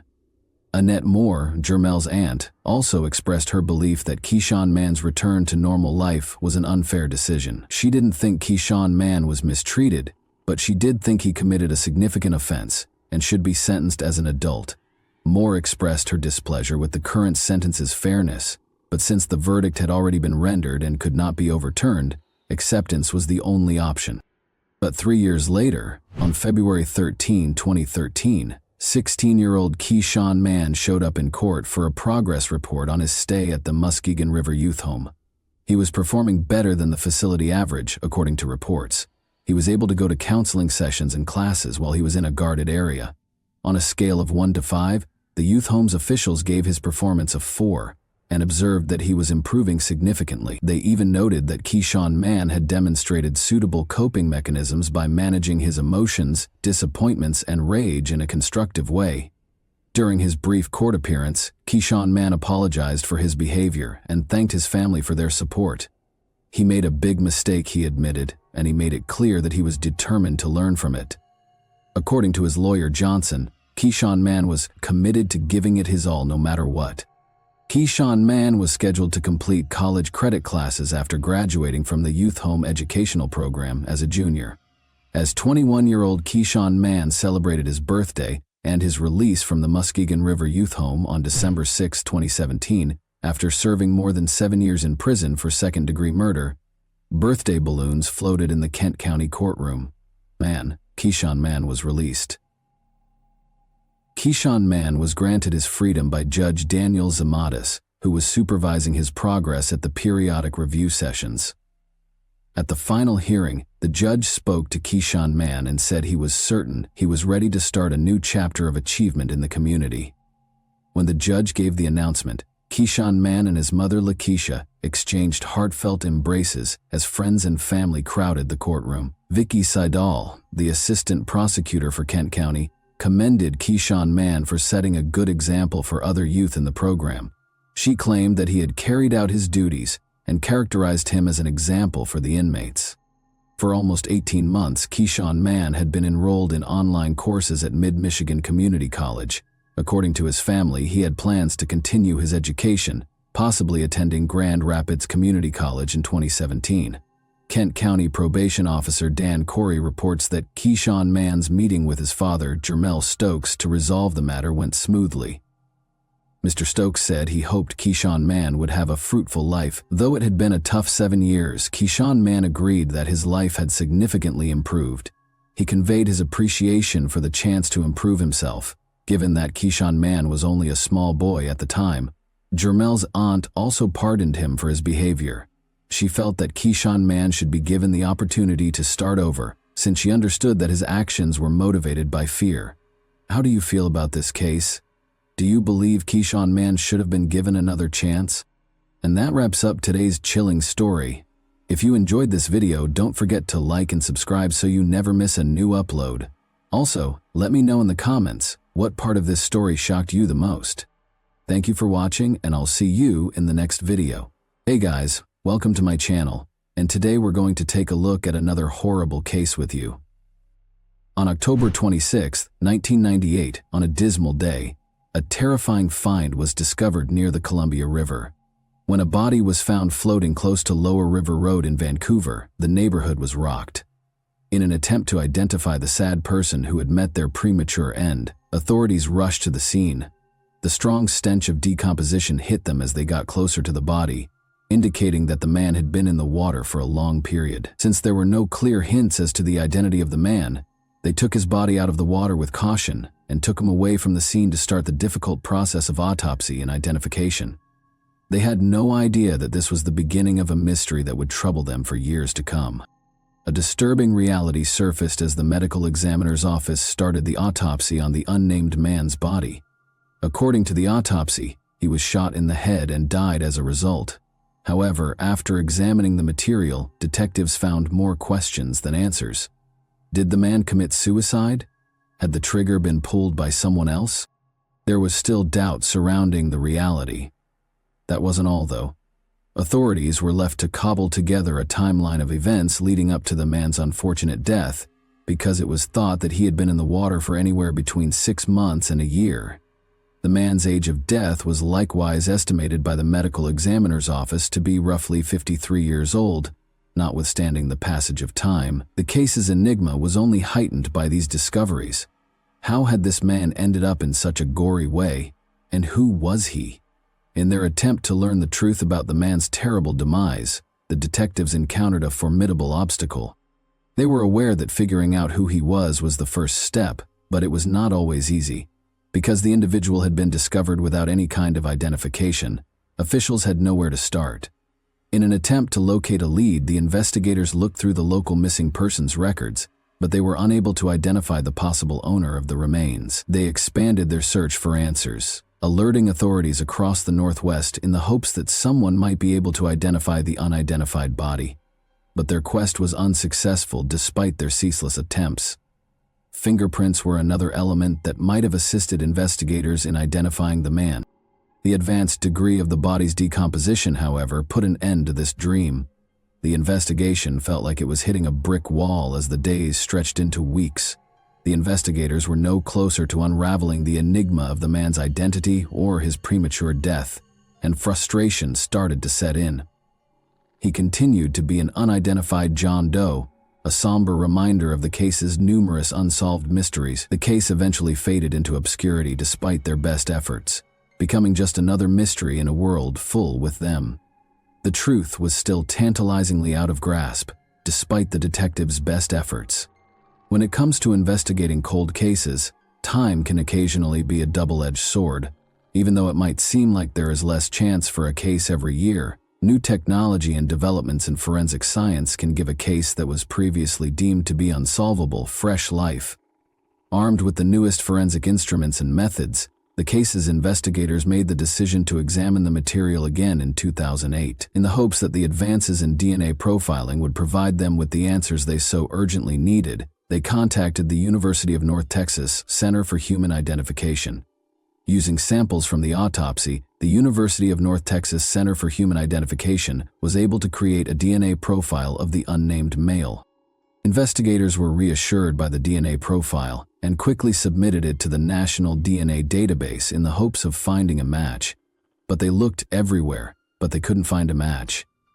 In addition to providing them with a fresh lead to pursue, the DNA profile served as a reminder of how challenging it may be to solve a case in the absence of clear-cut evidence. Nevertheless, the investigators remained optimistic. They were aware that the likelihood of finally solving the riddle of the man discovered in the river increased with every advancement in the field of forensic research. Investigators were desperate to find the truth, after the mysterious man case remained unsolved for years. In 2021, they made the decision to try something different and sent a sample of DNA from the bones to Bode Technology, a forensic DNA laboratory in Virginia that is well known for its ability to recover DNA from difficult material. The challenge was warmly accepted by the Bode Technology scientists. They were aware that they could discover the identity of this enigmatic John Doe by examining the DNA sample. DNA from the remains was utilized by a forensic genealogist to determine the individual's lineage. The forensic genealogist found an ancestry connection to a California family through careful investigation and comparison.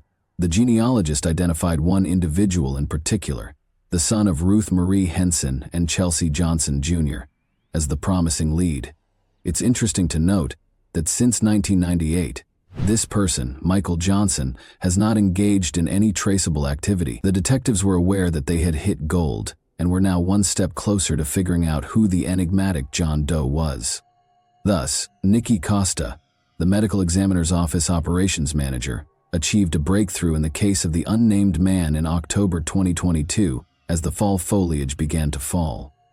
Russell Johnson and Kathy Bergen, Chelsea and Ruth Johnson's two children, were located by Nikki and provided some shocking facts.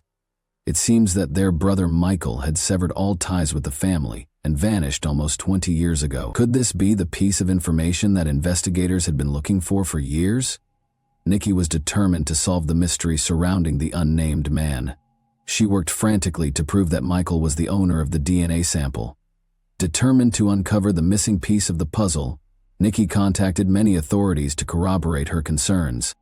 The Washoe County Sheriff's Office obtained a DNA sample from Johnson's sister, Kathy, and the California Department of Justice Missing Persons DNA program analyzed family reference samples. In the meantime, California's Missing Persons program, created in 2008 by the University of North Texas Center for Human Identification, which it compared to all the evidence collected. Dr. Martha Burt, the chief medical examiner for Clark County, ultimately determined that the unnamed man was in fact Michael. The man now had a name and a chance at justice because, to Nikki's perseverance and the combined efforts of several authorities, investigators have yet to learn anything about Michael's actions before, to the body's discovery. Thus, the enigmatic circumstances surrounding his death continue to baffle them. Nevertheless, learning who he was a significant development in the investigation, providing detectives with a foundation from which to work. Authorities are now requesting assistance from the public in the hopes that someone may come forward with knowledge that could clarify Michael's fate. Authorities want to solve this puzzle case because even a small piece of information could make a big difference. Over June 19, 1970, two young guys chose to take a leisurely walk over Independence Pass in Twin Lakes, Colorado on a lovely summer day. The day was ideal for hiking because of the clear, brilliant sun and cool air, but when they discovered something horrifying, their journey took an unexpected turn. They saw a man's decomposing body in a ditch on the north side of the road as they were strolling along it. Rocks that had fallen from the hill above partially hid it. It wasn't the worst part, though. The two men approached and saw that the body's left arm and ribcage were completely gone. Their hearts pounded in terror and bewilderment at the gory scene. The scent of rotting was overpowering, and the body was wearing gray pants and a ragged sweatshirt. This dude was who? Where had he gone? As they stood there, astonished by what they had just learned, questions gnawed at their thoughts. The two men did not waste any time in calling the police, who came to the scene with a sense of urgency. They thought the man was in his early 20s as they got closer to the decomposing remains. In order to unravel the mystery, the officers meticulously inspected the area, noting every detail. The officers saw that the man had 3 pairs of socks and hiking shoes on, in addition to the missing left arm and ribcage. Even a sock that had been pulled over his left shoe was discovered. However, they discovered other strange items as well. Although they discovered a razor and $7.00 in the man's pockets, those items didn't reveal anything about who the man was or how he died. The officers were left wondering who the man was and what had happened to him because they could not find his wallet or identification. In an attempt to locate any clues, officers also conducted a thorough search of the area surrounding the body, but to no effect. The remains of the man were promptly retrieved from the area and examined.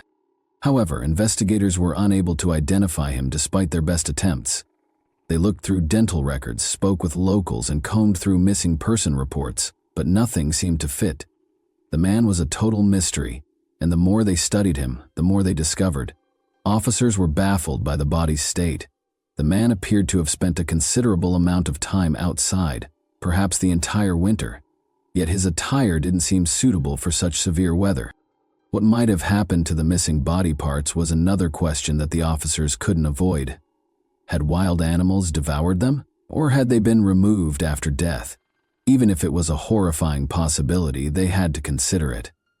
Before a startling finding was made on July 15, 1970, more than 3 weeks after the body was discovered, the officers could only make educated guesses. The missing leg was located beneath the road where the body was uncovered by a state traffic maintenance worker.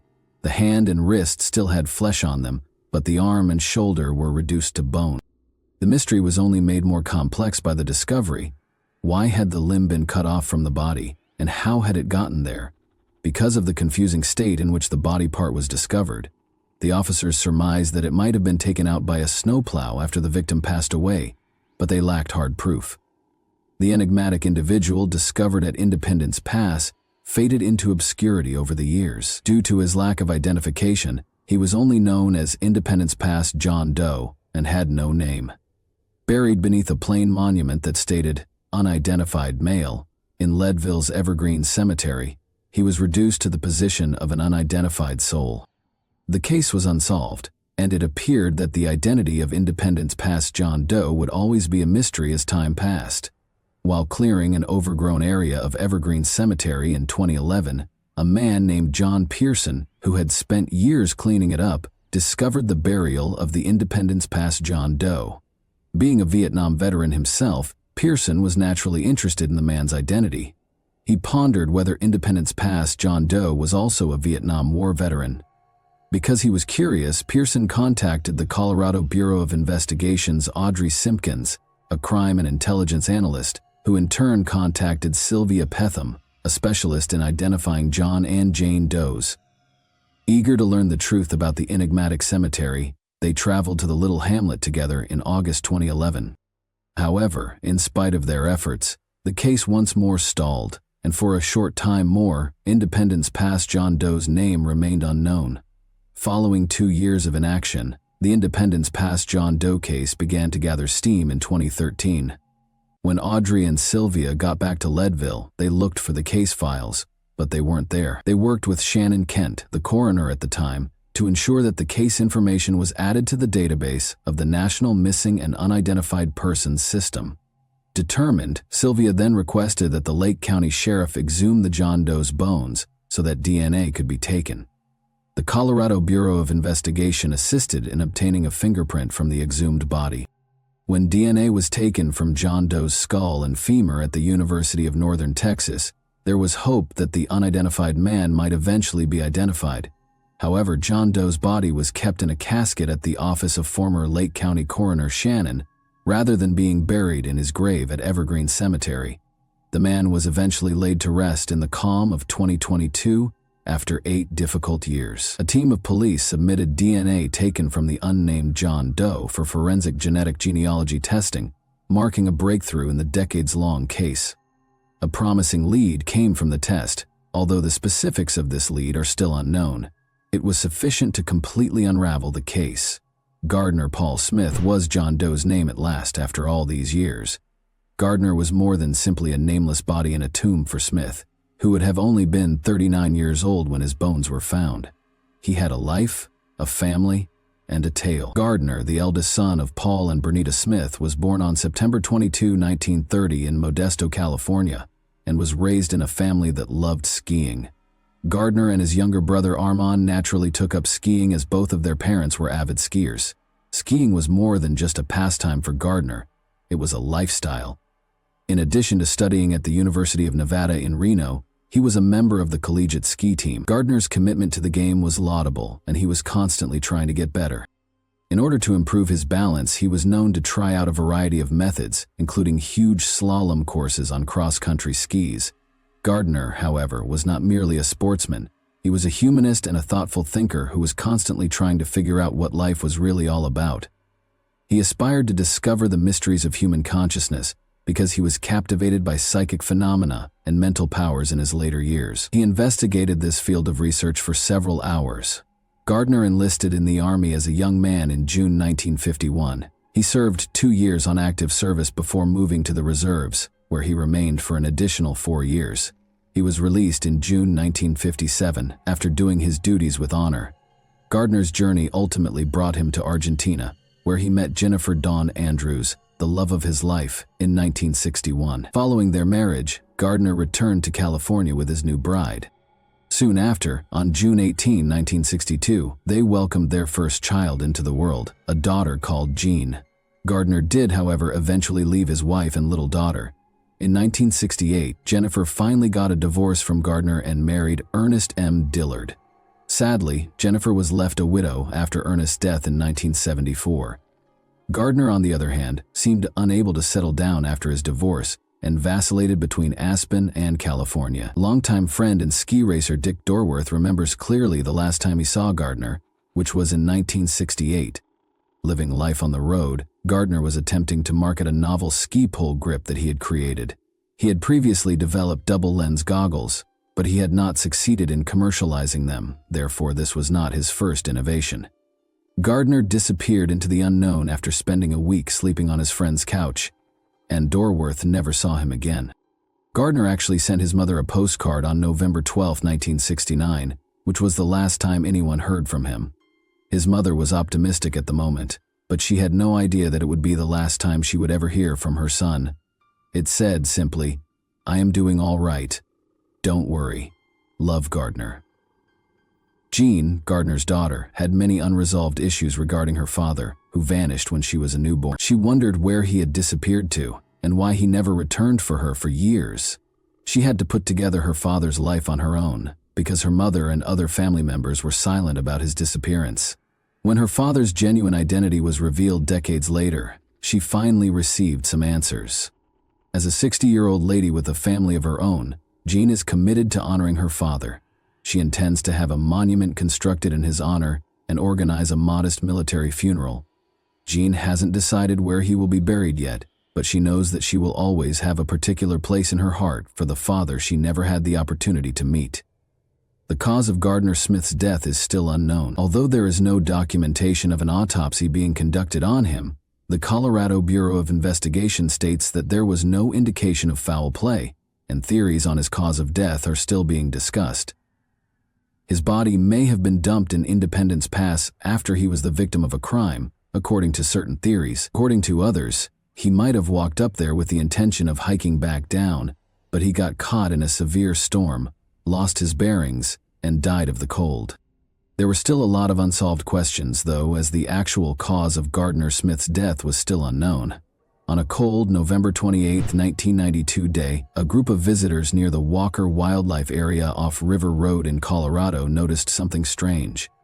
They were filled with terror as they got closer to the location. A man's decomposing body was lying there without its cranium, but the man was speaking even as he died. He was dressed in a tan-to-back pullover shirt with an enigmatic emblem on the left side of the chest, and green shorts with striking black patterns. At the biceps, the sleeves were severed. Authorities rushed to the area with sirens screaming as they arrived after the public reported it in. They immediately set to work searching the surroundings for any hints that may lead them to the man's identity. They looked everywhere and turned over every stone, but sadly nothing was found. The officials were left scratching their heads in confusion, as not even the man's clothing gave away who he was. They had no choice but to remove the body for identification and autopsy, in the hopes of at least learning something. When the autopsy was completed, the medical examiner was shocked by what they found. There was no question that it was a homicide because the man had been fatally stabbed. The town was rocked by the discovery, and panic broke out. Why and by whom would someone do this? The investigators were committed to solving the horrific murder, even though they realized they had a difficult task ahead of them. They had no idea that the journey ahead would be convoluted and lead them down a sinister path of intrigue and mystery. Detectives started the investigation with a clear goal in mind, looking for any clue that would help them solve the mystery. However, it became evident that this would not be a typical instance, as the days stretched into weeks and the weeks into months. Every lead they followed ended in a dead end on the chilly trail. They were troubled day and night by the mystery of the man's missing head.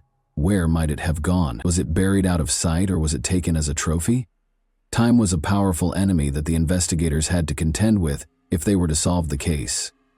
The case grew increasingly chilly as the months stretched into years. It appeared as though justice would never be done, and the memories of the man in the green shorts started to fade.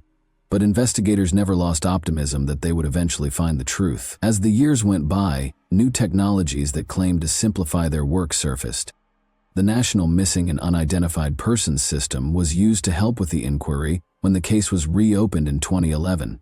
However, the investigators were once again at a standstill in spite of their best efforts. They had nothing but more questions when every lead they followed appeared to fade.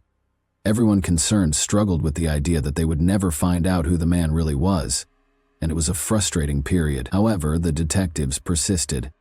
Despite the passing of the years, they stayed attentive and never allowed the case entirely go from their thoughts, since they understood that there was always a potential that fresh information would surface. The Mesa County Sheriff's Office was committed to doing everything in their power to deliver justice to the guy in green shorts in 2022. They made the decision to seek assistance from cutting-edge technology, since they were aware that conventional investigative techniques had previously failed them. In the hopes that cutting-edge genetic testing might enable them to eventually determine the man's identity or locate a close relative who could offer crucial information, they contacted Othram, a forensic DNA analysis business. Detectives were prepared to do whatever it took to solve the case, even though it seemed unlikely. To solve intractable crimes, the detectives went to DNA Solves, a platform that combines volunteer data, crowdsourcing, and state-of-the-art genetics. However, advanced DNA testing is not inexpensive, and they realized they would need to find funds to proceed. The public's generosity and the detectives' unwavering efforts helped generate the money so that the testing could start. Detectives had been baffled by the skeletal remains of the guy in green shorts for almost 30 years, but the incredible advances in forensic technology allowed them to finally start piecing together some of the pieces. After being meticulously packed, the remains were delivered to Othram's cutting-edge laboratory in the Woodlands, Texas. Fourth, order to create a thorough genetic profile for the unidentified individual, a group of talented forensic specialists there put forth endless effort to harvest DNA from the bones. They were able to piece together a whole DNA sequence using a state-of-the-art method known as forensic-grade genome sequencing, providing a previously unattainable picture of the man's genetic composition. However, possessing a DNA profile was only the first step. In order to identify the man, the Othram team realized they needed to use this information to develop investigation leads, and they did just that. They used the power of forensic genetic genealogy to track down the man's distant ancestors and compile an extensive family tree with the assistance of their in-house genealogy team. After receiving this information, the Mesa County Sheriff's Office was able to determine that the unidentified man may have had a sibling. The Othram team was able to verify that the unidentified man was Etus Thomas E.T. Romero by using a DNA sample from this sibling.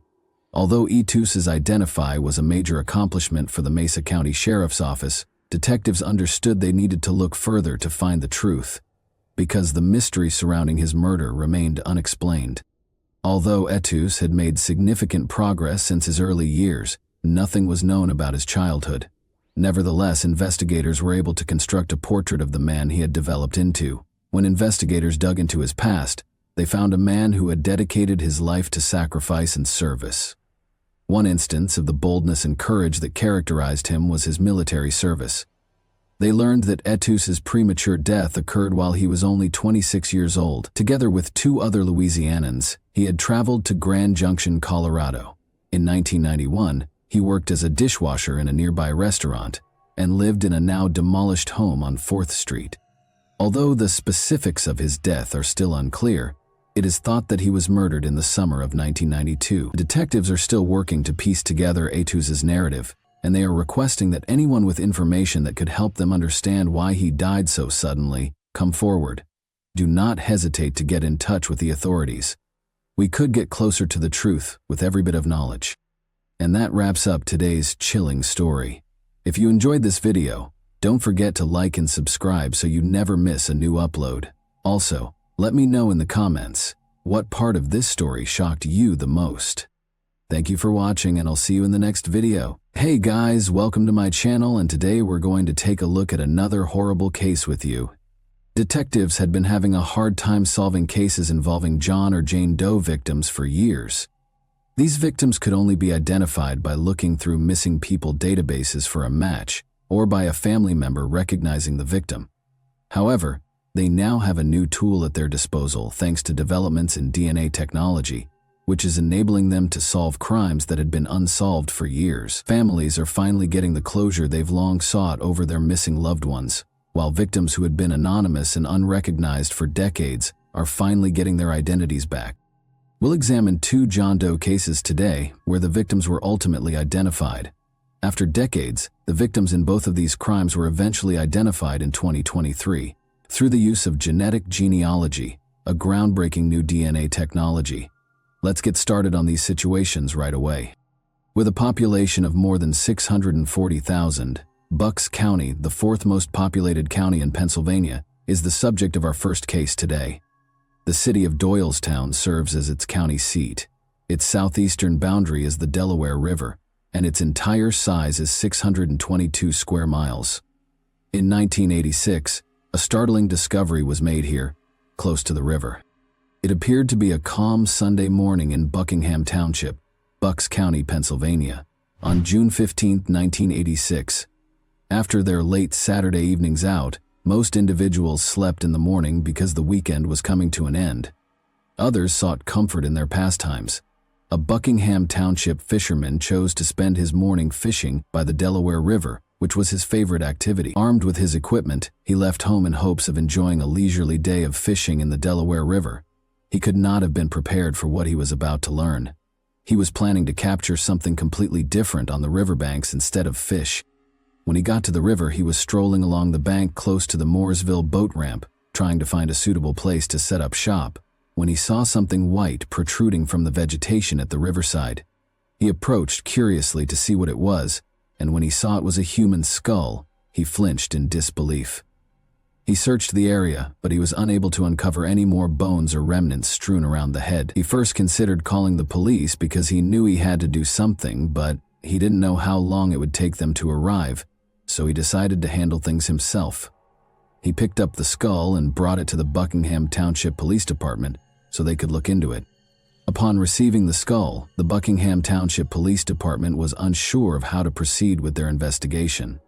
Investigators were unable to identify the unidentified individual or even try to characterize any physical traits they might have had because of the skull's state and the fact that no further remains were discovered. They could tell by looking at the skull that it belonged to a white person, but they were unable to identify the victim's age or sex other than the fact that they had been under 70. They had no additional clues as to who this person might be, thus they had very little information to work with, which made the inquiry nearly impossible. There was no way to know if the skull belonged to any of the people they examined, so they looked through missing persons cases at the time to see if any of them matched the little information they had. The probe eventually became chilly since there was so little to work with.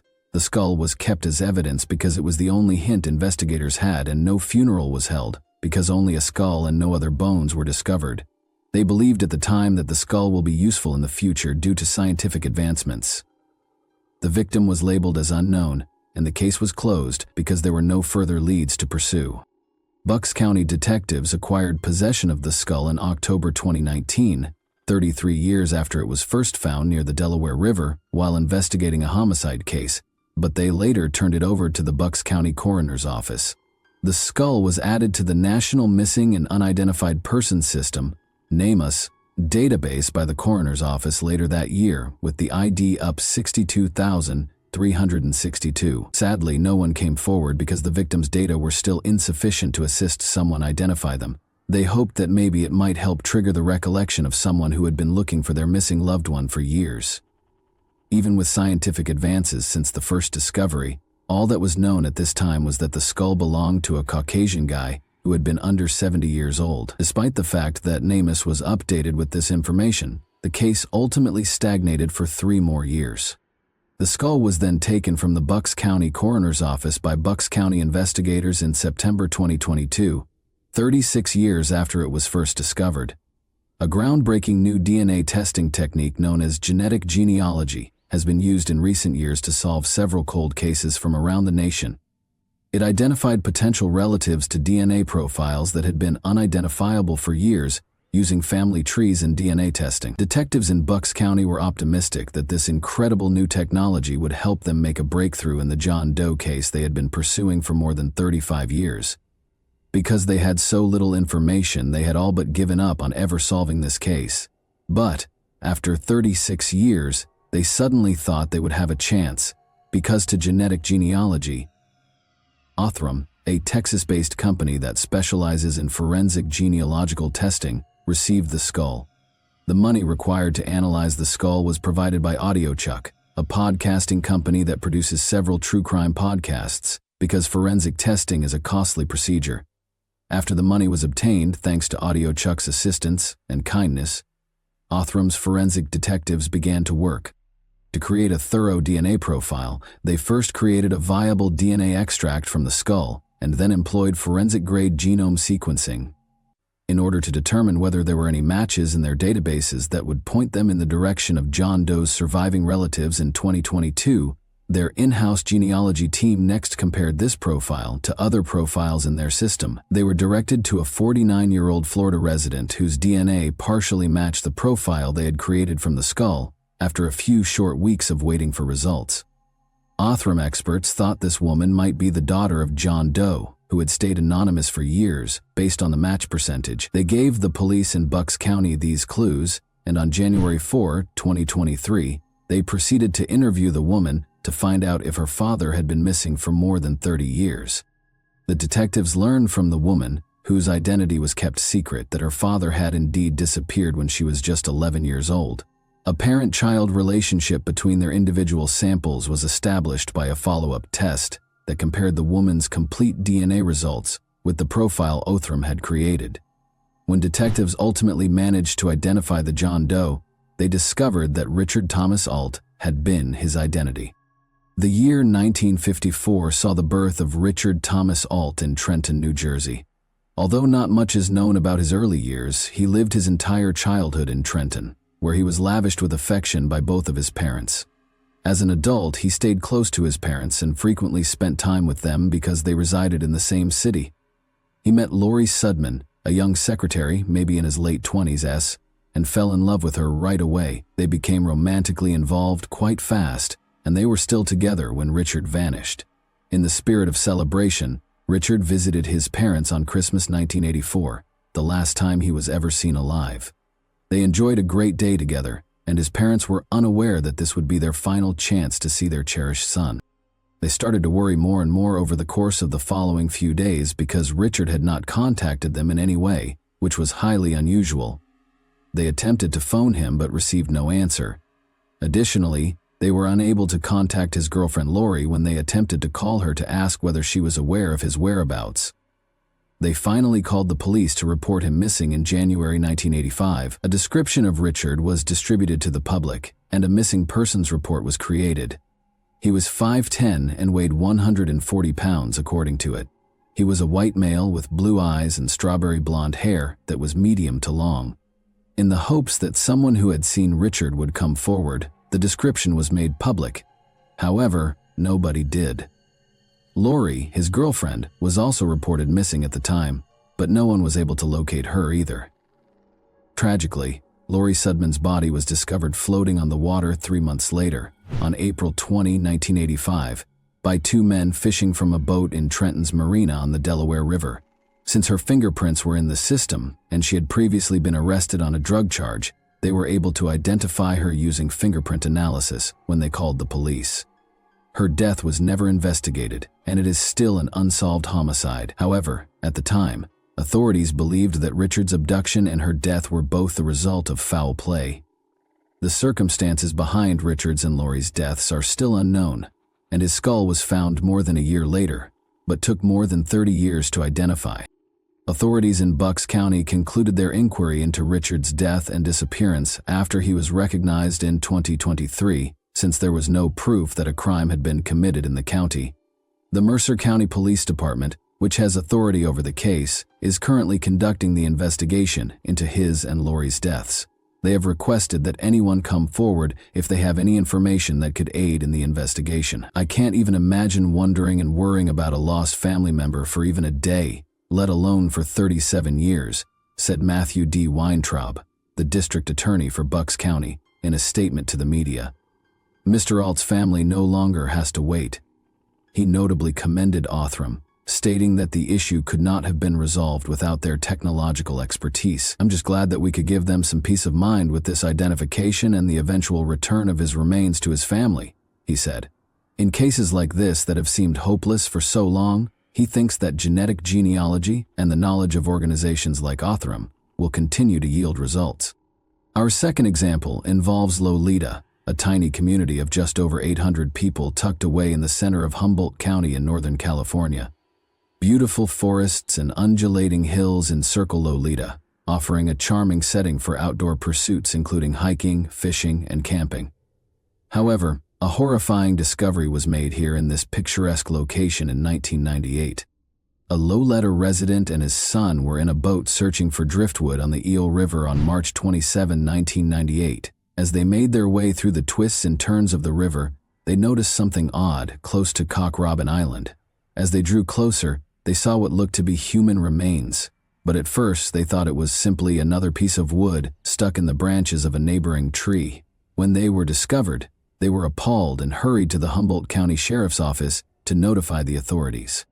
This awful day, which would never be forgotten and would always be a part of this small town's history, left the residents of Loleta horrified and devastated. The sheriff's deputies were quick to react after learning the news.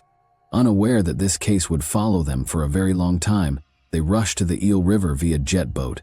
Their worst fears came true when they eventually reached the spot where the locals had reported the discovery. There, a man's body was discovered in a state of advanced decay and only partially clothed. Despite his state of decay, the deputies were able to identify him as a white adult male, but they were clueless about his identity and how he entered the river. Even the most experienced deputies were surprised by the condition of the body, and the deputies were shocked by what they were witnessing. Immediately after removing the body from the water, they carefully examined the garments, in the hopes of discovering a sliver of information that would have helped them identify the deceased. They were unhappy, though, to discover that there was no personal belongings or identification of any kind. Basically nothing that would have helped identify the victim. After being removed from the scene, the body was sent to the coroner's office for further examination. The autopsy's results were disappointing, but they gave the police a starting point. The coroner's report stated that the person's cause of death was drowning, and the autopsy revealed that he had been in the water for a month prior to his finding. Additionally, they were able to learn some basic details about the man, such as the fact that he was an adult white male, 5 feet 10 inches tall, weighed roughly 170 pounds, and was probably between 35 and 45 years old. But when they looked through the database, they couldn't find any Northern California missing persons that fit this description. In light of this, they launched an inquiry to identify the unidentified guy, and he was given the name of Humboldt County John Doe. Detectives felt a feeling of urgency as they tried to unravel the mystery surrounding the man they had found in the river before they could determine what transpired prior to his death. They realized they needed to find out who he was. They were certain that someone out there was missing a loved one, and they were determined to find out who this person had been, in the hopes that someone might remember to file a missing persons report and provide fresh information in the case. The investigators worked hard to make the man's description public. Weeks passed, but they were still unsuccessful despite their best efforts. Nevertheless, they clung to the hope that a single clue might take them to the solution, and they followed up on every lead to the best of their abilities. There was at last some optimism for the police when, later in 1998, the California Department of Justice found one latent fingerprint on the body. This was then examined using the automated latent print system. The investigators hoped that this would provide the necessary break in the investigation. When the findings showed that there were no matches in the system, their dreams were once more crushed. Nevertheless, the investigations gathered the man's DNA profile and entered it into several databases, such as the California Missing Persons DNA Database and the National Unidentified Persons DNA Index. Once more, they looked through the databases for any sign of a match, but they were unable to find anything. Since inquiries into missing persons cannot be concluded, the case remained open over the years. No profile matches were ever found over time, despite the DNA profile being regularly compared to profiles from other human remains and missing persons in the combined index system, CODIS. The case was unsolved for 25 long years, despite the fact that the investigation was still ongoing. There was no fresh information or leads for the detectives to pursue, thus the case remained inactive. The sheriff's office teamed up with Othram, a Texas-based forensic genealogy firm, in December 2022. By using cutting-edge forensic DNA testing, the collaboration aimed to identify the man. After submitting a sample of the man's DNA to the lab, the team of experts began closely and methodically analyzing it. They developed a thorough DNA profile of the man using a state-of-the-art technique called forensic-grade genome sequencing. Their genealogy team used forensic genetic genealogy to provide leads for investigations after acquiring the profile. By analyzing a DNA profile's genetic composition and comparing it to the other profiles already in the system, this novel technology created family profiles by fusing DNA testing with conventional genealogical techniques.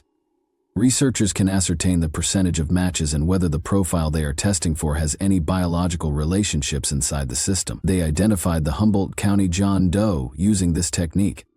In mid-February 2023, Othram eventually provided the authorities with the testing results after months of excruciating waiting.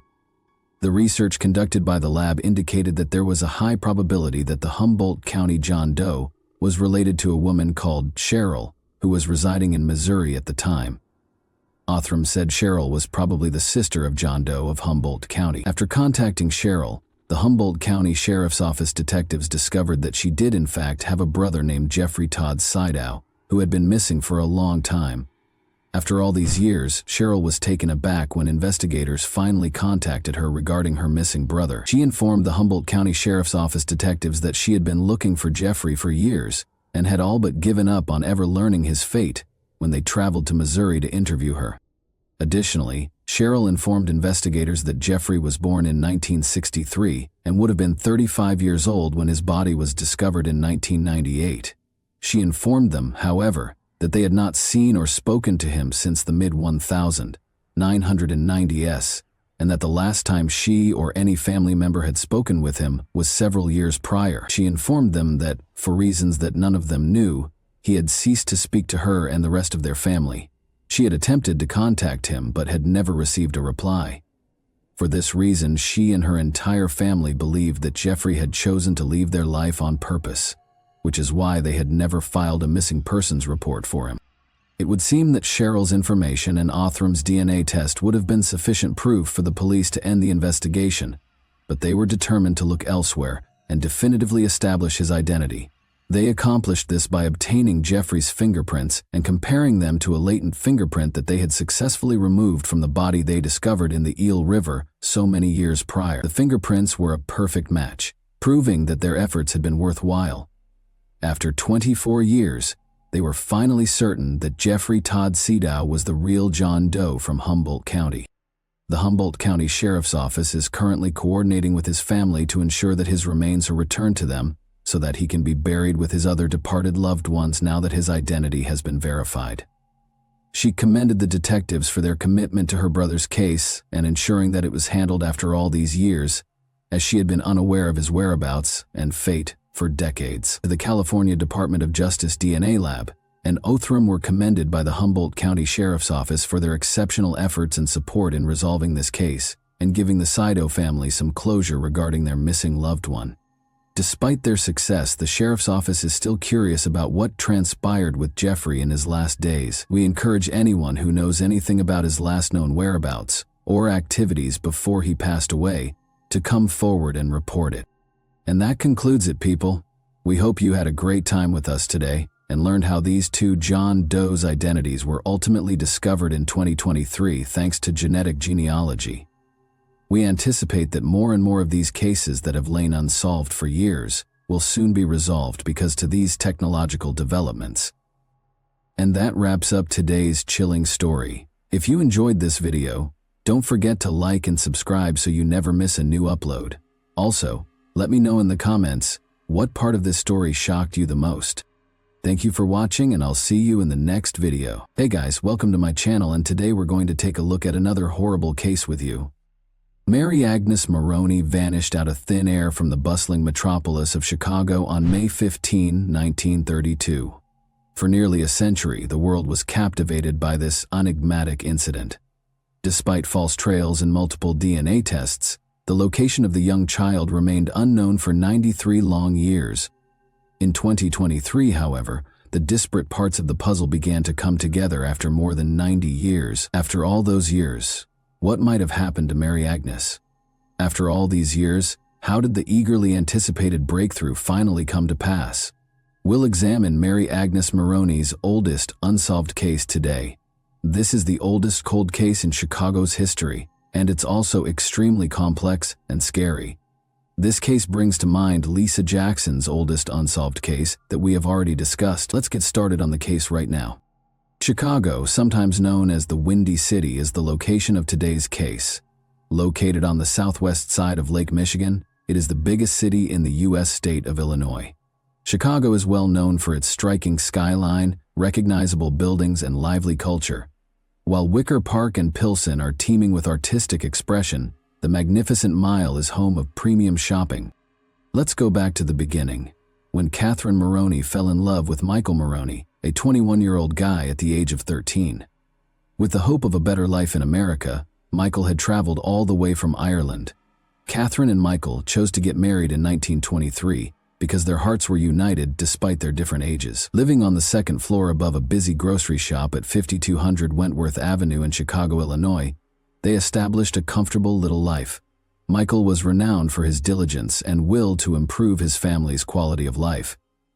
On May 9, 1928, Catherine celebrated her 17th birthday and gave birth to a stunning baby girl with fascinating bright blue eyes, whom she called Mary Agnes Maroney. Another bundle of happiness arrived the following year in 1929 and was given the name Anastasia Maroney. Catherine became pregnant again in 1930, just a year later, and was looking forward to the arrival of her third child. The Maroney family, who have Irish ancestry, had a difficult time during that time due to financial difficulties. This occurred during the Great Economic Depression, which started in the U.S. and had tremendous impact on the entire world. The Maroney family, like many other families and businesses, experienced financial troubles. The father, Michael, was unable to support his family of four after losing his job and earning only $15.00 a week from hand billing. Michael put an ad in the Chicago Daily Tribune in a last-ditch effort to acquire assistance and a better job. In order to help his family through those difficult times, he hoped that someone would offer him a job or other support. Newspapers at the time had specific sections where families and individuals could seek help from organizations, philanthropic groups, or kind-hearted persons. In the hopes of receiving a response, the Maroney family put their need for assistance in the press.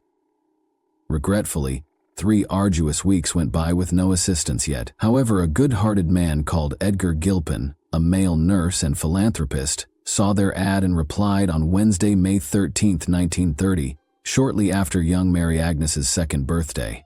He was prepared to lend the poor Maroney family his support. Giving Michael a suit and shoes to help him get a better job was his way of offering him some assistance. The Maroney family was ecstatic and appreciative of this modest but significant help. Their address was made public to other needy families after they accepted the offer through the organization. Unfortunately, a mystery woman ended up with the Maroney family's address, which had some unanticipated repercussions. On May 14, 1930, Catherine was at home with her children, Anastasia and Mary Agnes, washing the floor and preparing to clean the house. A tap on the door abruptly prompted her to open it. The sight of a young, well-dressed woman with gorgeous blonde hair caught her off guard. The woman's cap was decorated with gray lace, and she wore an elegant gray suit with blue trims. The woman's exquisite pearly necklace and jewelry caught Catherine's attention. Catherine had never seen this woman before. The woman informed her that Mrs. Henderson, a social worker, had sent her to assist the family with their predicament. Although Catherine had never heard of Mrs. Henderson before, she reasoned that perhaps they were reacting to their request for assistance that they had put in the newspaper. The woman was there to provide help, and Catherine sincerely thought so, so she let her inside to talk. Fresh vegetables for the Maroney family, which she had purchased at the grocery store across the street from Maroney's home, were among the many groceries the woman delivered. She commended Catherine for her ambition and her cleaning prowess.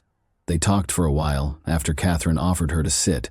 The woman listened intently to Catherine's story of family troubles and appeared amiable and willing to assist. Knowing that someone was at last available to assist her family brought Catherine peace and relief. The woman was sweet and compassionate, and she spoke with kindness. She appeared intelligent and educated. The woman's face instantly lit up with delight when she saw young Mary Agnes playing on the floor while they were conversing. Even though Catherine's 2 children, Mary Agnes and Anastasia, were at home, the woman's attention was fixed entirely on Mary Agnes, demonstrating her admiration for the charming and endearing youngster.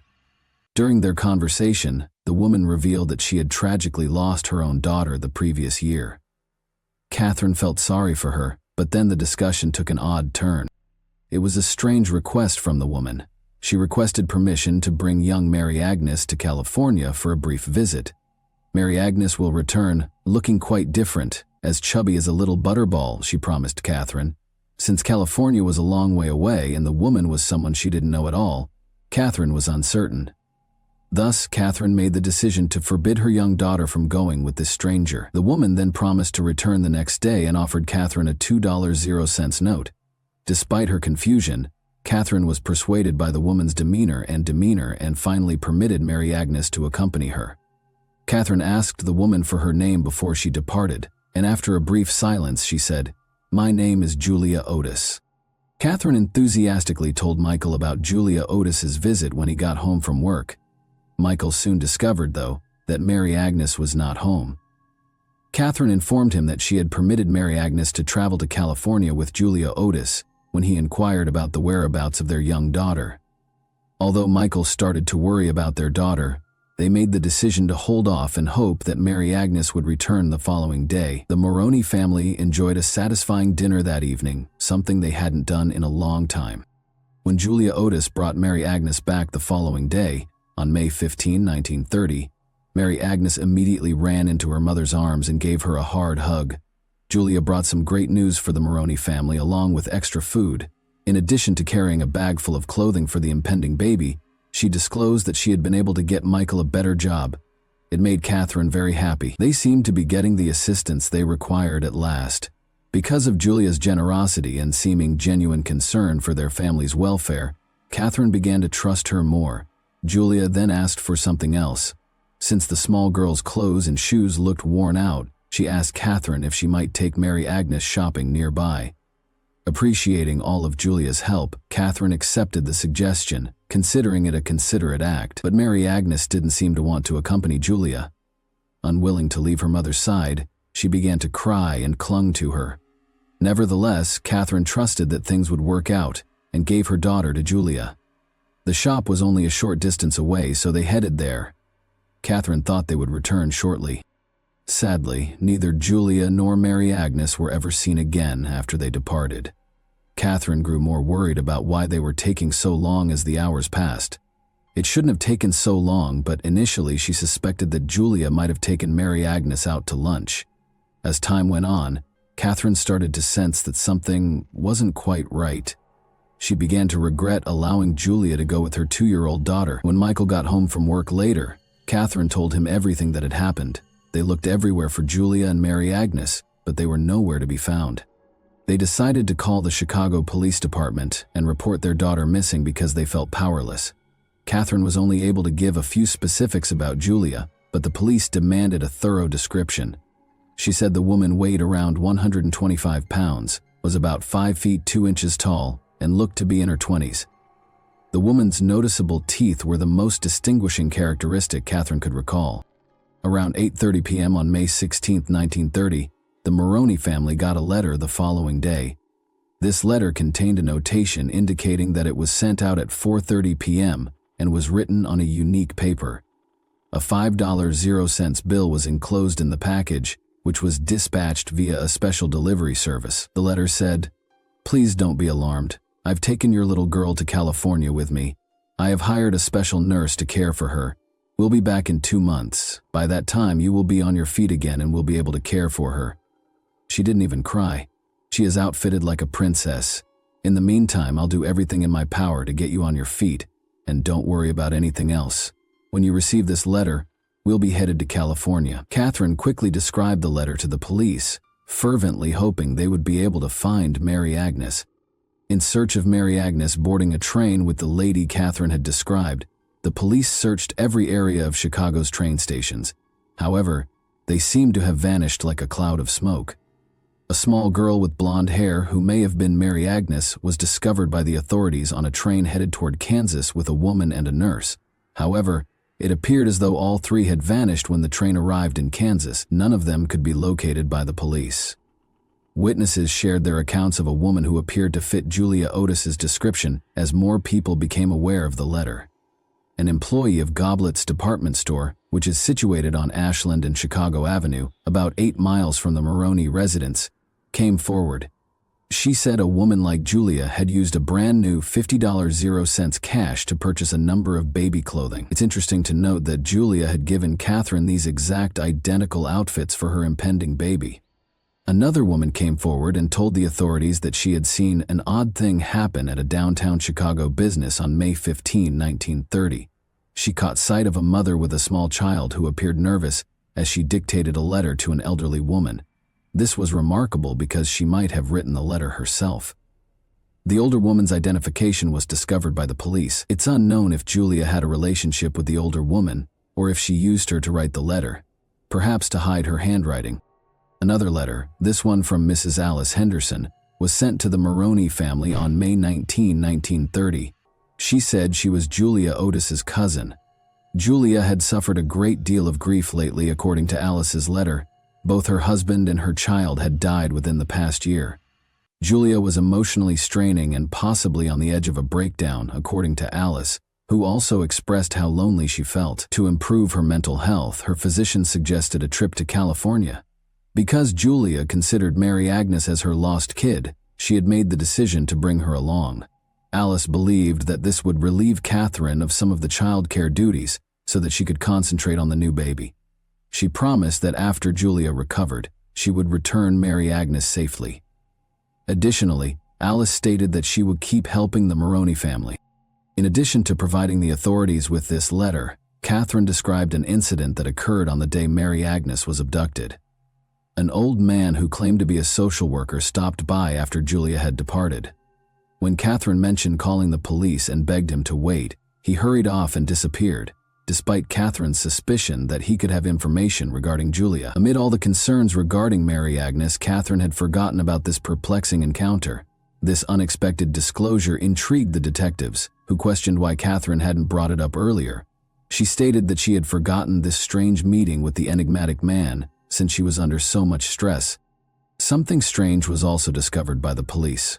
On consecutive days, 2 distinct women sent 2 letters that appeared to be written by the same individual.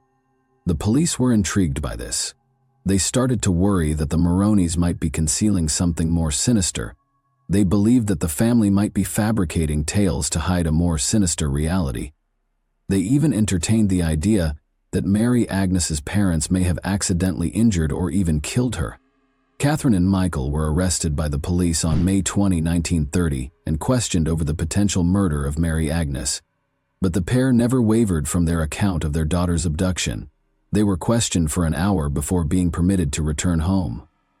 Mary Agnes was not found by the police, and as time passed and no fresh leads were found, the case's development slowed. But a year later, in 1931, in Rockford, Illinois, something important occurred. Just when the town could have begun to forget about Mary Agnes, the case was seen from a new angle after this finding. In Rockford, Illinois, on Thursday, July 23, 1931, approximately 14 months after the kidnapping, a girl who resembled Mary Agnes was spotted. An elderly Native American woman called Martha Thompson was seen wheeling a cart. A 3-year-old white child was in the cart and they were both traveling west. For this reason, the police chose to question Martha. She clarified that she intended to become a member of a circus. The young child appeared content and plump, and she didn't appear to mind the attention. Like Mary Agnes, she had blue eyes, blonde hair, and a tan skin. According to Martha, the young girl was abandoned by her mother, Florence Fuller. The authorities refused to let Martha care for the girl until they were able to verify who she really was. To find out if the baby was their lost Mary Agnes, the authorities contacted the Maroney family. In the hopes that the young girl would become their cherished daughter, Michael and Catherine traveled 89 miles to Rockford to meet her. However, Catherine started to have her thoughts after seeing the young girl. Something didn't stack up when Chief looked closely at the girl's body and teeth. Something seemed lacking to her. Catherine gave it some thought and decided that this girl was not their daughter. The fact that Mary Agnes had a red mark on her arm, while the girl they met in Rockford did not, was one of the identifying characteristics. She was obviously not their daughter because of this disparity. Michael and Catherine were devastated by this news once more. The police searched extensively but were unable to locate Mary Agnes. Numerous newspapers carried articles about the case over the years in the hopes of finding fresh leads, but regrettably, as time passed, with no fresh information, the investigation stalled and the case cooled. Mary Agnes had been missing for 22 years. Michael and Catherine had grown a large family during this period, with 5 boys named Michael Jr., Patrick, George Harold, and William. Additionally, they had 2 daughters, Catherine and Anastasia. To preserve Mary Agnes's name in the public eye, the media would periodically report on her, particularly when other kids vanished. Edna Wright, a writer for the Chicago Daily News, was working on a routine piece about missing persons in the city in 1952. She discovered the case file pertaining to Mary Agnes's disappearance while conducting her investigation. Edna chose to visit with the Maroney family to obtain a recent photo of their kids after reviewing the paperwork. She saw something significant as she glanced at the pictures. Every member of the family looked alike. She was drawn to this resemblance. In an attempt to locate a woman who looked like the Maroney children, Edna then forwarded copies of the family photos to a California newspaper. At this point, the woman would be about 24. Edna thought that this woman might be Mary Agnes, who had gone missing. On February 24, 1952, the story appeared in the Oakland Tribune in California. Everett McClelland, a teenage auto mechanic in San Pablo, California, read the narrative and noticed something in the 7 children's photos. His attention was constantly drawn to Anastasia. He started to question how much he looked like Mary Beck McClelland, his own wife. It was interesting to note that Mary Beck, who was likewise 24 years old, had been raised in Martinez, California since she was 16. Following her marriage, a family acquaintance unexpectedly revealed to Mary Beck McClelland that she was adopted. Regretfully, her father had already died. She proceeded to ask her mother, Nora Beck, about it by that point, but she denied it. They discovered Mary Beck's adoption documents while searching through courtroom records for answers. According to these documents, she was adopted in the 1930s, which is when Mary Agnes vanished. Everett became certain that his wife might be the lost Mary Agnes as a result of this revelation. He was so excited by the prospect that he wrote to the Oakland Tribune in California to express his opinion that his wife might be the long-lost Mary Agnes and that she looked a lot like the Maroney family. They had to rely on other techniques that were primarily theoretical in nature, since they lacked the technology to perform DNA testing as we do today. Michael, Catherine, and Mary Beck's families provided blood samples, which were subjected to over 124 tests. Additionally, they examined and contrasted their face traits. To compare them, they even created models of Mary Beck's teeth and those of the Maroney family. They examined their dental impressions carefully.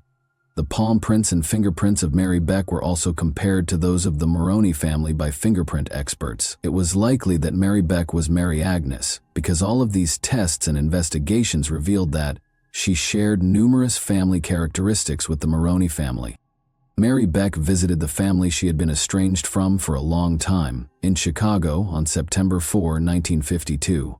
Catherine, at 40, had hoped that Mary Agnes, her eldest daughter, would return home. Mary Beth and Catherine's eyes welled with emotions when they met, and a photo was snapped of them giving each other a close embrace. After waiting for 22 years, it appeared that the enigma had finally been solved, but Mary Beck's adoptive mother Nora was adamant that Mary Beck was adopted rather than abducted. Nora clarified that she had known Mary Beck for a long time prior to their formal adoption, having served as a foster mother. Through a Californian physician, another individual, Dr. E.W. Mary, asserted that he had given birth to Mary Beck on November 17, 1927, and that she was adopted after spending the first 2 years in an institution. In addition, a crucial fact that had been overlooked was revealed.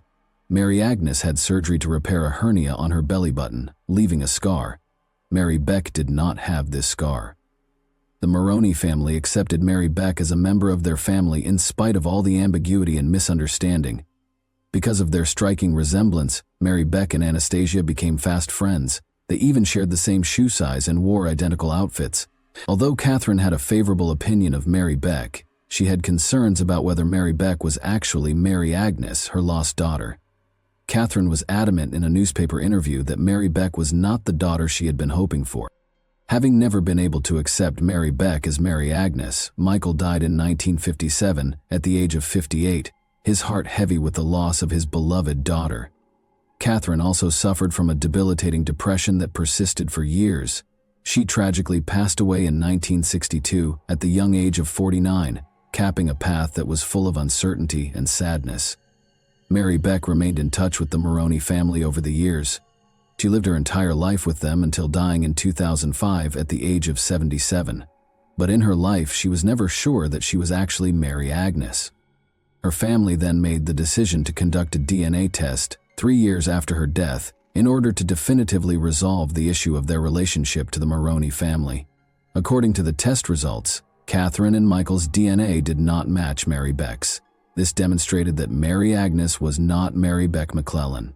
The lawsuit continued to be open for the following 14 years. In spite of all of this, Jose Rodriguez, a detective from the Cook County Sheriff's Office, was finally assigned to look into the Mary Agnes case on June 10, 2023. All of this was a component of a missing persons search initiative headed by Sheriff Tom Dart. Together, Dart and Rodriguez set out to solve this century-old riddle. In Chicago's history, it was the oldest missing person case. They sought their original police reports to start their investigation. They made the decision to track down as many Maroney family members as they could in order to compile a family tree. Rodriguez revealed that he began looking for Mary Agnes's relatives who weren't listed on the family tree.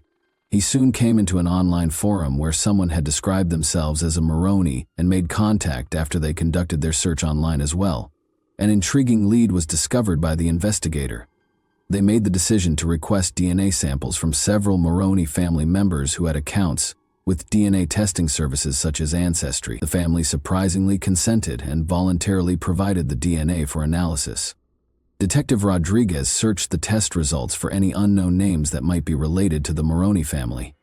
Curiously, he found Lori Hart, who was later identified as the Maroney family's third cousin. When he contacted Lori, she told him that Terry Arnold was the only survivor of her grandmother's 3 children.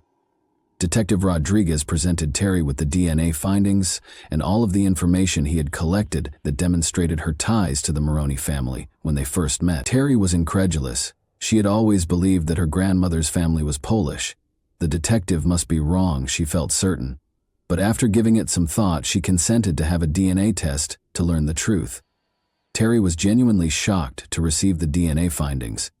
It was surprising to learn that she was primarily Irish. The results were even more surprising since they revealed substantial genetic ties between Terry and many of the Maroney cousins Rodriguez had found, indicating that Terry was, in fact, a Maroney family cousin.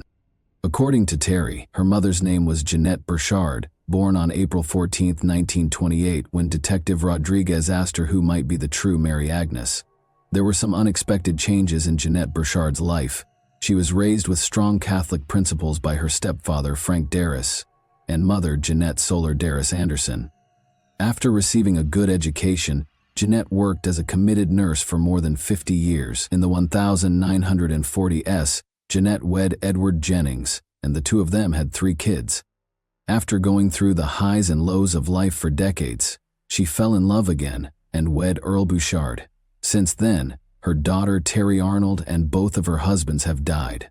Another terrible element to Jeanette's life is the fact that she was the mother of Edward Clifton Jennings Jr. and Barbara Joan Jennings, both of whom tragically died. Because she occasionally traveled to Chicago, where her life's puzzle was half hidden in an intriguing twist, Jeanette always had a special connection to the city. There was a persistent question that was never fully addressed when Jeanette's stepfather, Frank Darris, made a suggestion that the lady who reared her wasn't her original mother. Throughout her life, Jeanette was puzzled by this enigmatic remark. She tragically passed away in 2003 at the age of 73, never getting the opportunity to reunite with her departed family. The Cold Case Unit finally declared that Mary Agnes Maroney's oldest case was closed after 93 years of waiting. There were several conversations between the Maroney family and Arnold, Mary Agnes's daughter. They both emphasized how much they enjoyed getting to know one another. Arnold even showed her new cousins photos of her mother. She is adamant that her mother would have welcomed the opportunity to be a member of this large family and enjoyed the feeling of inclusion. Arnold is certain that her mother would have jumped at the chance to join the Maroneys and experience the happiness that comes with this new relationship if she had been living today.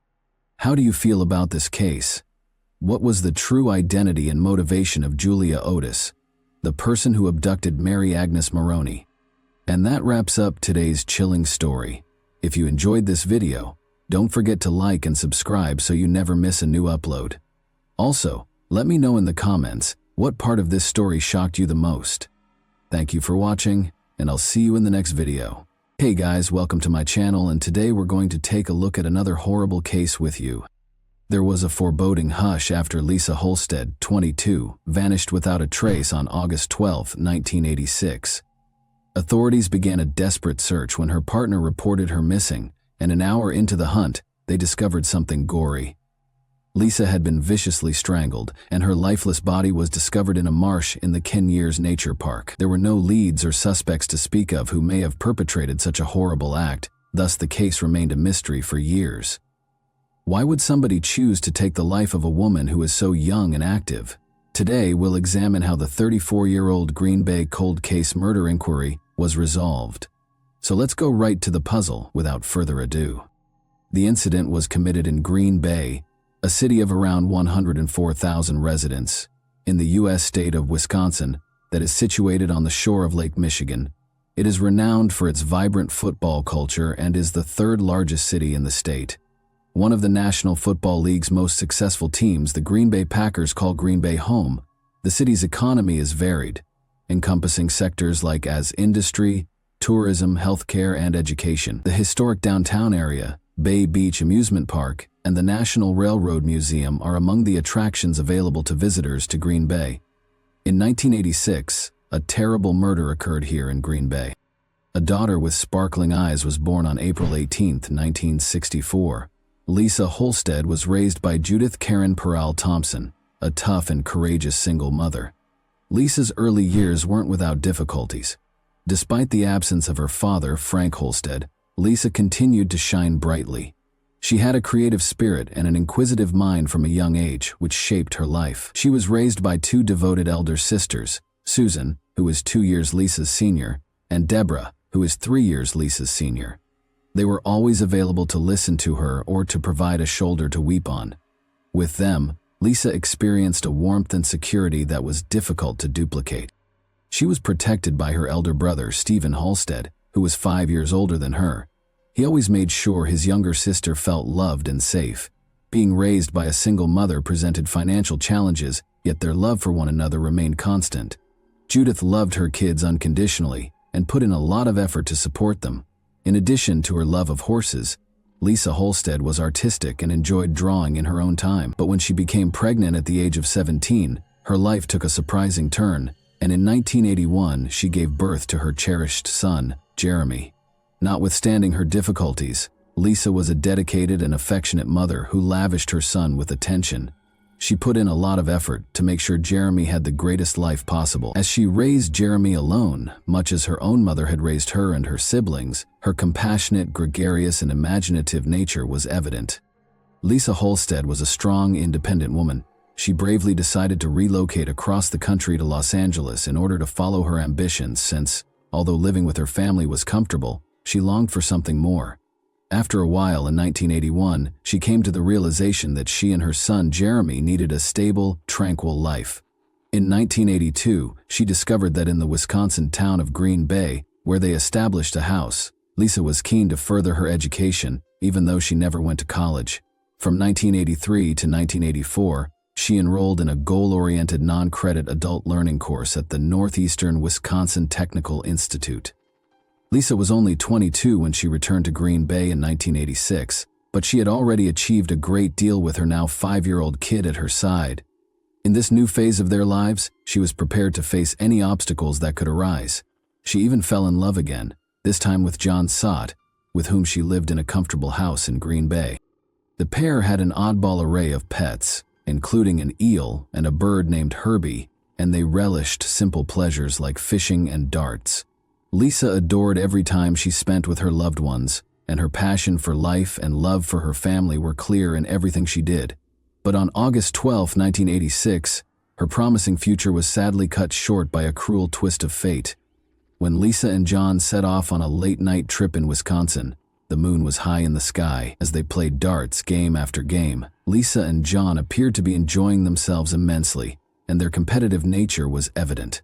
However, tension increased as the evening wore on, and it appeared that the booze had taken its toll. At 2:30 a.m., the automobile stopped at the corner of Mason and Taylor Street as they were returning home.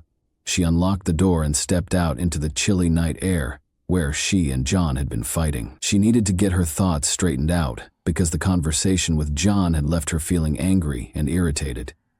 She informed John that he could go ahead and rest while she walked home. He wished that she would return quickly so that they could reconcile and move past this disagreement. John's concern turned into a bothersome feeling of dread as the hours went by and the sun rose above the sleepy town of Green Bay. He had the unshakable impression that something was seriously amiss, and Lisa had yet to return. Calling her name, he searched the streets and alleys but got no answer. Fear and uncertainty weighed heavily on his heart as he frantically went to the police station and reported her missing. 2 unwary employees in the Ken Years Nature Park made a horrifying discovery an hour after John reported her missing. On a typical day, the workers were walking along the riverside when they noticed a hand protruding from the water's surface. Curious, they halted their truck and walked to the water's edge.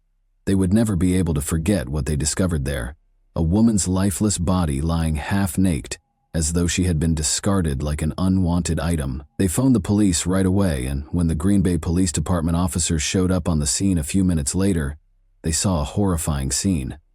Surrounded by towering reeds and murky water, the dead body of the unidentified woman lay in the marsh. In order to collect any evidence, the investigators made an effort to secure the area. The police discovered a tiny piece of cloth sticking out from beneath the murky waters as they searched the marsh for any hints that would help them identify the woman. They waded across the muck in haste to get the fabric, and when they looked more closely, they found an identity card in a pair of trousers' back pocket. At that point, they were able to identify Lisa Holstead as the victim. The case was declared a homicide once they came close to her body and noticed the telltale marks on her neck, sad proof that she had been strangled to death. Lisa's last moments were described in graphic detail in the autopsy report. Her blood alcohol content was discovered to be extremely high, measuring an astounding 0.25%, well beyond the legal limit. The autopsy at the time also showed that she had sustained numerous wounds that left her body covered in blood, a sight that could have troubled even the most courageous person. Even worse, the results of the medical examiner indicated that the main reason for her death was a horrific sexual assault. The alien DNA sample they had successfully taken from the victim's body was their only hope. For the police, finding the DNA was like locating a needle in a haystack. They didn't have a suspect to match it to, but they felt it was an important piece of evidence. Like a priceless diamond, the tiny sample was meticulously preserved. The investigators hoped that technology would eventually catch up with this evidence's potential and provide them with the answers they so urgently needed. Like wildfire, the news of Lisa's passing spread, leaving a path of sorrow in its wake. The loss of the lady he loved, the final quarrel, and the knowledge that he could have done more to protect her left her boyfriend John devastated. Her family was thrust into an agonizing and perplexing environment. Investigating quickly, the police spoke with everyone who might have had a reason to hurt Lisa. In the years that followed, investigators questioned every suspect, followed up on every lead, and made multiple trips back to the crime scene, but nothing seemed to reveal the whole truth. In order to piece together any lead or clue that would point to Lisa's killer, they even went back to the drawing board multiple times. However, they encountered dead ends in their endeavors. The situation just seemed to get more obscure with the passing of time. As the evidence eroded, possible suspects disappeared from view. After more than 30 years, the case was finally archived and sat collecting dust on a shelf. However, hope was rekindled in 2020, after the case had been unsolved for 34 years, when GBPD detective David Graff reopened the case and took the lead in the investigation with unwavering resolve. As he and his group went through the old case files, they saw a tiny vial that had been left at the back of the storage container. Inside was the culprit's DNA, which held the secret to solving the case. It was time to use the most recent forensic technologies to investigate her heinous murder. In an attempt to discover the identity of the murderer, he contacted Othram, a pioneer in the field that specializes in forensic genetic genealogy. In addition to revealing more about the suspect, this state-of-the-art technology would offer an intriguing look into the killer's family ties. The detective was finally able to unravel the complex web of this cold case with this new information. When the lab returned the results of the June 2020 study of the DNA, the Green Bay Police Department had a plethora of information about their suspect. The police were getting closer to the murderer with each new piece of information they learned from the DNA study.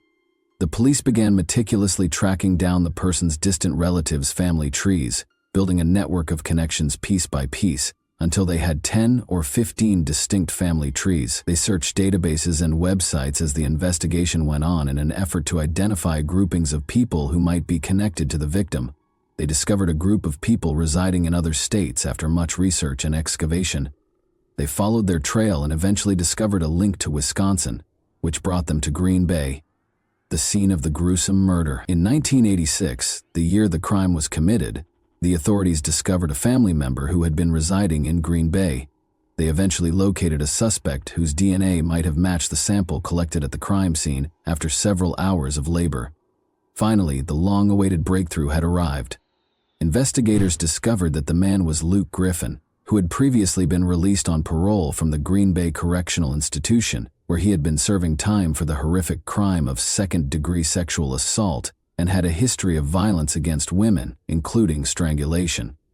The fact that Luke had been convicted of sexual assault in 1981, something that had been overlooked during the initial investigation, was what most startled them. The police appeared to have overlooked an important hint that had been in plain sight the entire time, but owing to Detective David Graff's and his team's unwavering efforts and the revolutionary science of forensic genetic genealogy, Luke's past eventually caught up with him.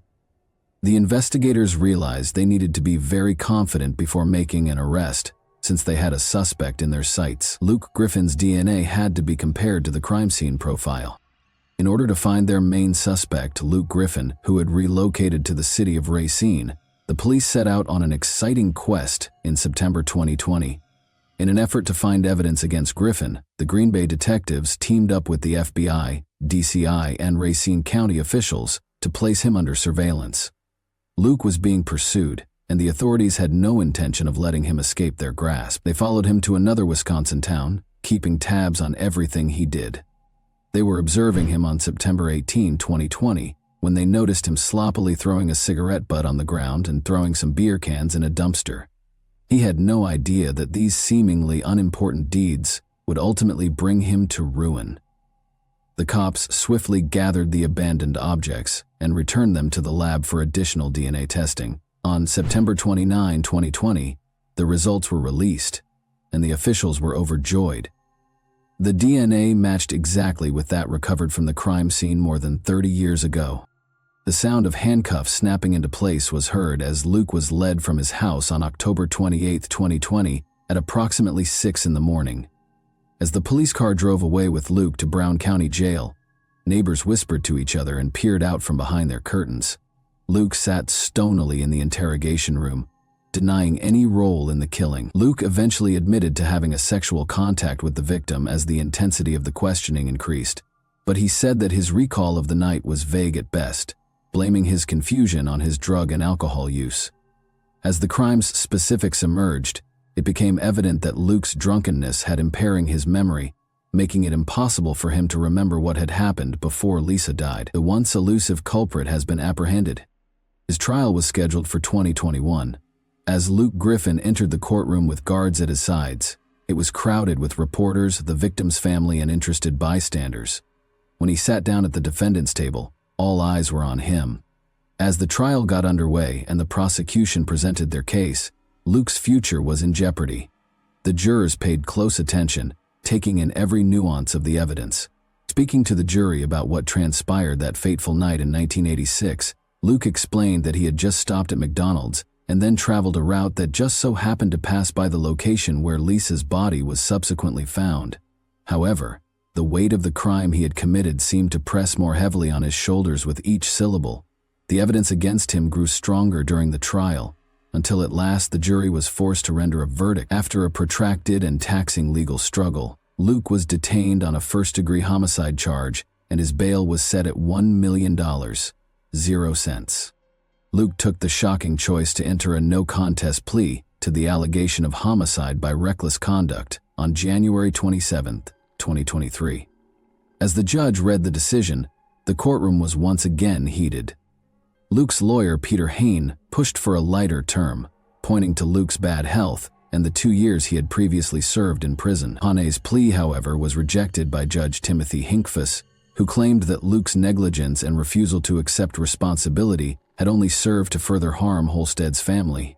Hinkfuss continued by explaining that the maximum term he could impose was constrained by the statutes in effect at the time of the crime, and that homicide by reckless conduct, a Class C felony, is currently punishable by up to 40 years in Wisconsin. When Luke was convicted of the murder and charged with first-degree intentional homicide, the crowd gasped collectively. For the prosecutors, who had devoted their lives to bringing justice to the victim's family, it was a bittersweet victory. Luke Griffin, 67, received a sentence of 10 years in jail on March 27, 2023, which was the maximum punishment permitted by the 1986 sentencing statute. After completing 2/3 of his term, Luke is eligible for release. Additionally, 2.5 years of time served were granted to him, meaning that he is eligible for parole in less than 6 months, and might be released in 4.5 years. Judge Timothy Hinkfuss of the Brown County Circuit Court stated that the case's legal battle had been fiercely contested since 2020.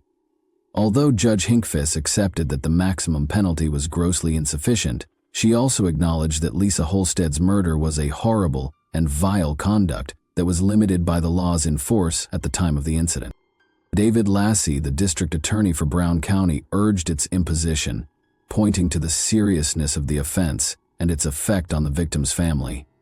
For 34 years, he evaded justice and refused to accept responsibility. According to Lassie, that has had a major effect on the family. The hearing demonstrated the family members' emotional effect, and they made it plain that no penalty could bring back their beloved Lisa. When 5 members of Holstead's family stood before the bench to give their witness testimonies, the courtroom was a hive of emotion. As they described the suffering and trauma they had experienced for more than 30 years, their voices faltered with sorrow and rage. Speaking with passion, a sister, brother, niece, son, and granddaughter described the effects the long cold case had on their family. They expressed their dissatisfaction with the maximum penalty possible and talked about the vacuum left by their mother, grandma, and beloved sibling. When Lisa's brother Stephen Holstead spoke to the man who had hurt his family so much, his voice was full of emotion. He looked directly at Luke as he said, "The pain it caused our family cannot even be described to you." They depicted Lisa as a kind and caring mother to her small kid, saying, "Many tears. I've thought about Lisa all these years. Every day spend 13,377 days since you murdered her." The family talked of Lisa's trustworthy and gregarious personality, as well as her creative energy and love of music and art.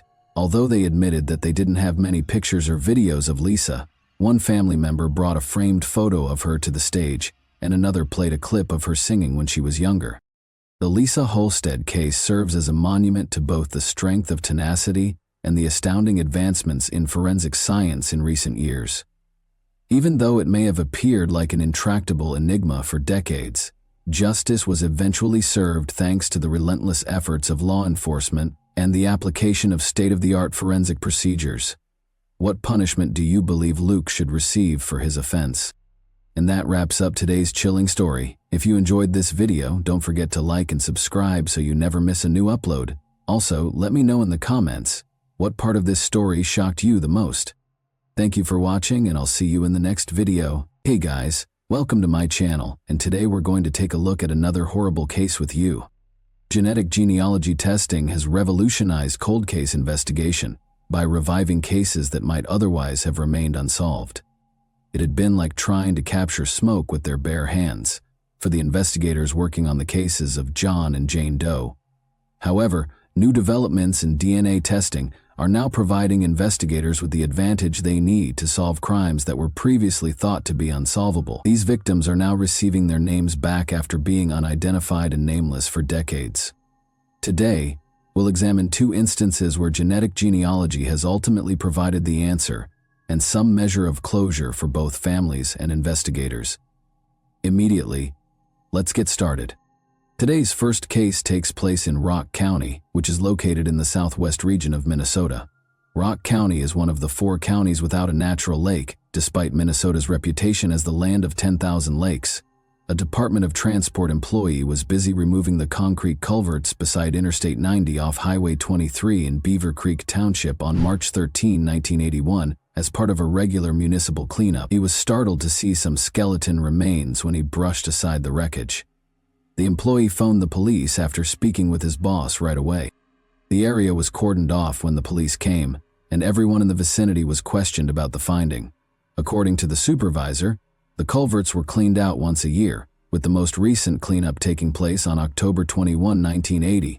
The remains might have been disposed of in the culvert at any point between October 1980 and 1981, Wyatt investigators hypothesized. After removing the deceased, forensic specialists and crime scene detectives set about gathering any hints that might have been left behind.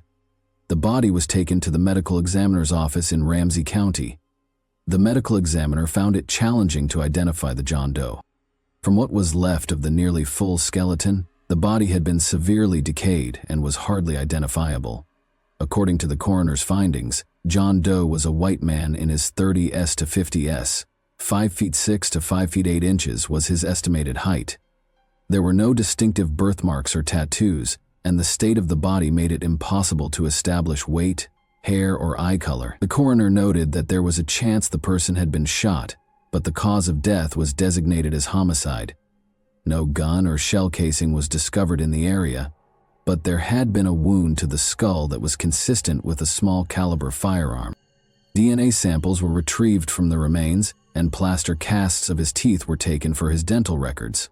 His fingertips had crumbled with decay, making it hard to get fingerprints.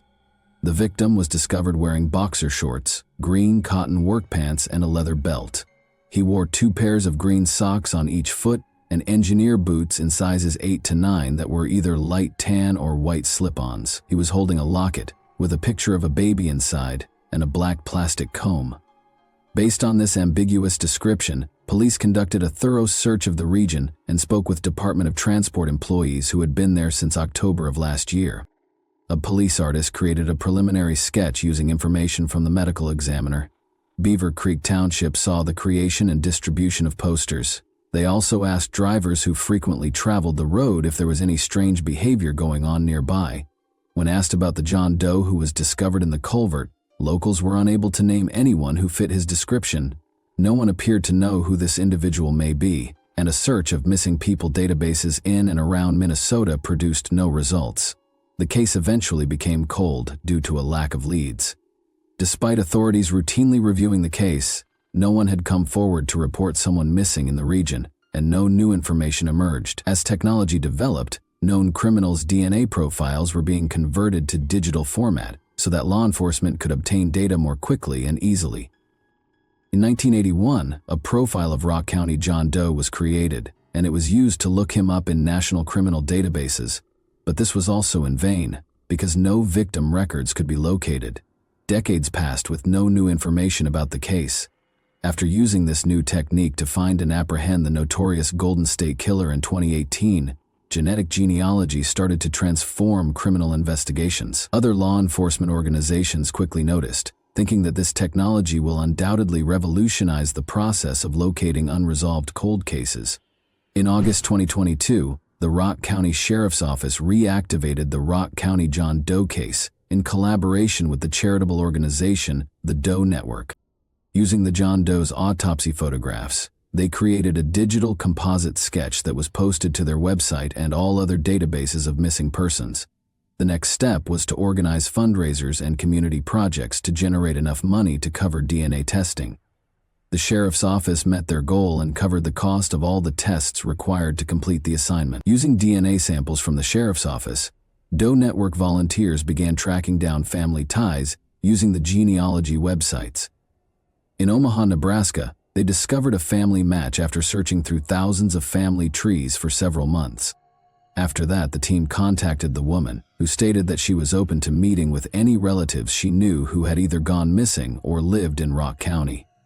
In early November 2022, officials traveled to Omaha after reaching out to Rock County Sheriff's Office investigators and agents from the Minnesota Bureau of Criminal Apprehension. The Gatano family members and the woman who most closely matched John Doe's profile were met by Omaha investigators. The family members offered to get their DNA tested. Investigators found that 2 of the profiles most closely matched their John Doe profile on December 20, 2022. Together with her aunt and uncle, they brought the results back to Omaha and met with the woman who had submitted her profile to the genealogy website. Detectives learned during family interviews that the woman's aunt did in fact have a brother called Louis Anthony Gatano who vanished in 1971. They knew they had located their John Doe when they presented detectives with a photo of Louis. Since many of their relatives had passed away, the family was unable to share much about Louis's life. Sometime in 1946 would have been Louis's birthday. Investigators did learn from them that Louis had a history of robbing banks in the 1960s. In his hometown of Omaha, Louis was initially charged with robbing a bank, according to his family and press reports from the archives. At the age of 20, he was apprehended on January 25, 1966, while attempting to rob a First National City bank in New York for $96.40. Reports state that Louis shot the counter after being overwhelmed by the bank teller. In the altercation, he had hurt his hand.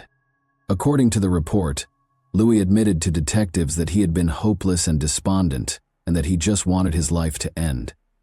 Louis was accused of possessing weapons, felony assault, and attempted robbery. Family members have since heard from him occasionally, but since 1971 there has been no communication at all. Because of his tense connection with his family, he was not reported missing at the time.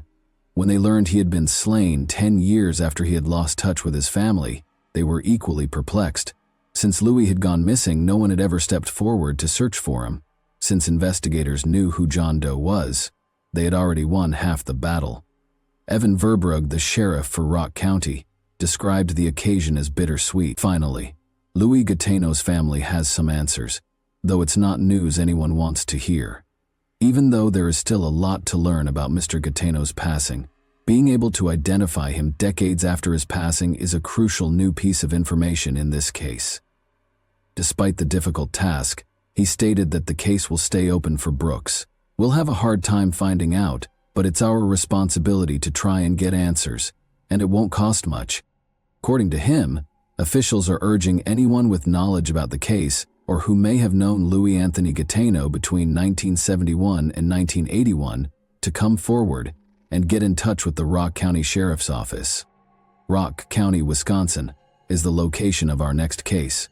Anyone can enjoy the great outdoors and reestablish a connection with nature in this county, which is full of parks and open spaces. However, a riddle perplexed law enforcement for 27 years until fresh DNA testing provided much-needed clarification. On November 11, 1995, hunters were pursuing a herd of deer in a forested region close to Bradford, Wisconsin. Unaware that he was going to show his nephews a scene from a horror film, Gary Gilbank wanted to share his love of hunting with them. Rather, they came to a halt when they arrived at the southern shore of Turtle Creek. The man's skeleton remains were on the ground. They couldn't understand it. None of them knew who owned the skeleton or how it got here, and they owned the ground it was lying on. They called the cops without hesitation. As soon as they got there, investigators roped off the area to start their investigation. His hands seemed to be over his head as he lay on his stomach. He had been wearing a plaid shirt and a t-shirt with the name of the British band Venom on it, and a denim jacket that partially covered his head and back. There was a Nike sneaker close to the body, and he was also dressed in gray camouflage pants. The other was not located. From the scene, investigators retrieved a container of Carmex lip balm, a Budweiser lighter, an Aquatech wristwatch, and a chrome pendant of a horned goat. After being taken out, the remains were taken to the coroner's office for additional analysis. The coroner started examining John Doe in great detail. The skeletons had shown no obvious evidence of trauma. He weighed 140 pounds and was reported to be between 5 feet 4 and 5 feet 6 inches tall. He was between 17 and 20 years old. The coroner identified him as a male Caucasian based on a dental study. He had only 2 fillings and had received good dental care. His wisdom teeth were still in place, however, 1 was impacted and 2 had partially erupted. Hair samples were collected for a toxicological examination. The coroner did not rule out that he may have been drunk or had used hallucinogenic drugs before his death, but the absence of any traces of cocaine, codeine, or morphine ruled out the likelihood of an overdose brought on by a chronic opiate addiction. Although his cause of death remained unknown, it was possible that he had fallen into the creek and succumbed to hypothermia. The coroner thought that he might have been drunk and lost his way before he lay down, and that he might have perished from exposure to the weather. Additionally, there had been conjecture regarding the precise moment of his demise. According to the coroner's estimation, he might have passed away around the fall or winter of 1994. Other than the hints they discovered on the John Doe at the site, investigators had no leads. They began a thorough investigation that took them in a number of directions. John Doe's skull was incinerated in the interim, and his remains and ashes were interred at the same Johnson Town Center Cemetery where John and Jane Does were buried. Investigators looked into every known accident that happened around the estimated time of John Doe's death in order to support the idea that he might have been drunk and confused. They thought he might have been a vehicle accident survivor who had gone missing following the collision. But there were no reports of a missing male who suited his description. In actuality, no one who fit John Doe's description had ever been reported missing. Based on the clothing he was wearing when he was discovered, investigators then went back and looked at every rock concert that had ever taken place in the vicinity. Interviews with heavy metal members revealed that none of them could recall anyone who matched John Doe's description. Here they had come to yet another dead end. They looked through government documents and school yearbooks to determine his estimated age, but they discovered that no minors during that time were listed as missing. Investigators were forced to start over after conducting interviews with the local school district's children yielded no leads either. Thereafter, the inquiry focused on multiple witness accounts of a man who the locals called River Guy. Witnesses reported seeing a young man in his early 20s sprinting toward the creek where the body was finally found on October 16, 1994, at approximately 5:30 p.m. According to witnesses, the River Guy had been drunk and upset that afternoon and was dressed similarly to the John Doe. These witnesses stated that the man had been stumbling toward the creek and had fallen into the water multiple times while attempting to ascend the slope, along with mentioning being a fugitive and having been wronged by a woman named Mary. They also claimed he had yelled at onlookers to leave him alone, until additional forensic examinations revealed that River Guy and John Doe might not have been the same person because of chronological differences. The theory was still one of the most compelling. John Doe's pace of decomposition suggested that he might have passed away around May 1995 rather than in October 1994, when River Guy was last seen, according to subsequent forensic estimates. Additionally, this refuted the original medical examiner's estimated time of death. A pendant discovered at the scene provided the next lead. In 2010, the pendant was linked to a craftsman in the Janesville area by detectives from the Rock County Sheriff's Office. The man has created a number of rock and metal-inspired pieces for admirers while being involved in the local metal rock scene. He admitted to the police that the pendant was one of his creations when they showed it to him. Nonetheless, he produced a number of like pendants and sold them to dozens of customers over the years. The craftsman failed to identify John Clinton Doe as a potential client when he was shown a composite sketch of him. As a result, the investigation encountered yet another obstacle. Together with a scientist from the Smithsonian Institution, the Rock County Sheriff's Office conducted an isotopic examination of the John Doe's bones in 2014. In forensic anthropology, isotopic analysis has been used to identify the provenance of unidentified human remains from bone tissue. A person's birthplace can be ascertained by forensic scientists. The scientist from the Smithsonian found that John Doe had been in the Midwestern region around the Great Lakes for a considerable amount of time. The states of Wisconsin, Illinois, Minnesota, and Michigan were among these regions. Investigators were able to focus their inquiry because to this information. After determining the potential birthplace of John Doe, detectives started over in 2016 and revised the composite sketches created by the FBI in 2014 and the Rock County Sheriff's Department in 2013. This time, before making it public, they added some color and regressed the sketch to the age of 16. The department believed it would help anyone who might have dealt with him that year remember him, said private investigator Jack Fries. The whole idea here is to get people to think about what was going on in the early 90s and in their lives. And do they have any connection with this guy at all? He stated. Despite the failure of their efforts, detectives were determined not to give up lightly. Jack Fries, a private investigator, spent the next 2 years trying to figure out who the young John Doe was.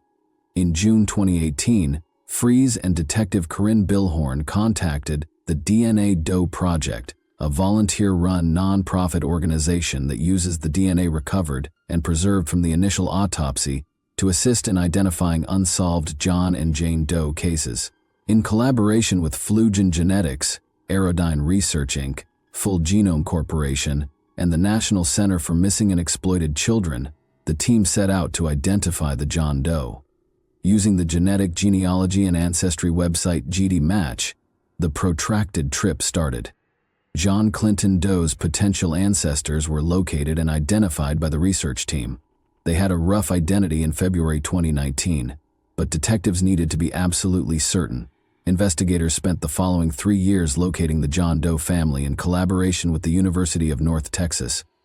After speaking with the family members, they learned that 2 of the volunteers might be half-siblings to the John Doe via their father. In late 2021, county officials requested and were granted a warrant to exhume the potential father's body. Following the extraction of DNA, testing resumed in earnest, and on June 14, 2020, John Clinton Doe's identity was eventually revealed. The body in the creek was identified as 20-year-old Carl Isaacs Jr., according to the Rock County Sheriff's Office. On April 30, 1974, Carl was born in Delavan, Wisconsin. He seems to have never fully recovered from the shock of his parents' divorce when he was quite young. In 1991, Carl had gone to an alternative high school for pupils from the Badger, DeLaven, Darien, and Elkhorn areas. Carl had become addicted to drugs at the age of 17. Additionally, he had joined a gang of friends who planned a criminal spree that led to numerous burglaries and property destruction. He was given a 5-year prison sentence in March 1992 for breaking into and damaging golf carts at the Delbrook Golf Course in Delavan between April 1992 and the fall of 1993. Before landing at the Oak Hill Correctional Institute in Oregon, Wisconsin, Carl was transported to 3 different prisons. He had been discharged during that time to participate in a Madison halfway house drug rehab program. Under house imprisonment, he was also periodically permitted to visit his mother. Carl occasionally served as an informant for law enforcement and drug investigations. He had been on one of his home arrest visits in April 1995. On April 16, 1995, he had vanished out of thin air. He was never seen or heard from again. Carl's arrest warrant for a probation breach, which had been extended yearly until April 2018, was promptly signed by a county judge. The fact that no one had truly come forward to report Carl Isaacs missing at the time of his disappearance, according to investigator Jack Fries, made their inquiry more difficult. In this case, Mom and Dad were divorced. He was kind of living with his mom, although I don't think he stayed there very often. He was kind of on the streets, basically homeless. I don't think he had a friend, nobody at all, who would have missed him to the point where they tried to find him, according to him. Fries thought that Carl had a reason for leaving his home and violating the conditions of his probation. At the news conference on June 14, 2022, Rock County Sheriff Troy Knudsen revealed Carl Isaacs Jr.'s identity, calling it both a tragic event and the answer to a long-standing riddle. Knudsen refused to respond to inquiries about why his family never reported him missing or any other information. I'm kind of sad to have to get together and discuss the untimely death of a young individual in our community, but I'm glad to finally be able to bring a little bit of resolution to the individual's identity. However, he did say that the family had been anticipating the news since the DNA matches were found and the investigation was conducted. Rather, he emphasized to everyone that the case was still pending. We're really looking to flesh out exactly who he was and how he found himself in that particular location. That's where we're looking to the community to help provide some of those details for us, he stated. Knudsen went on to say that although the inquiry took a long time, the identification was made possible by technological developments. He gave Jack Fries, a former employee of the Rock County Coroner's Office, praise and gratitude for his voluntary assistance on the case. Additionally, he expressed gratitude to the DNA Doe Project, which gave investigators the breakthrough they needed to identify Carl Isaacs. Nick Gilbank, the person who found Carl's body in the creek, can still clearly recall that moment. He still has some unanswered questions, but he is relieved that there is some closure and that he knows who John Doe is. I walked over to see what I was looking at, and there, next to a garbage bag of his belongings, was a clothed skeleton. I remember kneeling down and picking up the shirt, and there was a skull, completely decomposed. I guess I'm glad they finally identified the remains, he stated. And that wraps up today's chilling story. If you enjoyed this video, don't forget to like and subscribe so you never miss a new upload. Also, let me know in the comments what part of this story shocked you the most. Thank you for watching, and I'll see you in the next video. Hey guys, welcome to my channel, and today we're going to take a look at another horrible case with you.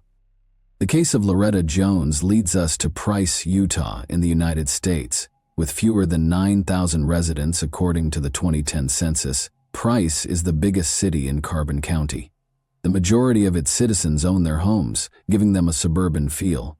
Price is a stunning area for outdoor activities and is well known for its cavernous gorges, expansive deserts, and intriguing rock formations. Statistics show that there is a roughly 1 in 56 probability of becoming a victim of crime in Price. Our story starts here, in this quiet village. Loretta Jones and her 4-year-old daughter Heidi Jones resided at 460 E 400 South in Price. She put in a lot of effort there to support herself and her daughter. She was young and single, but she gave everything she had for Heidi, who recalled all of their wonderful times together.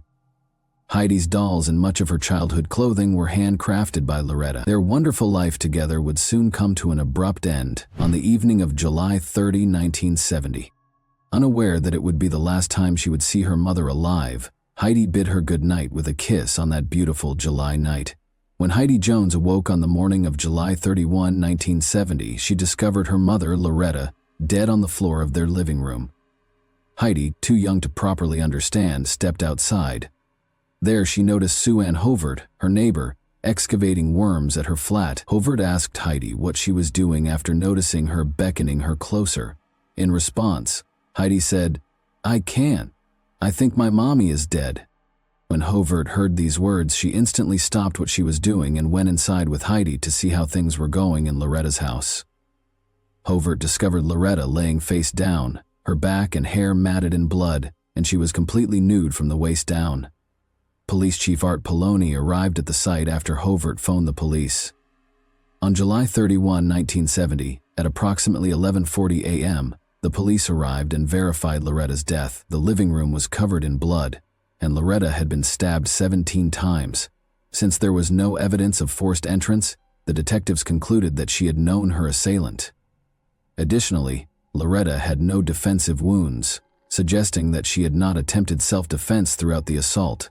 The medical examiner determined that Loretta had body fluid on her and that she had been slain by a short, narrow knife. Unfortunately, there were no CCTV cameras to record the events, and DNA testing was only in its infancy at the time. Investigators looked to Heidi for answers because a young girl was there in the house when the crime occurred. Heidi informed them that she was warned not to leave her room by her mother after she had put her to bed. She added that on the night of the murder, she didn't hear her mother struggle or scream. The detectives were alarmed by what she said, though. Heidi had told the investigators that Tom did it. "Tom killed my mom." As they searched the house during the investigation, the cops started looking for explanations. This notepad contained an entry from Heidi's grandma, who was recording whatever Heidi said at the time. When the body was recovered, Heidi told her grandma, "It was Tom that killed my mom." Later they located Loretta's diary, which had a name that sounded a lot like the one Heidi had mentioned.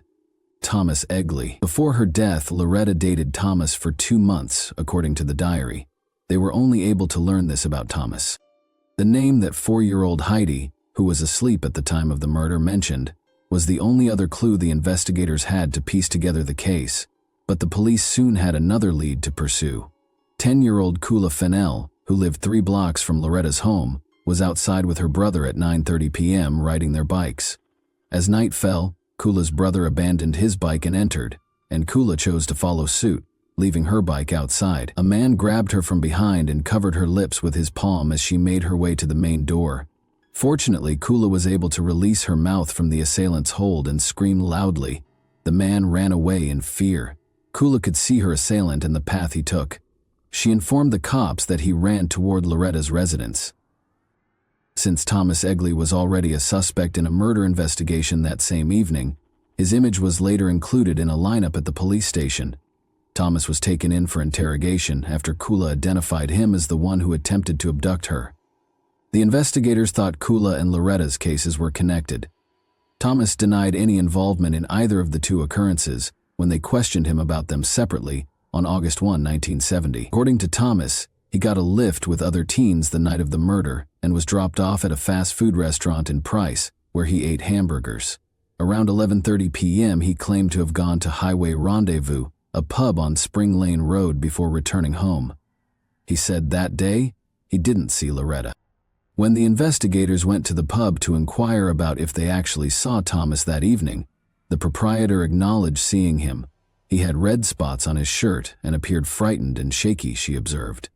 Thomas informed the detectives that since he had been painting all day, the red specks on his shirt must have been paint. The detectives took samples of Thomas's hair, blood, and fingerprints, as well as the clothes he claimed to be wearing that evening, regardless of what he stated. They felt they had sufficient grounds to arrest Thomas as a result, and they did. While Thomas and his fiancée, who was 8 months pregnant, were staying at a motel in Helper, Utah, Thomas was detained. However, prosecutors called witnesses who gave Thomas an alibi during the preliminary hearing on November 5, 1970. Since Thomas was known to have visited Loretta's house before to the occurrence, the prosecutors claimed that the fiber evidence resembled the rug she had at her house was insufficient. However, Thomas was charged with attempted kidnapping and jailed for 90 days after Kula Fennell named him as the man who attempted to kidnap her. In 1971, Thomas relocated to Rockford, Colorado, following his parole. For years, however, Loretta's case remained unresolved. After her mother passed away, Heidi had to cope with the trauma. Her grandma, who had taken her in right away after her mother passed away, would listen to her talk about the incident. She kept saying to her grandma that she didn't think Tom killed her mother. Her grandmother kept a journal in which she recorded everything Heidi said. Heidi added that Tom was cruel to Loretta and would frequently strike and slap her. The grown-ups in the family eventually sought to dissuade Heidi from talking about the incident and try to help her forget it. Heidi never forgot what had happened to her mother in 1970, even if she stopped talking about it. As Heidi got older, she realized that Loretta had to have suffered through the attack in order to keep her safe. Heidi decided that she owed her mother justice as a result, and she would obtain it for her. Heidi never forgot her mother's case, even if decades went by and she moved on with her life. Even though she still had a soft spot for her mother, she didn't advocate for the case to be reopened, until one day, after being inspired by the television program Unsolved Mysteries, she launched a large letter campaign, writing to the Carbon County Sheriff, Price City Police Department, and FBI. She wrote letter after letter, but none of them answered. David Brewer, a friend from high school, responded to a social media post made by 43-year-old Heidi in 2009. After a while, the two got back in touch, and Heidi found out that David was collaborating with the Carbon County Sheriff. Heidi saw this as a chance to revive her mother's case. In order to talk about her mother's cold case, she deliberately ran into David at a local arts festival. As David heard Heidi's story, he was struck by her tenacity and shocked that he had never heard of it throughout their high school years. Heidi told the story of how her mother kissed her goodnight, and then, when the door to her room opened, she told her not to leave, as though she knew something terrible was about to happen. She described how she thought her mother had been murdered by Tom. Despite her hazy recall, Heidi vaguely remembered what appeared to be Tom forcing her mother to have sex with him or stabbing her, but she missed her mother's cry. David chose to assist after hearing her story. At last, Loretta's case was reopened. The odds were stacked against David Brewer when he began working on the case. He attempted to use the crime files, but they were no longer there. He just had Heidi's hazy recollection and previous media attention. For additional interrogation, David located Thomas, who was residing in Rockford, Colorado. In response to his question concerning the evening of July 30, 1970, Thomas described his meals and activities for the day, but stated that he was unable to recall Loretta's name. Although David was certain that Thomas might be the murderer at that very moment, he was forced to depart without making an arrest, since there was insufficient evidence to indict him. In order to question her, David Brewer also located Thomas's ex-girlfriend, Marcia Hidalgo. When Thomas arrived home late on the night of the murder, Marcia informed David that he immediately showered while still clothed. When Thomas got home from the laundromat the following day, a number of his clothes were gone. Marcia claims that Thomas told her that he gave hamburgers to a woman and her daughter when she questioned him about his whereabouts. Despite his inability to understand the material, David grew increasingly certain that Thomas killed Loretta. Exhumation was the final remaining choice after David had exhausted all other options. After David expressed his opinions, Heidi unexpectedly stated that she would even fetch a shovel to dig the grave herself if it would bring justice for her mother. He wasn't sure how Heidi would feel about exhuming her mother's body. Heidi sobbed several times as they carried out the exhumation, but when the body was excavated, they found that the entire body had been ruined by water, which prevented them from getting the necessary evidence. In spite of this, they inflated the results for the public, saying they had discovered fresh evidence that offered a lead. After the news spread widely, David soon got a call from a woman named Linda. Linda clarified that she made the decision to contact the detectives after recalling the details of the exhumation she had seen on television. She informed David Brewer that Loretta had used her blood to write the murderer's name. David was shocked and inquired as to how she knew this, given that the police had forbidden anyone from entering the scene of the incident. Linda clarified that throughout her high school years, when the murder occurred, she resided at Heidi's grandfather instructed Linda and one of Heidi's aunts to go to Loretta's house and pack Heidi's things the day following the event. Linda claimed that after the police let them in, she spotted a capital T and a O with her own eyes. This was a significant development in the case, but they required a picture of the crime scene to support their claims. David visited with Heidi and gave her the update. He complained about how difficult it was to locate any pictures of the crime scene because they were all gone. Heidi instantly recalled that a picture might be in a box of items her grandma had stored for so long.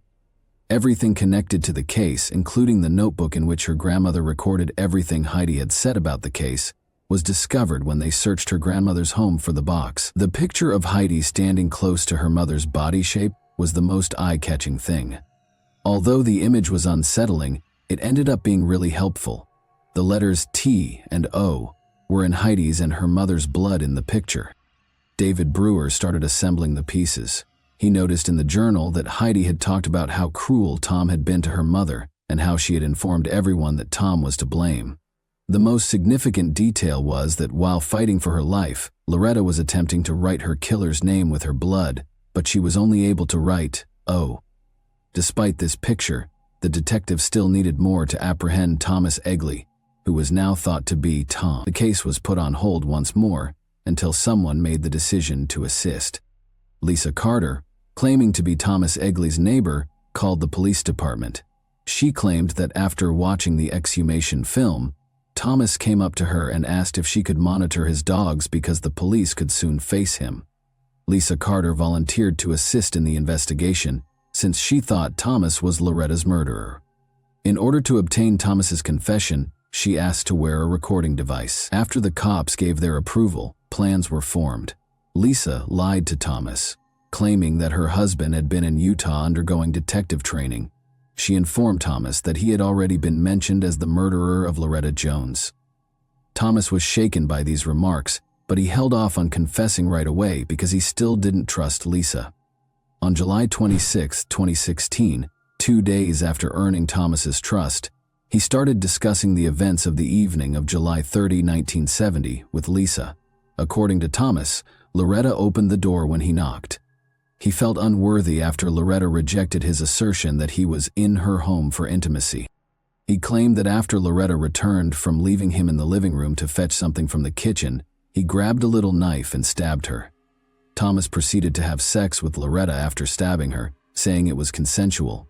After Loretta denied, a perplexed Lisa questioned how it was consensual. However, Thomas responded that Loretta never declined him during that period. When she questioned him what happened after, he replied that he slit Loretta's neck because he had lost it all after becoming intimate with her. Lisa claims that Thomas expressed all of this without expressing regret for his actions. He seemed to be concerned exclusively with his personal security. The investigators only needed the confession to take Thomas into custody. Thomas Egley is not well recognized. Caroline Kendall, Loretta's sister, claims that she was only aware of Loretta's one blind date with Thomas. Loretta informed Caroline that she didn't want to interact with Thomas since she didn't like him. That's why Loretta turned down Thomas's approaches that evening. Thomas Egley, 76, was a local vagrant who had lived in a variety of locations both before and after killing Loretta. His home life was never steady. He had been married 3 times and lived with numerous women. The majority of his time was spent alone, despite having 5 children. Thomas Egley was charged in August 2016 with both forced intimacy, a first-degree felony, and the legal equivalent of first-degree criminal murder in the 7th District Court. Criminal homicide or murder in the 2nd degree was Thomas's formal charge. At the time, Utah law considered murdering to be a statutory violation. On August 18, 2016, Thomas was apprehended without incident near Rocky Ford, Colorado, pursuant to a $1 million 0-cents warrant. Thomas's assault case was withdrawn after he entered a guilty plea to the murder. On November 22, 2016, he was subsequently given a sentence of 10 years to life. A written statement given by his lawyer, David Allred, stated that Thomas was sorry for what he had done, although it didn't seem to be genuine. Other than that, Thomas never expressed regret. Thomas stated in court that he couldn't understand why the deceased's family decided to restart a case from 46 years ago, even though he felt he should be released because he hadn't committed any crime since killing Loretta. Even after 46 years, Thomas didn't appear to regret what he had done. Thomas claims that when he killed Heidi's mother, he was unaware that she was present. Because Loretta was aware of this, she never resisted or yelled as he was stabbing her. If Thomas had known Heidi was present, he probably wouldn't have spared her. He protested to the judge after being sentenced that he didn't like his incarceration, which was Salt Lake County's state prison, since it didn't let him have visitors. He might appeal, the court informed him. Heidi, who suppressed her pain for more than 40 years, had the chance to express her entire thoughts to the person who killed her mother. She talked about how painful her mother's passing was, and how she hoped Thomas Egley would stay in prison and never have to see his loved ones again. Even if he were eligible for parole after 10 years, she also promised to ensure that he never walked free. Heidi referred to it as justice, even though others called it closure, claiming that nothing could provide her with the relief and closure she required. For her, it was crucial that justice was done. As this tragic tale of Loretta Jones's passing draws to a close, we are reminded that not all wounds, particularly those of the heart, can be healed with time. Additionally, we are reminded of the evil that exists inside our nature. We are left with the intriguing question of why Thomas Egley decided to orphan Heidi at such an early age, given his clean slate with the law. Before we leave, I would like to ask you a brief question. How did you feel about the way Loretta's case was initially handled? Considering everything that was accessible to them at the time, do you believe that law enforcement could have performed better? And that wraps up today's chilling story. If you enjoyed this video, don't forget to like and subscribe so you never miss a new upload. Also, let me know in the comments what part of this story shocked you the most. Thank you for watching, and I'll see you in the next video. Hey guys, welcome to my channel, and today we're going to take a look at another horrible case with you. Peggy Carr, 41, was working as a waitress at a neighborhood eatery in Alturas, Florida, on October 23, 1988, when her heart started pounding and her hands started to perspire. On March 3, 1989, around 5 months later, Peggy would lose the battle against her illness and die. Until a courageous undercover investigation into Peggy Carr's odd illness and death exposed a dark conspiracy to kill off an entire family, the case remained a mystery. Alturas, a small, tight-knit village in Polk County, Florida, with a population of slightly over 4,000, was where Peggy Carr and her family resided. Alturas is renowned for its lovely orange groves and tranquil atmosphere. Alturas is now a safer neighborhood than the majority of U.S. localities, with a violent crime rate of 21.8%. However, in 1988, when the events of this case occurred, Alturas was a considerably safer neighborhood, the kind where it was acceptable to leave your front door open at night and where neighbors watched out for one another. Peggy Carr, who was born in 1947, had a difficult life. From an early age, she had to go out and find jobs that could put food on the table for her family because her parents were deaf and extremely poor. Peggy's lack of education made it difficult for her to get a decent work. The ones she did find, such as waitressing positions at remote truck stops on the highway, earned pitiful wages or were exceedingly hazardous. Nevertheless, she maintained a bright attitude and tried her hardest to make ends meet.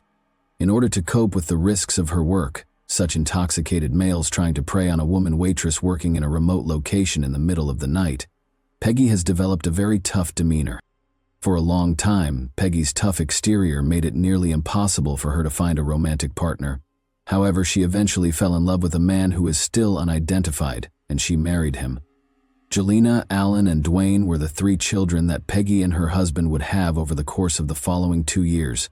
The couple put a lot of effort into supporting their family, and it appeared like Peggy's life was finally taking off. However, Peggy quickly began to have problems with her husband, and the marriage soon collapsed. Peggy was a single mother in her mid-30s by the mid-1000s, 900 AD, working odd jobs to support her 3 kids. Peggy tried to maintain a cheerful disposition at work, but she became more and more depressed and lonely. She had had a difficult life, and it didn't seem like things would ever improve. As her children grew older, they became aware of their mother's loneliness and sadness and desired she would find love and happiness once more. Her children's goal was fulfilled by the end of 1987. Carolyn Carr, who everyone called Pi, was the man Peggy met. Pi had recently divorced his wife, just like Peggy. In addition, he worked at a nearby phosphate mining facility in Alturas, Florida, and had 2 teenage children. When they first met, Peggy and Pi clicked mostly because they were both rigorous individuals who did not tolerate foolish behavior from others. Peggy's children observed a notable improvement in her mood when she and Pi began dating. She felt more at ease, lighter on her feet, and happy. When Peggy and Pi announced their impending marriage to their kids in April 1988, they thrilled them. Following the wedding, Peggy and her 3 children moved into Pi's house in Alturas, Florida. The combined family appeared to get along well, despite Pi's little house being even more cramped with 4 new members. The 5 kids got along nicely and were just glad to see their parents happy. The family also had 2 large dogs. However, Peggy and Pi started experiencing marital problems a few months after they were married. They became more and more estranged from one another on top of their problems, as Peggy had started to hear stories that Pi was still seeing his ex-wife. Their 2 dogs unexpectedly developed severe illnesses about the time Peggy and Pi's problems began. Their fur began to fall out, they were rapidly losing weight, and they were wailing in agony. It appeared as though the dogs had either consumed a poison or contracted an odd illness. The deaths of both pets soon followed, which further depressed the mood in the car home. Peggy and Pi grew more apart as their everyday problems persisted. When Peggy and Pi's arguments got so bad that they couldn't abide one another, Peggy and her kids had to leave Pi's house for a week in early October 1988 in order to stay at a motel. The formerly contented family was now being ripped apart as the kids started siding with their own parents. Pi made the decision to take a spontaneous hunting excursion on October 23, 1988, as a way to escape for the day. By now, Peggy and her children were back at the house, allowing Peggy to spend time with the children while Pi traveled. Peggy and her daughter Jelena got ready for work after Pi left. On that particular day, they both worked morning shifts as waiters at a nearby diner. Peggy's heart started to race wildly as she was serving guests and waiting tables. Peggy wasn't working on any demanding or heavy tasks that morning. She was merely carrying the trays with the orders from the clients. Peggy believed her heart would stop pounding so rapidly if she simply relaxed. Her hands began to perspire, and she soon began to experience a tingling feeling in her arms and legs. Peggy was still unsure of the cause of her feelings when it dawned on her that she might be experiencing a heart attack. Instead of losing her mind or going into a frenzy, Peggy made an effort to relax. After washing her face and hands in the staff washroom, she sneaked into the staff break area to unwind for a while. Jelena went to check on her mother after noticing that she had gone into the break room while she was unwinding. With composure, Peggy stated that she thought she might be having a heart attack and that she would go home to rest. Jelena was not startled by Peggy's composed manner, but she was instantly concerned that her mother might be having a heart attack. She thought there was nothing to worry about if Peggy claimed she would sleep off a heart attack, because she knew she disliked setting off false alarms and panicking needlessly. She did, however, get her mother to swear that she would visit the hospital if her condition worsened. Due to her current mood, Peggy told the manager she would be taking the remainder of the day off. Jelena said she would follow up with her as soon as her shift was over. The house was vacant when Peggy arrived home. She went to her bedroom to lie down because Pi was still on his trip and the kids were still at school. A few hours later, Dwayne, Peggy's 17-year-old son, came home from school to discover his mother sprawled in bed. Dwayne was instantly aware that something was up when he saw Peggy napping in the middle of the day. Even when she was sick, Peggy never napped. Dwayne asked Peggy if she was okay and she replied that she was, his face displaying worry. However, Peggy abruptly blurted out that she was not feeling well and felt awful as he turned to leave the bedroom. She claimed that she could hardly speak because of the blinding pain which seemed like fire being pumped through her limbs and legs. Dwayne's suspicions were validated at this point.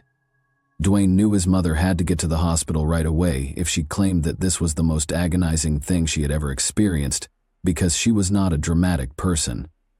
Fortunately, Pi got home from his hunting expedition at that very moment, and Dwayne informed him right once that they needed to take Peggy to the hospital. To his surprise, however, Pi just waved him away, stating that he was certain Peggy was only ill with the flu and would recover in a day or two. Since Pi didn't intend to take Peggy to the hospital himself, Dwayne called his sister right then and asked her to come home so she could do it. Jelena's condition had deteriorated to the point where she was unable to walk or stand, so Dwayne had to assist Peggy to the car when she got to the house.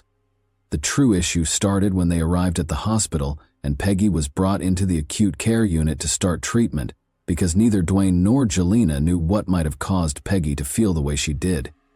Peggy was now limited to lying down and groaning in agony. Her limbs still felt like they were on fire. Her heart was still pounding, and she was now throwing up and feeling sick. Peggy underwent a battery of tests in an attempt to identify her condition, but every test came back negative or indicated that she was in perfect health.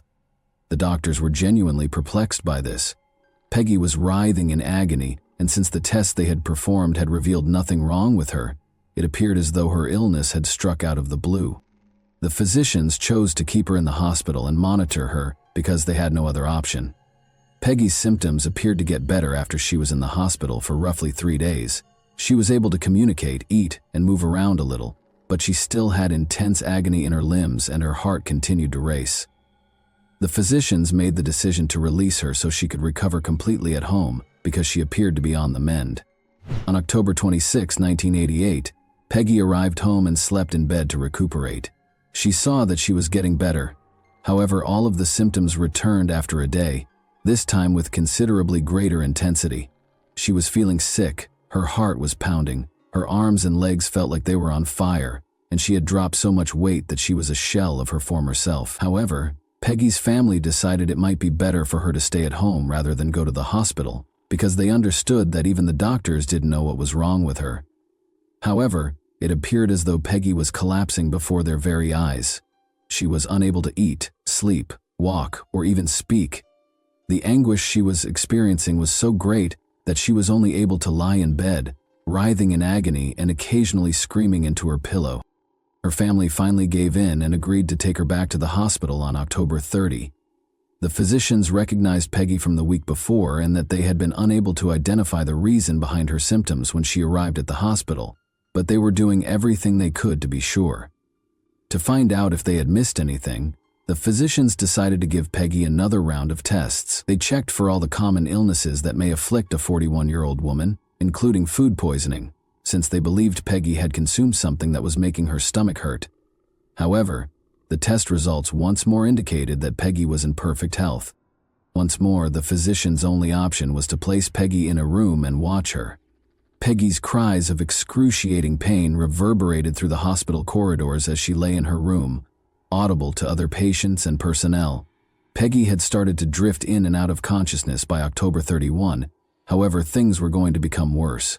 Dwayne, Peggy's son, and Travis, Pi's 16-year-old son, were both sent to the same hospital as Peggy. The symptoms that Peggy had been experiencing for more than a week had suddenly started to affect them as well.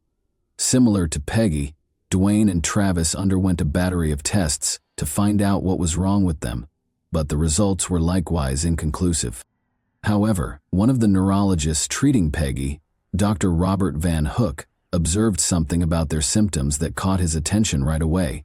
Travis, Dwayne, and Peggy were all experiencing hair loss.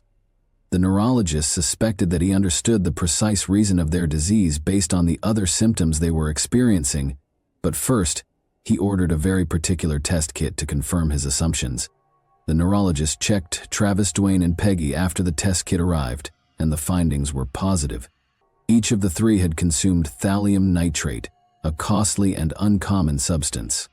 Once employed as rat poison, thallium nitrate is a tasteless, colorless, and odorless metal that was outlawed due to its high toxicity to humans, with symptoms including extreme hand and limb pain, nausea, hair loss, weight loss, and irregular heartbeat. Even a minor increase in the naturally occurring amount of thallium, which is present in the ordinary human body in trace amounts, can have deadly results. Dwayne and Travis each had roughly 20,000 times the amount of thallium that naturally occurs in their bodies, whereas Peggy had 0 times that amount. The remaining members of the family were tested by the doctors, and while their thallium levels were not as high as those of Peggy, Dwayne, and Travis, they were all elevated. The doctors had not previously thought that Peggy and her son's conditions might be criminal before the test results. However, they started to view the case differently once the test findings suggested that Peggy and her family might have been poisoned. The hospital informed the Polk County Sheriff's Office about the case and the possible criminal activity occurring there. No one knew where Peggy and her boys had encountered such a costly and uncommon substance. Were they intentionally poisoned, or was it an accident? As the authorities started their inquiry, Peggy's situation appeared dire. Even though thallium poisoning may be cured, Peggy's body had been so thoroughly damaged by the poison that she was unlikely to live even if therapy had been given. As they waited for the poison to kill her, the doctors told her that the only thing they could do was to make her as comfortable as possible. For the boys, however, there was hope. Everyone hoped that the treatment they received would be quick enough to save their lives. Peggy fell into a coma a few days after learning that she was not going to be saved. After 2 months in the hospital, her family opted to remove her from life support on March 3, 1989, although she would stay in the coma for the following 4 months. Dwayne recovered completely. Although Travis would finally recover from the poisoning and spend 6 months in the hospital, the severe damage the poison had done to his limbs meant that he would never be able to walk again. The situation involving Peggy and her sons was extremely difficult for Polk County Sheriff's Office Sheriff Judd. They had a murder and other attempted murders on their hands, and a killer was at large, regardless of whether they were poisoned on purpose or not. There was a chance that the poison's source was still available for other Alturas residents to consume if they had accidentally consumed it. Sheriff Judd was determined to find the truth because the stakes were high. Every surface and object in the Carr residence was examined for thallium by investigators, but the results were all negative. Meanwhile, panic broke out in Alturas as word spread that the Carr family had been poisoned and that the authorities were unsure of the source of the poison. Families feared they might already be dying and not be aware of it, or that the poison may have originated from their groundwater. Because the Carr's well water was connected to at least 2 other homes, detectives looked into it, but they discovered nothing. Furthermore, Peggy and her sons had experienced symptoms that no one else in the town had. The investigation was then joined by Prosecutor John Aguero of the Florida State's Attorney's Office, who began investigating the possibility that thallium originated from pesticides, insecticides, or any other plant spray. There were numerous orange groves in Alturas, and the pesticides used to maintain the trees may have contained thallium, but all test results were negative. Police found their first break in the case, an 8-pack of Coca-Cola bottles with tampered-with lids, while searching the Carr home for anything Peggy and her sons might have eaten or consumed that might have contained the poison. The bottles were sent for testing right away, and the results revealed that the Coca-Cola bottles had high amounts of thallium. The drinks had been filled with thallium before the covers were put back on. The first obvious conclusion was that the bottling firm had tampered with the product. If it was, almost everyone drank Coca-Cola, which may lead to a nationwide thallium poisoning problem. Many inhabitants of Alturas were afraid to drink Coke after learning about this additional lead. But as the investigation went on, it became clear that neither the Alturas Coca-Cola outlets nor the bottling firm were responsible for the poisoning. Investigators came to the horrifying conclusion that, although the bottles had been tampered with, the person who did it specifically targeted the Carr family. Pi Carr himself was the main suspect. On October 23, the day Peggy had started exhibiting symptoms, Pi had abruptly made the decision to go hunting, which kept him gone for the majority of the day. Investigators thought this might have been an attempt to hide his identity. Additionally, Pi had access to a chemical as costly and uncommon as thallium, since he worked for a phosphate mining company. Given that Pi and Peggy had been experiencing marital problems, it appeared highly likely that Pi was the one who poisoned Peggy. But there were some problems with this theory. Additionally, Pi and his kids tested positive for thallium poisoning, indicating that they drank the same Coke as Peggy and her kids. Therefore, it appeared more plausible that Pi would have planned it so that only she consumed the poison, or at the very least he would have ensured that his kids did not get it, if he really wanted Peggy dead. Nevertheless, Pi was taken in for interrogation by the police. Pi swore that the hunting excursion was a coincidence, and told them he had no idea how the poison had entered his house. He casually remarked something during his conversation that did not seem significant at the time, but when police investigated Pi's tip, they would uncover the next significant clue that would enable them to solve this confounding case and identify the person who had poisoned Peggy and her family. Pi was trying to explain himself as he sat in the questioning room when he suddenly recalled an incident that had occurred a few weeks prior to Peggy's illness. One day, Dwayne, Peggy's son, went to check the mail and discovered a printed note addressed to Pi. The note said, "You and your so-called family have exactly 2 weeks to move out of the state of Florida or you will all die. This is no joke. Peggy and Pi thought the death threat was a joke from some naughty teenagers, but now that the whole family had been poisoned, it appeared that the note might not have been a joke. It could have come from the poisoner of the cars. When authorities started looking into the note, they discovered a few details that quickly led them to believe that the sender was familiar with Pi and his family. For instance, the sender had correctly typed Pi's name as Pi instead of Pi, which is how most people would spell it. Armed with this fresh lead, police started questioning hundreds of people in Alturas to see if anyone had a motive to despise the cars and want them killed. But neighbors looked out for one another in a small, tight-knit town like Alturas.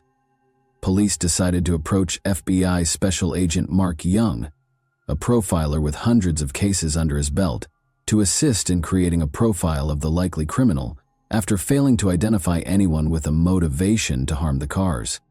Agent Young assumed that a person who killed someone with poison was probably someone who had been wronged and wanted to make amends. Additionally, the undetectable form of thallium was the particular kind that was used to poison the Coca-Cola bottles. It was pricey. You couldn't just walk into the store and buy it. This demonstrated that the offender was bright and had a solid understanding of chemistry. In light of this, investigators eliminated potential possibilities until they arrived at George Trapal and Diana Carr, the Carr's neighbors. January 23, 1949 was George Trapal's birthday. He had several degrees and worked as a computer programmer and scientist. He established a thriving orthopedic surgery practice in Alturas with his wife Diana Carr, who was not related to Pi Carr. George was a calm man who rarely left the house, but he wasn't always so easygoing. Diana, on the other hand, was more gregarious and had a very strong personality. During his time at Clemson University in South Carolina in the 1970s, George enjoyed using drugs and was always open to sharing his stash with others, whether or not they gave their permission. It became a habit for George and his buddies to pick up hitchhikers and give them cookies or brownies laced with drugs to see how they would respond. He was given a 3-year sentence in federal prison in 1975 for operating a sizable methamphetamine lab. The fact that thallium was one of the results of George's meth cooking procedure was intriguing. George also read police manuals as a habit. He saw himself as an authority on how to handle crime scenes. Living next to George and Diana wasn't exactly the ideal option. From complaining that their dogs were barking too loudly to claiming that Peggy and Pi and their kids were laughing or playing music too loudly, they were constantly having issues with them. The cars were a nuisance to Diana and George, and despite Peggy's best efforts, they were never on good terms. Diana would constantly gripe about the cars, whom she particularly detested. George, however, appeared more amiable. In private, George detested the cars just as much as his wife did, but he waved and grinned at them and did not gripe as much. George accused Pi of breaking zoning restrictions in March 1988 when he attempted to turn his garage into an apartment for his stepdaughter Jolena and her infant daughter. As usual, Diana raced to the car house to complain 2 days before Peggy became ill. When they reprimanded her, she yelled, "You won't get away with this. This isn't over." In addition to being highly successful in their respective industries, George and Diana were exceptionally bright individuals who belonged to the esteemed Mensa organization.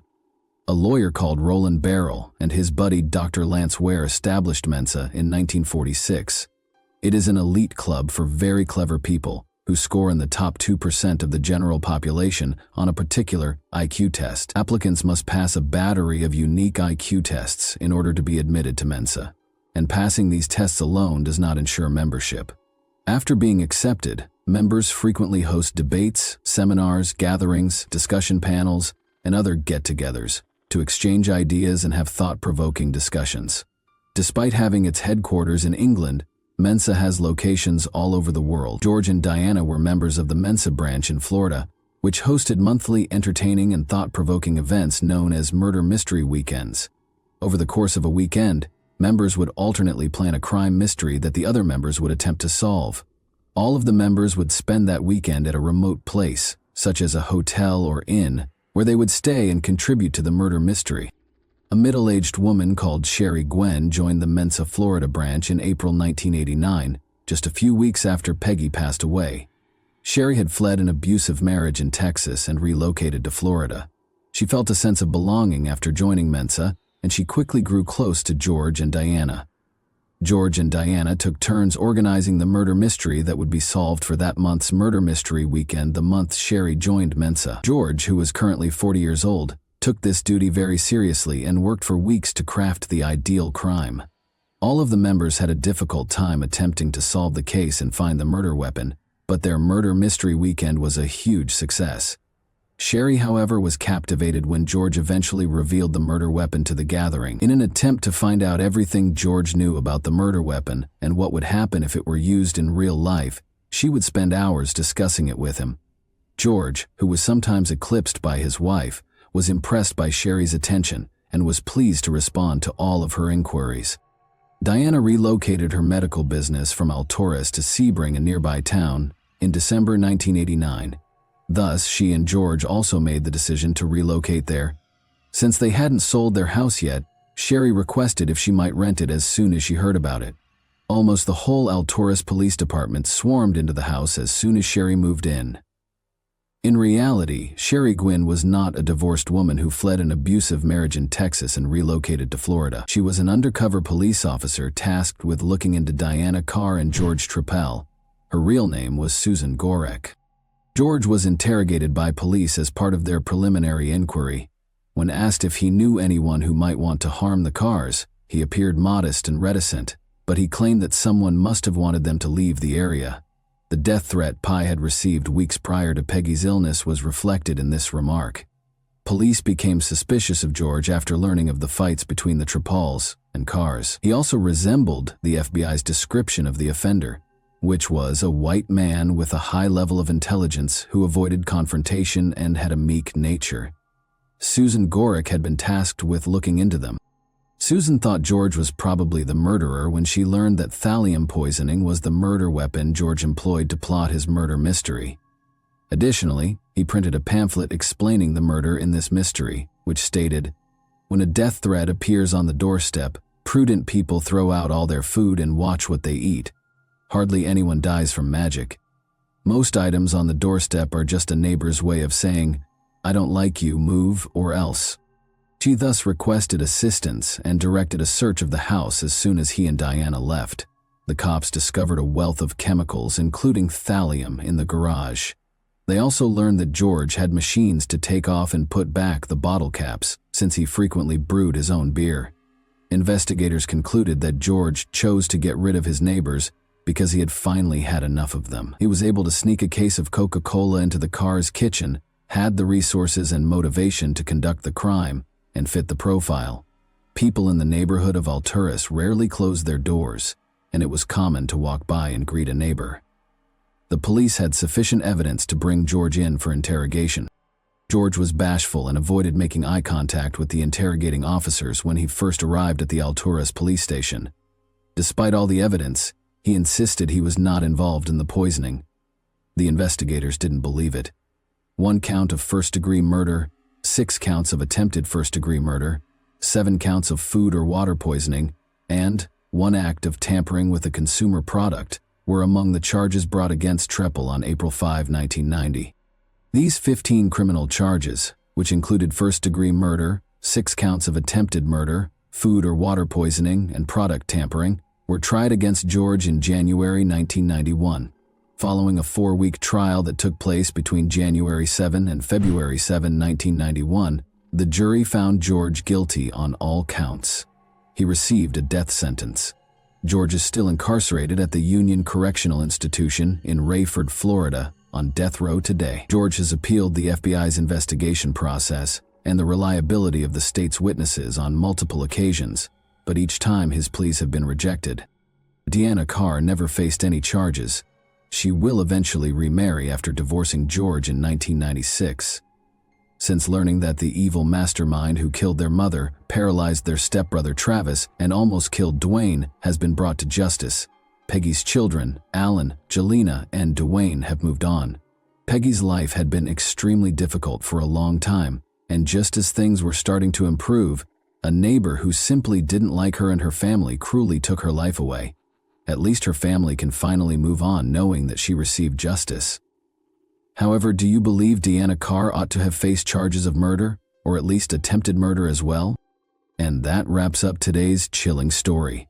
If you enjoyed this video, don't forget to like and subscribe so you never miss a new upload. Also, let me know in the comments what part of this story shocked you the most. Thank you for watching, and I'll see you in the next video. Hey guys, today we're diving into another truly horrifying case. If you want to support my channel, make sure to subscribe and stay active. It really helps me out. I'd be super grateful for that. Let's get started. 11 years old, 9-year-old Kiana Davis, Kiara Phillips, age 7, Carrie Ellie McDonald, age 5. When this two-story duplex caught fire due to arson, Kiani Welch perished. Known as Indiana's Garden Spot, the sleepy community in Carroll County was always tranquil until November 21, 2016, when 4 little sisters lost their lives in a devastating fire. What caused the fire to start? Was it set on purpose? Or was it an accident? We'll learn the specifics of this tragic situation today. Galen Rose was thrilled to have begun a new, higher-paying job. She aspired to provide the greatest life possible for her girls. At the ages of 11, 9, 7, and 5, her existence revolved around her daughters, Kiana Davis, Kiara Phillips, Carrie L. McDonald, and Kiani Welch. The girls were brimming with enthusiasm. For her daughters, Galen envisioned a life of limitless chances, but she passed up many of them. She didn't want her daughters to grow up as dull as she had. When she was just 12, her father, Tracy Rose, was imprisoned for narcotics offenses. Even still, this was insufficient because she didn't have him until 2011 when he returned to her life. Tracy relocated to Florida and encouraged Galen to accompany him because he loved her and his grandchildren so much.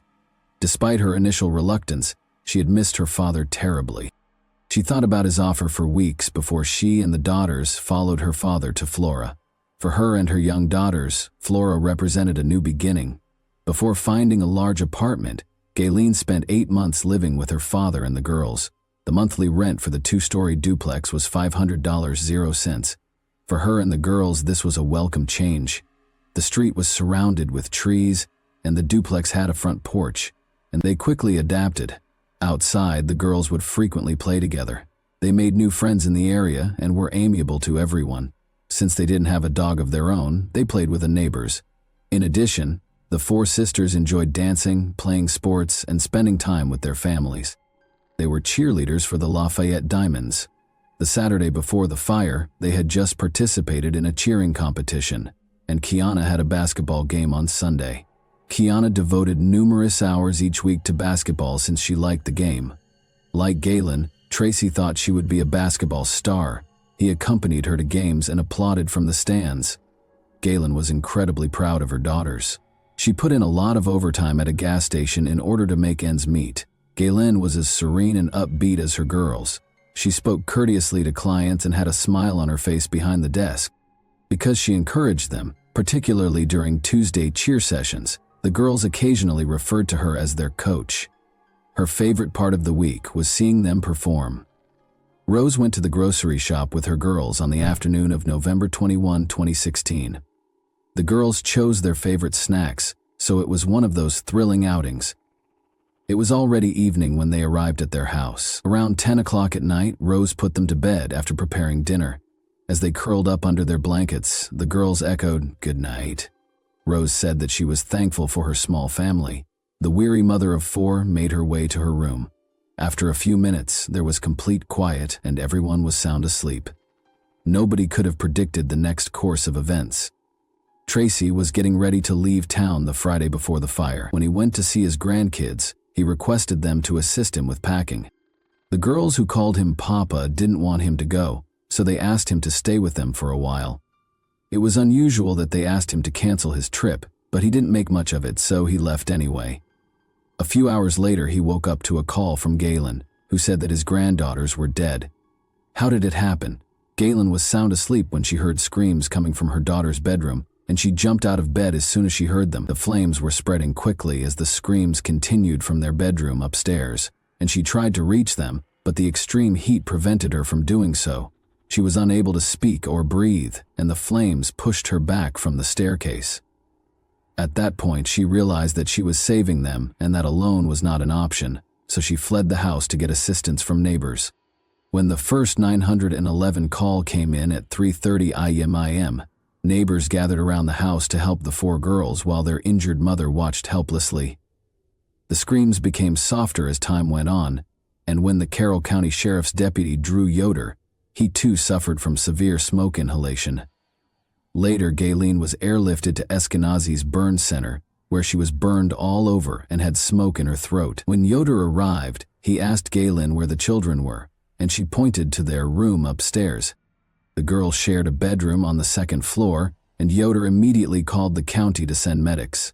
Coughing, he attempted to climb a narrow, smoke-filled stairway, but the climb was difficult and impossible. Galen desperately steered Yoder from outside, telling him to keep climbing until he reached the girls' bedroom, but the smoke overpowered him. A few seconds later, he left the building, moaning and breathing heavily, and he hurried to the Flora Fire Department, which was on its way. Deputy Yoder and Officer Dissinger, wearing air packs, prepared to crawl on their hands and knees to the front door as the fire department edged closer. Unfortunately, the flames came towards the cops from the back of the house. Firefighters arrived to rescue the officers and 3 of the girls, and CPR was started on the girls right away in the hopes that they would be saved. Yoder yelled at them to get the fire equipment moving. While firefighters fought the fire inside the house and the medical team attempted to save the lives of the girls outside, the 4th girl was taken out of the house, and while the fire raged through the house, all 4 sisters died at the scene, with Yoder and Dissinger being airlifted to the hospital after suffering injuries. The speed at which the flames spread throughout the building shocked the neighbors, and Flora, a town barely larger than a square mile, was plunged into a state of grief, suspicion, and fear, as everyone wondered if the fire was started on purpose. The investigation began right away after rumors circulated throughout the town, and after determining that the fire originated in the kitchen, the Indiana State Fire Marshal changed the cause of the fire to arson 2 months later, after finding accelerants all over the house. Investigators refused to discuss the type of accelerants they found, and days later, the state police issued a contradicting report, which raised more questions. Further investigation revealed that accelerants were only found in one part of the house, indicating that the fire started in one location. The Indiana Fire Marshal's fire investigator assigned to the Floor House fire resigned, adding insult to injury. Investigator Dennis Randall did not provide an explanation for his resignation, but this move was suspicious.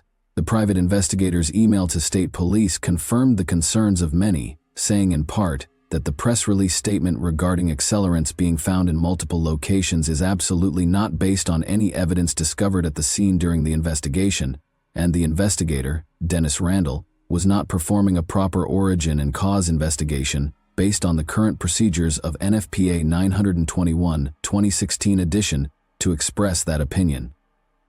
Josh Ayers, Randall's boss prior to his resignation, was also Galen's landlord and president of the Flora Town Council. The resignation is bad news for Galen and her family, who think it will hinder the investigation and leave many questions unanswered. For example, could Randy's resignation hurt the chances of locking someone up for arson? It would be hard for a new investigator to take on the case with the same zeal. Will the small-town politics impede justice? The answer is not yet known, but if Galen's suspicions are correct, it would be another devastating blow to the case. It's been over 8 years since the incident, and there's no justice. They're focused on finding the arsonist. Doug Carter maintains that the fire was intentionally started and that someone who knew the family committed it. Carter also disclosed that detectives have traveled to Ohio, Kentucky, Illinois, and California for investigation. There is no justice, which leaves much to be desired, considering that the Delphi murders received more attention. Remember how Abby Williams and Libby German were killed on February 13, 2017? The police swung into action and arrested the suspect. Since then, Richard Allen has been arrested and sentenced to 130 years in prison. The arson case, ironically, is still unsolved. Police claim it is unfair to compare the two cases, saying that while they have over 80 tips regarding the homicide, they have very little information about the arson case. Is that the case, or are they concealing something? When reporters asked to speak with Deputy Yoder, the officer who was hospitalized following the fire, Carroll County Sheriff Toby Leesenby refused. Additionally, Leesenby declined to speak with Flora Fire Chief Todd Trent. When reporters contacted the lead investigator, he declined to comment. However, State Police Superintendent Doe Carter made a mysterious statement regarding the Flora investigation, saying, "There are a couple of pieces that we need, and those that know what those pieces are know what I mean, so I'll leave it at that." Why are the police keeping quiet? Is there something they're not telling the public while Flora residents wait for the police? It is unclear what her alleged drug use has to do with the investigation, but Galen's involvement in the fire is at the top of the list of rumors that have been circulating around town. Did the girl's mother intentionally set the house on fire? Here are the startling facts. On July 19, 2019, the Indiana State Police wrote to Galen Rose, stating that they wanted to talk about the fire and, as if that wasn't enough, that they offered her immunity over her alleged illegal drug activity. She maintains her innocence, and investigators have not named her as a suspect despite the fact that the letter was written 5 years ago. The police later expressed frustration over her lack of availability to speak to investigators, stating that she spoke to them 3 weeks after the fire with nothing concrete to further the case. When journalists attempted to clarify the offer for immunity, the Carroll County Prosecutor's Office declined to comment. They would not speak to anyone until after the investigation. Investigators also have another reason to suspect Galen. Documents filed as part of the investigation showed that on August 6, 2016, a policy was written for the house the girls lived in, with liability coverage of $392,882.00 and effective September 15 of that year.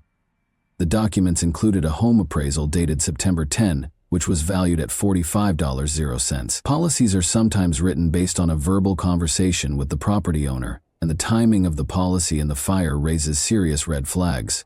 Was this a case of insurance fraud? Was the policy created to cash in like a lottery ticket? As the rumors persisted, Galen added a twist to the case. On August 25, 2022, she filed a federal lawsuit against her landlord Josh Ayers, his business partner Troy Helderman, and their company Birch Tree Holdings. Faith Alvarez, Galen's lawyer, told the court that there were no working smoke detectors outside each bedroom when she rented the apartment, despite Indiana law requiring them to be installed. She expressed urgent concerns to her landlord about the missing smoke detectors and the malfunctioning electrical outlets, but he did nothing to address the issue. According to the complaint, firefighters discovered one smoke detector without batteries. According to the lawsuit, Birch Tree Holdings and 2 landlords were to blame for the absence of functional fire detectors.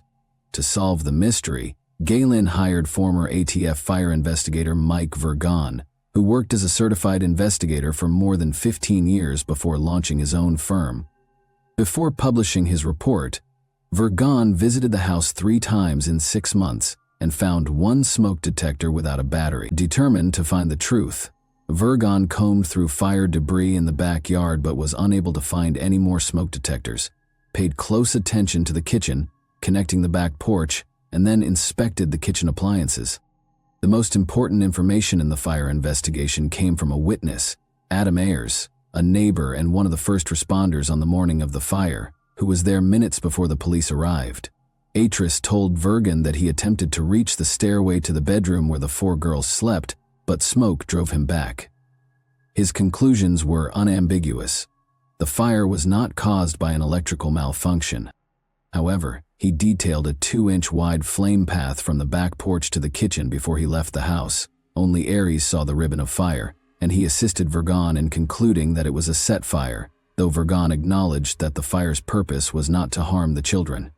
Following a series of back and forths, on September 6, 2023, both parties came to a settlement, which Josh Ayers' lawyer Jonathan Bond confirmed was reached, though the specifics are confidential. Both parties also agreed to demolish the building at 103 East Columbia Street. Flora residents gathered for a prayer vigil at the church across the street from the home the day after the fire, and after prayers, dozens of people dropped roses at the fire's side.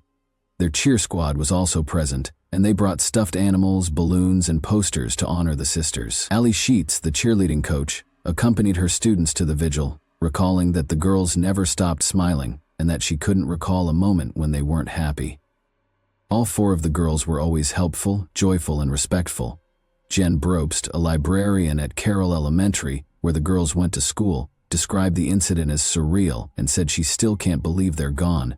She said the library became a counseling center days after they died.